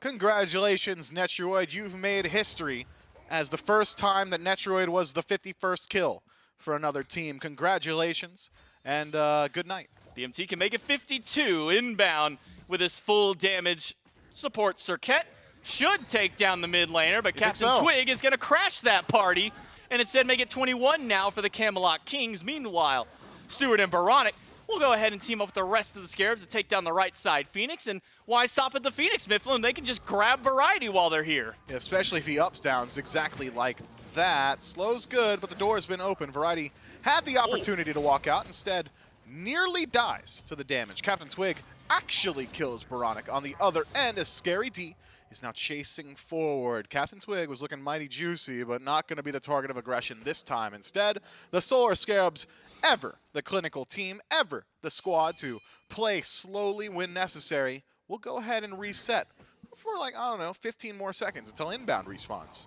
I want to see where Stewart fires this next World Weaver because he's got the full one-shot build out here. He's charging. He's been there for half an hour. He is ready for that shot. He wants Netroid. I think he wants Netroid specifically to walk up and take that hit.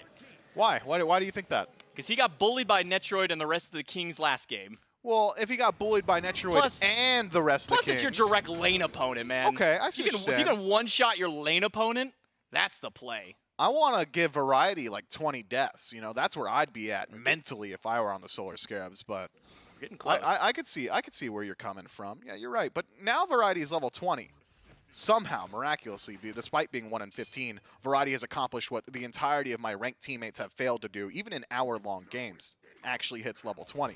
So it might be a while till he finds his 20th death because his respawn timer is pretty long. Wasn't SOT who made like the rank thread of like the number of games where people go like 1 in 20 and still end up winning those kinds of games?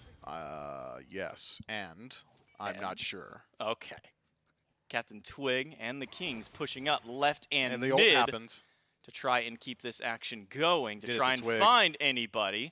Captain Twig's half health, left side Phoenix, and no health here as soon as it goes down now. Camelot Kings have taken a bird off the map. Baronic just off the mark of hitting Captain Twig. Netroid has to push inbound away, and the Desert's Fury will not find a home. Backflip aggressively, does not connect the Spirit Arrow, and instead may have bit off more than he could chew. Genetics credit for the kill onto Stewart. Baronic pays it back in turn. Inbound will pick up Netroid as Scream decides to get aggressive, trying to separate the fight and create space for his mid laner. He does so in exchange for his life.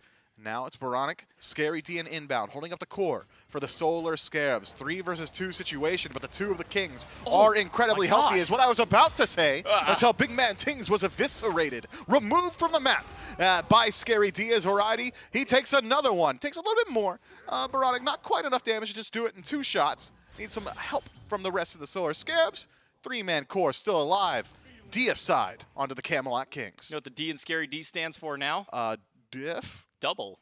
Because he got the double kill in that last one. I wish the camera was on your face so they could see how proud you were of this moment. Just like the Solar Scarabs are proud to finally close this one out, and they will get the 2-0 victory over the Camelot Kings unless they decide to grab one more kill as a consolation prize. But with the help of the minions and a kill there, the Titan will go down, and the Solar Scarabs will close out this set. Congratulations to the Solar Scarabs who get to move on in the tournament. Best of luck. I'm not sure if the other teams are going to make it as easy for them. I don't know if the other teams know what to even expect at this point. Are they going to get this Scarabs, or are we going to get the Scarabs that we saw during it's Worlds? curtains, man. It's curtains if they get that. That Scarabs had 57 kills. They went crazy this They're set. nuts. I wonder how many kills total they got. It had to have been over 100 for these guys total between those two. Yeah, for sure. You know who didn't win? Camelot Kings. Yes. No more balloon for them. Well, at least I'm Was not, that the King's balloon? That was the King's balloon. Unfortunately, we're not allowed to pop the balloons, Mifflin. That's why I didn't pop it. I just threw it here. Solar Scarabs, they Did win. you just me like I'm a dog? What? It has been one wild set out here in Mifflin. The Solar Scarabs, they get their win here in Game 2. We're going to kick it over to the desk to try and break down that set.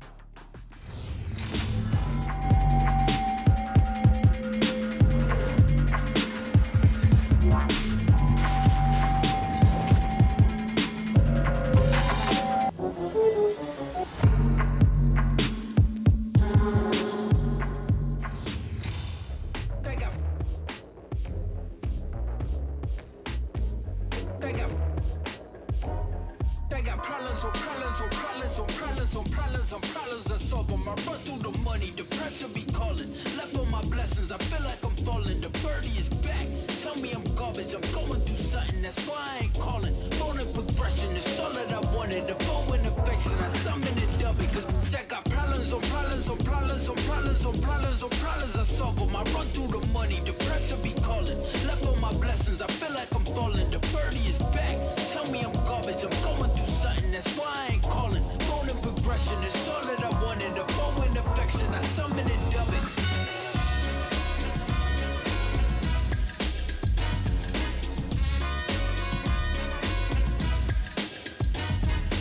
Why you be all on my line about nothing? Why won't you go get you $1 or something? Don't hang with a who line for nothing. I see that we different, you riding, I double. My don't do discussions on bragging about hundreds. Don't go to your places, I know that they sunken. Don't call me your brother, I barely could trust you. I talked to a shorty, she bagging the bucket. And I'ma need all of my dollars on corporate, so hand me the money, I give you the pie.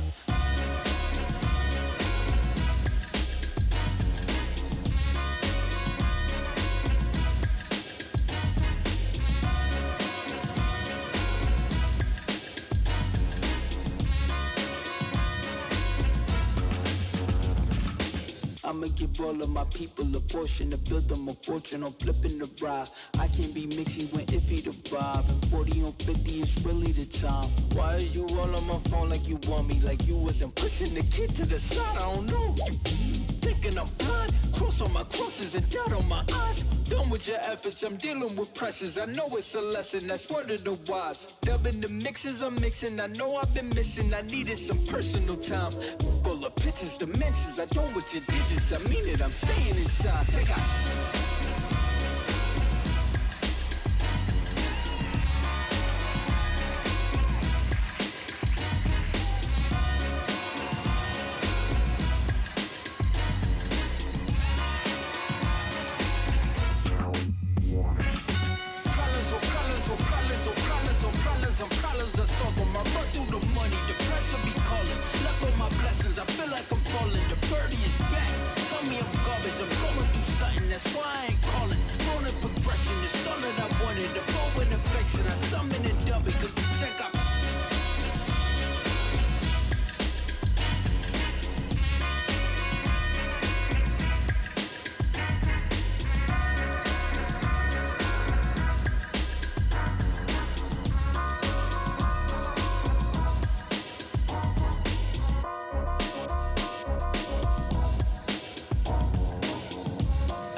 I let my feelings take control. Guess I let my demon take the wheel. Used to think that we be growing old. I can't believe that it was real. It was back in late December when I did it. I just wish I could forget. Cause I hate how much I love it, oh I hate how I just love to catch a feel. Yeah. I've been wasting my time. I don't know why I can't get you out of my mind. And if I find a way to get it, when I do it, I can live it and forget. Cause I hate how much I love you, oh I hate how you just put me in my feelings.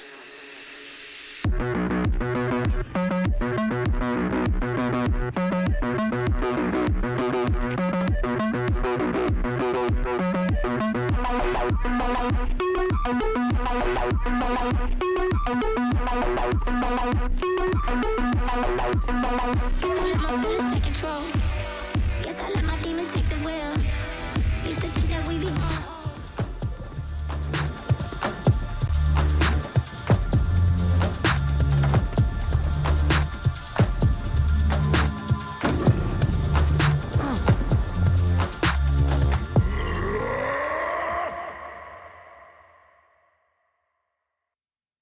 Didn't need a game 3 to solve this one. The Solar Scarabs in 2 straight games knock out the Camelot Kings, and it is a good first look for the Solar Scarabs here in their Season 9 roster.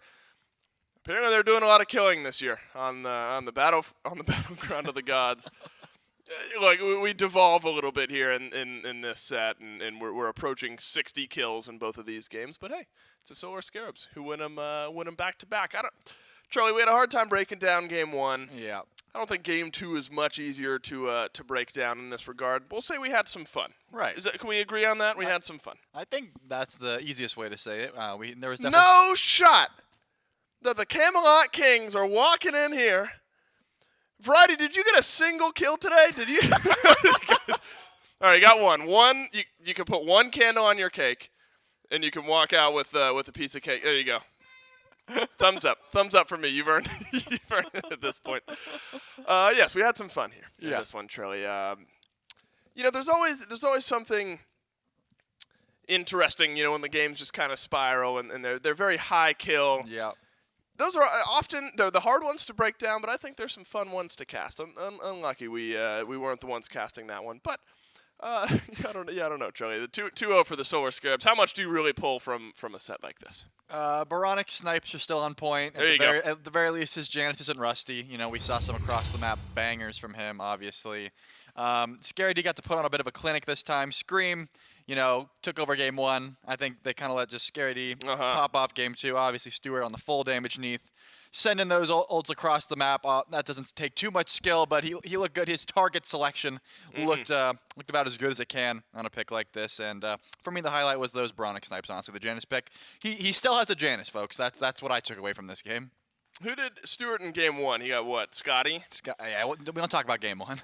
We don't talk about the 6 and 13 Scotty? No, he was getting soloed a bit. No, but the good news is we then have the 16 and 7 Neath on the back end and 23,000 damage as far as takeaway goes. But hey, Solar Scarabs move on, and they'll be playing one of the Tartarus Titans or the Oni Warriors moving forward. If the point of the set was to warm up and dip your toes into Season 9 of competitive Smite a little bit, the Solar Scarabs were able to do that 2-0 over the Camelot Kings. The man who had a horrible game and then a great game, Stewart, standing by with me. Stu, winning this set. Place it for me in your hierarchy of achievement. World semifinals or beating the Camelot Kings 2-0 here? Beating the Camelot Kings, definitely. 100%. Without a doubt in my mind. Without a doubt. How important was it in your mind? You go 6 and 13 on Scotty, right? I mean, and this is just brutal Game 1. How important for you was it to get the 16 and 7 Neath game there to back it up? In the middle of Game 1, Scream was like, "This might go for our KDAs," and I was like, "Hey, I gotta do some fixing here." So that's right. Yeah, smart man. I will ease your mind. I don't believe we are collecting as a company these stats. Like it'll officially start next week for Week 1. But I think Gore, who does his own personal stat sheet, may be keeping track. He should maybe keep those out. Right, just for next week, we'll worry about that. You got one more, at least one more set this weekend, depending on how the next one goes. Oni Warriors versus the Titans. How do you think our next matchup goes? You leaning either way? I think I'm going Titans 2-0. Titans 2-0, says Stuart. Well, congrats on the win. Looking forward to you guys playing more this weekend. Thank you. Sure thing. Well, for everyone's sake, the KDA's not adding up into week 1 of the SPL after a set like this. I did give Variety a little bit of flack. He wasn't worried about it, though. The 1-kill set with we were approaching, I think, triple-digit deaths. Just kidding. We were getting closer to 50. The Camelot Kings didn't show us much here in this set. The Solar Scarabs able to knock them down 2-0. And I do then start to look forward to our next set here, Trelly. The Oni Warriors up against the Tartarus Titans, because these are two teams.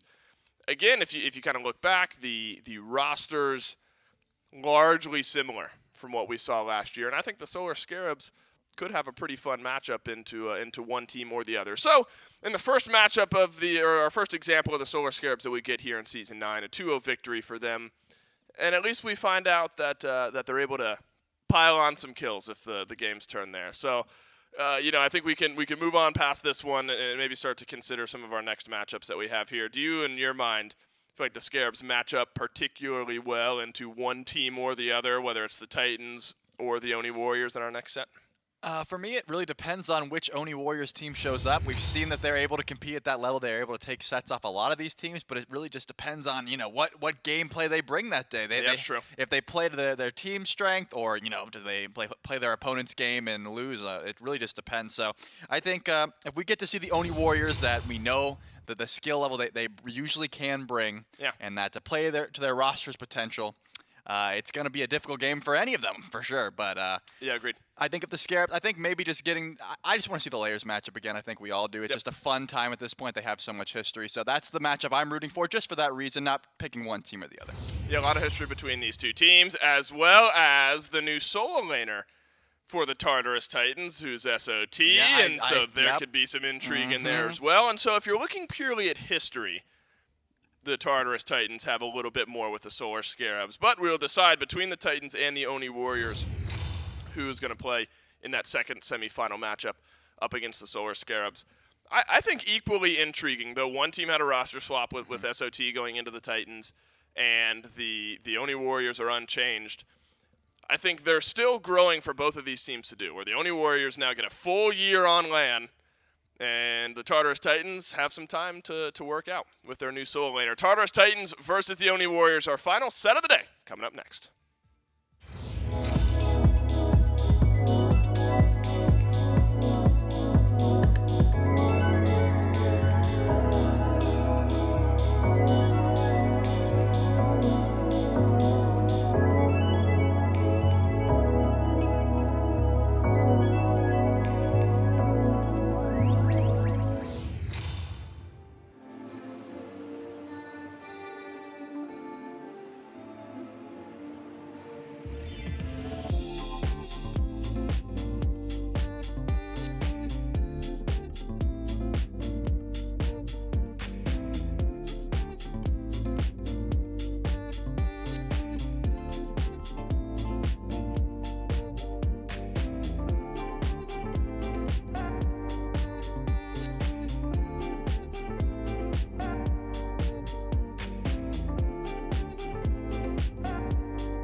Welcome back to the SPL Season 9 Kickoff LAN. My name is Gormizer over there.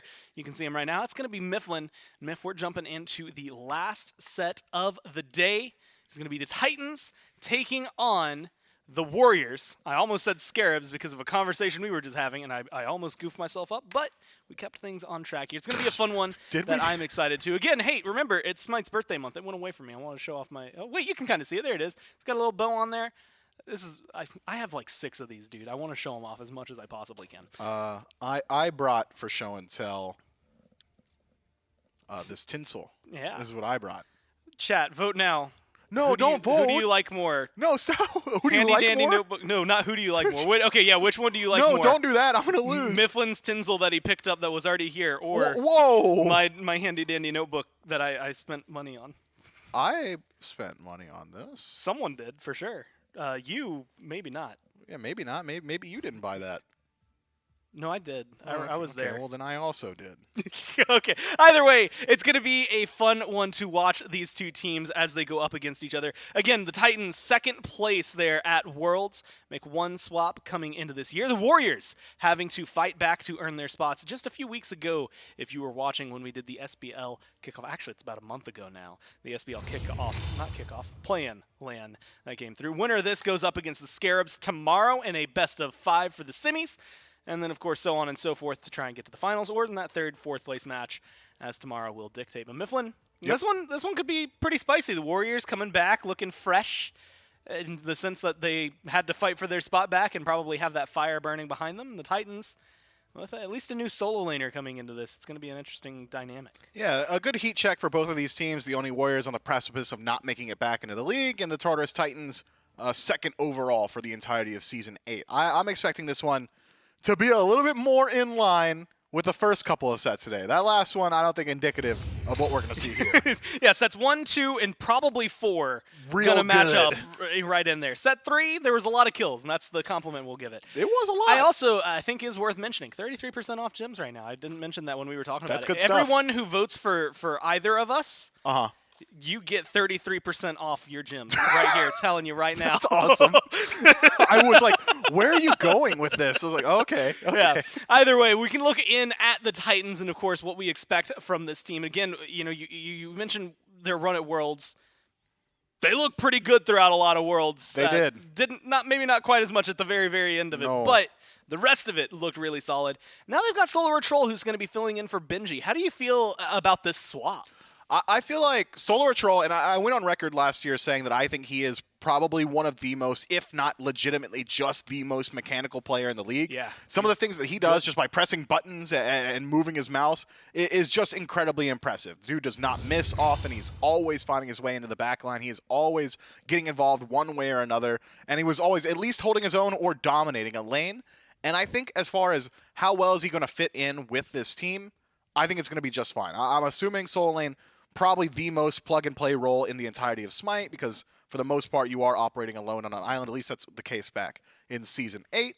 And just speaking from having had the opportunity to speak with both SOT and Benji throughout years of past, both kind of a little bit on the quiet side, both a little bit more reserved, just really there to play, and that's all they're there to do. I think that this is going to be a smooth transition for the Tartarus Titans. I also think worth mentioning, went pretty high up. This, maybe spoiler alerts. We're doing, instead of like predictions over the next, at least for the first phase. Oh no, so that is spoilers. We're doing a little fantasy draft, and Saw got picked up pretty high up there because he performs pretty well a lot of the time. So it'll be fun to watch, especially because he's got some history with the players on the team. It's going to be fun to watch how they link together.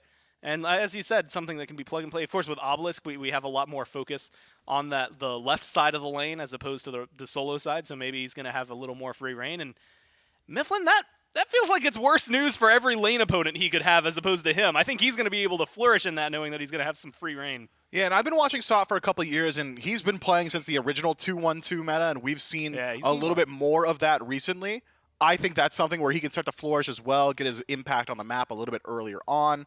So I have got high expectations for Sot this year. I think most people do. He's gone up.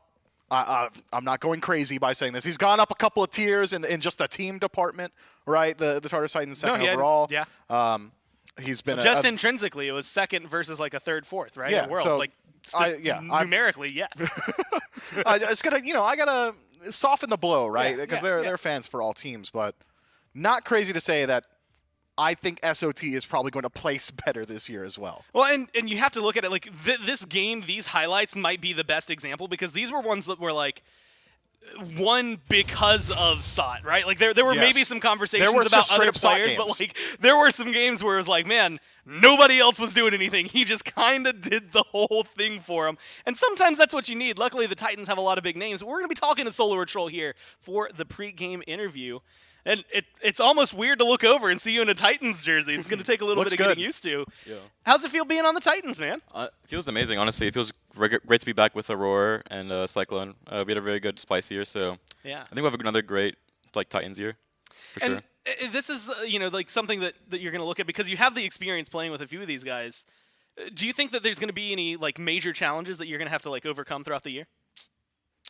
Not really. Nothing comes to mind. Not really. You're feeling pretty confident. Yeah, I'm actually really happy to hear that. That's good to hear because I think Aurora had mentioned like maybe not as much practice for you guys coming into like today specifically. Yeah, not like a ton because we had me and Paul were like I was in West Coast and he was in Canada. So and Cyclone also was in West Coast for a bit. So we had really high ping and really bad FPS for a while. So we didn't get the best practice, but I think this is a good tournament just to get a few games in.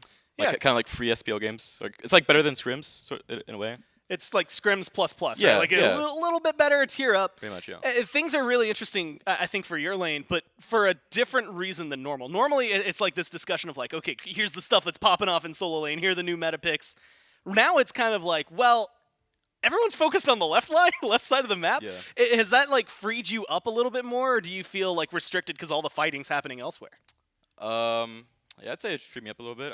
I think I'm really good at like solo farming and then rotating to team fights. I think I've worked on. We saw. Yeah, toward the end of last year, I worked on my rotations a lot because I actually got out-rotated really badly a lot in scrims, and so I had to like focus on actually like keeping up with the other solo laner like rotations wise. Yeah. And so I think I've gotten pretty good at that.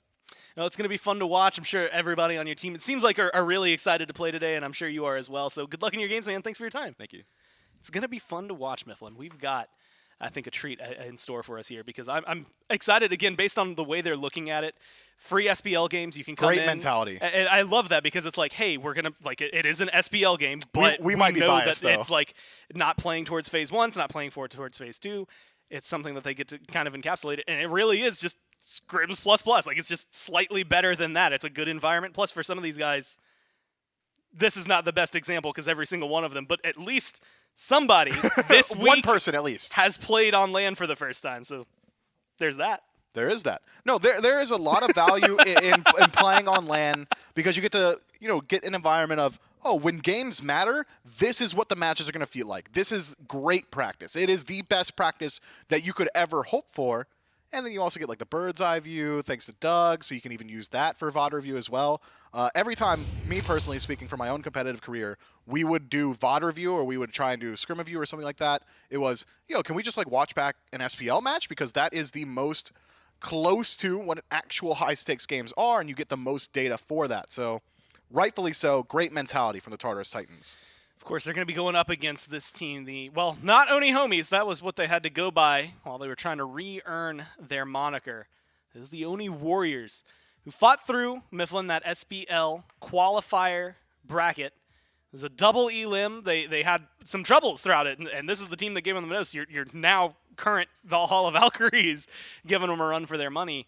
And this is a different topic because you're talking about a team in the Titans that just got second. And then in the Warriors, you're talking about a team that maybe has more competitive experience technically this year because they played in Season 9 already, but had to fight for their spot back. Yeah, I am really curious to hear from whoever it is that we interview whether or not they think this was something that could like build bad habits, right? Because I think there is a clear distinction between ranked play to mid-level competitive play, SOC, SEC, and then all the way back up to the SPL. You have to address those matches differently. You have to play at least around what your opposition is doing. So the Oni Warriors, having had to play against all these SEC teams, adapted their style of play, figure out how they need to address that, could have potentially built up some bad habits for SPL caliber play. That said, I'm sure the Oni Warriors are going to be just fine. These guys are completely tenured. They have been around the scene for an incredibly long time, playing at the highest level that there possibly could be. So I have faith that even if they did pick up a couple bad habits, it probably was rectified within scrims before this point. But I am very excited to hear from whoever it is. Nika got a pentakill that tournament. I He don't know if did. you remember that. He did. I kind of forgot until just now. Like, I mean, it looked really good for them. They've been playing. They played well. Well, like you said, we'll have to see how they show up today. In fact, we'll just ask Neil how they. Well, at least how you think you're going to show up today. I guess we'll find out how well you show up in game. Realistically, the first question is just like, you guys earned your spot back. How's it feel to actually be here again? Oh, definitely great. I mean, I feel like we all felt we deserved to be here to begin with. And just being able to prove that and showed everyone that we do belong here is definitely a good feeling, yeah. So. And that was a conversation that was happening a lot over the last couple of years. I mean, you got a couple of world champions from the 6th place position, but last year it was a little shakier for you. Do you guys have any changes in mind that you're going into this year with to try and be a little higher in the rankings? I think just a better mentality. I think it's just hard to play a full year when you have a disadvantage and then come in and have a month or less to practice and then go into Worlds when other teams have had a full year more or less to just evolve, and just work on problems. So we definitely had issues last year, but we just felt like we just didn't have much time to improve on them. So now we think it was just a longer period of time to actually get used to each other. Yeah. Because remember, three of my teammates play on a different team. Yep. Me and Fred are on your team, so we have a lot of meshing still to do. So just a long year ahead of us, and I think we're just ready to grind and working on everything. And I'm really excited to be able to see it because, like you said, this is going to be the year that everyone's like, you're sitting in the booth together, you're going to be talking to each other. It's going to be a lot easier. Like when you look to your left now, vote's actually going to be there as opposed to like, yeah, you're in Discord. Oh yeah, okay, Discord. We just yell whatever. This is going to be, I think, even more important. Again, I had mentioned this to pretty much everyone I've asked today, but like with the Obelisk coming in, granted, at the beginning of Season 9 and the last tournament you played in, it was maybe a lot more high priority than it is currently. But it shifted a lot of attention to your lane, and now that you and Vote are together, do you think that that's kind of helped you two get to mesh together? Do you think like the Obelisk is still very important? How's dual lane just feel now? Dual lane definitely feels pressure-oriented as it kind of always had, but there's a lot of outside influence, same as always, too, right? If you have pressure, it's fantastic, but the jungler comes over, it can shut you down. So you just have to be on your toes, right? If you have a good lane, you can still easily lose if someone comes over and they're 3v2. So, yeah, I think it does well for me and Liam, and I think the Obelisk is less important than it used to be, but I think, generally speaking, just winning lane is always going to feel a lot better, right? So. Like winning the game feels better than losing. Absolutely, yeah. Agreed. Without a doubt. But hey, no, I love it. I absolutely enjoyed this. And Neil, it's always fun to talk to you. Thank you. But you've got some games to play, so I'm going to let you get to that. Thanks for your time, man, and good luck. Thank you. Yeah, scram. Well, okay, I didn't say that. Yeah, get out of here. Okay, yeah. Yeah, get going. He's such a nice dude. Yeah, but he's also scrammable. If I had to put money bets for like teams that we're going to get, Well, I'm not you going to actually put up money here. But if I had to, I would say that the Warriors, he's having trouble He can't opening open the Mike, help him. He can't open the door. That's what's funny to me. Either way, He's I would actually put struggling still. Money bets that He's stuck. He gave up. Guys, I'm sorry. It's just so he's having so much trouble opening the door. It's really Our stagehand is ignoring him. Unfortunate. Either way, I would say that the Warriors are going to get a sponsor for Neil's hair. He's going to get like a conditioner or a shampoo. You know what I mean? Like some L'Oreal on the jerseys. Look, I'm just saying, reach out. He broke me. If you want to talk to it. And he's broken Mifflin, so I don't even have anything to say that can draw Mifflin back into this. So I'll just keep going by myself for a little bit. Gord, I'm with you, man. What do you need? He's still trying to open the door.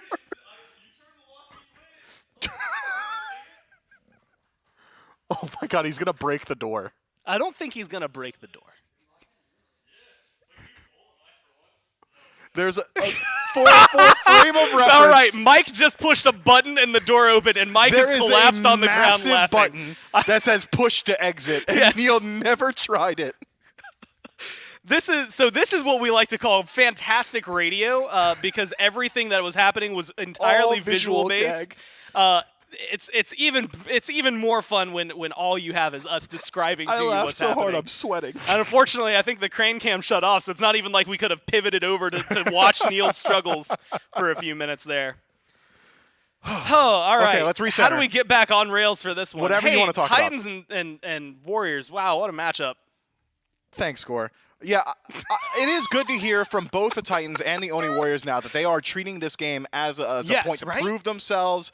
Essentially scrims plus, right? So that means that we are going to get, hopefully, unless they are straight up lying, some more rooted. Are you telling me that Nielsen Mawson would come in here and lie to my face? He couldn't open a door. I'm saying it's not outside the realm of possibility. He might not have actually been intending to lie, but maybe he did. Yeah. He couldn't open a door. Oh, man. Oh, we lost it. I was getting there, and I lost it again. I think you're on the right track, though, right? Thank you. These two teams are coming into this. They're treating it exactly the way they would if they were playing next week, the week after that, things like that. So they're approaching this the same way that we see most like Phase 1 SPLs. Yes. Not thinking about Worlds. Worlds, so much is going to change. Over the horizon. It's literally the entire game they're playing, not the entire game. 30% of the game they're playing right now is going to be completely different by the time they actually hit that. Don't think about that. But honestly, by the time Phase 1 hits, who cares? It's Phase 1. Just go into this and play, and I like that they're approaching it with that mentality. Yeah, and more so, you can still build tools and build rapport with your team up until that point. Even if the game is slightly different, every bit of practice you get, especially in this LAN environment, is so valuable going forward. And we got a chance to talk to Aurora before the set, and he said, "Yeah, we're taking it serious." And he said it in a Aurora voice, like just really angry eyes. So I trust him, okay? Yeah. Even if Neil is lying, I trust Aurora. I only ever get smiles from Aurora, so He must like you have. more. I was gonna say we have very different Aurora dynamics. You said Aurora face, and I was like, so he's like giggling with it, and you were like, no, serious eyes, like hate fueled, and I'm like, okay, I didn't say hate fueled. Well, that's maybe. Well, you don't know. No, I know what I said. What, you don't know if yeah, okay. Titans are the first pick here in game number 1. And Mifflin, they're going to go off immediately with an RDO and a Bastet ban. The Bastet, notably the one that Nika had gotten that pentakill on. And might not be just because of that. I think it's just because Nika really likes that pick. And so trying to control that one a little bit more. Yeah, just limit some of these more meta selections. So I am surprised that Izanami is still seeing first ban wave priority, considering she has eaten a couple of nerfs up until this point. Thought maybe we'd see her fall a couple of tiers in the Hunter role, but instead the Tartarus Titans going to continue to show respect to the god of, hey, we establish pressure because my auto attacks always pierce. So far, top to bottom, pretty standard bans from both of these squads, but have both also left a lot of priority picks up and available. Are you that impatient for I was your not death? thinking Kleena, but Kleena has seen a lot of priority today so far. It's that ability to either flex into the jungle, flex into the soul lane, the objective control that she brings. Her team fight presence is legitimately pretty strong, even though a lot of her CC is conditional or it takes a long while to channel through. But the ability to have that flex so early on, especially for the Tartarus Titans, I know SOT is capable of playing this pick. I know that their jungler can play it as well. That's going to keep the Oni Warriors guessing. And if they don't, the Tartarus Titans, that is, pick another god that really shines a light on where this god is going to land, where Kleena is going to go, it could also, just by nature of being in the draft, control the next phase of bans. Makes things a lot more comfortable for the Titans, right? They have a lot more to think about. And realistically, it works all those reasons you just said, right? Flexible, can show up in solo. We've seen it a lot in solo today, but can go over jungle. And when you ban Bastet, to me, it also feels like an extra ban, right? It's like another, hey, here's one less jungle pick for you, and one less Nika pick for you on the board to try and take away. The response, not exactly the top two that I was thinking were going to be in response here, Mifflin. It's Uller and Nemesis. Feel the weight Saw of the Panda Cat world. have a hell of a couple of games here on Uller earlier, sans the Fury. And then Nemesis, who, I mean, has always, she just always is there. It's one of Cuvo's best gods as well, so she falls right into his hands. Yeah, Cuvo's been playing Nemesis for years now, and she is very strong considering the Hydra's Lament change, now having 10% penetration on it. She's a very strong auto attack canceller. We've seen that the age-old just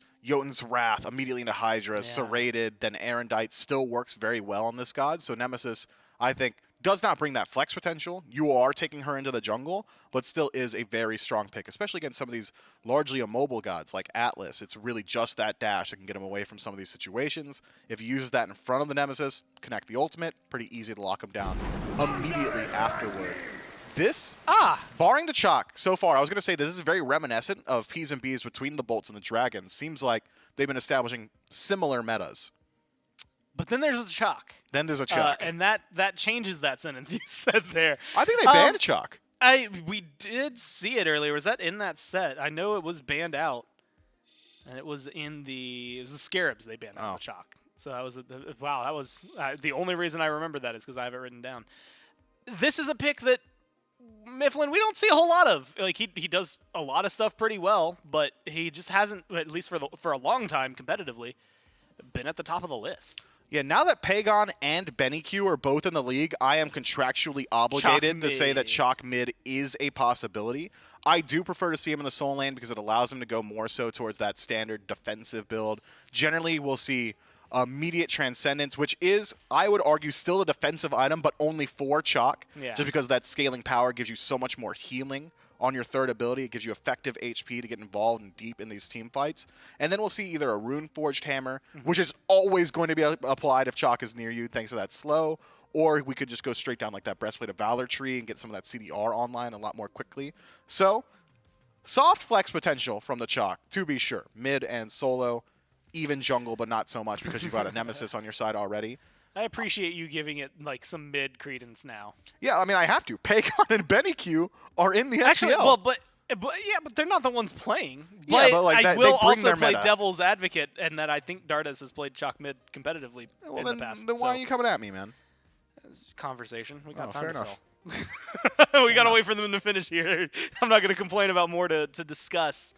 Yamoja, Aphrodite are the bans here for the Titans. Hell and Habwa are banned out by the Warriors.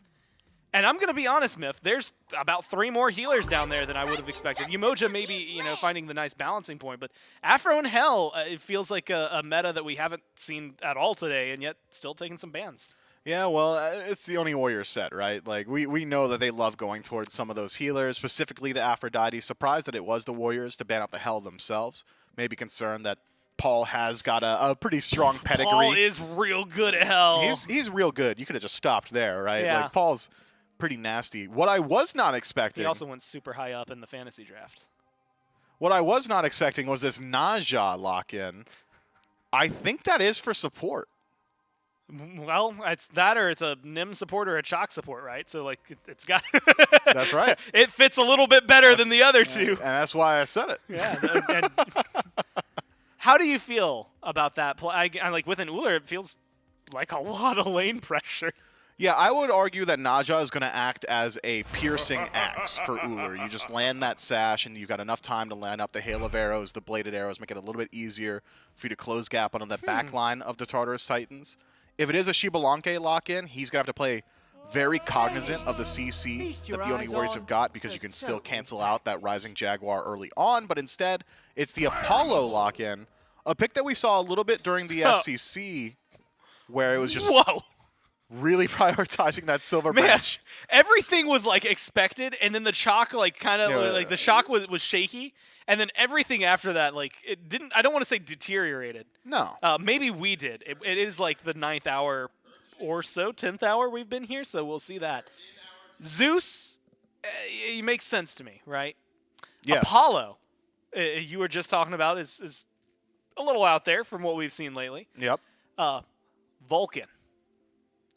Specifically, Vulcan into Zeus. How do you feel about this? That turret is a literal free lightning charge most of the time. Yeah, I hate that. Chain lightning. I hate that for Vulcan, right? Like, we'll see that there's like 2 avenues of thought for Vulcan At players. least there's it's no either longer a thumper, right? That's one less chain lightning target. Playing Devil's Advocate, if you had thumper and the turret, that actually eats up some chain lightning, dropping both. because they bounce off yeah, each they'll bounce other. off each other instead. So maybe that would have been better for the Zeus matchup. But instead, there are some Vulcans that like to max the first ability. There are some that max out the second ability. Yep.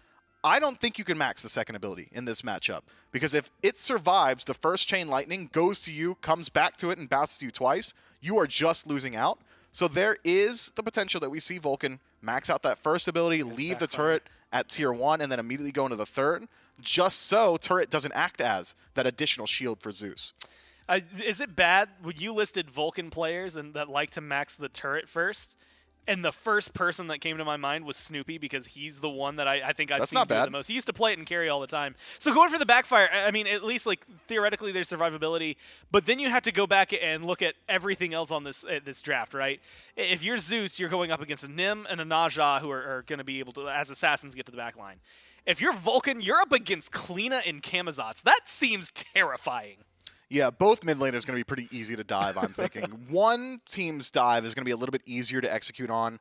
I'd argue that's the Tartarus Titans between Kleena and Camazotz together. They're not going to need any help finishing off their targets, whereas, sure, Nemesis can close gap, but she's generally going to be around those auto attacks, and if you're in melee range, it's very easy for Zeus to just drop that shield on his feet and drop the Chain Lightning, applying that slow. Also worth noting that if Zeus holds out on the shield toss, can get himself that additional movement speed after the slow is applied, so there's a little bit of counterplay there, up to 40% once that's maxed out, which is very strong in some of these dive scenarios. Whereas on the other side, Naja can close gap, but assuming that he's support, needs that follow-up. Yeah. He does not get a lot of damage just from the base kit alone. And then Nemesis, being that follow-up, also has to be really close range. It's going to be pretty hard to execute on. It's also a lot more committal. Well, the drafts have absolutely perplexed me. I did not expect some of these picks to come through, but they're here and they're playing. Let's see how they act in game number 1. Tartarus Titans versus the Oni Warriors for the first time in Season 9. And they are bringing out some unique stuff here. Dulcin, Trelly, and Doug for our 4th and final best of 3 of the day. And Trelly, I didn't expect to see a Vulcan today. I didn't expect to see a Vulcan tomorrow. I didn't expect to see a Vulcan this year. And here we go. Darda's Vulcan in the mid lane up against Paul on Zeus. I don't think we've seen Vulcan too much at all. But hey, he does have a pretty sick build right now into the double flat pen. He's got a lot of damage, of course. His issue always is that he, if he's not kiting consistently, if he's not always hitting these abilities, these backfires, getting that movement speed, then he's quite easy to kill. So we'll have to see if Dardes is able to position well enough to just keep this pick alive to get the damage off that we know it can provide. Now, we know Nika at times has been a carry-style player for the Oni Warriors team. We saw it with Bastet during the SPL play-in. Pentakill on Bastet. Gave the Oni Warriors a good foot forward in that set. You see a Chalk locked in, a Naja locked in, and a Nemesis locked in. I think Chalk going into the jungle is at the bottom of my prediction list, but that's how it breaks out here. Naja for Neoma, and Nika on Nem in the solo lane, Trelly. That means Chalk jungle for Cubo Fred. Nika wants to be a jungler so bad. No, I'm just kidding. Honestly, the Bastet pick, kind of just very strong right now. You can play it wherever you really need it, and obviously Nika knows how to pilot that Bastet.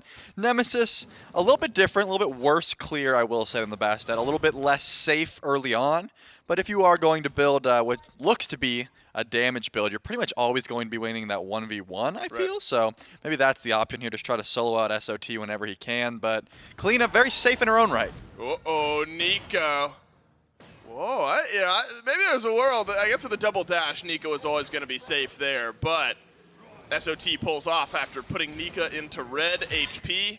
Both junglers were rotating over towards right. So if SOT overstays at all, he is under a little bit of pressure there. But Nika lives to fight another day. That's all that matters.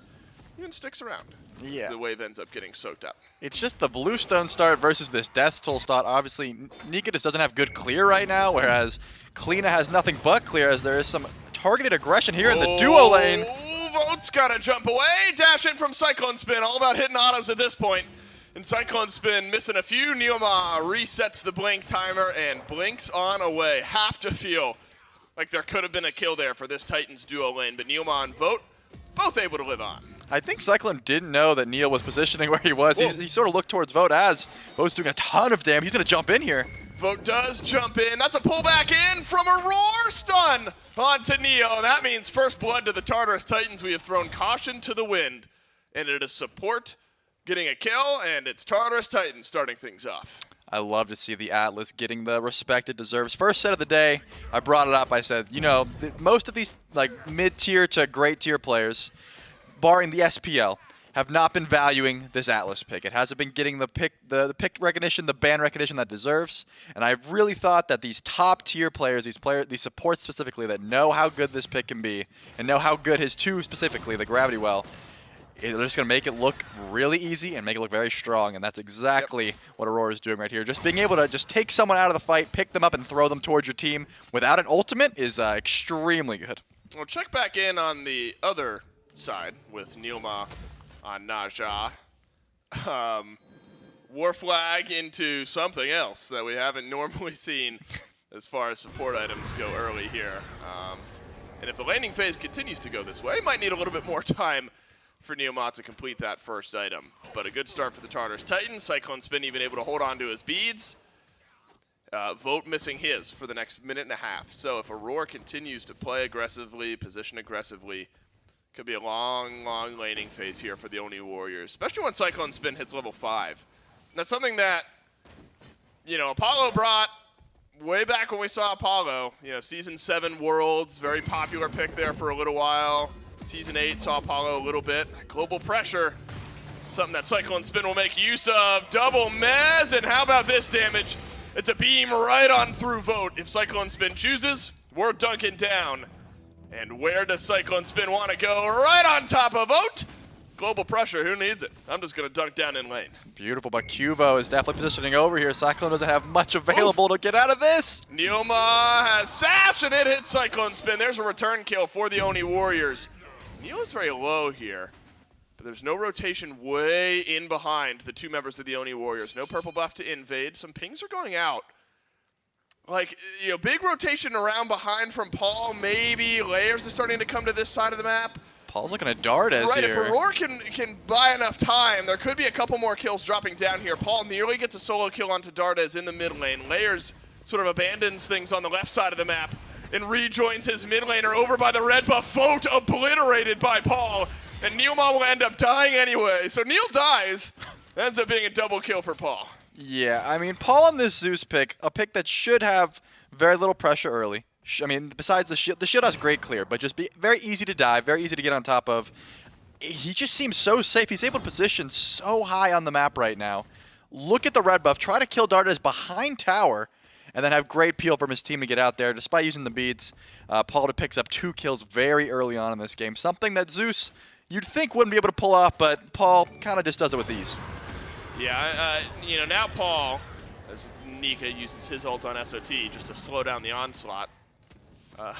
SOT has just kept Nika pushed beneath his tier 1 tower. Zot's got to be careful here. Nearly grabs the kill onto Nika. Dashes away, Neilma Sash. This one's good. SOT doesn't use the beads. Might need him for the Neilma ultimate. That is not there. Beads get used. And there's a kill over towards Nika. Layers could see a kill onto Nika. There is a bat out of hell, but we'll think twice. Now solo kill opportunity for Cyclone Spin. Minions buying a little bit of time for Vote, who jumps out and away, and Cyclone Spin's got his ult. And he will gallop right over the top of Vote. We've seen this story before, but Vote sidesteps it. Beam rips through from Aurora, and now Cyclone Spin has taken over this lane. 2-1, and Vote at 0-3. Likely can't stand in this lane at all. Beautiful snipe by Aurora, just to make sure, that one from Apollo was able to kill there. The Prot Shred, I think, might have just confirmed it. Could have probably had a solo kill of it himself, but good juke in Vote's own right on that ultimate. Give Aurora an assist, right? Yeah. He's just being a team player. Making sure to get your support some farm, man. Right. I think he probably was trying to steal that kill. In reality, he probably thought he was going to win first. The Gamma Beam comes in, he steals the kill, then says, mine. Something along those lines. But Paul, no stranger to this breastplate build that we are seeing here. He loves being these tanky mages before these tanky mages knew they wanted to be tanky mages. So making sure he's just going a little bit tanky. SOT puts a lot of damage into Nika. Yeah, Nika had to sidestep both charges of that ultimate. Otherwise, I think you're looking at a solo kill for SOT. Cyclone's been playing this Apollo a bit like a Danzaburo with that rocket. You can just dunk on people, force them to fight you. Runeforge is the item for Neilma, and he'll get some value now onto SOT, who is obliterated by Dardes. And so the Oni Warriors have been answering back a kill or two here and there, but it's required a little bit more emphasis on some of those rotations over, and really, Trilly, doesn't make much of a difference as far as gold and XP goes. Just flattens things out for a moment. Yeah, the gold lead is going to be where you really want to put your attention here. Yeah, Neil is not going to have much to escape here. The Windfire Wheels is not available, and the Scepter is going to make it so there's no blink, but Nika rotates over. Nika drops his ultimate on top of Layers, but the kill has already fallen down. Earthshaker just wide of Layers, who is back by a speed buff, but the clap comes out in time. But guess who is back? It is SOT. We are 11 kills into an 8-minute game, and it's the Tartarus Titans coming out ahead.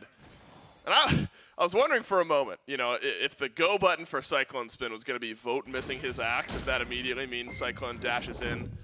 But it looks like Cyclone will be a gracious leader over in the duo lane now and let Vote live for a little bit.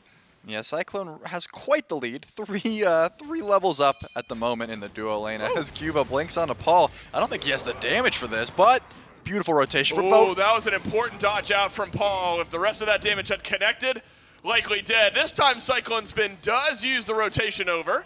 Grabs the kill onto Vote, and now the last couple of auto attacks. Depends where they land. Cyclone's been caught into the slow. Cubo Fred sidestepping a whole lot. SOT missing a little bit of the damage on the back end as well. So 1 kill swing in mid, but the Titans still have a lead here. This is a fight the Oni Warriors are going to need a numbers advantage to make a bit of a difference in. Layers realizes nothing to be fought over here. I think Neil's still looking for that beautiful beads. It looks like that is going to be all, but Dardez is putting a lot of damage as Nika blinks in to try to chase this down. Yeah, this is, we're spiraling already, Trelly. We're 9 minutes in. We're 13 kills in. I nearly said 14. Thank God I can do really quick math, right? As SOT does end up going down. So the Tartarus Titans are winning literally everywhere except solo lane right now. That's where Nika has been able to plant his flag at 2-1, a 1-level lead over SOT, who has fallen to 0-3 now. So the Cleveland's going to be need a little bit of time to become a factor in this game, whereas the rest of the Tartarus Titans are already there. It feels like playing around Paul in this duo lane. Good strategy for the Titans moving forward. Yeah, I mean, they've amassed a 3K gold lead just about. They're putting a lot of damage into Paul here, but he does have some juke shoes. His ult is available. I think Neil might be able to finish this one. Oh, is he going to, though? Oh, thank God Paul lives, because that body block would have killed him, and instead, it's horrific for the Oni Warriors. You're thinking you got a kill onto Paul, but it's anything but. Dardez and Neilma get body blocked off, and the Tartarus Titans turn around 2 of these kills. You do force Paul back to base, but not without a couple of extra assists. I mean, Paul's been baiting pretty much all game. He's been at 1 HP, just juking all about. That Breastplate of Valor really getting its money's worth here. Neil, I saw him scratching his head after that one. They really thought they were able to shut down the killing spree that Paul's on right now. Large gold bounty if they were able to kill. But at this point, he's very quick when that shield goes down. He's got a lot of damage. The turret only adds to the bounces, as Mifflin touched on before. So it's very difficult to try to pin down this Zeus right now. Here's the good news, right? When you're this far behind, it just means there's more killing sprees to shut down. So, like, you can get a kill onto Paul and get a shutdown. You can get a kill onto a Roar and get a shutdown.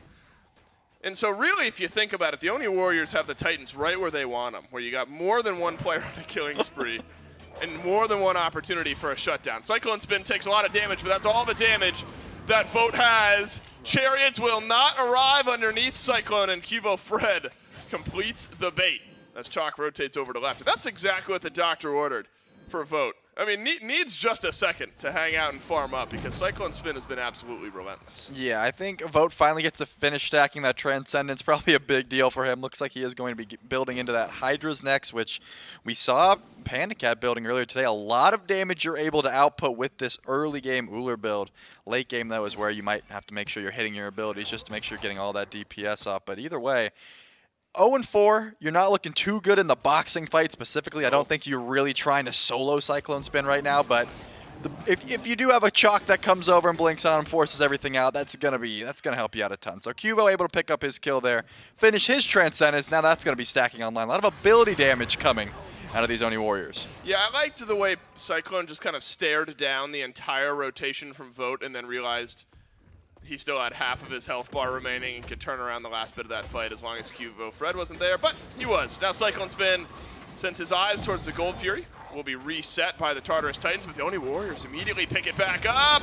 And the last bit of damage is in from the Tartarus Titans. Neilma limping away with 1 HP. I'm surprised Cyclone Spin isn't going in here. If I'm Cyclone, I'm ulting on Neilma every single day of the week. It's a crusher damage from Cyclone Spin that secures the Fury. Paul gets run down, though, by Cubo Fred, who started to warm up a little bit here in game number 1. Cyclone Spin around the backside of this fight. Cubo Fred gonna take a lot of the damage from Apollo as Nika looks for the backline, but Nika won't find it. It seems like Nika getting ahead in this lane was able to impact these fights so much. Obviously not too far ahead, just the XP lead, but being able to get to Paul early as Vote takes a ton of damage from SOT. And he ends up going down. Will Sot die for his troubles, though? No, he won't, as Aurora continues to control the front of this fight. You get Paul, but you end up losing the Fury and 3 members of your team. The Oni Warriors suffer a big defeat. Yeah, a slight spike downwards right around the 10-minute mark, and then an immediate doubling of the gold lead just a couple minutes after that. The Titans, when they stumble, they don't stumble far. And right back to their winning ways. Big power spike starting to get hit by Paul as well, as Neoma will end up dying to SOT. But Paul's going to come back into this lane. You delay the damage a little bit, Trelly, with the BOV, the Breastplate of Valor. But then the Tier 2 Ob Shard coming back into this lane means that damage is right back on track. I just got to highlight Aurora here, man. 4 and 10. 4-0 and 10, I should say. Sorry. 4 kills, 10 assists. That's only 14 kills for the Titans. Wherever Aurora is right now, wherever he's able to hit these crazy CC chains. Credit to, I will say, that one gamma ray across the map to make sure he got sure he had 100% kill participation. But either way, anywhere Aurora is right now, he is being extremely disruptive, picking up people, setting up damage for his team.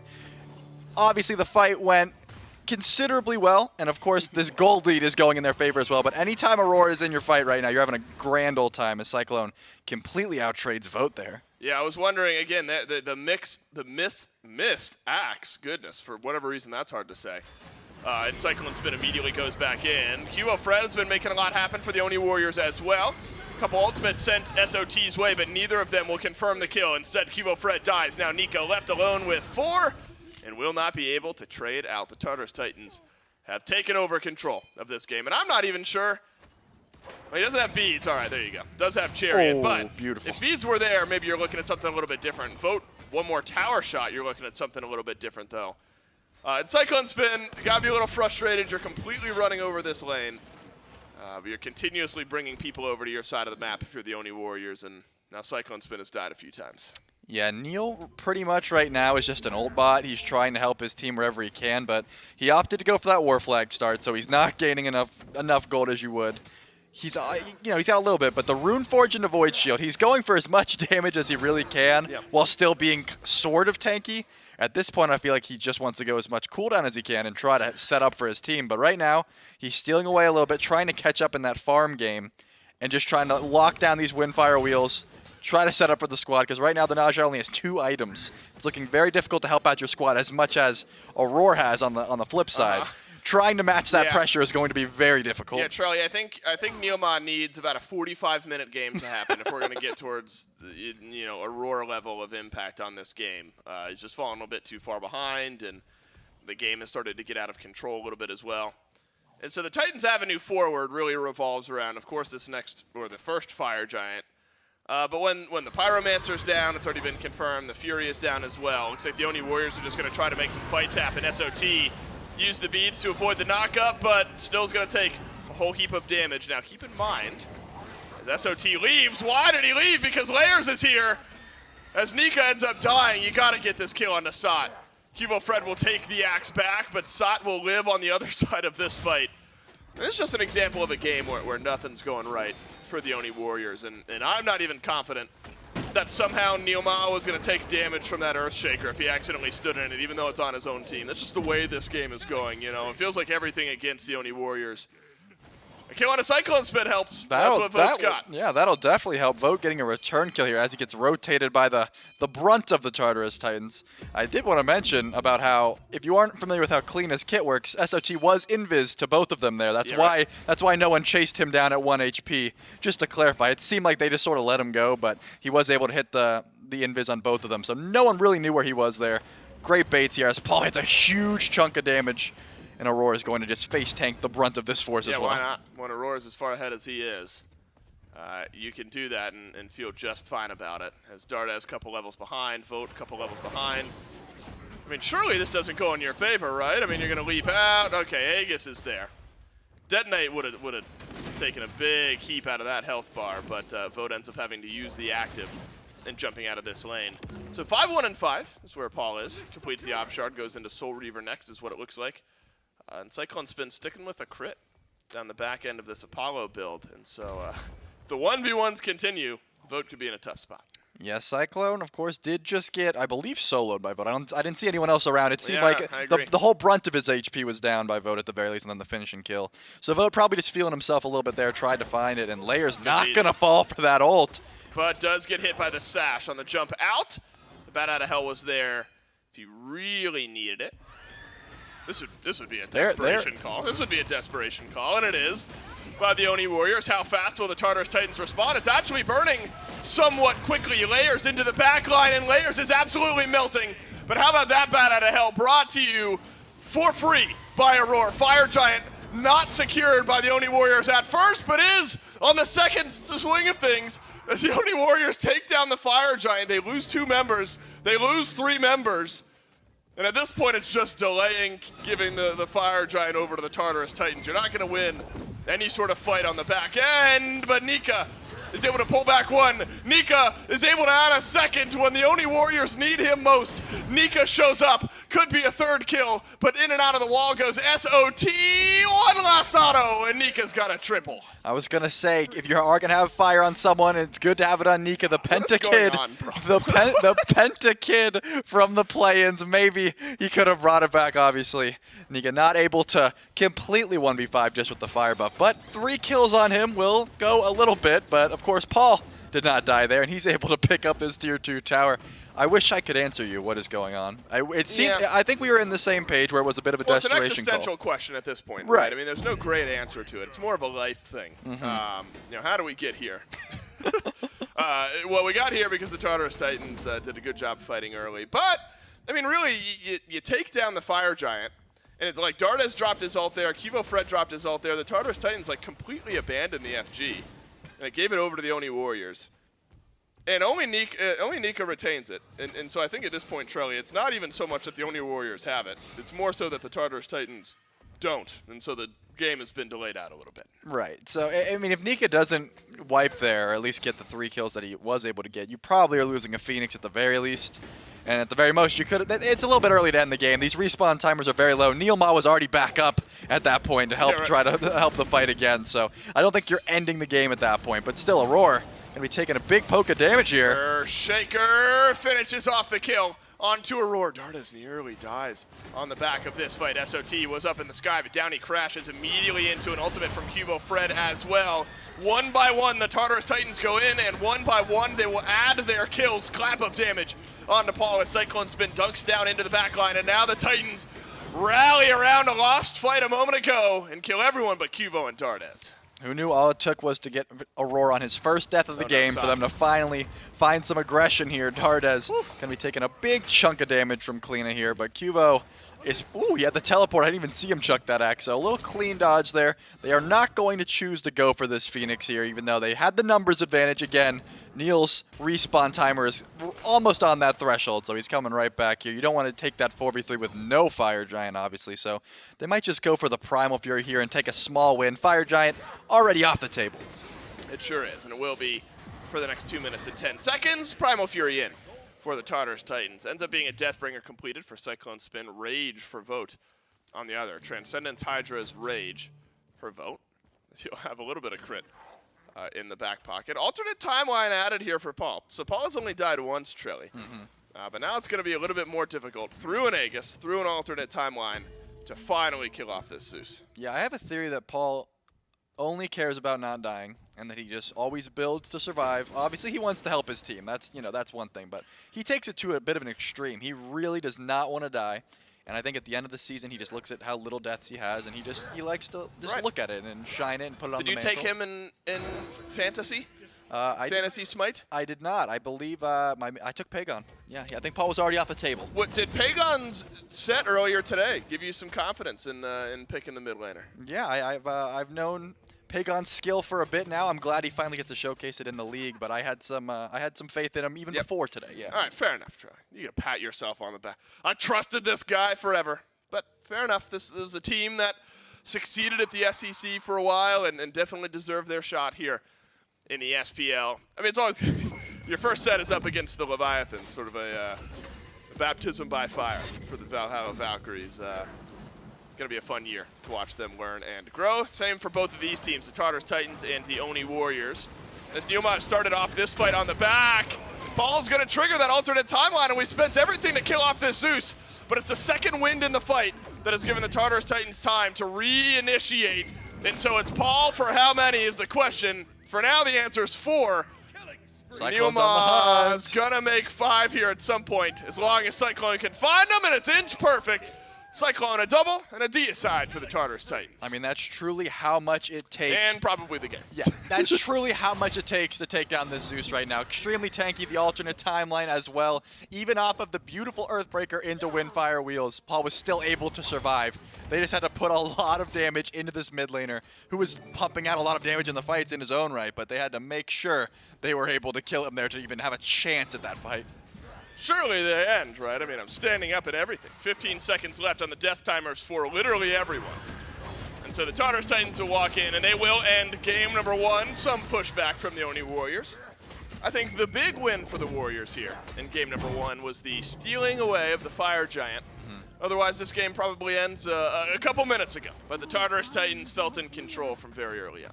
Yeah, I think that they're not too upset about that, obviously. They didn't have quite the start that they might want, but at the very least, they had some shimmers of greatness there. Shutting down Paul Zeus has not been, it's a tall task for anyone. So being able to find at least 2 kills, they have some praise, but I think probably just wanting to ban that one away at this point. How many times he got out with 1 HP is a little bit heartbreaking. Yeah, it felt like Paul got the Zapman treatment here in this game. Just dove on all the time, and everyone just trying to kill off Paul, and it worked at the end, but you lose everyone else on your team if you're the Oni Warriors and the game. Tartarus Titans take game number 1, game number 2 coming up next.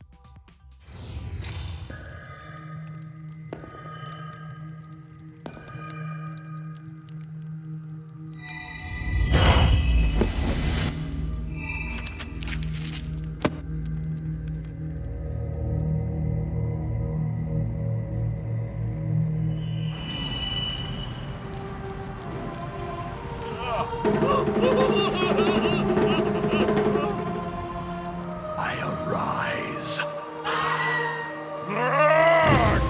Sound the horns. There is battle to be met.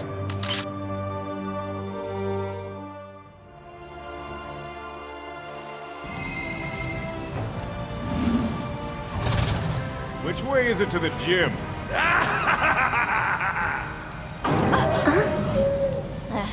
There are some who will never learn.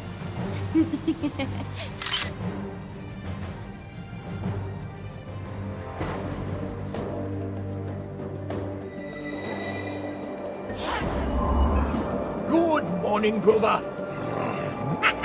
Greetings. Aw, is that the best you can do? Don't feel down. You'll do better next time.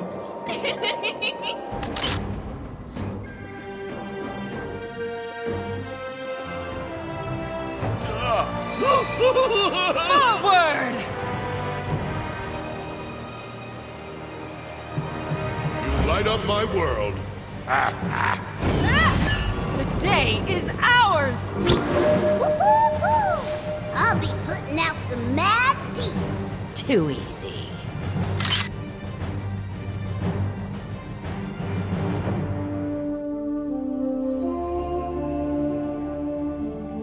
Find me a worthy opponent.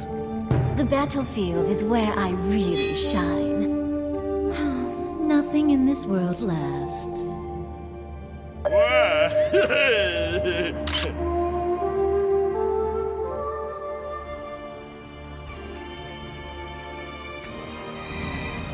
Whew.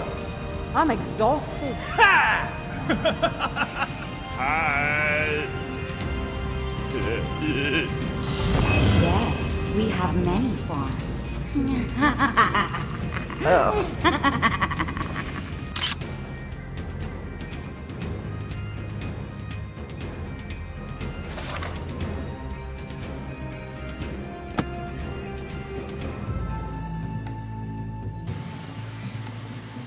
Fear not, my loyal subjects.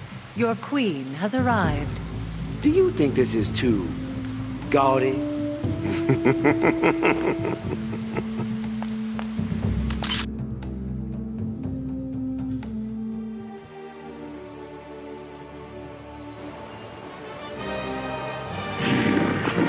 Greetings! Fear not. Through my leadership, we will secure victory. Don't order me around. I'm king of the world!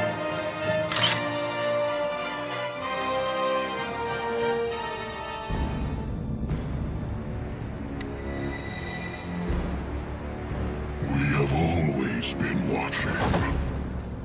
There is no use in hiding. The corruption spreads. I will stay diligent. The light of the moon guides us forward.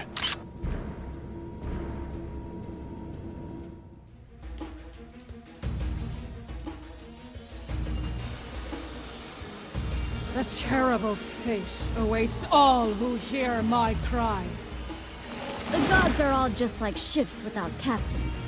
Careless, aimless, pointless. Their lives are all forfeit.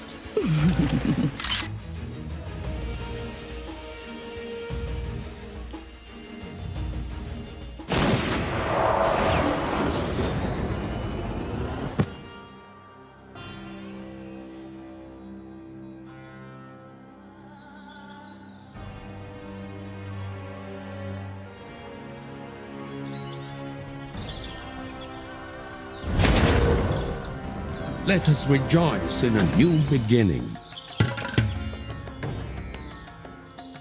I was there when it all began, and I will be here when it is all over.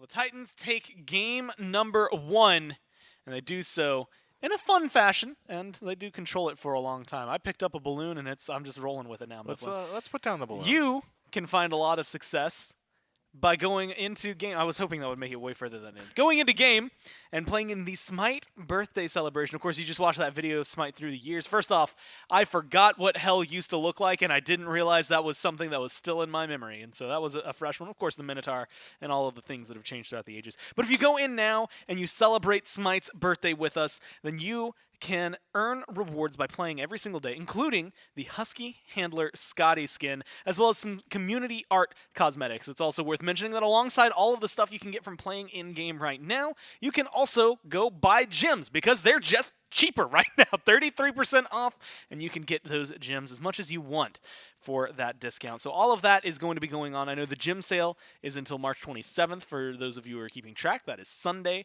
So we've got a few more days to get on those 2 days. I believe including Sunday, though, so you will still be able to purchase them on there. And, of course, the in-game event, it has the wheel and everything. It's really fun. Just go play.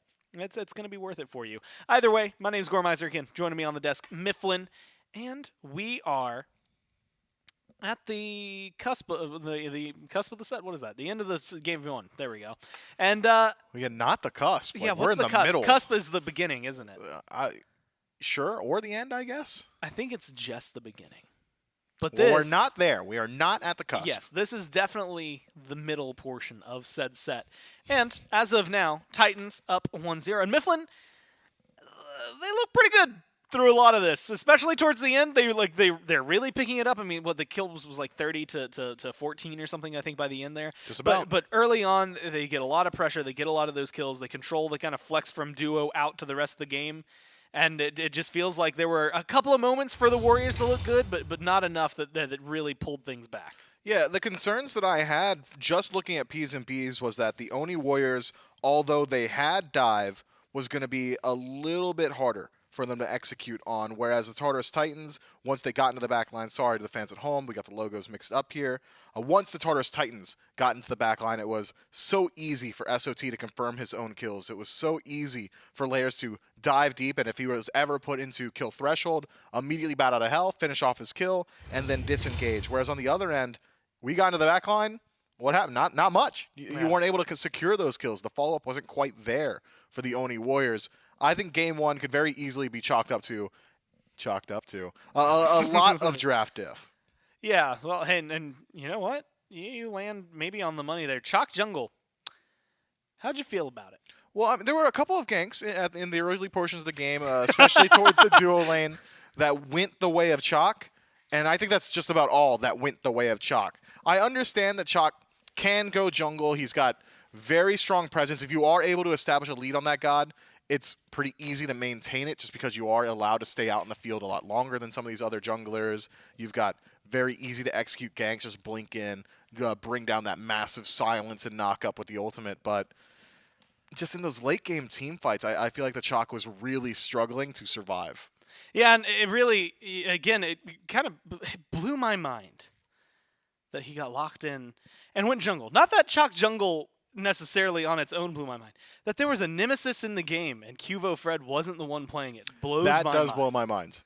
And so that's where they, I don't want to say lost me, but definitely confused me at the tip of it.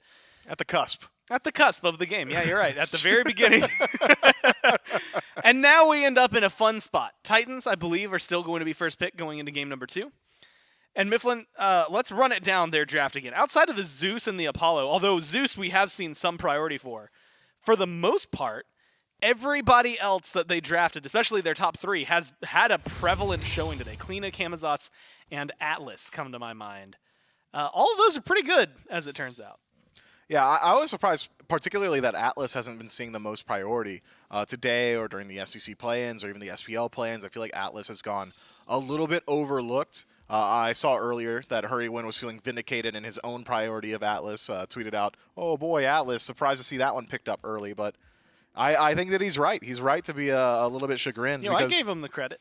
That god is incredibly strong. You sure did. You did too, now. Yeah, I said his name and everything. Yeah. Shouts Tyler. He was playing it really well. And both Tylers. Every Tyler that I know personally. There's some losers. I only know the 2, I think. Oh, okay. How many Tylers do you know? I think 2.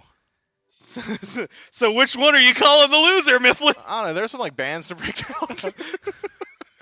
I don't know. I'm enjoying this one. Kepri banned alongside the Kleena and the Cabrakan. Same bands. Although Kleena's changed out. It was set last time.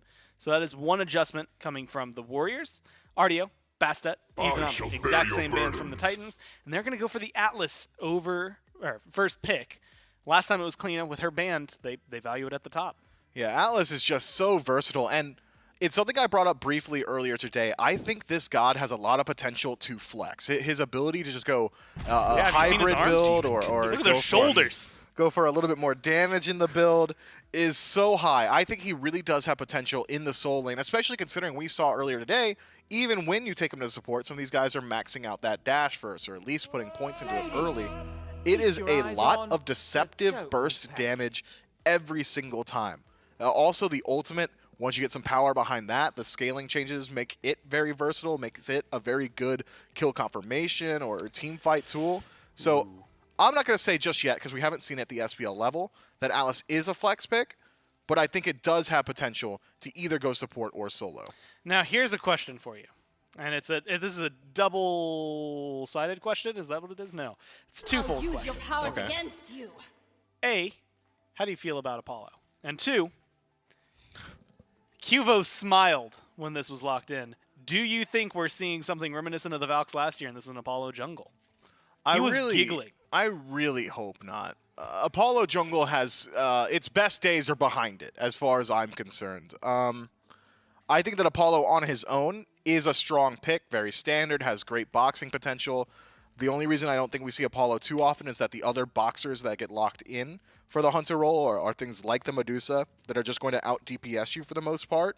But as long as Medusa isn't the direct matchup, you can use the audacity, you can use the moves to stack it up and really start applying that damage early on. I would argue that Apollo is also one of the best Silver Branch users in the game because he's allowed to build it that much earlier thanks to his passive. Gets him a lot more power in some of these fights. And then global presence is something that you can never scoff at, the ability to just rotate throughout the map and make sure that your team is always outnumbering the other side. I think Apollo's a slept-on pick. It's going to be tested. Right? We saw, hey, it won game 1, so realistically, you can't look down on it as of right now. Morgan gets locked in alongside that one.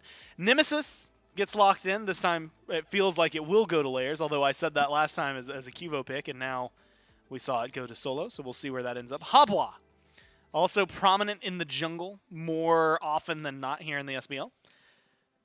but also a really nuts Paul God. And with a little bit of a buff, that's scary. Yeah, Paul Hebois, rather, now does not root himself when using Water Spout, the third ability, so he's allowed to maintain that kind of flow state and that range of motion in these team fights. It's not the most impactful change. I would argue a little bit more so quality of life, but when you're on the water carpet and you're just kind of sliding around, it really does make a difference, and Hebois is the god of quadruple ultimates as far as I'm concerned. Every single one of his abilities is incredibly strong for the team. That 2 hits hard, baby. I mean, not all ultimates deal damage. Gore, why are you smirking at me? What is going on? It's been a day, man. It has. It's been more than a day. Yeah, I think Hebois is in a pretty good spot right now. I don't love him in mid, but if I were to take him into a mid matchup and feel confident about it, it would be into the Morgan. Both of these gods are going to be relatively short-ranged. Sure, Morgan can max out that Dark Omen and just kind of do it from downtown, but similarly, Hebois can match up with Water Spout. Water Cannon's going to be a great tool. You can immune the stun from Morgan and avoid it by using the Crushing Wave. Anytime I lock a Hebois and I'm even considering it taken to mid, the whole thought process is, how much range does that other guy have? And if it's too much, I won't do it. I don't think the Morgan is too much. I will give you credit. As much as I like to meme it, Atlas of the Yellow River is actually a nuts ability. Like, it's so good. How much move speed you get and how slow the other people get. And it gives it to your teammates. Absolutely fantastic. Yeah, it's just like, if it's free on the end, you can rush your minions. There's a lot of fun plays you can make with it. I'm surprised you knew the name of the ability. I just Atlas of the Yellow Carpet. River. I've played a lot of Hebo, man. Same. Okay, well, I also, I don't know. I don't have another. I don't have another one to go to. Yeah, fair enough. Okay, so here's where things get wonky. Very similar to last game. It's the end of the draft. We have Atlas, Nim, Hebo. Erlang Shin gets locked in. With the rest of things, maybe solo lane, right? That's what that feels like. Artemis and her matchup against Apollo is one I want to ask you about. But then Nox gets locked in on the other side, where the Morgan already was. So somebody over there is jungle. Robin makes sense there. Someone's support. Nox, okay. Carry would be Apollo. Of course. Solo would be Cullen, and then Morgan mid. That's where I've got him. That makes way more sense. My brain was absolutely fried trying to figure that out. Yeah, the only Warriors are just completely against going towards standard drafts, right? I mean, we've seen it year in and year out. They're always going to throw something a little bit of a curveball, especially towards the end, and they've done so here with the Nox. But looking at the matchup in the dual lane, assuming that it is going to be the Atlas, and I'm not 100% guaranteed, I'm not confident in saying that it is necessarily going to be that Atlas in support. I think that having Erlang Shen support and Atlas solo has similar levels of merit and similar levels of value. So the Tartarus Titans, either way, both of those gods going to struggle up against this Nox. You don't have the greatest capacity to just ignore her. She's got very good ways to lock down your escape ability. Transform into a turtle, you get shadow locked. Start running whatever Atlas's dash is called, you get shadow locked. Very easy to silence those out as well. And against an Artemis, largely immobile, she doesn't have the greatest answers either until she gets the CC immunity from her ultimate. So theoretically, it's a solid pick early on to be able to try and control the Titans a little bit more. Again, they're up 1-0. One more win, they move on to the semifinals. Mifflin, they've got a lot of power picks. Again, there's the shuffle. Now that we've seen Nemesis solo, I'm leaving that open and technically available. I don't know that that's what we'll see, but I could absolutely hear Sot saying, well, I'll just play that and show him how it's done kind of deal. Also, Erlang Shin, it's nuts whether he's in solo or jungle. So no matter what, that's going to be worthwhile. It's the Artemis of the Hobwa. You had mentioned Artemis already, not super mobile. Hobwa, they both have move speed increases, but that's about it. And they're both pretty easy to read. I was going to ask you how we feel about it, but instead, we're going to throw this one on over to Dave and Trelly as we jump into game number 2 of the Titans and the Warriors, and that was a sick catch. Yeah, I can't. Oh, somebody please. I don't know if anyone caught that on camera, but I, behind my head, caught it without looking at it. Gore threw me the balloon. That's one of those moments, Trelly, in life where like you do something really cool and like you hope other people are around to see it. I'm just so glad that all of you guys were around to see that moment, and I really wish that somehow it was caught on camera. But just know if you're at home in stream, in chat, that I just did something really cool, and you weren't here to see it. So unlucky. But now we get some really cool Smite to watch. Tartarus Titans versus the Oni Warriors, the second rendition of it here in Season 9, and the second time in this set. Does end up being Nem solo. Paul on the Hobwa mid. Layers in the Erlong Shen out of the jungle. Feels like a little bit of a let's show you how it's done mindset here from Sop. I think so, but I just want to touch on, I think everything Mifflin said ended up being pretty much the opposite, right? I mean, oh, good. This is good. You're learning quickly, and I will hold that thought as Neilma on Robin support. As Paul finds first and second, but Neil almost and dies over third. here. No, third blood will get away. Okay, But there's a third. That was almost over a in Soul Lane. genocide for everyone. Yeah, this is absolutely absurd. All right, Tartarus Titans off to a 3-0 start. There's a solo kill in Solo Lane, and then a 2-kill swing in the 2v2 in mid with Cubo, Fred, and Dartes. Cubo Fred's playing the Apollo, and Neilma's on the Robin. Paul hoping to get a kill on Team Neilma here. Behind the tower at level 2. We're level 2 tower diving. No, but I think we can take a deep breath and you can continue roasting Myth. Well, what's so much to roast No, is it wasn't they roast, it's okay. They've really changed up at least what we were all thinking, right? So they take the Nox in mid, Mori ADC, Robin support, and Apollo jungle. So To be fair to Myth. The solo lane is correct. To be fair to Myth. And this is what you were trying to say. I just didn't want to give Myth any credit. Right. 0% chance you predict any of that. No, all of Myth's predictions were correct, yeah, but we are obviously straying away from reality here at the moment as Paul gets his second kill. Should be his third kill. Those are some low cooldowns. You're telling me Sands of Time plus the Tier 1 lost artifact and Paul is bopping like that already? Yeah, that's I guess he was level 3 and everyone else was level 2. That's kind of nuts. I mean, Hobwa might be in a good spot. Everything he just did, he probably Look could at have him done go. without the buff. He's going to get another kill. Yeah, no, you got to path in behind the blue buff, wait out the transformation. Yeah, this is great. This is a worthwhile stick around. As we do end up getting a kill on the left side of the map. This time it's a roar onto Vote. All right, so we're starting to set a pace here, Trelly. Tartarus Titans are 6-1 ahead, 2,000 gold ahead. And Paul is going to get in behind Nika here. Should be a kill for Nika, and there it is. Second tower shot is in. And Paul has now got to go. No, you go help out your solo lane. No, I guess Cubo Fred is here as well. It's just going to be too much damage. Can he get a kill anyway on Tanika is the question. No, Paul has used his abilities elsewhere. And so not only does SOT die, but Paul doesn't even rotate in and get the kill on Anika after the fact. The Oni Warrior is able to answer back with a couple kills. Dave, I truly believe they drafted this comp in a normal way as Layers gets shadow locked and definitely dies here.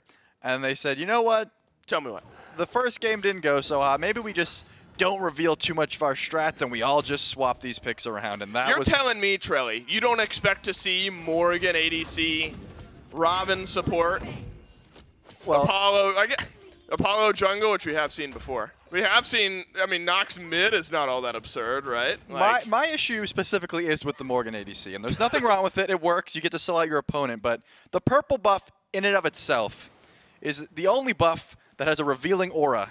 So whenever you are invis as the Morgan, you are constantly broadcasting. That's a fun fact. You're broadcasting to everyone when you're near. You have that purple buff aura on you. So in my head, that's the only role she shouldn't be playing as ADC. Wow. But if you are just trying to get ahead and farm your lane opponent, which, by the way, is not happening, just so we're clear. Vote is 0-2 at the moment.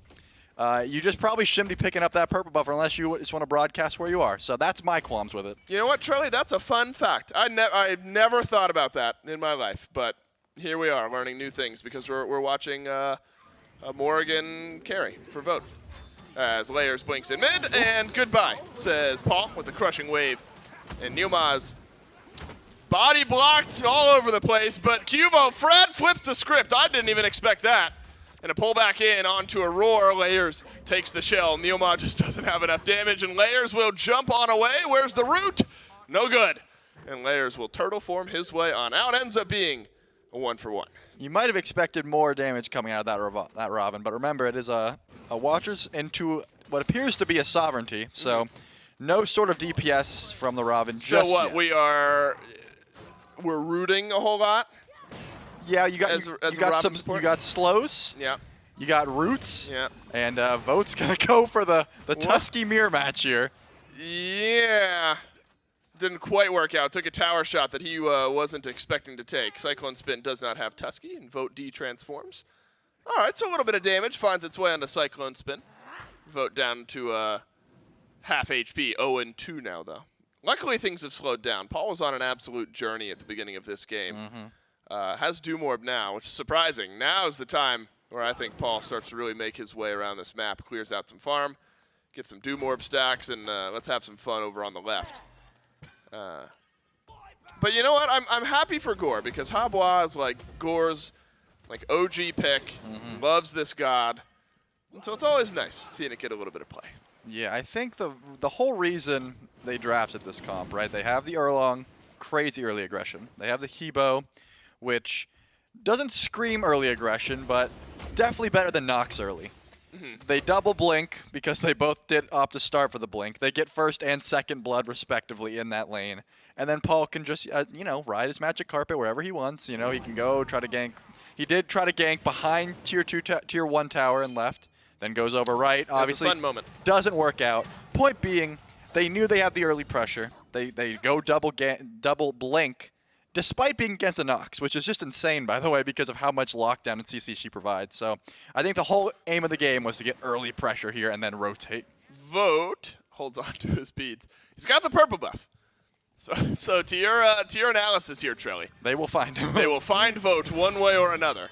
And I think and they found him minus the stealth as Cyclone Spin drops Tusky on Vote's dome. Luckily across the map for the Oni Warriors, the solo kills have kind of stopped happening. Now it's required a couple team members to rotate over and find some extra kills here. But a 2,000 gold in the lead. Oh, Paul's got a real good opportunity for a massive crushing wave here. Just stick it right around the corner. Blinks over the wall, crushing wave. Oh no, I set it up and it was anything but massive. Misses all the damage, and in fact takes a lot in return. Dardes will walk on away, and how about this fight back from the Oni Warriors? Another kill drops, another kill will drop, and the Oni Warriors getting close to making things even. I will say that Neil is baiting Paul incredibly well. Yeah. Paul was way too deep there because I think he was a little salty about missing that crushing wave. Comes back around, tries to pick it up, does not end up, it gets overhead kicked, which is a complete immunity. And it looks like Neil is opting to go for that mystical mail instead of that Sav, as I mentioned earlier. So just going for some damage here because he obviously has none built. No. Beautiful trap. Oh no! The buff. Oh no! Cubo Fred is pissed. The hands go up as the buff to use the last bit of damage. That was such a smart read from Cyclone Spin. You could tell how hesitant he was to even step close to the red buff. He knew Cubo was dunking in there somehow. I don't know where Cubo channeled that ult from, or if Cyclone just had the wherewithal to know that that was going to happen. But he chilled back. The trap was beautiful. And the red buff on the assist. Dardes dashes forward into SOT here. And you're right, it should be enough lockdown. Or is there as Layers finds the gank. And the solo later will live to fight another day. Dardes just throws his hands up in the air. That is a Frostbound Hammer Nemesis already, if you were wondering. SOT is just following you around, slowing you constantly.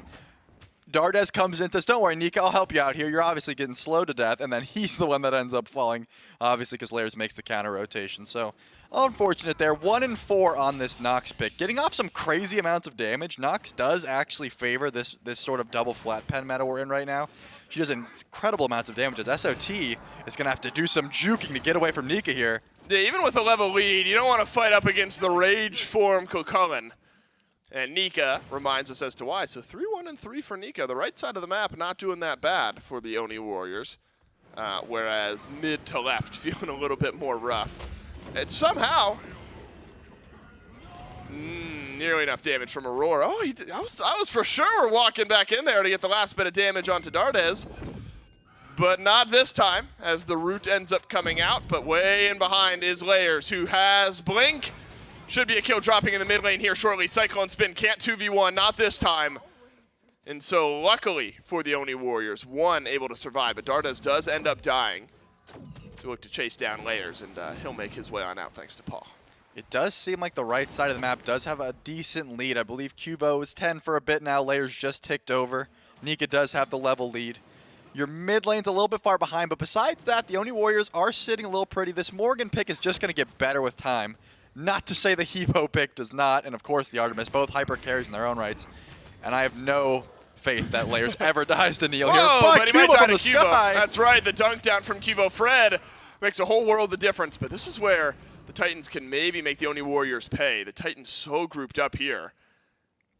Wonder if Cyclone Spin had Tusky there, surely you drop that and get a chain of CC. Oni Warriors now pulling back the gold was about 2,000. sub 1,000 now. Just about 900. XP getting a little bit closer as well. The Oni Warriors not going down without a fight. Tartarus Titans are going to have to listen to this Gold Fury fall, and that'll bring the gold exactly back to even as the Oni Warriors have found some life. Yeah, I think Sod has not been able to make a rotation. Obviously, after getting soloed down there, pretty much just has to stay in his lane and collect what little farm he has. I mean, in Cubo's defense, he's been playing this pick very well. Not defense, I should say, in his praise. He's been finding these ults whenever he needs to, diving extremely far to the backline. 4 kills, 3 deaths also, but at this point, Nika is making Paul's life pretty difficult at the moment. A lot of ultimates going to Nika there, who just transforms, yells, and walks on away. Nox reminding us why it could be a frustrating matchup at times, as Dardes takes a whole lot of initiation there and walks away from it relatively easily. Cyclone Spin left alone in lane with Vote here for a little while, and I had wondered if in that style of matchup we might see Cyclone Spin push the envelope a little bit further, but outside of the early deaths for Vote, the scales have remained somewhat even here. Do more, I suppose, for Vote, enough in keeping that mobility up and out of range of Cyclone Spin. Yeah, it looks like Cyclone is going to have to put some respect on the stealth here. Obviously, a 1v1 would be a little bit spooky. You do have Tusky available, and Vote's beads are still ticking over, so surprised that he would be that aggressive right now. Maybe he just values how much burst he has.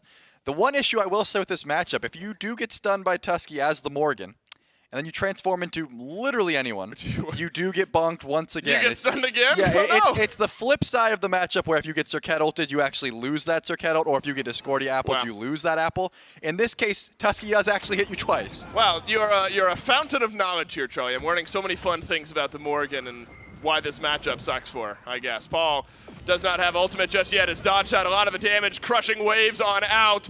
Watch out for Cubo Fred, though, who will dunk onto Paul and will end up returning the kill. Neomod down, so is Paul. Oni Warriors probably feeling fine with the trade where we stand, but silenced as he may be, can still auto-attack, and that'll make it a 2-for-1. This is the benefit of not rotating to those fights. As long as your team can stand on their own 2 legs, you are able to get some farm, rotate once you have those items, and make big plays. But Vote, big stun here. It's going to have the transformation. Double mez and a double stun. Should be a double kill, right? Surely that's what the Oni Warriors are looking for. Taunt through from layers, healing just a half second away. And the kills right back close to even as far as this trade goes, 2 for 2. I admire the fight back from the Oni Warriors here, despite the way that the early part of this game had gone. 1-6 for Dardes, a forgettable KDA to start. But really, Charlie, it continues to be this right side of the map. Cubo Fred plus Nika, the threat up against the Tartarus Titans. Yeah, but Sot and Cyclone seem to be taking turns not rotating and just farming up. Obviously, both of them level 14 right now. Nika just ticks over, so the XP definitely looking a little bit in their favor, barring a little bit of the jungle matchup. Obviously, Cuvo has that one. But besides that, I think Sot and Cyclone are saying, hey, once we get late game, we're going to be able to do so much damage on these auto-attack-centric picks. Let's just make sure, you know, I'll rotate to this one, you rotate to the next one. Let's just steal away as much farm as we can. Late game, we're going to be able to pump out a ton of damage. I don't think they're sweating these early fights too much here. Yeah, I think a 26-kill game, 14 minutes in. Also a pretty good indication of not sweating it too much. And also Neomon or Robin and Vote on a Morrigan, things like that. Also pretty good at identifying where the Oni Warriors might be heading into game number 2 here. Vote without the purple buff wasn't spotted out by Cyclone Spin, but here is Neomon Mystic Crush. Oh my god, we're throwing everything in the kitchen sink at Cyclone Spin. We haven't even gotten the kill. No shot, right? Cyclone turns it around for a double kill. You better bring more than that if you want to kill off this Artemis. 3 kills, drop, as 3 men try to dive. Everything but the kitchen sink. They better have brought the kitchen sink next time. Cyclone luckily was able to get a huge amount of damage there. And of course, clutch peel from Aurora to make sure that his carry survives. That's just a lot of damage he's outputting. It's very difficult to dive Artemis because once she drops that Clodian Boar, once Tusky starts bonking around, you better have a lot of immunity or a lot of protections because she will be able to at least trade with you as she goes down. She's just an Artemis from ahead at the very least. Has Aurora fallen off, Trelly? That's the question. I mean, because think about it. Game 1, near 100% kill participation. Game 2, 7 out of 17. You know, I think I've lost my faith in Aurora. He's washed up. I'm not sure he can do it anymore. to be honest with you. Game 1 was undeniable proof that he was here to play. Questioning his motivation after a sub 50% kill participation game number 2 here. Let's hope that around the Fire Giant he's able to turn things around. Maybe it's the Oni Fury or the Oni Warriors make their stand. It feels like wherever Kivo Fred is dunking in is where the Oni Warriors have a slight chance, but as of late, there's been really good pushback, and I want to see how Cyclone Spin, in like a real true team fight, Trelly, is able to swing with some of these item spikes that he's got. Completed chin size into another bow here shortly.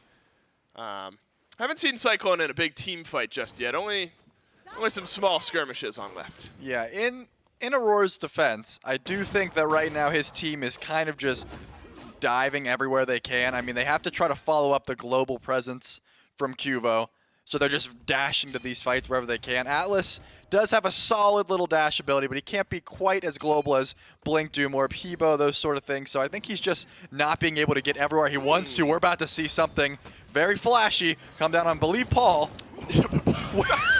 Paul avoids the dunk and hits a double knockup and hits the water hands and sets up for the rest of his team. Paul turns around to dive into a double kill. And so if we learned anything, it's that the Oni Warriors, when they try to dive someone, it goes poorly. We learned that on the left side of the map a second ago. We learned that with Paul here just now.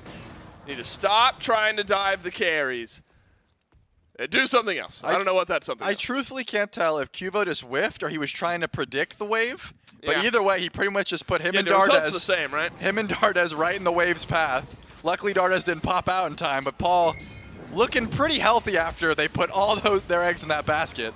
Well, remember the highlight for the Oni Warriors in Game 1 was taking away the Fire Giant. And so maybe that's an opportunity here as, Vote is left for dead. Nika is as well. Goodbye. The Cyclone Spin gets the double. Fire Giant over to the Tartarus Titans as we have crested 30 kills here. 34 kills in 17 minutes. We've kept a kill every 30 seconds as a standard pace here. No chance. Neil doesn't have Blink. No chance. Thank God. The timing there nearly worked out. Rampage for Cyclone Spin. Neil Ma can't believe it that he didn't steal it away. And this game feels all but over now as the Fire Giant confirmed by all 5 members of the Tartarus Titans. Yeah, if Neil had Mystic Rush, I give him a 30% chance. Maybe I'll go down to 20. But with just overhead kick, has to use it to get in there. The onslaught. Wait, hold on. Rewind. What's a 30% chance? I'm saying if he had his ult, his CC immune ult that puts him damage immune, and he's able to dive onto that, right. I give him a 30% chance to out-confirm Paul. Okay. To steal that I misunderstood. objective. I thought you were saying the Oni Warriors had a 30% chance to win the game. No, a second I'm ago. saying if Neil has his ult there, he had a 30% chance to steal. Got it. I'm thinking Oni Warriors, even before the Fire Giant confirmed, had like a 10% chance of winning this game. And we are plummeting as the game goes on because the Titans are just a little bit too far ahead. Tusky nearly confirms the disengage. Nika, though, rampaging. Well-timed. Cyclone Spin! Oh, no! Nearly turns around the damage onto Vote. Layers over the wall he goes and does end up grabbing the kill. But Dardez has to come out and help. Nika will end up on out, and a double kill for SOT. And the result ends up being the same here again, Trelly. I think 5%, starting to get closer to 1%. Yeah, I mean, I was you give them a lot more credit than I was trying to there. Obviously, I was just for the steal. 5% was too much credit. Well, you gave them, I believe. It doesn't matter. But the point it does matter, Trelly. I'm trying to say that I was just really focused on the fire steal. I was analyzing what was in front of me. You're I wasn't jumping the gun here. I'm trying to tell the tale of the possible comeback. No, you're doing a better job of casting than I was. It's just it starts. Every journey starts with a single step. Yep. If Neil stole that What fire. is that from? I don't know. All right, hold on. Good thing I got a phone. You're right though. Every journey starts with a single step. You gotta sow the seeds of possibility. Yeah, exactly. Right? You gotta hide the fact that the odds of the Oni Warriors winning this game is minimal. Every journey begins with a single step. All right, this is just like a quote. All right, never mind. It's just like I Googled it, and it's just a bunch of inspirational posters that say that.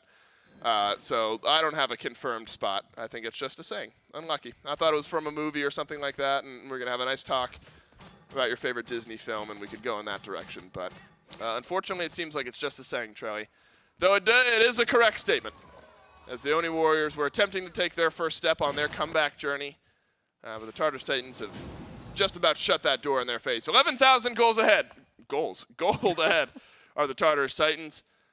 And the Oni Warriors have a little bit of climbing to do to get back into this one. I guess you could say the Tartarus Titans have made the quick adaptation they needed to, which they didn't need to, but the only adaptation they really could, the only fumble I would argue that they had was that they did let the Oni Warriors go for that Fire Giant, and they said, you know what, we're just going to take it off the table beforehand. Paul Boy, oh my goodness, Vote! Yeah, Vote was just in the wrong place at the wrong time there. Maybe a stealth helps him out. That is 80% of Dardez's health bar on one crushing wave. Paul is absolutely destroying the Oni Warriors here. This one not in question for very long. And the Tartarus Titans will walk on into the base and will put the Oni Warriors down. I don't know if I'll call it quietly. Paul happy that this game ends this way. And we end with a 2-0. He still does fall there. I think he's a little bit upset about dying, but at the very least, Blinking Vote's stunned there. Little highlight reel clip for him. I think Paul's pretty happy with how the Hebo buff went through. I think he's happy with how he played this game, and there's a few crushing waves that I think we could have wanted to rewatch on that one. Charlie, which one's harder to break down? The set we just watched or the ones that we actually broke down between the Scarabs and the Kings earlier on? I think probably the ones from the Scarabs and the Kings. You know it's harder to break down? This one we got first-hand looks. You know, we got to That's true. We got to sit here, analyze it as we were speaking. We can call upon our past. That I do wish them luck at the very least to try to break that one down. Yeah. God bless the desk and their journey that they're about to embark on, and fingers crossed we get some more fun like that. Tartarus Titans up against the Solar Scarabs tomorrow, the two teams that had like 60-plus kill games in both of their matchups. They will be facing off tomorrow in the semifinals. This one ends our day 2-0 to the Tartarus Titans. We'll take a break. When we come back, Desk will break us down.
I got this picture in my closet. It's gathering dust right now, and the edges have been folded once or twice. It doesn't look the same no more, 'cause the sun has made it pale. I used to have it hanging on my wall some time ago. A picture of you, a picture of you.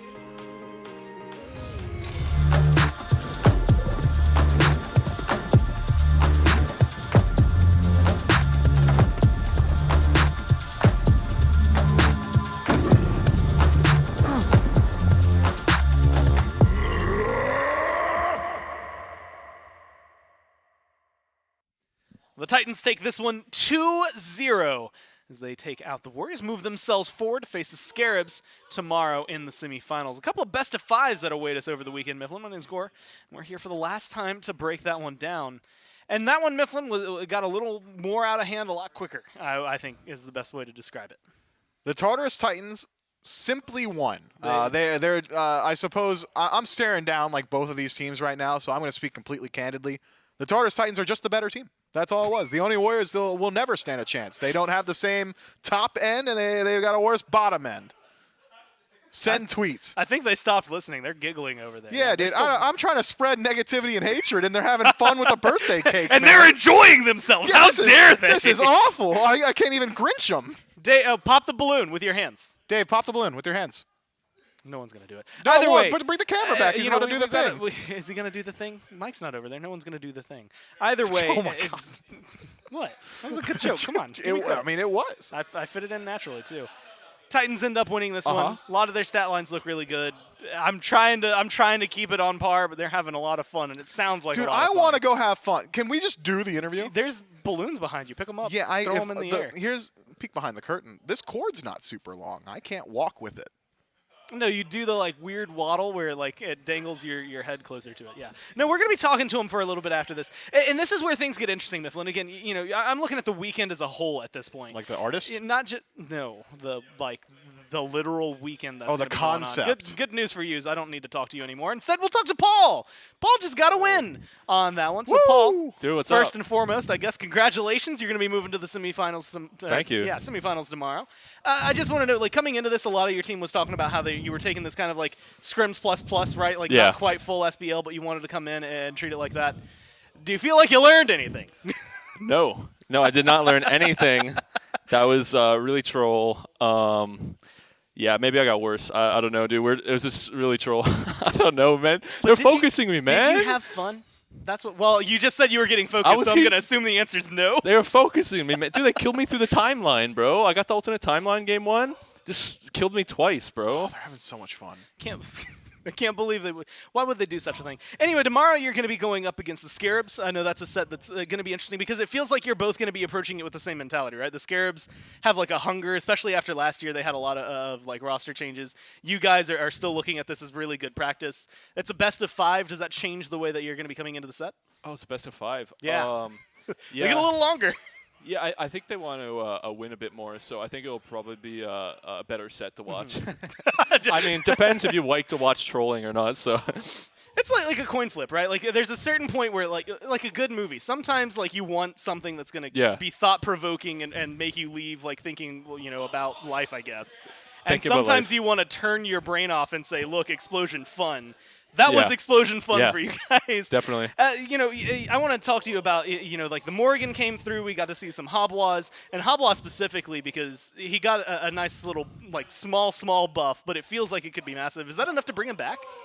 I wouldn't call that a small buff. I mean, you literally can walk during his 3 now, bro. Does feel pretty good. That's pretty big, man. So I would think he got a huge buff, and I think, he's going to be more popular now. I'm not sure about mid lane. Yeah. But because with the buff, they also nerfed the 3 a bit of the damage. So kind of lame for clearing archers. But a lot better in jungle. Well, awesome, man. I'm excited to see it, especially whether he's jungle or if we just get the Paul Hebo back. I'm excited for that. Same. Either way, congratulations again. I'm sure Thank you guys are going to celebrate and then come back tomorrow and play some more SMITE. Okay. Thanks for your time. Thank you. All right, Mifflin, you have just been staring at them the whole time. Dude, they're having so Did you much hear a fun. single word Paul said? Something about explosions. That was me. Yeah. I said the explosion. Oh, now thing. Paul's having fun. He put on a birthday cap, dude. Oh, my And it fell off his head. Oh, this is great. Again, good Dude, radio, good man. radio here. There's someone out there who's playing a game. We're on the second monitor. They're just listening, trying to catch up, get some informative Smite knowledge, and they're hearing us describe a hat falling off of Paul. Either way, we can look at the bracket. Again, you've been hearing me talk about it a good bit. What a big bracket. Leviathans and the Dragons. First match tomorrow, 11 a.m., best of 5. So you want to make sure that you tune in for that one a little bit later in the day once they finish Scarabs taking on the Titans. Another fun one that's going to be kicking off for us, or closing out the day for us. And then Sunday, you'll get a third place match. So whoever loses tomorrow will still be playing on Sunday to see who's going to get third. And of course, then the finals will close things out for us this weekend and give us the final kickoff before we start phase 1 of the SBL, Mifflin. Yeah, I'm super excited. Get a look at tomorrow's Yeah, schedule at least because sound like, serious. Dude, you sounded dead inside, man. It's like 8:30. But it's the first day. It sure is. Of season 9 even. Yeah. Bro, all right. They're literally eating cake, bro, and I'm You could say they here. have their cake and they're eating it too, because Well, you can't have the cake and eat it. That's literally impossible. What do you mean? You have to have the cake in order to eat it. Yeah, but you can't have cake and eat it. Why not? What do you mean? What does that mean? Because once you eat it, you no longer have it. That's not true. I have it. It's still in my stomach. You don't. All right, give it to me then. We'll go. Like, if you want to go down that path, we can go down that path. But not on broadcast, because that's not great here. Anyway, it's Smite's birthday. We're all in a jovial mood. And, of course, we've got a whole bunch of people sitting around the cake. So we got to at least go celebrate one more time. We got to talk about it. We got to look at them. Look at how happy they are. Happy birthday, Smite.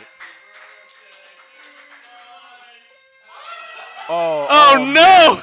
Camera, pan up. Oh, no. Pan up, camera. Mike, get where the balloons are. Lewis, pull the string. Pull better. Guys, they're supposed to be balloons. Oh, hold on. Oh, Yay! Charlie with a big save. All right, that's day 1 of Season 9 in the books. Everybody will see you tomorrow for the semifinals.